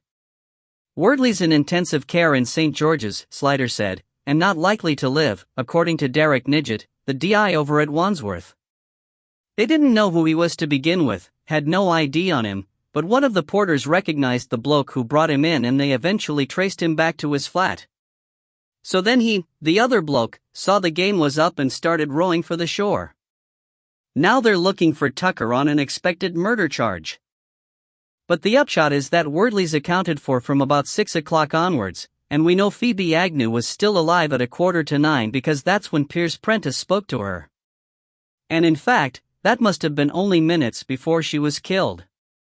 He went on to tell her about the rest of his day, and Noni Prentice's part in it. "So what do you do now?" Joanna asked after a respectful silence. He shrugged. "Go back. Look into Agnew's life in more detail, if we can find it. Look for inconsistencies. Find out what she was up to. You've wasted an awful lot of time on these Prentices of various hues." "Yes," he said feelingly. "But we had to check out the obvious people first. And at least now we know we aren't looking for someone who faked a rape to cover his tracks. Whoever strangled her left immediately. There was a report of a man with a file or something under his arm, fixing his tie as he walked along the road. That could be something. And there's this business of her telling a colleague she was doing some important work that might be dangerous." "Sounds like baloney to me," Joanna said. "What was she, working for MI5? "I'll tell you," she added, putting the kettle on, "what seems like an inconsistency to me. That bit about her persuading Mrs. Prentice to have the baby. These radical, feminist, anti-establishment, political types are usually fiercely pro-abortion, but you say Mrs. P said she was dead against it. Cup of tea?" "Yes, please." "And how was Jim?" she asked abruptly. "He went to see his horse. He said it was fast. He's still determined to go through with it." "I know. I spoke to Sue a while ago. He just phoned her to tell her how wrong she was about it." She looked at his unhappy face and added, "Don't worry too much. If he took the trouble to provoke her about it, at least it means he cares about her opinion. He wouldn't bother to try and upset her if she meant nothing to him. I suppose not. It must have been after you left that he phoned her. How did he seem? Did you think he was miserable? Slider thought of Atherton bidding him goodbye, standing grinning in his doorway with Hart's elastic limbs wrapped round him, a glass of wine in his hand, an Elgar one on the CD player. Yes, he said. Swilly came into Slider's room. Atherton was perched on the edge of the windowsill, hands in pockets, legs crossed at the ankle, every inch the elegant, insouciant Englishman, Richard E. Grant, but without the flurried awkwardness. He and Slider had been discussing the case. Slider, sitting behind his desk, seemed gradually to be being walled in by the piles of files, which were growing at the rate of Manhattan skyscrapers. Swilly had more papers in her hand. Ah, here comes the lovely Norma, Atherton said, on lissom, clerical, print listo. Is that one of Hyman's lists you're entering? Swilly never encouraged him. Is that a Burke I see before me? She countered. Boss. That's me, Slider said, thinking it was time to get into the conversation. You wanted us to look for anomalies. Well, there's this. I don't know if it's anything, she added apologetically. Anything could be anything. Fire away. Well, you know there was a bunch of stuff on one of the chairs under a blanket? Yes. I imagine she'd shoved it there in the course of clearing up. You could be right. There was some recent correspondence and a telephone bill on top, so it could have been lying about waiting to be dealt with when she cleared. And some clean underwear, Slider added, which she hadn't had time to put away yet. That's right, Swilly said. So maybe she was interrupted or ran out of time or whatever, and just shoved it all under the blanket to get rid of it and make the room look tidy. I wish I knew why she wanted the room to look tidy, Slider said fretfully. To impress the person she cooked the supper for, Atherton said. That's just the same question moved sideways, said Slider. Anyway, go on. What have you found? It's a letter from a female called Sula Brisson, dated Monday the 18th of Jan, so if she sent it first class it would have arrived on the Tuesday or Wednesday, depending what time of day she posted it. She says she encloses a copy invoice for the work done up to the beginning of December, and she says, I hope you won't mind my asking you to settle this outstanding invoice as soon as possible. You know that I was working almost exclusively on your project, and cash is always a bit tight after Christmas. Anytime you want me to pick up the research again, I shall be more than willing, And was it an outstanding invoice? Very large, or covered with gold leaf or something? Atherton asked. Couldn't say. It wasn't there, Swilly said. So Agnew was a tardy payer, Atherton commented. Just what I'd have expected. She had a mind above material things. It wasn't that she couldn't afford it, Swilly said. She had plenty in her bank account. But that wasn't my point. The thing is, this letter suggests she's done quite a bit of work for Agnew, but I can't find the invoice or any trace of her, the Brisson woman, amongst the papers. You'd have thought there'd be a letter from her or another invoice or something with her address or handwriting on it, but no, nothing. Well, it just occurs to me that if there was a file missing from that filing cabinet, maybe that's where the Brisson stuff went. She looked at Slider hopefully. And in that case, she might be in a position to tell us what Agnew was working on in the last few months, Slider completed for her. Well, it's a thought. Where does she live, this female? It's an address in Fulham. Not too far. Okay, let's see what she's got to say. No, wait, not you, Slider said to Swilly. I'd sooner have you on the files. Who wouldn't? Atherton murmured. Swilly turned on him. If you've got something to say it out loud. He can't tell talk from mutter, Slider said kindly. Don't mind him. I'd like you to keep going through the papers. You, he turned to Atherton, can go and interview Miss Brisson. Sounds like a drunken beauty queen, Atherton said cheerfully. Me for that. Just the address, oh blessed police siren. Ta. If I'm not back in 2 days, send the RCMP. Slider translated with an effort. The Mounties? No, a really cuddly motherly prostitute, said Atherton. Swilly watched him go. You shouldn't encourage him, sir, you really shouldn't. Chapter 18. We shall not all sleep, but we shall all be changed. Atherton had visualized Sula Brisson as tall, svelte, young, and languid with unfulfilled passion. She turned out to be a brisk woman in her 40s with short, thick gray hair, but she did have paralyzingly lovely, deep-set blue eyes, and had evidently been sexy for so much of her life that she regarded Atherton with the unmistakable look of a woman who expects to be fancied. Obediently, he fancied her, so they got on well. Yes, I read about it, of course. It's terrible, she said, making tea and loading the washing machine at the same time. To judge by the laundry, Atherton thought, exercising his detective skills, she had teenage children rather than little ones, which might not present such difficulties if she wanted to break out. On the other hand, there was a small baby to hand, in a car seat set on the floor, a sterilizer/warmer stood on the windowsill, and a couple of bottles and teats were in the drying rack. Atherton's signals were confused. And you've no idea who did it? She went on. Not at the moment. There was all that speculation in the papers about Josh Prentice, of course, she said thoughtfully. Poor Josh, it's buggered his career. Not that I like him much, but I'd never have thought he was capable of murder, and in any case, why Phoebe? They were old friends. You know him, Prentice? I know just about everybody, she said, without conceit. I was a parliamentary researcher for years, and then I did all the Westminster stuff for IRN, before I went freelance. So tell me, did Agnew and Prentice make the beast with two backs?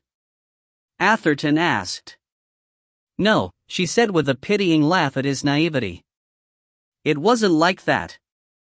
Everybody knew they were just friends. It was a famous case, proof that platonic relationships can exist. No, they were like two old school friends, or brother and sister, or something. She was more of a brother to him than his own brother, really. You know Piers Prentice as well?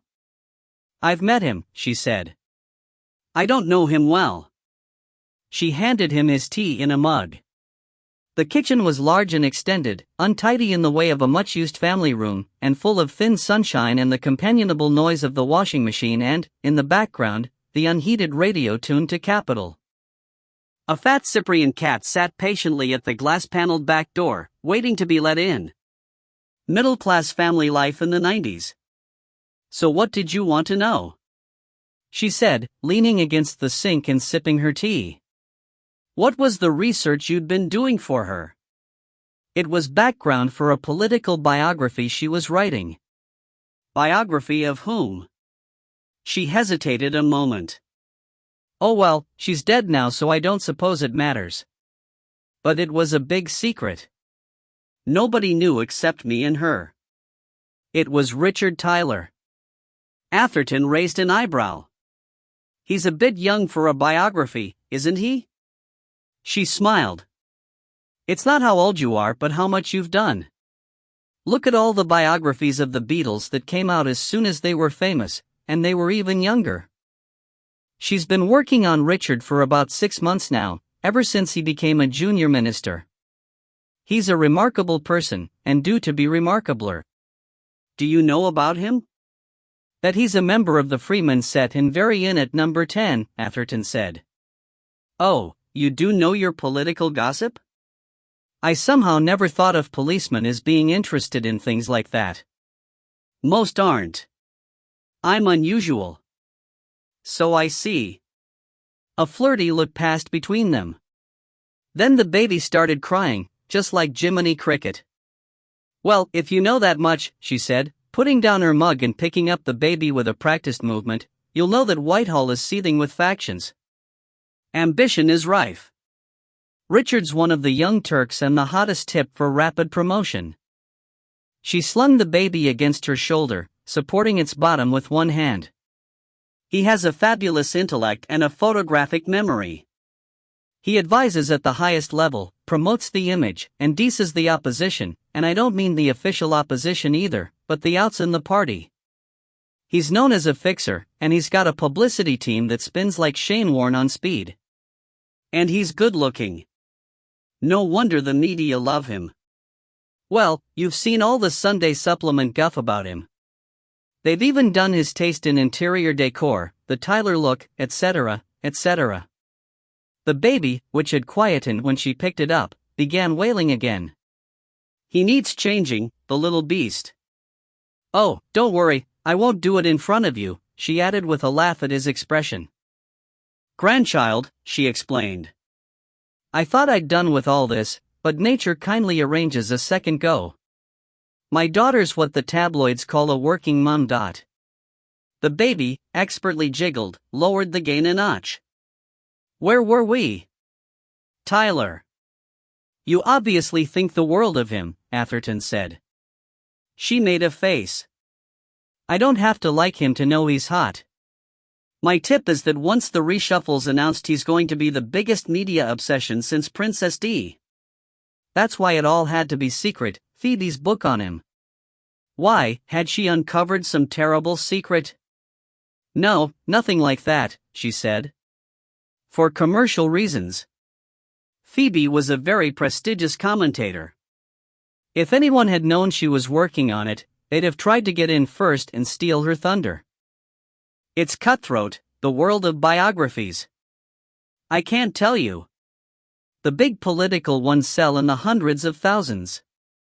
I've researched for a few people, and believe me, if you get a good idea for the next subject, you keep it strictly to yourself. Atherton looked his disappointment. So all her secrecy and dark hints about her latest piece of work were nothing more than commercial prudence? Why, what did you think? Oh, that maybe there was some danger to her from what she was doing. Oh, no, she said robustly. She's not exposing the mafia, you know. And Richard may be ruthlessly ambitious, but he's perfectly respectable. So are his people. An old political family. Steeped in it. His father and grandfather were both MPs and his mother was the daughter of a life peer and former cabinet minister. Funny how it so often does run in families, she mused. Like actors, really. You have the Redgraves and Masseys and so on, and you have the generations of politicians, too. I suppose in both cases, you get on as much through personal contact as talent, Atherton suggested. She grinned. In the case of MPs, much more. So what else did you want to know? Who has the papers now, the work you and Phoebe had done so far? She had it all. I don't keep copies of anything once I've sent it off. I suppose, she said regretfully, it'll all molder in some police locker somewhere forever, and someone else will eventually have the same idea and bring out their inferior Tyler biography. Well, I suppose all the papers will be released to her next of kin sooner or later, Atherton said. Which is her sister, I imagine. I never knew she had a sister, said Mrs. Brisson. Maybe I should write to her and see if she'd let me have them.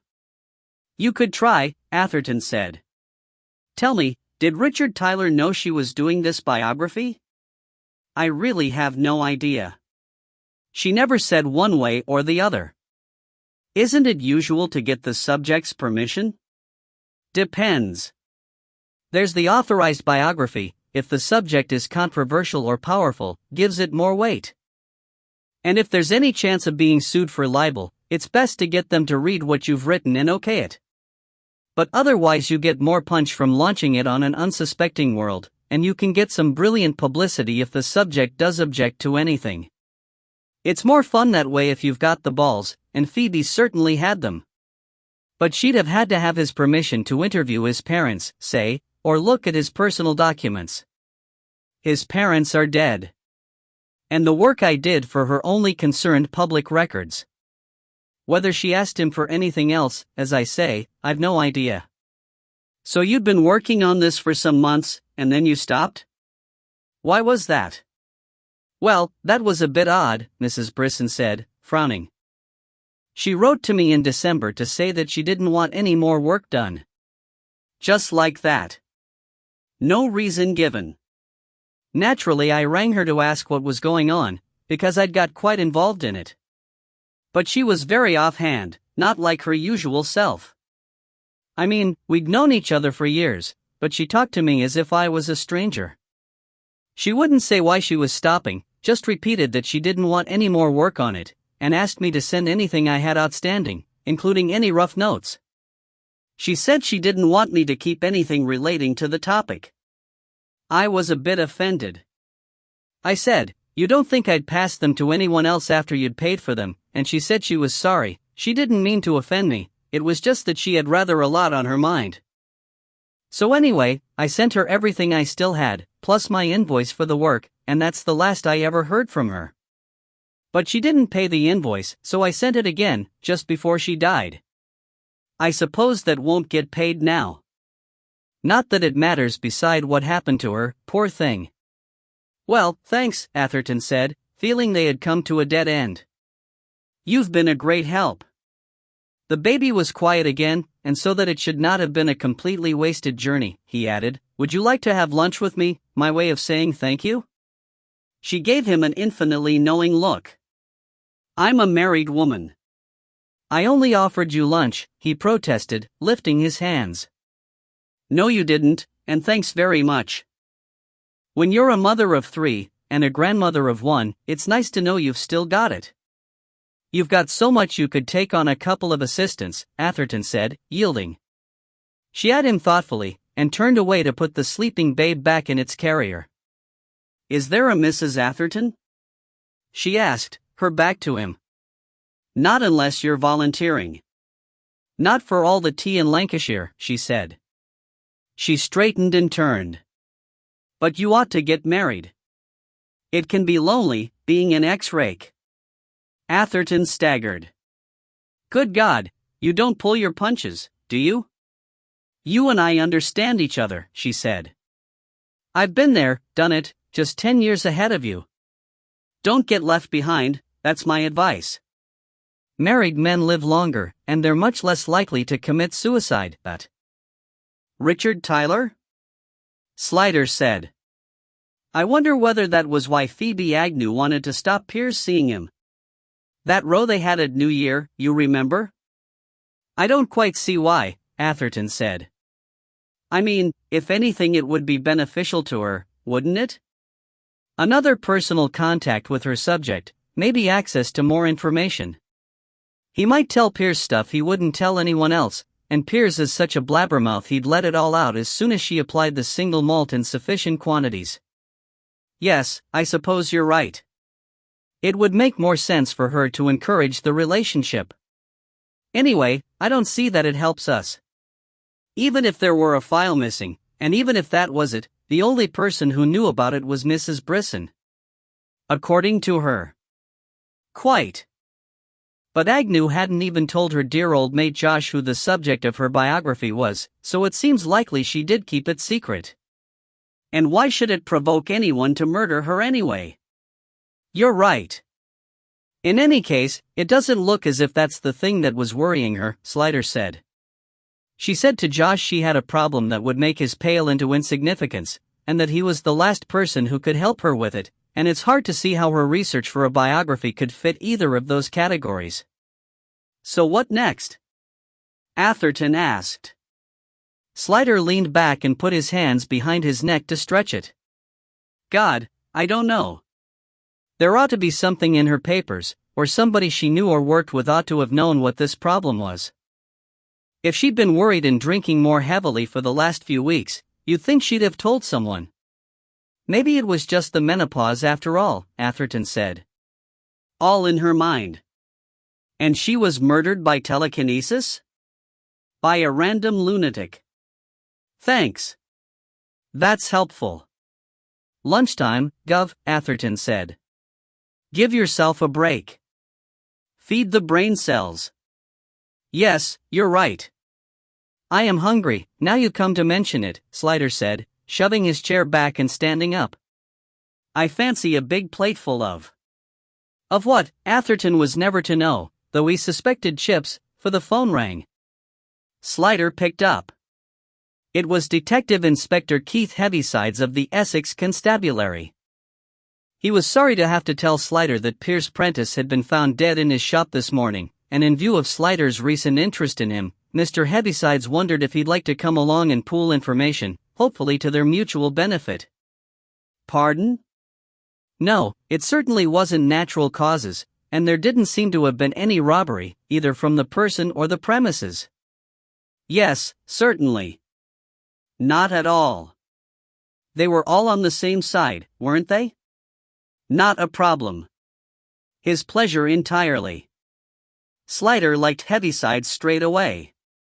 He was one of those tall, full-fleshed, fair men who go bald right over the top very early in life, but keep a boyish face as if in compensation. He seemed a genuinely nice person, but yet to have survived in the job with a name like his, he must have had a toughness, or at least an inner serenity, to survive the teasing. He took Slider and Atherton into his office and gave them coffee, from his personal filter coffee machine, so it was drinkable, and biscuits while he filled them in on the story. It was his cleaner who found the body, he said. Marjorie Babington? Said Slider. Oh, you know her, do you? We met her when we interviewed Prentice at his house. She must be pretty upset. She's holding up well. You know the sort, stiff upper lip. Anyway, she was doing the cleaning in the house this morning when someone comes knocking at the door. It's a local chap, name of Hewitt. He's gone past and seen the lights are on in the shop, tried the door and found it's locked, so he's called at the house in a neighborly way to say, "Did you know you've left the lights burning?" Was the closed sign up? Yes, and he's a regular customer of the shop, so he knows it's usually shut on a Monday. That's why he wonders. So anyway, Babington answers the door, Hewitt says blah-dee-blah-dee-blah, she says Prentice isn't there. He says it's an awful waste of electricity, so she says all right, I'll get the keys and come and turn him off. Where did she expect Prentice to be? Well, Monday being the closed day, he could be anywhere. She wasn't worried. If he was going away for any long time he always told her so she could look after the dogs, but as it was she thought he'd just popped out. So she gets the spare keys and goes in by the back door, and there's Prentice lying dead behind the counter. How did he die? It looks as if someone knocked him down from behind with a blunt instrument, and then strangled him, said Heavysides. The ligature's been removed so we're no wiser about that, but the police surgeon said it was a smooth band, maybe a silk tie. Prentice must have been groggy from the blow because he hardly struggled, just a couple of broken nails. Break-in? No, both the shop doors, front and back, were locked. You said spare keys. What other sets were there? Atherton asked. I was just coming to that, said Heavysides. Mr. Prentice had his own set on his own keyring, which he kept in his pocket, and they were missing. We've had a bit of a search of the house and immediate environs, but they haven't turned up yet. I doubt if they will, Slider said. And you say there was no sign of any robbery or theft? Nothing as far as we can tell. Of course, in an antique shop like that you don't know what was there to begin with, but everything looks all right. And Prentice's money and credit cards were still in his pockets. It's a bugger, he added feelingly. He was a nice old stick. Everybody liked him. You know that in places like this you can get a lot of prejudice and queer bashing, but it never seemed to touch him. And this is a quiet community. We haven't had any violent crime here in years, leave aside the odd fight outside the pubs of a Saturday night. Yes, it's a miserable business, Slider said. He remembered his long talk with Piers, the shadow prentice, the B-side brother, conjured up the charm of his rare smile, the wry intelligence, the humor. Now it was all stopped, just like that, in an instant, in the twinkling of an eye. His corruptible must put on incorruption, but no one had asked him if he was ready. His life, stolen from him, just like Phoebe Agnew's, and for what? What was the connection? Heavysides raised anxious eyes to Slider's. You've got something going on with Prentice's brother, haven't you? Do you think the cases could be connected? I have a nasty suspicion that they almost certainly are, Slider said. But the brother's been cleared of our murder. It seems likely, on what you've told me, that whoever did this did our job as well. But I'm afraid we haven't a clue yet who that might be.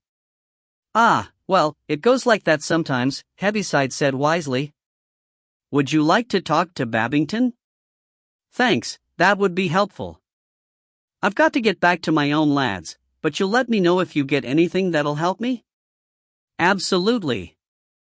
I'm grateful to you for letting me in on this. There's a lot wouldn't. In my view, we're all on the same team, Heaviside said. I wish everyone thought like that, said Slider. Marjorie Babington was white, rigid, and red-eyed, but she wasn't giving in. I'm sorry to put you through it all over again, said Slider, but I'd be grateful if you would tell me what happened. I've had it from Inspector Heavisides, but I may hear something slightly different from you, or you may remember a detail you didn't tell him. She said, I understand. I don't mind how often I tell it, if it helps catch whoever did this awful thing. How could anyone hurt someone like Piers? Do you think, she asked, meeting his eyes bravely, it was the same person that killed Phoebe? I think it very likely. Well, I hope you get them, she said fiercely, and I wish we hadn't abolished hanging.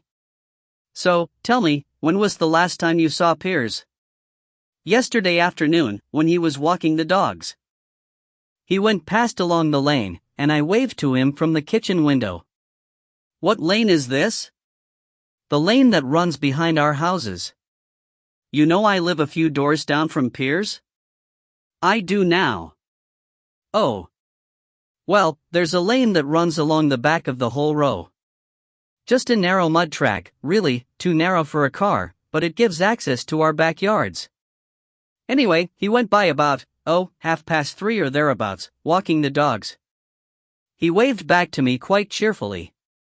And that was the last time I saw him, until she couldn't finish it. All right, said Slider soothingly. Tell me about this morning. When did you come to the house? It was about 9:30. I came along the lane and let myself in at the back door. Was it open or shut? Oh, it was locked. He used to leave it open in the old days, but we had a spate of burglaries a few years back and I made him get into the habit of locking the house when he went to the shop. But in any case, the shop's closed on a Monday, so when I found the back door locked I knew he must be out. So I let myself in with the key. What keys do you have? Of Piers's? Only the back door. I always come in that way. And what about the shop? I don't have a shop key. Piers gives me the spare set if he wants me to look after it for him. All right, go on. You let yourself in. How did the house seem? Well, just as usual really.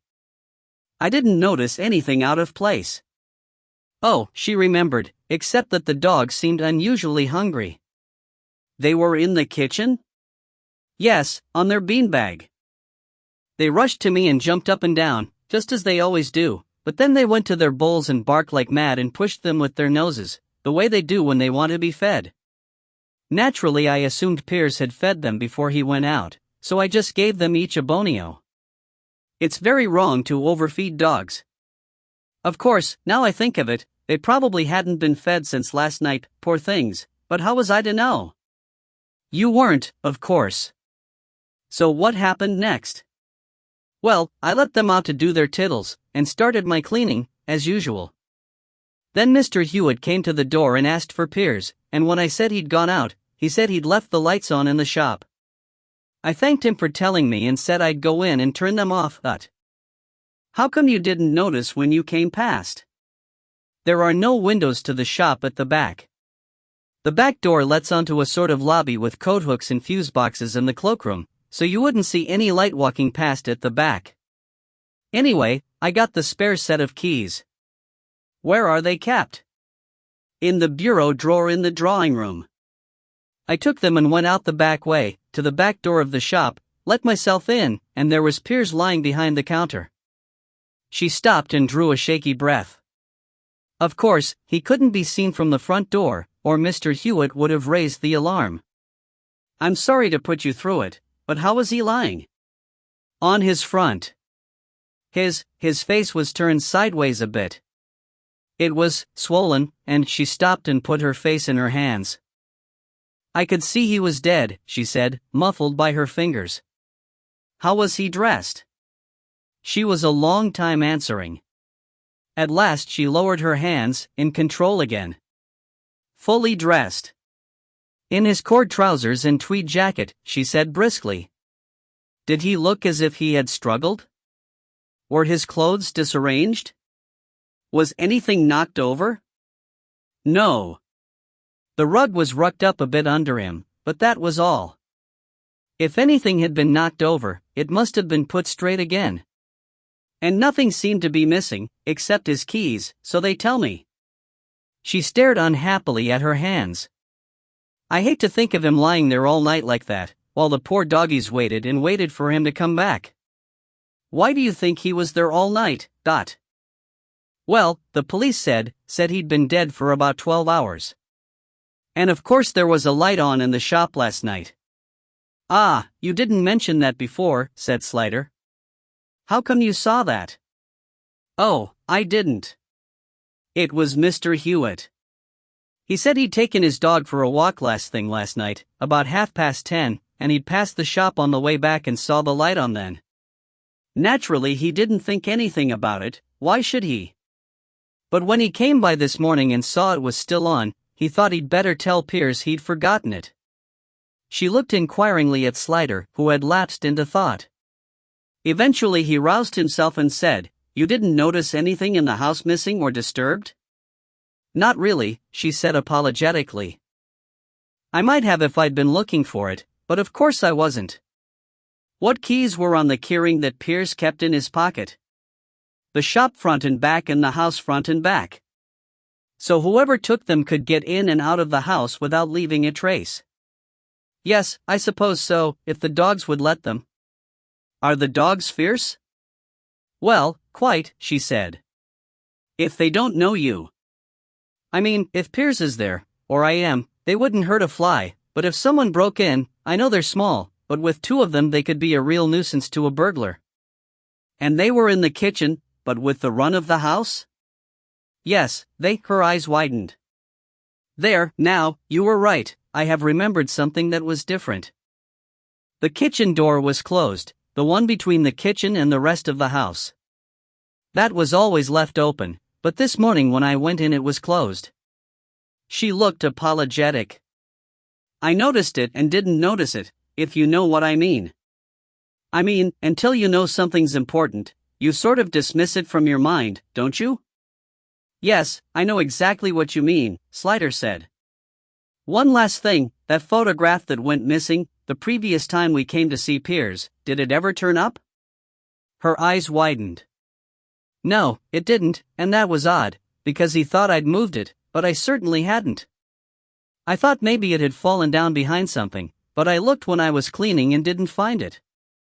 So where it went is a mystery, Dot. When they had left her, Atherton said, What was that about the photograph? Was it important? I've no idea, Slider said. I'm just punting. Anything could be anything. You don't know what's important until you know what's important, Atherton agreed. So what do you think happened? I suppose the murderer called on him last night and persuaded him to go over to the shop for some reason.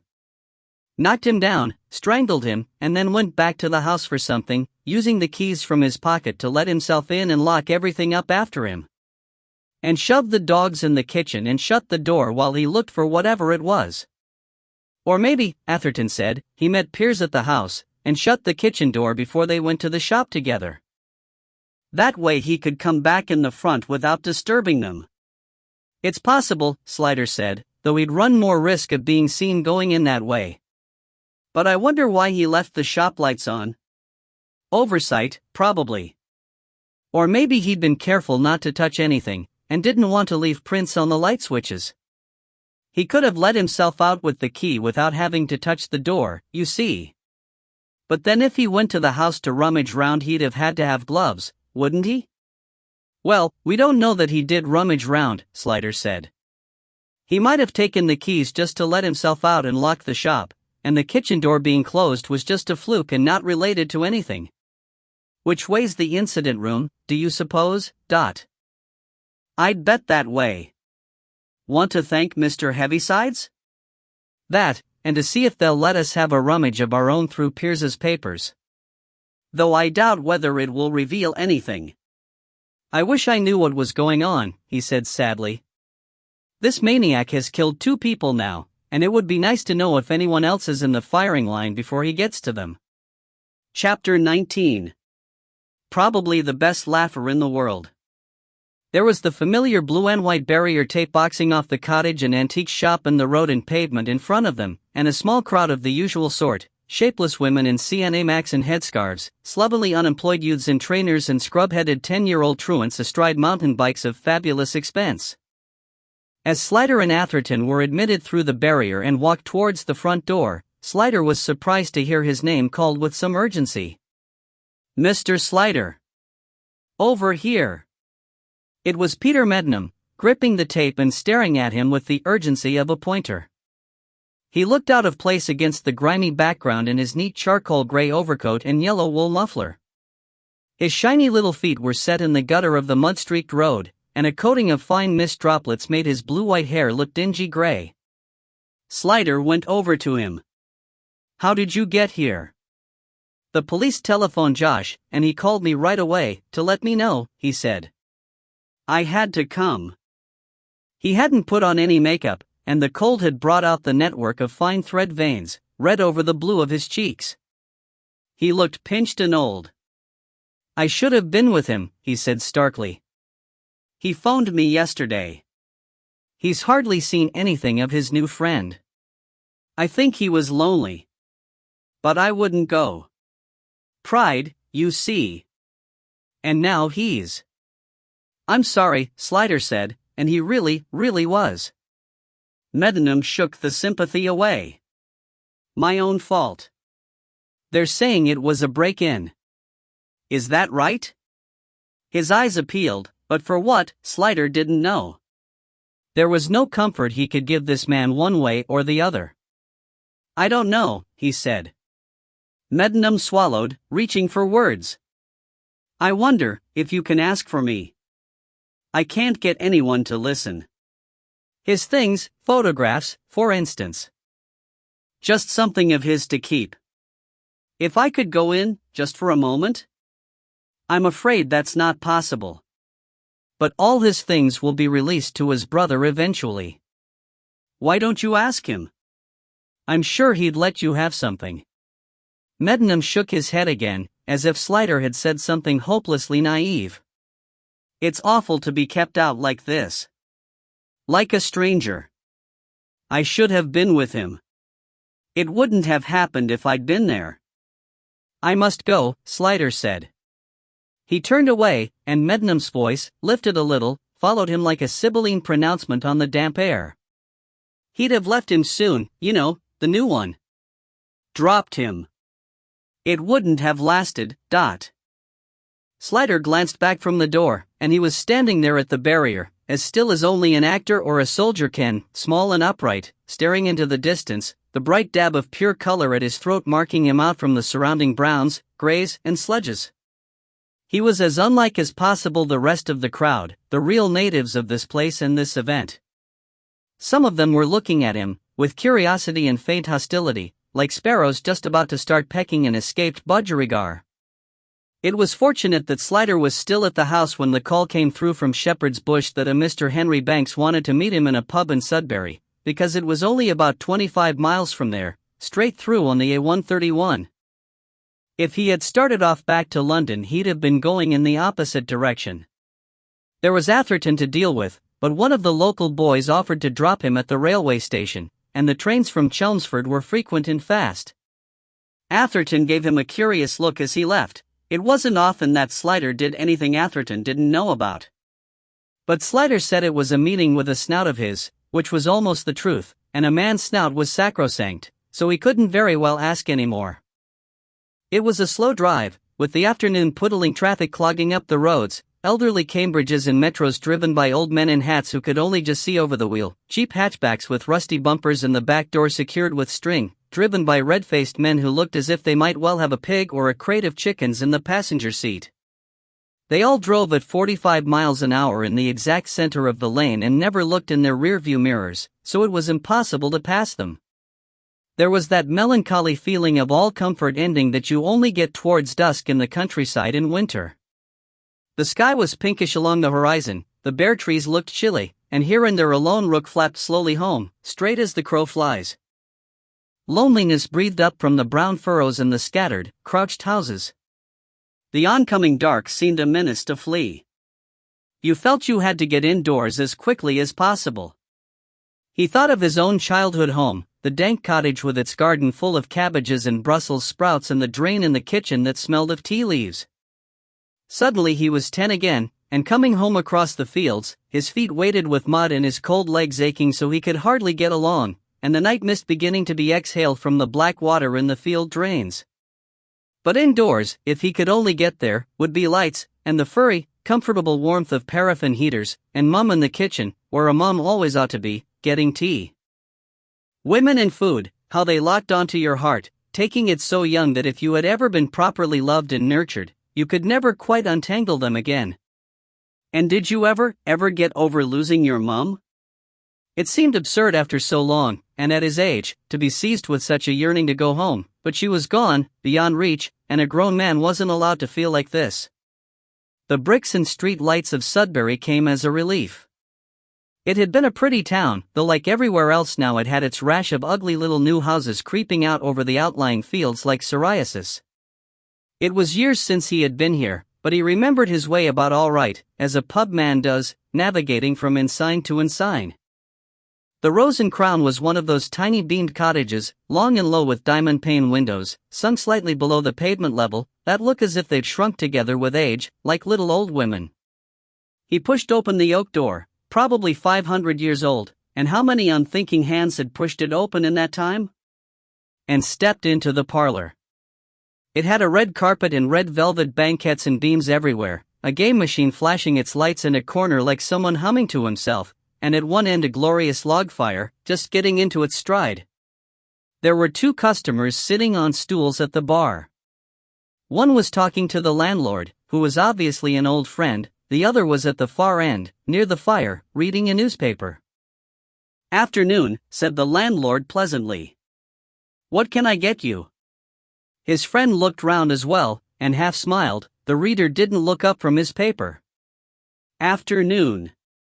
"A pint of Adnams, please," Slider said, and drifted, as though of no purpose, down the bar, to station himself between the other 2 customers, but closer to the newspaper man.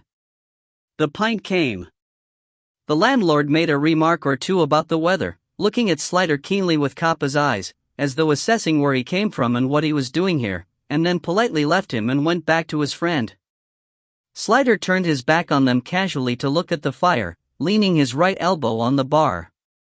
The man with the paper looked up. The paper, Slider could see now, was a sporting one. The man was small, thin, and deeply lined in the face, with an all-weather complexion and hands like wooden clubs. Slider met his eyes and raised his eyebrows. The man nodded slightly. "After a suitable pause," Slider said, "might have a bit of snow before the weekend, I shouldn't wonder." "See and do with it," he said, in a voice faint and hoarse with a lifetime of fags. "Warm winter don't kill the bugs." He had a Norfolk accent. "At least there haven't been too many sporting fixtures cancelled, though. There's always an upside and a downside." The little man upended his pint and Slider took his cue. "Get you another?" "Don't mind if I do." "Ta very much, dot." When the landlord had refilled the glass and the little man had offered and lit a cigarette, they were licensed to talk without drawing suspicion, though Slider had the uncomfortable feeling that the landlord had no illusions about why the stranger in the well-worn suit had suddenly turned up at his pub. There was nothing in the least porcine about piggy banks. It was evidently just one of those inevitable nicknames, like Chalky White and Lofty Short. "You was wanting to know about Furlong Stud, then?" he asked in due course. Another couple of customers had come in, and the landlord was further off. On his way down the bar, he had also turned on the background music, a courtesy Slider could normally have done without, but useful now. Had he done it deliberately? Yes, said Slider. He made a polite gesture towards his wallet pocket. I expect you'll have expenses to cover. Piggy slid his eyes away modestly. Half a century'll cover it, he said.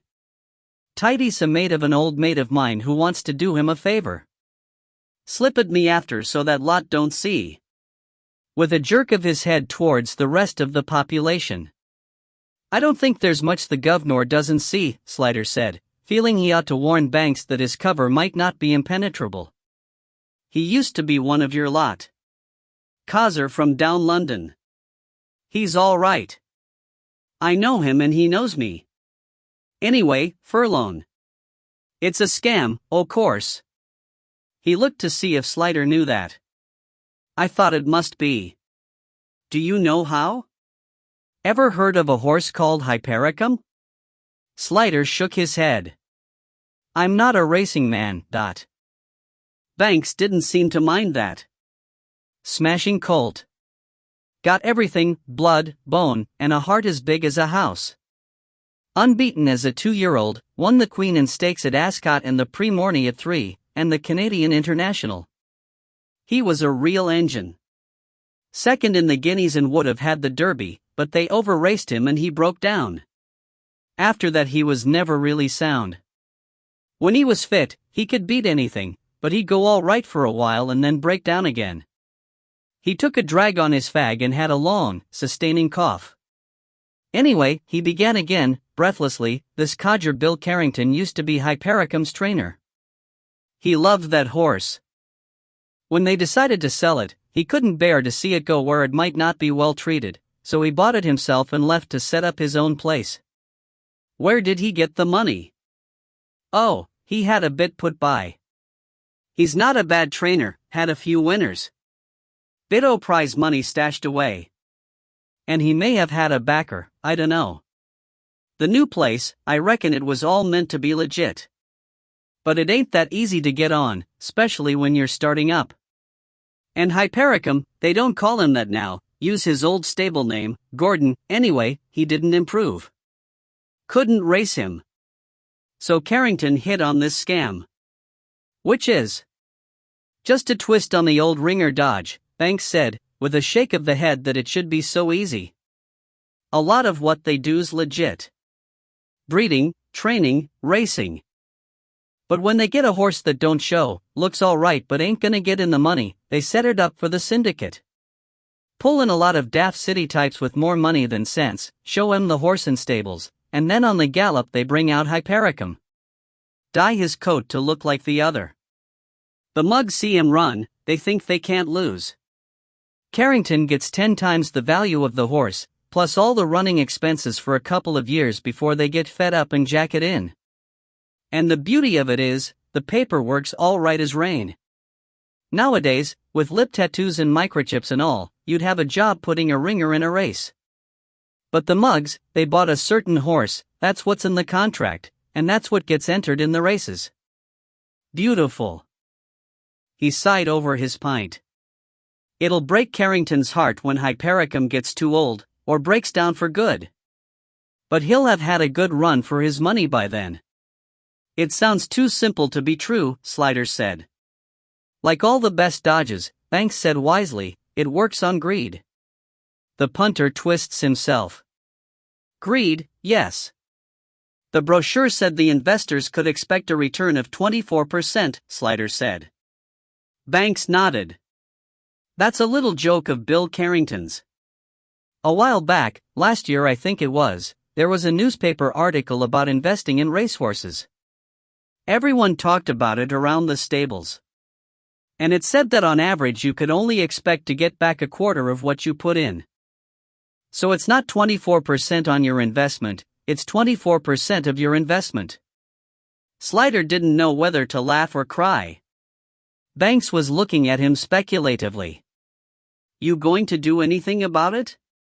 He asked. What? Oh, no. It's not my field. I just wanted to save a friend of mine from making a fool of himself. Glad of that, Banks said. I done this as a favor, but I wouldn't like it to get about I'd been talking. Wouldn't do to make myself unpopular. I won't tell anyone. You can trust me. Jockey, are you? I was. National hunt. Till I broke me hip. Big horse fell on me, going over the 5th at Aintree. Joey Jojo his racing name was, but we called him Socks. Big chestnut, 2 white legs bind like a Clydesdale. Lovely horse. Gore, could he jump? And kind? But he came down on me and broke me hip, and that was the end of me riding career. Still, I was the lucky one. How's that? They mended my hip, but he broke his leg, and they 'ad to shoot him. He took a long pull at his pint. He was a lovely horse. Echo of Tennyson, Slider thought. She has a lovely face, God in his mercy send her grace. He slipped Piggy Banks his 50, drained his pint, and left under the clocking gaze of the landlord, into the whizzing darkness of rush hour. A little pricking rain had started, and it was cold. Everyone was hurrying home to their tea and telly, and the world seemed too big and dark and hostile. Slider's mind was full of other people's misery, Mednam's, Noni Prentice's, even Josh's, for who knew what emptiness his swaggering had been meant to hide? And the unavenged dead haunted him, their sadness the greatest of all, to be over and finished before their time, no more life for them, no more anything. He believed in ghosts, or shades, or furies, or something. When he was very little, they hadn't had electricity at the cottage, and lamplight gave itself to believing in things half seen. His mother had said the dead watched over you and were nothing to be afraid of, but their eyes, whether reproachful or forgiving, were not what you wanted your darkness peopled with. The other main road out of Sudbury, the A134, went almost through Upper Hoxie, the village of Slider's birth. It was as long as it was broad to go back that way, via Colchester instead of via Chelmsford, he told himself, and if he was passing within a mile of the cottage, he might just as well call in and see Dad. Bumping carefully down the muddy, rutted track from the road to the cottage, he saw the light up ahead of him, the single square of the kitchen window, hanging flat on the absolute blackness beyond the headlights like a painting on a velvet wall. Pulling onto the parking space at the end, he saw that the square was pale red, light shining through the red gingham curtains drawn across the window. When he cut the engine and got out, there was that absolute silence that went with the absolute blackness, something you never got in town, and which thrilled down his spine, like the evocative smell, Christmas trees and tangerines, for instance, that takes you straight back to childhood. The kitchen door opened, spilling light out, and his father stood there in the doorway. He looked frail with the light behind him, his neck rose in cords from the worn collar that had been snug last time Slider had seen him. Slider was aware that he had not been down for some time, and he was seared with a panicky guilt. He would make time to come down more often, he would bring the kids to see Granddad, he would bring Joanna, Dad liked Joanna. He shouldn't let the job blot out everything else. "That you, Bill?" said Mr. Slider, not a question, but a greeting. "Hello, Dad. I was passing this way, so I thought I'd call in." Silently Mr. Slider stepped back from the door to let him in. Not one for wasting words, wasn't Dad. Inside the kitchen was spare and spotless, much as it had been in Mum's day, but not dank anymore, central heating had been installed long ago. "How are you?" Slider asked, as one does. "I'm not complaining." Mr. Slider regarded his son impassively a moment. "Cup of tea?" "Thanks. I'm sorry I haven't been down for a while." "Busy, I expect." He was wearing gray trousers and a gray lambswool sweater over a brown and beige check Viella shirt which Slider recognized as one of his own which he had passed on to Dad when the collar got too tight for him. How many years ago? It had to be 10, probably more. The collar was rubbed white along the fold, and the sweater was darned at one elbow with a man's patient clumsiness, but everything about him, and about the house, was spotless, and as he walked past Slider to go to the gas stove, he carried only the clean smell of fabric softener. Slider felt a rush of desperate love. It wasn't necessary, you see, to be like Mr. Singer. For all these years his father had kept house, tended his garden, gone out shooting rabbits and wood pigeons, cooked his tiny meals, slowly washed up and put away, and at the end of each day, retired to his neatly made, empty bed, never complained, paid his way, kept up standards, was no trouble to anyone. But what did he think, what did he feel, Dot? How do you do it? Slider asked aloud. Do what, then? Mr. Slider asked, putting a match to the gas. All this, Slider said, waving a hand round the kitchen.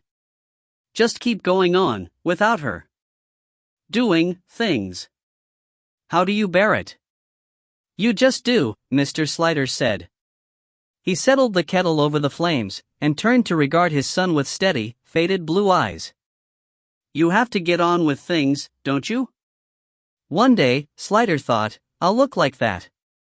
His father's gray hair grew the same way, made the same shape as his own, they had the same eyes, the same build, except that Dad was now thin with age.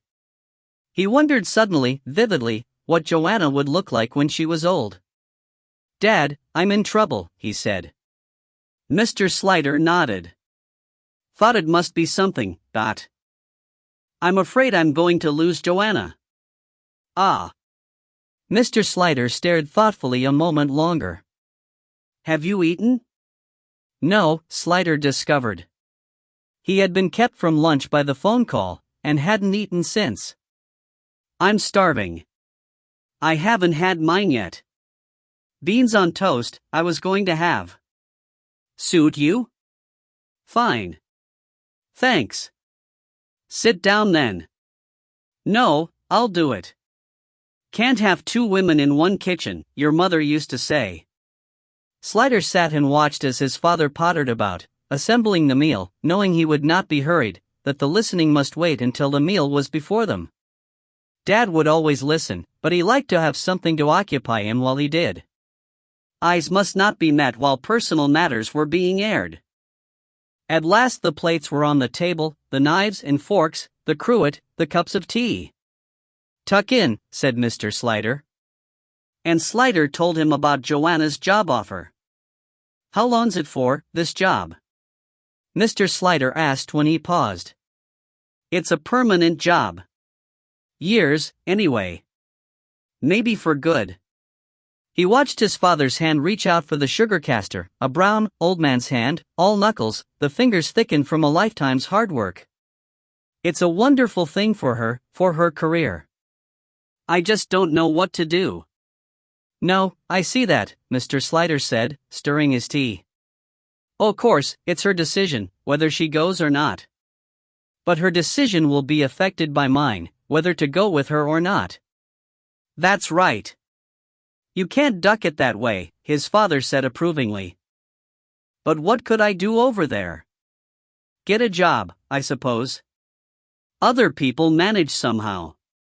And give up the job? Mr. Slider knew enough to recognize the capital letter distinction. Well, that's the other side of it, isn't it? He looked up, suddenly meeting Slider's eyes, his usual impassivity softened by the hint of a smile. It's what you'd call a dilemma. Slider said nothing, only applied himself to the last of his beans. Thought I'd sort it out for you, did you? Mr. Slider said knowingly. Give you a quick answer. Rabbit out of a hat. I can't do that, son. I can only tell you that I like your Joanna, and I think she's good for you. Only time I've ever heard you laugh is when you're with her. What? Oh, yes, Mr. Slider nodded. I don't mean you don't smile or have a chuckle, you're not sullen, but it's only with her you really laugh out loud. She makes me laugh, Slider admitted. Your mother did me, too. Really? Oh yes. She was a very funny woman, your mother. In a quiet way. I never knew that, Slider said. He had loved his mother, but she had never struck him as a comedian. Well, you wouldn't, said Mr. Slider, gravely twinkling. Kept it for me. When we were in bed. Slider asked, a little shyly, do you miss her? Your mother? All the time. Every day. He looked round the kitchen as if he might see her, having mentioned her. Funny, I can't remember what she looked like, now, not really, but there's a hole where she ought to be. He picked up his cup with both hands and sipped his tea. A job's just what you do to stay alive. There's good ones and not so good. But your wife's something else. The problem was back. But what could I do? The only thing I know is the job. And there's my pension to think about. Yes, you've got to think about that. Mr. Slider drained his cup and put it down, and began gathering the plates together. You stopping a bit? I was going to light the fire. We could have a game of crib and a glass of beer. No, I've got to get back, Slider said absently, too absorbed in his own thoughts to wonder what the alternative for his father would be. Ah, well, Mr. Slider said. Slider dragged himself up. Let me wash up, anyway. No, I can do it. Not much here. At the door, Slider said, thanks for the tea. I wish you could have told me what to do as well. Your trouble is, you always think too much, Mr. Slider said. Ask yourself, what does it say here? He tapped himself on the chest. 'Cause that's what you'll have to live with. Slider smiled suddenly at this typical dad advice, and put his arms round his father in a quick hug. He felt all bones. They didn't often do this, which made it a bit perilous, but Mr. Slider returned the pressure briefly, and gave his back one or two pats, as undemonstrative men do when emotions threaten to assert themselves. Chapter 20. Sense and Sensibility. Slider didn't feel up to telling Atherton about the racehorse business straight away. It would keep for now, he thought.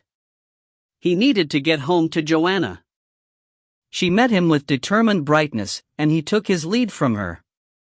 She cooked for them, and they ate, chatting lightly on neutral subjects, and then spent the evening gamely not talking about the problem. But probably neither of them could have said afterwards what they had watched on the television, and when they went to bed, they clung together as if it were their last night on earth. Atherton was late in again the next morning, and when he did appear he looked more white and strained than ever.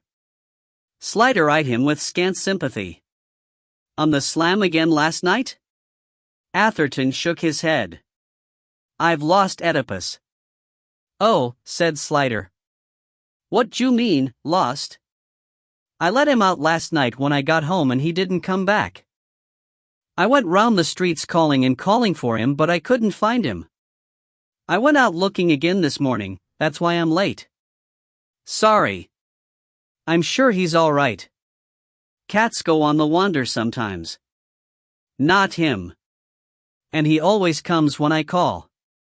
Well, he's an old cat, isn't he? They can get a bit contrary.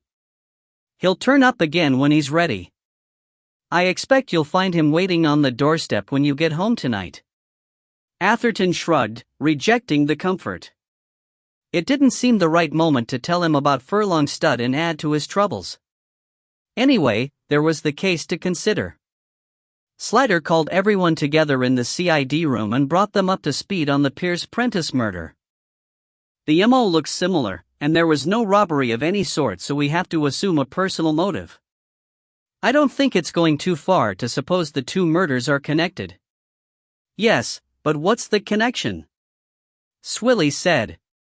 There's Richard Tyler, she was working on his biography, and Pierce was his new lover, but why should that make anyone kill either of them? Yes, and if she'd been working on the Tyler biog for 6 months, why was she only worried and drinking heavily for the last few weeks? Said Atherton. Maybe she'd found out something about him, some nasty secret, Hollis suggested. I should have thought that was a biographer's dream, Atherton pointed out. It'd make her happy, not miserable, that. Yeah, but if the papers are missing, all the stuff she did on Tyler, Anderson began. Well, we don't know they are, said Swilly fairly. We only know we haven't found them. She might have sent them to someone. Or be keeping them somewhere else. Anyway, if a rival biographer had stolen the papers, I don't see why he would have killed her, said Atherton. That's a bit extreme, wouldn't you say? I mean, I know the literary world is cutthroat, but surely not literally. Anyway, she'd apparently stopped work on that, Swilly said. Stopped her researcher, anyway. We do know from several sources that she was deeply worried about something, Slider said, and I think our best bet is that the murder's connected with that. But what was it, Dot? It's got to be something in her life, some area we haven't uncovered, Hollis said. Something she was involved in or someone from her past who had a grudge against her. Yes, I can't believe it was just random, Slider said. But it's hard to see what Piers Prentice had to do with it. There doesn't seem to be any mystery about him. Boss, said Swilly, it seems to me the one big question mark we've got that we haven't gone into is what she was doing during those years after university when she was so-called missing. Not much of a mystery there, McKay said. She was off protesting, doing the hippie bit. Anyway, it's a hell of a long time ago, Atherton said. Even if you could find out, I doubt if it would have any relevance. Who's going to hold a grudge for 30 years, Dot? Well, you just never know, do you? Swilly said, annoyed. And nor will you, unless you can find someone to ask. Don't get snitty, you two, Slider intervened. McLaren, who had been scratching a bit of egg yolk off his tie with his thumbnail, looked up. You could ask her sister. We've not had a go at her yet. There was a brief silence, and then Swilly said, Maurice, that's a stroke of genius. All those things I said about you, I take him back. You said he wasn't fit to live with pigs, Hollis supplied obligingly. Well, I was wrong, said Swilly. He is fit to live with pigs. Har har, said McLaren. So what about it, Gov?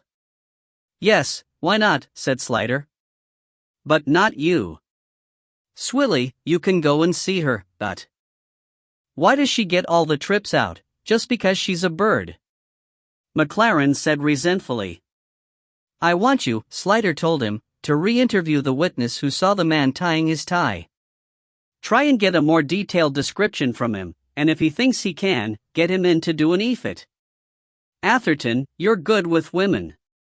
You can go and see Noni Prentice again, try and get a better description of the man she saw leaving the house.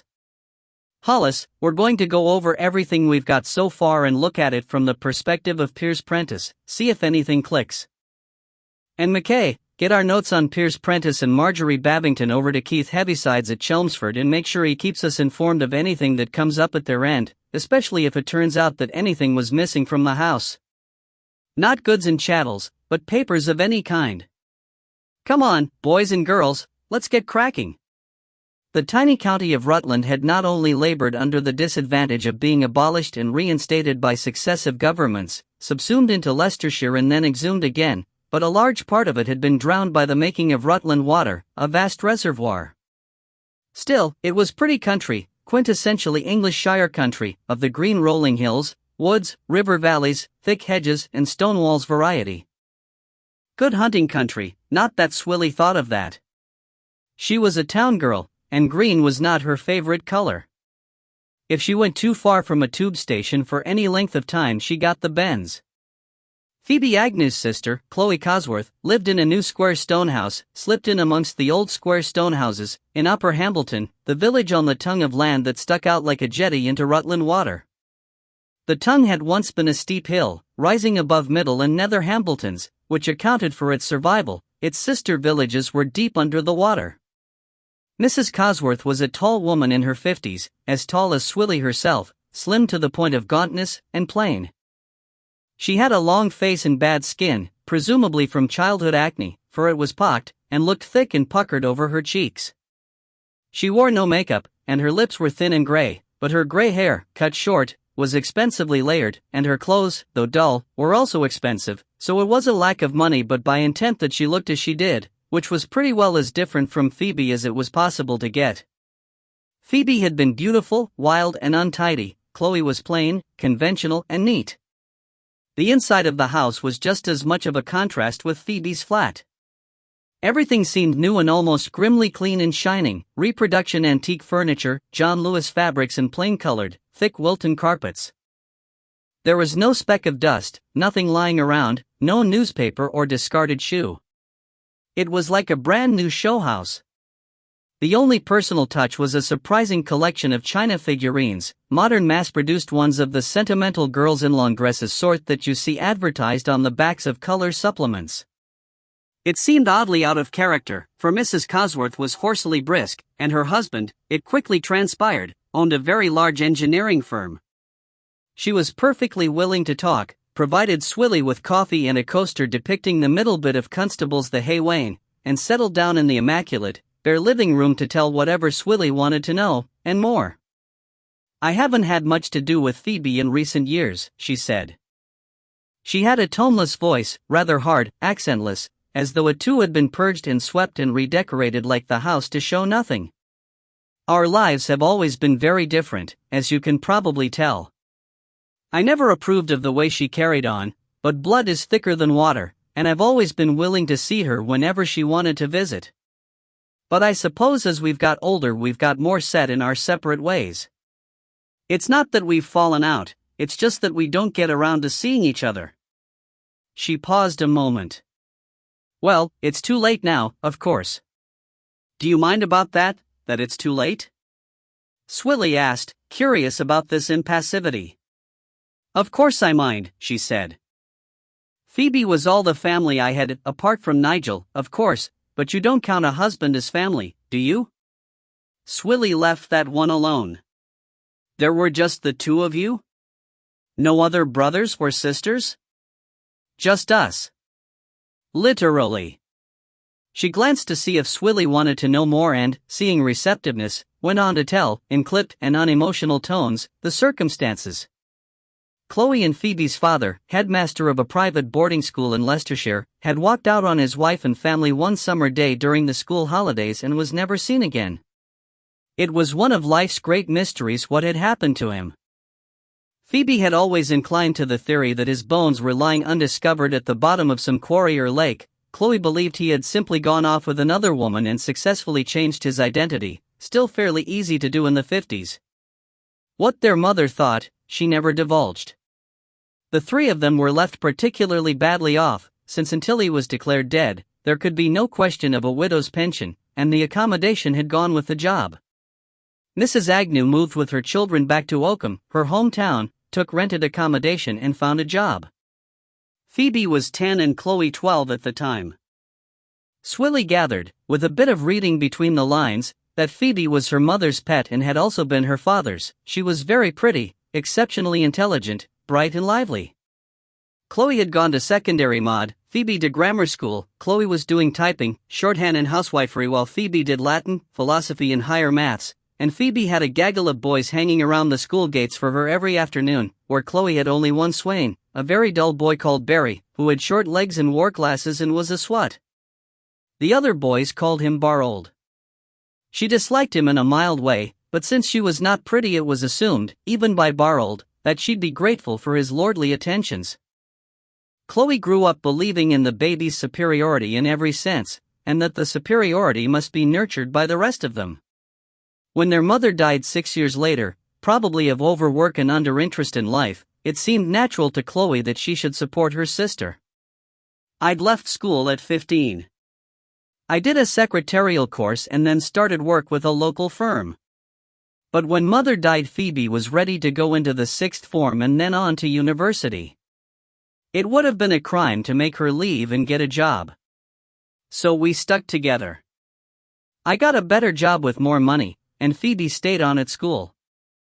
Once she got into university, she got the full grant, naturally, so the strain was taken off, but it was a hard couple of years." "What did you think of her going off to Chile?"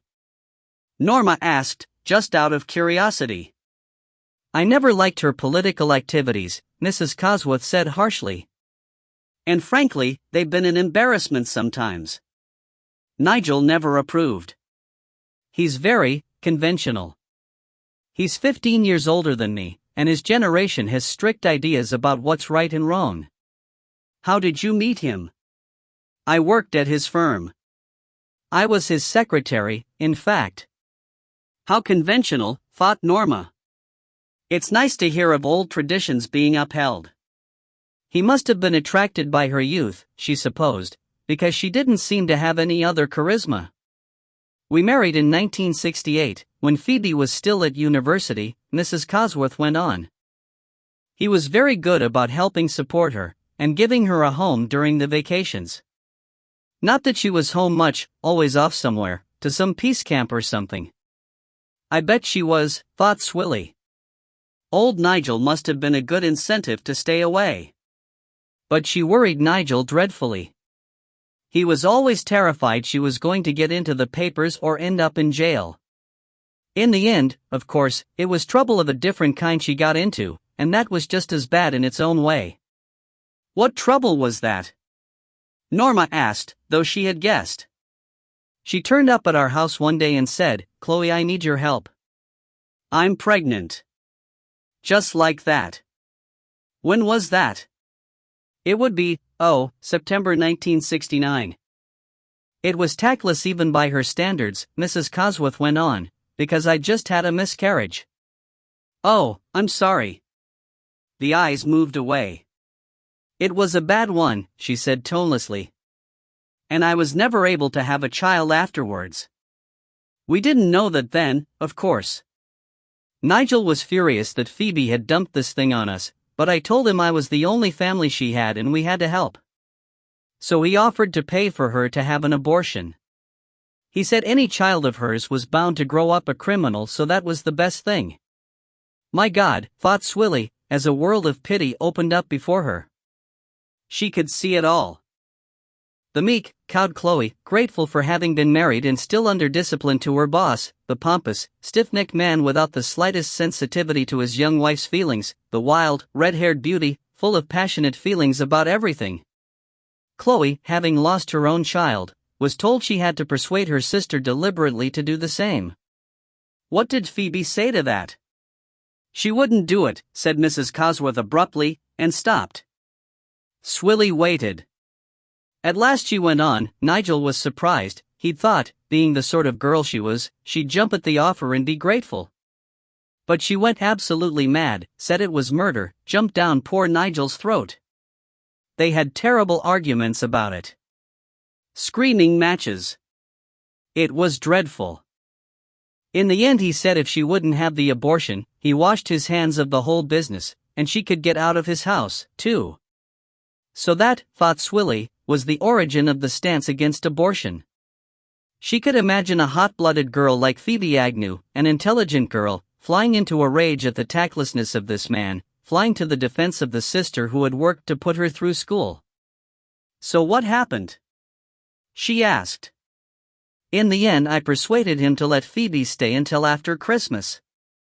It was a dreadful time, though. Understatement of the year, thought Swilly. She could imagine it. Then I helped her get into one of those mother and baby homes, in Nottingham. The baby was born in March 1970 and they arranged for it to be adopted. She stopped again, staring at the illuminated plastic coals of the electric fire in the imitation atom fireplace. She came to see me just after she'd signed the adoption papers.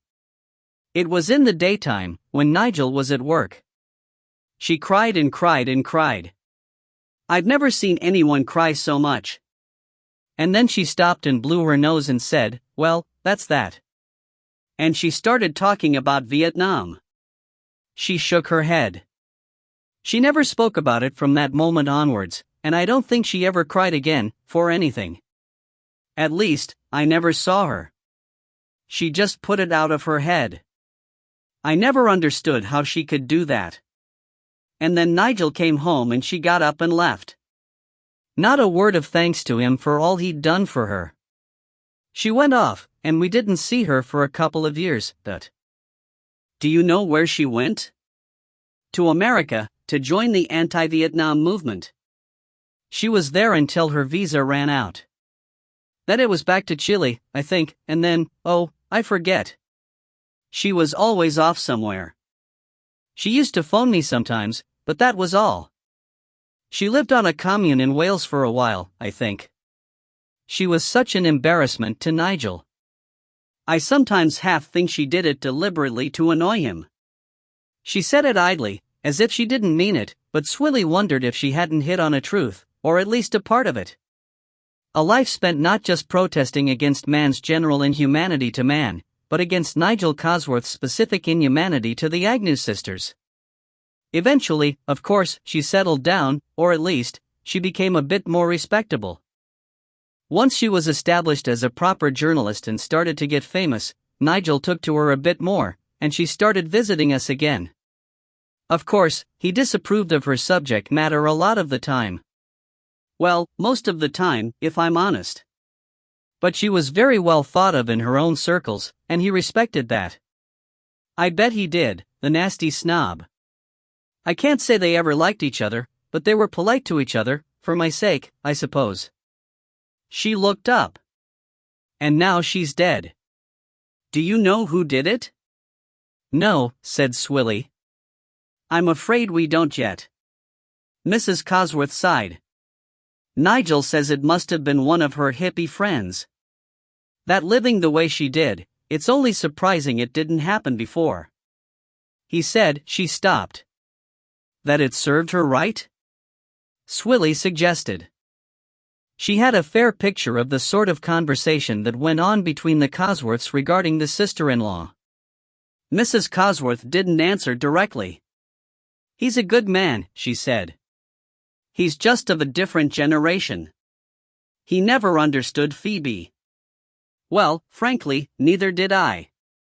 She was my own sister, but I never understood how she got to be so hard. She never seemed to have any feelings for anyone. She never married, you know, despite being so beautiful.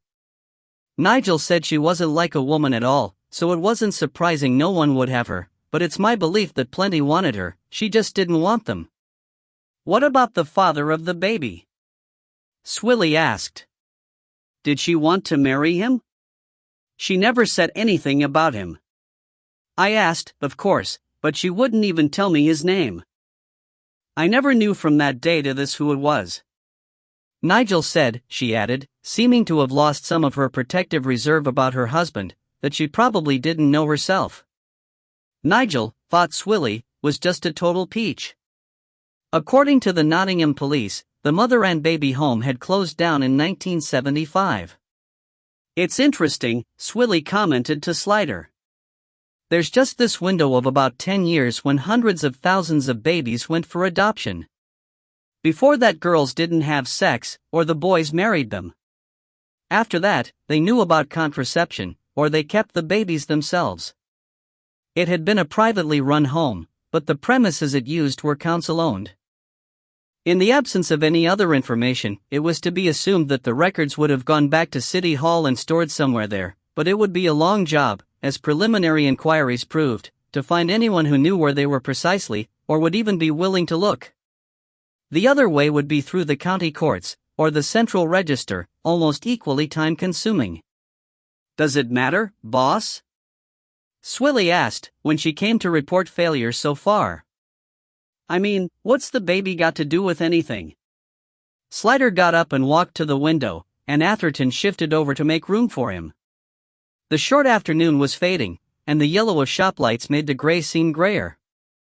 It occurred to me, you see, he said, that the weirdest thing about her last day was that supper. This woman who hated cooking and lived a gypsy life in a reconstructed student bedsit. Who would she cook chicken casserole and tiramisu for? She even went out and bought a cookery book for the occasion. Who is the only person in the world who cooks for you, apart from your lover or wife? Your mom, Atherton said, getting there. Swilly stared. You think she'd somehow traced her kid and invited him round for a nosh? I can't think who else she would go to the trouble for. Lorraine Tucker said she was flushed and excited when she met her with an armful of groceries that day.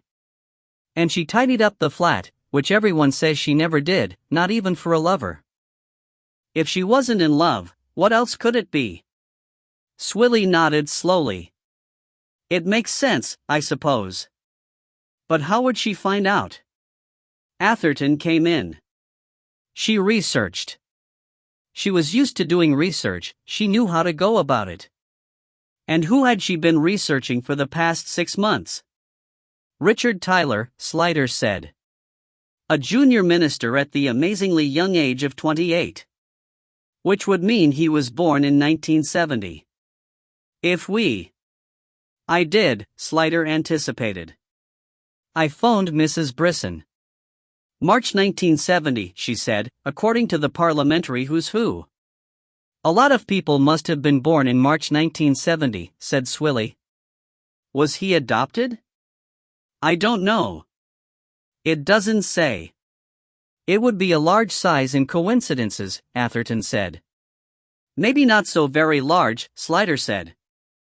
When girls gave up their babies for adoption in those days, they were asked if they had any stipulations about the adoptees, religion or particular interests or whatever. And the stipulations were followed when possible. Phoebe Agnew might well have stipulated that her child must go to politically conscious parents. It was the biggest thing in her life, then as later. And since she was an intelligent white girl, there would have been a lot of competition for her baby, so the agents would have been able to be choosy. Okay so far, Atherton said cautiously. Tyler's father comes from an old Nottinghamshire family, and his parents lived at Stanton-on-the-Wolds, which is less than 10 miles from Nottingham. And Richard's the only child. If they couldn't have children of their own, and applied to adopt, they'd have filled Phoebe's requirements perfectly. I know it's all speculation, but it fits. Atherton wrinkled his nose. You think she started doing the biography as an excuse to find out if he was her son? I don't think so, Slider said. Why should she ever begin to wonder if he was? No, I would suspect it was the other way round. He was her biography choice because he was hot. Then, as she went into his background, she started to have her suspicions. Another long coincidence? Not coincidence, concurrence, Slider said. People with the same interests tend to end up in the same place. Tyler was brought up by a political family, so he went into politics. That's natural. And he had the talent, that might be hereditary. Phoebe Agnew was a political creature and ended up in the same general circle, which is not, after all, such a large one that everyone doesn't know everyone else. And then she picked on Tyler for sound commercial reasons. Not coincidental at all, when you think of it, inevitable, rather. She might also have been attracted to him without knowing why, Swilly said. I read an article that said you are naturally attracted to people who look a bit like you. Explains a lot about incest, said Atherton. Does he look like her? I've never studied him closely enough to find out. That's the thing about recognizing people. You have to know what you're looking for before you see it, Slider said. But I don't see how it helps us, Atherton sighed. Why should anyone kill her for being Tyler's mother? And what about Piers? Where does he come into it? Besides, boss, Swilly said. I just thought, it couldn't have been Tyler she did supper for, because Meddenham said when he spoke to Piers on the Thursday evening, he said his new lover had been with him all day and had only just left. Yes, he did say that, Slider said. But I've looked at the notes on our interview with Piers, and he told us that Tyler left on the Thursday morning. I wonder whether he told Piers to say he was there all day, in case he needed an alibi. But Piers was such a plonker he forgot by the time we came to see him. What would he want an alibi for? Atherton said. We know whoever ate the meal didn't kill her, because Josh Prentice was there afterwards. He might just not want anyone to know she was his mother. She wasn't exactly an asset, was she? I don't know, eminent, prize-winning journalist, all the right political connections. But with a wild past, a scruffy lifestyle, and in any case not as eminent and respectable as his parents. And some people still think there's a stigma about being adopted, said Slider. Norma shook her head. I can't see her telling, if he didn't want her to. Why would she? Are you kidding? Atherton said, it would be a bombshell for her biography, certain bestsellerdom. Yes, but she wouldn't sacrifice her own kid for money like that. Atherton snorted, and Slider intervened calmly. Still, he might want to keep any contact between them to a minimum, and it would probably cause comment if it was known he had been at her house. I can see how he might want that kept secret. I suppose clearing up who ate the meal would be a help to us, even if he wasn't the murderer, Atherton said. What are you going to do, Gov? Ask him, I suppose, said Slider. If I'm right about this, and it was him she cooked supper for, he might have some other information that would explain the connection between the two murders. Atherton boggled. You're going to ask Richard Tyler, the Richard Tyler, if he's the illegitimate son of Phoebe Agnew? Why not? Lion's Den time, Atherton said. Sooner you than me. Chapter 21. Red Slayer. It took a long time to get hold of Richard Tyler. Given the difficulties Slider had already caused by his pursuit of Giles Freeman, he felt he ought to clear it through Porson before he tackled him. He told Porson he just wanted to talk to Tyler about Piers Prentice, background stuff, to see if he said anything that could suggest a connection between the two murders. He said nothing about any of the other possibilities he was pondering. If they were put up front, he'd never get an interview at all. Everyone else had gone home by the time the phone rang with his permission. Tyler would see him that evening in his private office at the house. Slider received the news without joy. He had spent the waiting time making other inquiries and piecing things together, and for the last half hour had been sitting alone and thinking, and his thoughts had brought him only darkness. He collected up his papers, shoved them into a folder, and went out. It was getting colder, as forecast. He looked up automatically to see if the sky was clearing, but of course in the middle of town, with the streetlights, you couldn't see the sky at night. Clouds or stars, they were equally hidden. The weather was what happened, you weren't allowed to predict it. He was shown into Tyler's office at exactly 9:30. Tyler was standing behind his desk, talking on the telephone while with the other hand he flicked through a pile of papers. His eyes registered Slider and he nodded, and freed his hand to gesture to the large leather chair on the other side of the desk, without breaking the rhythm of his speech. Slider had a few moments to study him. The general look of Tyler was familiar to him from newspapers and the television screen, but of course in the flesh people have details to be taken in which make them quite different, close up, from their image. The rather long, smooth, pale face, and the dark brown hair slicked back with gel were what he knew, together with the exquisite suiting and elegantly dashing silk tie. What was new was that he was much taller than Slider had expected, and broad at the chest. Slider had gained an impression of slenderness from the TV, but Tyler was quite well built, and what he had taken to be padding in the shoulders was all him. The television also didn't do justice to the remarkably beautiful, luminous hazel eyes, or the firmness of the wide, narrow-lipped mouth. He had read descriptions of Tyler as feline, but that didn't really cover it. Feral, he thought, and ruthless. He was apparently very popular with women, and Slider could see why. He'd provide a safe but exciting ride, and look very, very good to be on the arm of. Chronologically he might have been 28, but there was something in this man which had never been young, was as old as ambition itself.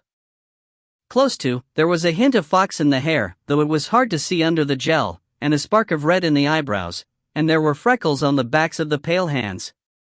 Large hands, they were, bony and strong, undecorated except for a thin, old gold ring on the left little finger.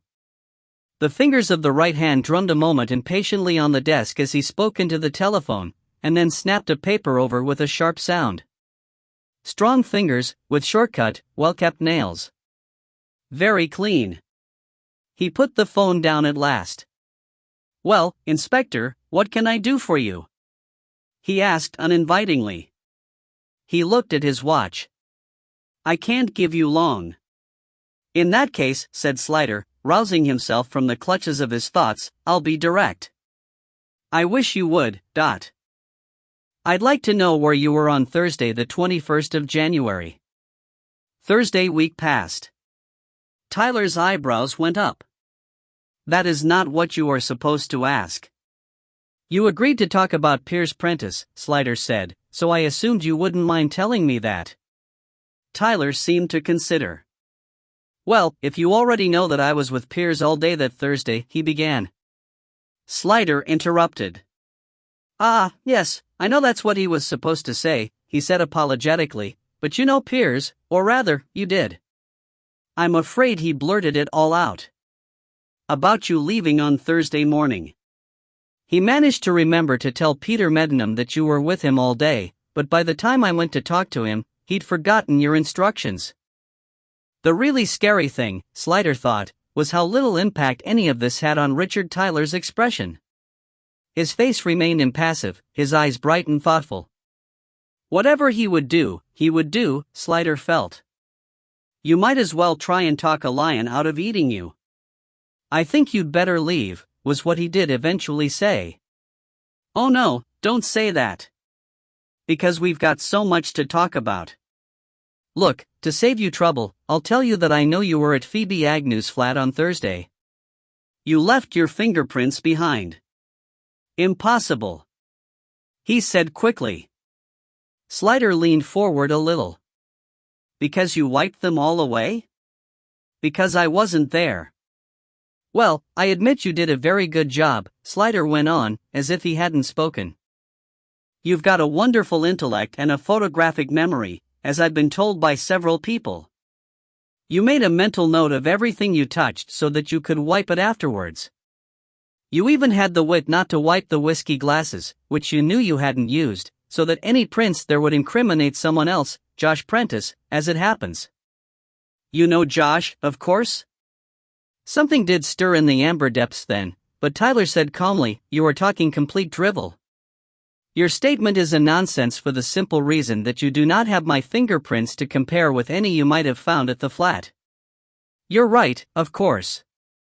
I'm just assuming the rogue set, the set that doesn't belong to anyone else, is yours. And you won't refuse to give me your prints for comparison, will you? Certainly I refuse. Oh. That makes things difficult. I can, of course, bring pressure to bear on you, but I wouldn't like to do that. It's much better if you do the thing voluntarily. Much better for your reputation as an MP to be seen to be helping the forces of law and order. And, after all, why shouldn't you have supper at Phoebe Agnew's flat? Nothing wrong with that, is there? She was your mother, after all.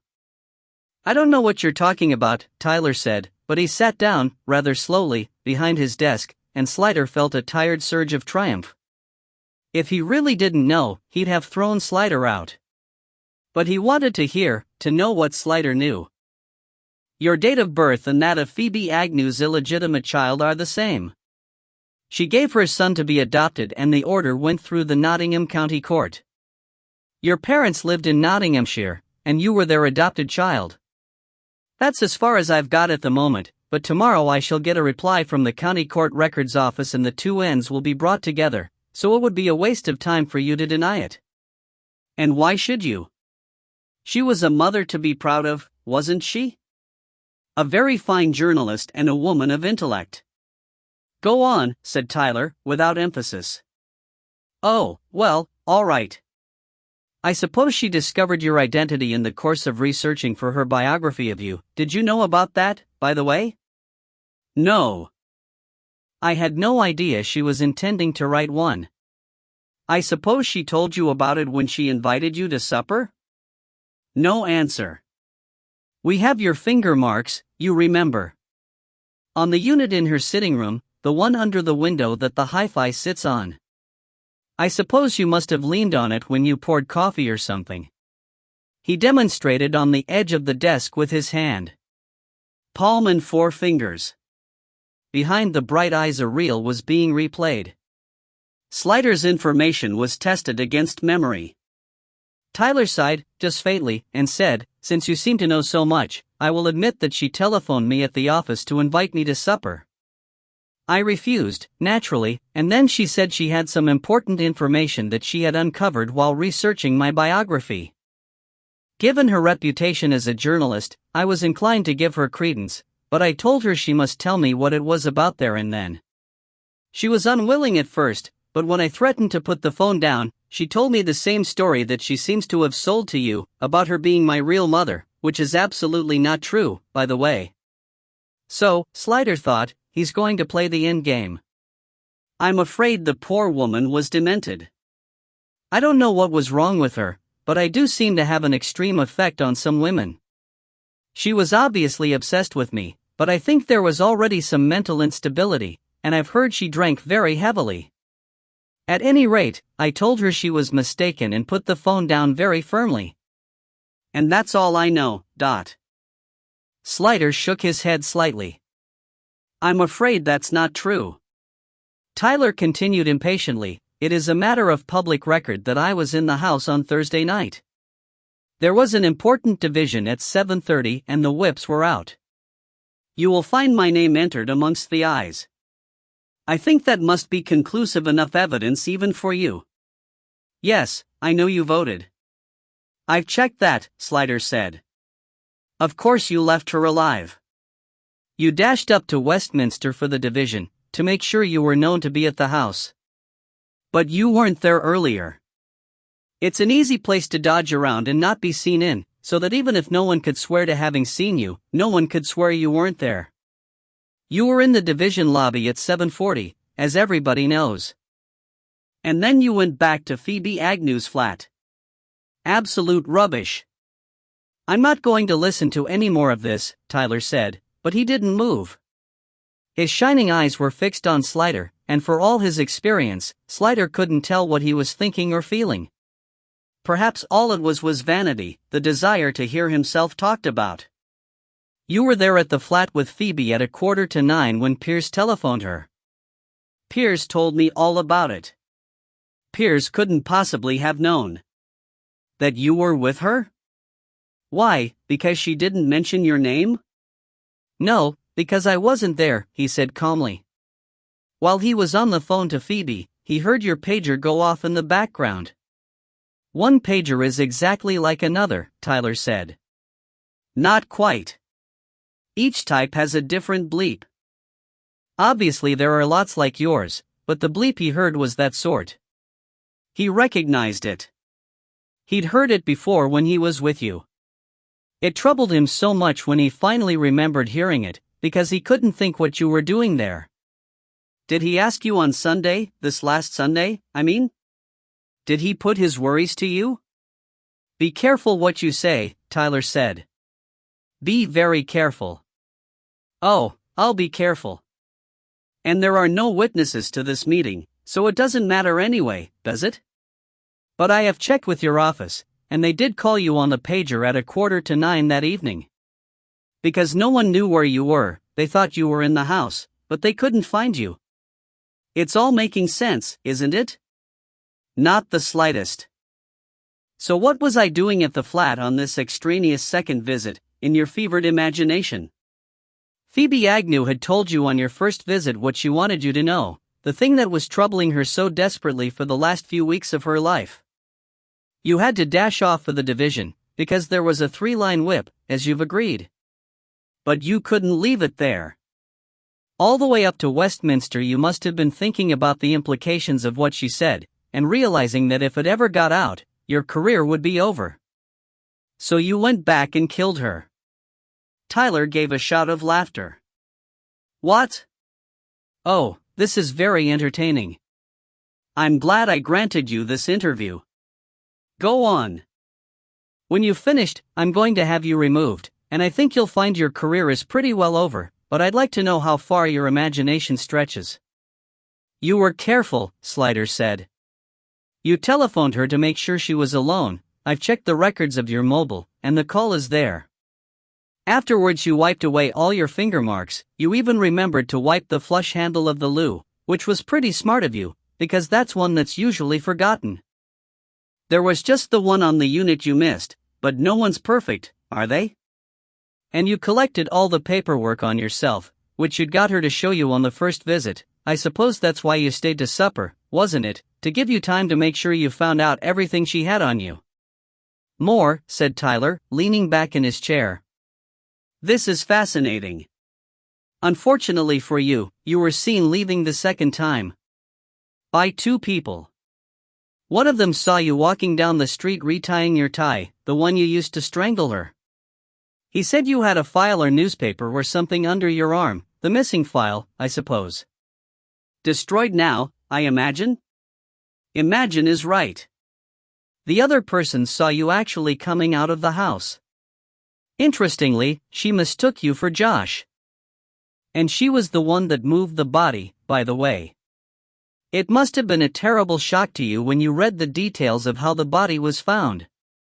Something glinted in the depths of the golden eyes. Go on, he said, but he wasn't laughing now.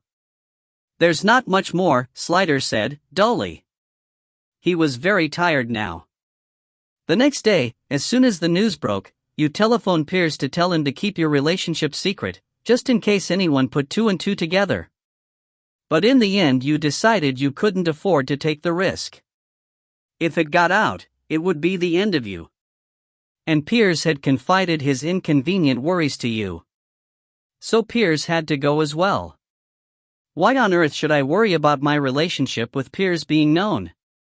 Tyler said loftily. I am quite comfortable with my sexual orientation, and so, I can assure you, is the party. Yes, I know that, Slider said. But they wouldn't be so happy about incest, would they? That's almost the last taboo, really, when you think of it, he added conversationally. That, and possibly necrophilia. Tyler sat very still, staring at him, not in fear or anxiety, but it seemed in deep thought. Into his silence, Slider went on. There were one or two little clues that put me onto it. Small things. Josh Prentice's first name is actually Richard. He was called Josh to distinguish him from his father, another Richard. He and Phoebe Agnew had one sexual encounter, when they were both the worse for drink, at a post-finals party in June 1969, that was when you were conceived. But afterwards Josh was quick to repudiate the encounter, and he was already attached to Winona Reagan, Phoebe's best friend. So she didn't tell him. She never told him, in fact, just went away quietly, had the baby, and gave it up for adoption. I don't know whether she harbored a secret love for Josh all her life, or if she was just chastened by the experience. But after that she never let herself get attached to anyone. She concentrated on her career, and had casual affairs. But I imagine parting with her child was a deep vein of hurt. Then in the course of researching your biography, she discovered the truth about who you were. That was enough to make her thoughtful, but not deeply unhappy. After all, you were doing well in your chosen career, and she must have been glad to know how you had turned out. But then the unthinkable happened. You started an affair with Piers. He blurted it out to her at Christmas, even though you had impressed on him it was to be kept secret. Ironic, isn't it, that the only person he told was the one who really mattered? Ironic, Tyler said tonelessly. Though I dare say she would only have been the first of many, not the world's most discreet man. Anyway, it was from that time that she became more and more anxious, started drinking heavily, obviously wondering whether it would be worse to tell you or not tell you. At a dinner party at New Year, she tried to persuade Piers to give you up, but he was deeply smitten, and wouldn't hear of it. Piers was very attached to me, and I to him, Tyler said, with a creditable attempt at a little break in the voice. Yes, I can believe that, Slider said. A colleague of mine remarked that people are often attracted most to the people who resemble them. And really, now I come to examine you, you do look more like your Uncle Piers than your father Josh. That's often the way, isn't it, that children resemble their parents' siblings more than their parents. Same genes, different mix. Tyler wasn't looking at him. He sat very still, staring past Slider's head at the silk-covered wall. Finally, when it seemed that the relationship between you and Piers was not going to go away, she decided to break the silence of a lifetime and tell you. She thought if she told you the awful truth, you would simply break things off with Piers. But she couldn't resist having you to herself for a little while first. Doing for you what mothers do for their children, what she had never done for anyone, cook. She was so happy that day, a perilous sort of happiness, but still. I'm glad you gave her that, at any rate. Tyler's lips quirked and he made a curious gesture, almost a don't mention it of the hand. You had to hurry away for the division, and while you were away you started to think of the danger to your career if ever any of this got out. You're a rising star, with everything before you. Someone even said to me you could be the youngest ever prime minister. You could kiss all that goodbye if ever the story were known. You could kiss your job goodbye. Come to that, this is a government that won't stand for any scandal, as you of all people must know. Phoebe said she'd never tell, but could you trust her? And what would she write in that damned biography of hers? You realized then that there'd be no peace for you while she lived. A clock on the bookshelf struck tinklingly. Tyler had been slumped in thought. Now he looked up. Division, he said. I've nearly finished, Slider said. There's only Piers left now. The how of that's easy. He was always ready to see you, any time. And he would be easy enough to persuade to go over to the shop. I suppose you didn't want to be killing him with the dogs around. Did you take the opportunity to look round the house for any incriminating letters or documents? Was that why you shut the dogs in the kitchen? Oh, he remembered, by the way, it was you that took the photograph of Phoebe with Piers and Josh from his sitting room on the Thursday, wasn't it? To study her features, was it, to see if there was any likeness? I have to go, said Tyler. Piers was unlucky, really, there'd have been no need to kill him if he hadn't been your lover. Were you sickened by the thought that he was your uncle, and what you'd done with him? Once he was dead and gone, the fact that you'd ever slept with him could be forgotten, couldn't it? But I wonder if he would have been the last. What about Josh? Phoebe swore he never knew, but could you rely on that? And who else might have known? A secret has so many threads, trying to eradicate it is like trying to root out ground elder. You could have been embarking on a lifetime of murder. Tyler stood up. It seemed an effort, but once he was on his feet, he took control. His shoulders seemed to square, his face to firm. Ruthlessness did not come and go. You either had it, or you didn't. You are absolutely insane, he said, and while it's been an experience to listen to you, I must warn you that to repeat any of this will bring the full force of the law down on your head. You have absolutely no evidence whatsoever for any of this nonsense. Slider looked up at him. She scratched you while you were strangling her. Such a slight scratch you might not even have noticed it, but we got enough tissue from under her nails for a DNA sample. I take it you wouldn't object to giving us a blood sample for comparison?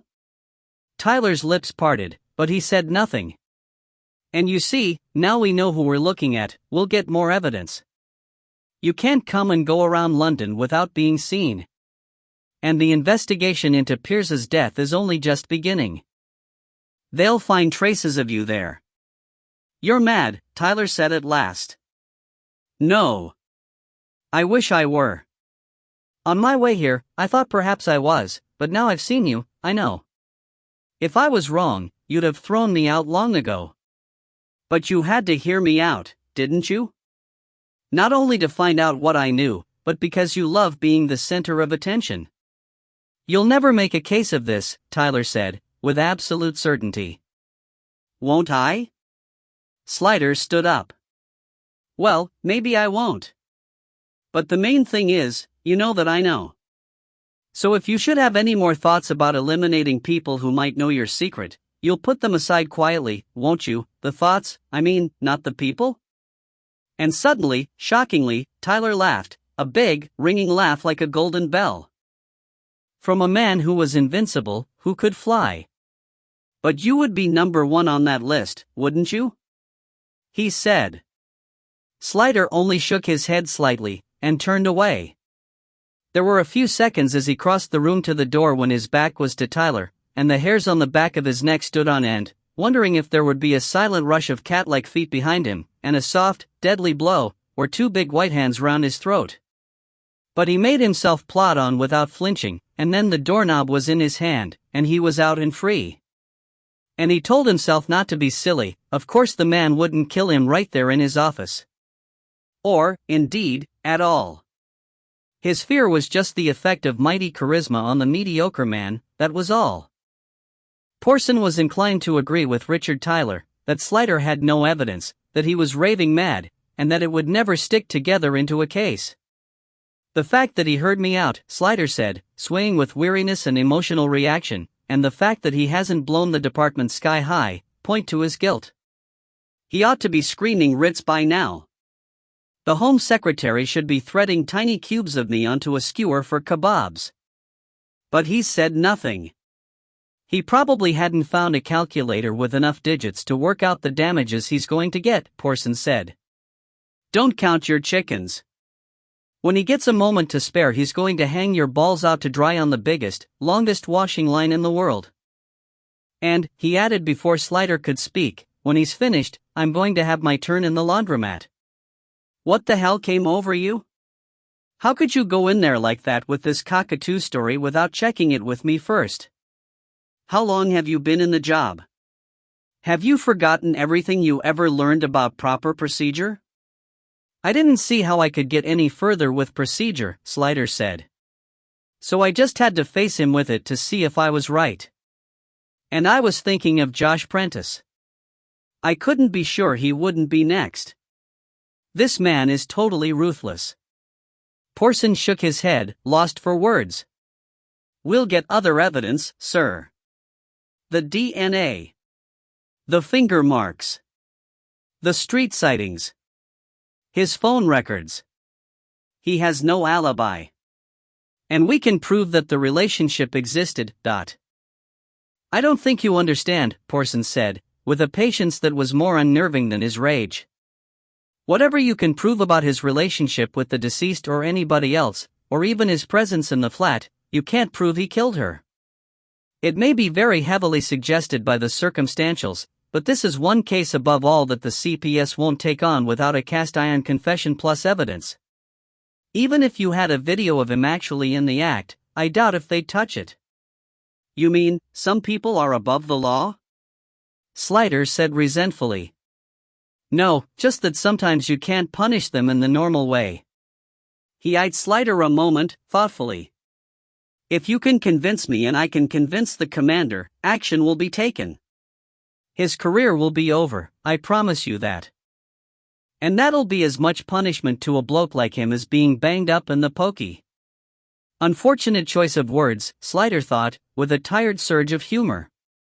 But the old boy perhaps wasn't far wrong. And at the moment it was hard to care. Porson saw the heaviness of his eyes, and said, Go on, get off home now. And don't dilly-dally on the way. Slider hadn't a dilly or a dally left in him. He turned without a word and went. The lights were still on downstairs in Atherton's bijou residence. Slider had remembered he still had to tell him about Furlong Stud and thought he might as well get all the pain over at once. When the door was finally answered, and Atherton stood there, framed by the light, Slider got it out quickly in a blurt. Look, I'm sorry to have to tell you this, but I've had some research done on your racehorse thing, and it turns out it's a scam. He got that far before he realized that Atherton wasn't listening, that there was, indeed, something far wrong with his friend. Was he drunk? Ill? Are you all right? He asked. Atherton didn't speak, only stepped back and sideways to let him in, shutting the door behind him. Everything in the little sitting room looked the same, no immediate evidence of doom or calamity. Slider turned again. What's up? You look funny. It's Oedipus, Atherton said. Still not come back? Well, don't worry too much. I'm sure he'll turn up.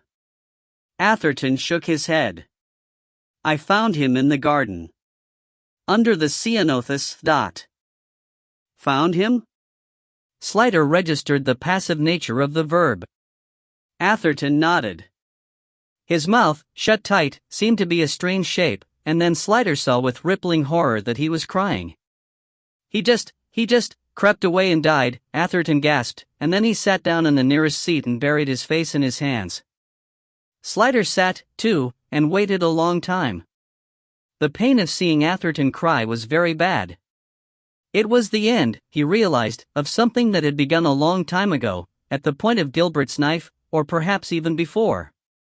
Who knew how any of them paid the debt?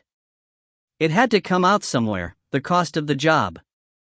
When the crying had eased a bit, he laid a hand on Atherton's rigid shoulder, and pushed a handkerchief into his fingers, and then went into the kitchen and took his time finding a couple of glasses and pouring some whiskey, to give him time to mop up.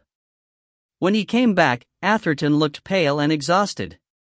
He took the glass without a word and drank half of it. Sliders said, "Where is he? Do you want me to deal with it for you?" Atherton shook his head. "Thanks. But, no, I have to do it." He couldn't quite manage the end of the sentence. "What will you do?" Slider asked after a bit. Atherton's back garden was tiny. "I'll dig up the ceanothus and put it back afterwards." It was where he liked to sit. Slider nodded, and they drank in silence for a little while. At last Atherton roused himself.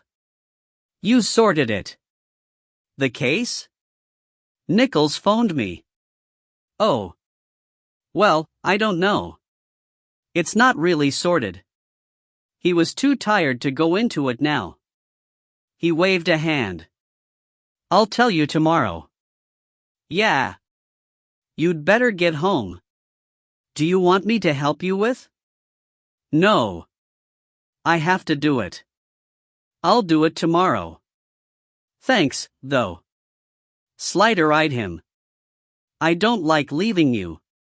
Are you going to be all right?" "Christ, it's only a cat," he said roughly. "No, it isn't," said Slider. "You should have someone with you." Uncharacteristically, Atherton looked away. "D'you think, if I phoned her, Sue would come?" Slider managed not to smile. "She never goes to bed very early, does she?" he said seriously.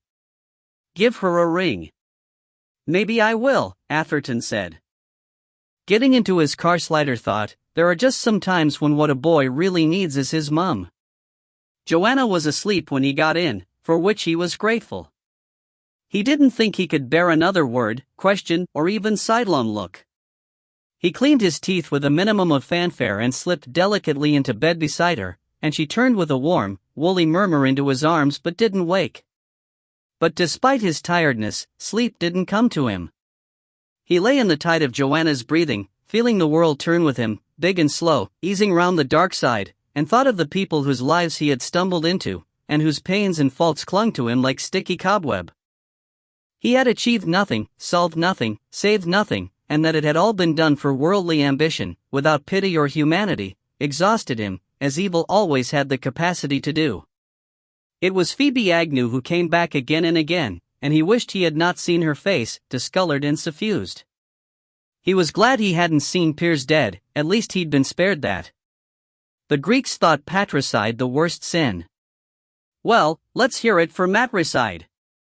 For Phoebe Agnew, a woman he had never met.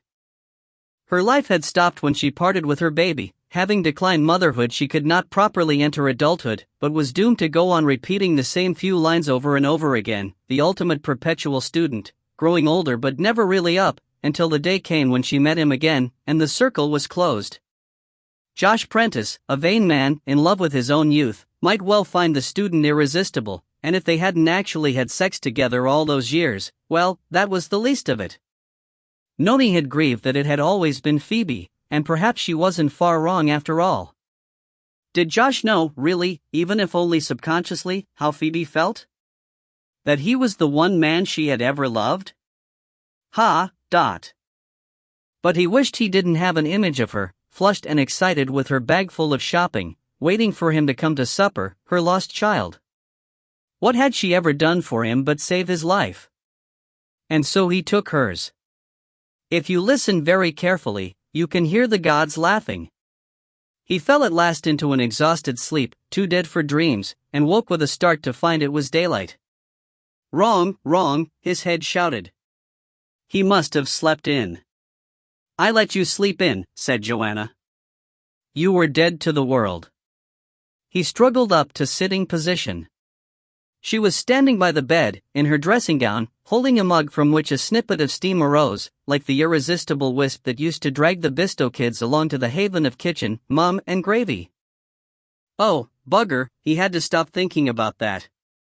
Tea, she said. He took the mug and thanked her with a croak. She sat down on the edge of the bed with a serious look, and the functioning bit of his brain shouted, "Oh, trouble. Bad talk coming." "Bill," she said, "I've been thinking about this job offer of mine." "No, wait," she lifted a hand. "Don't say anything. The fact of the matter is, I realize I haven't really been fair on you.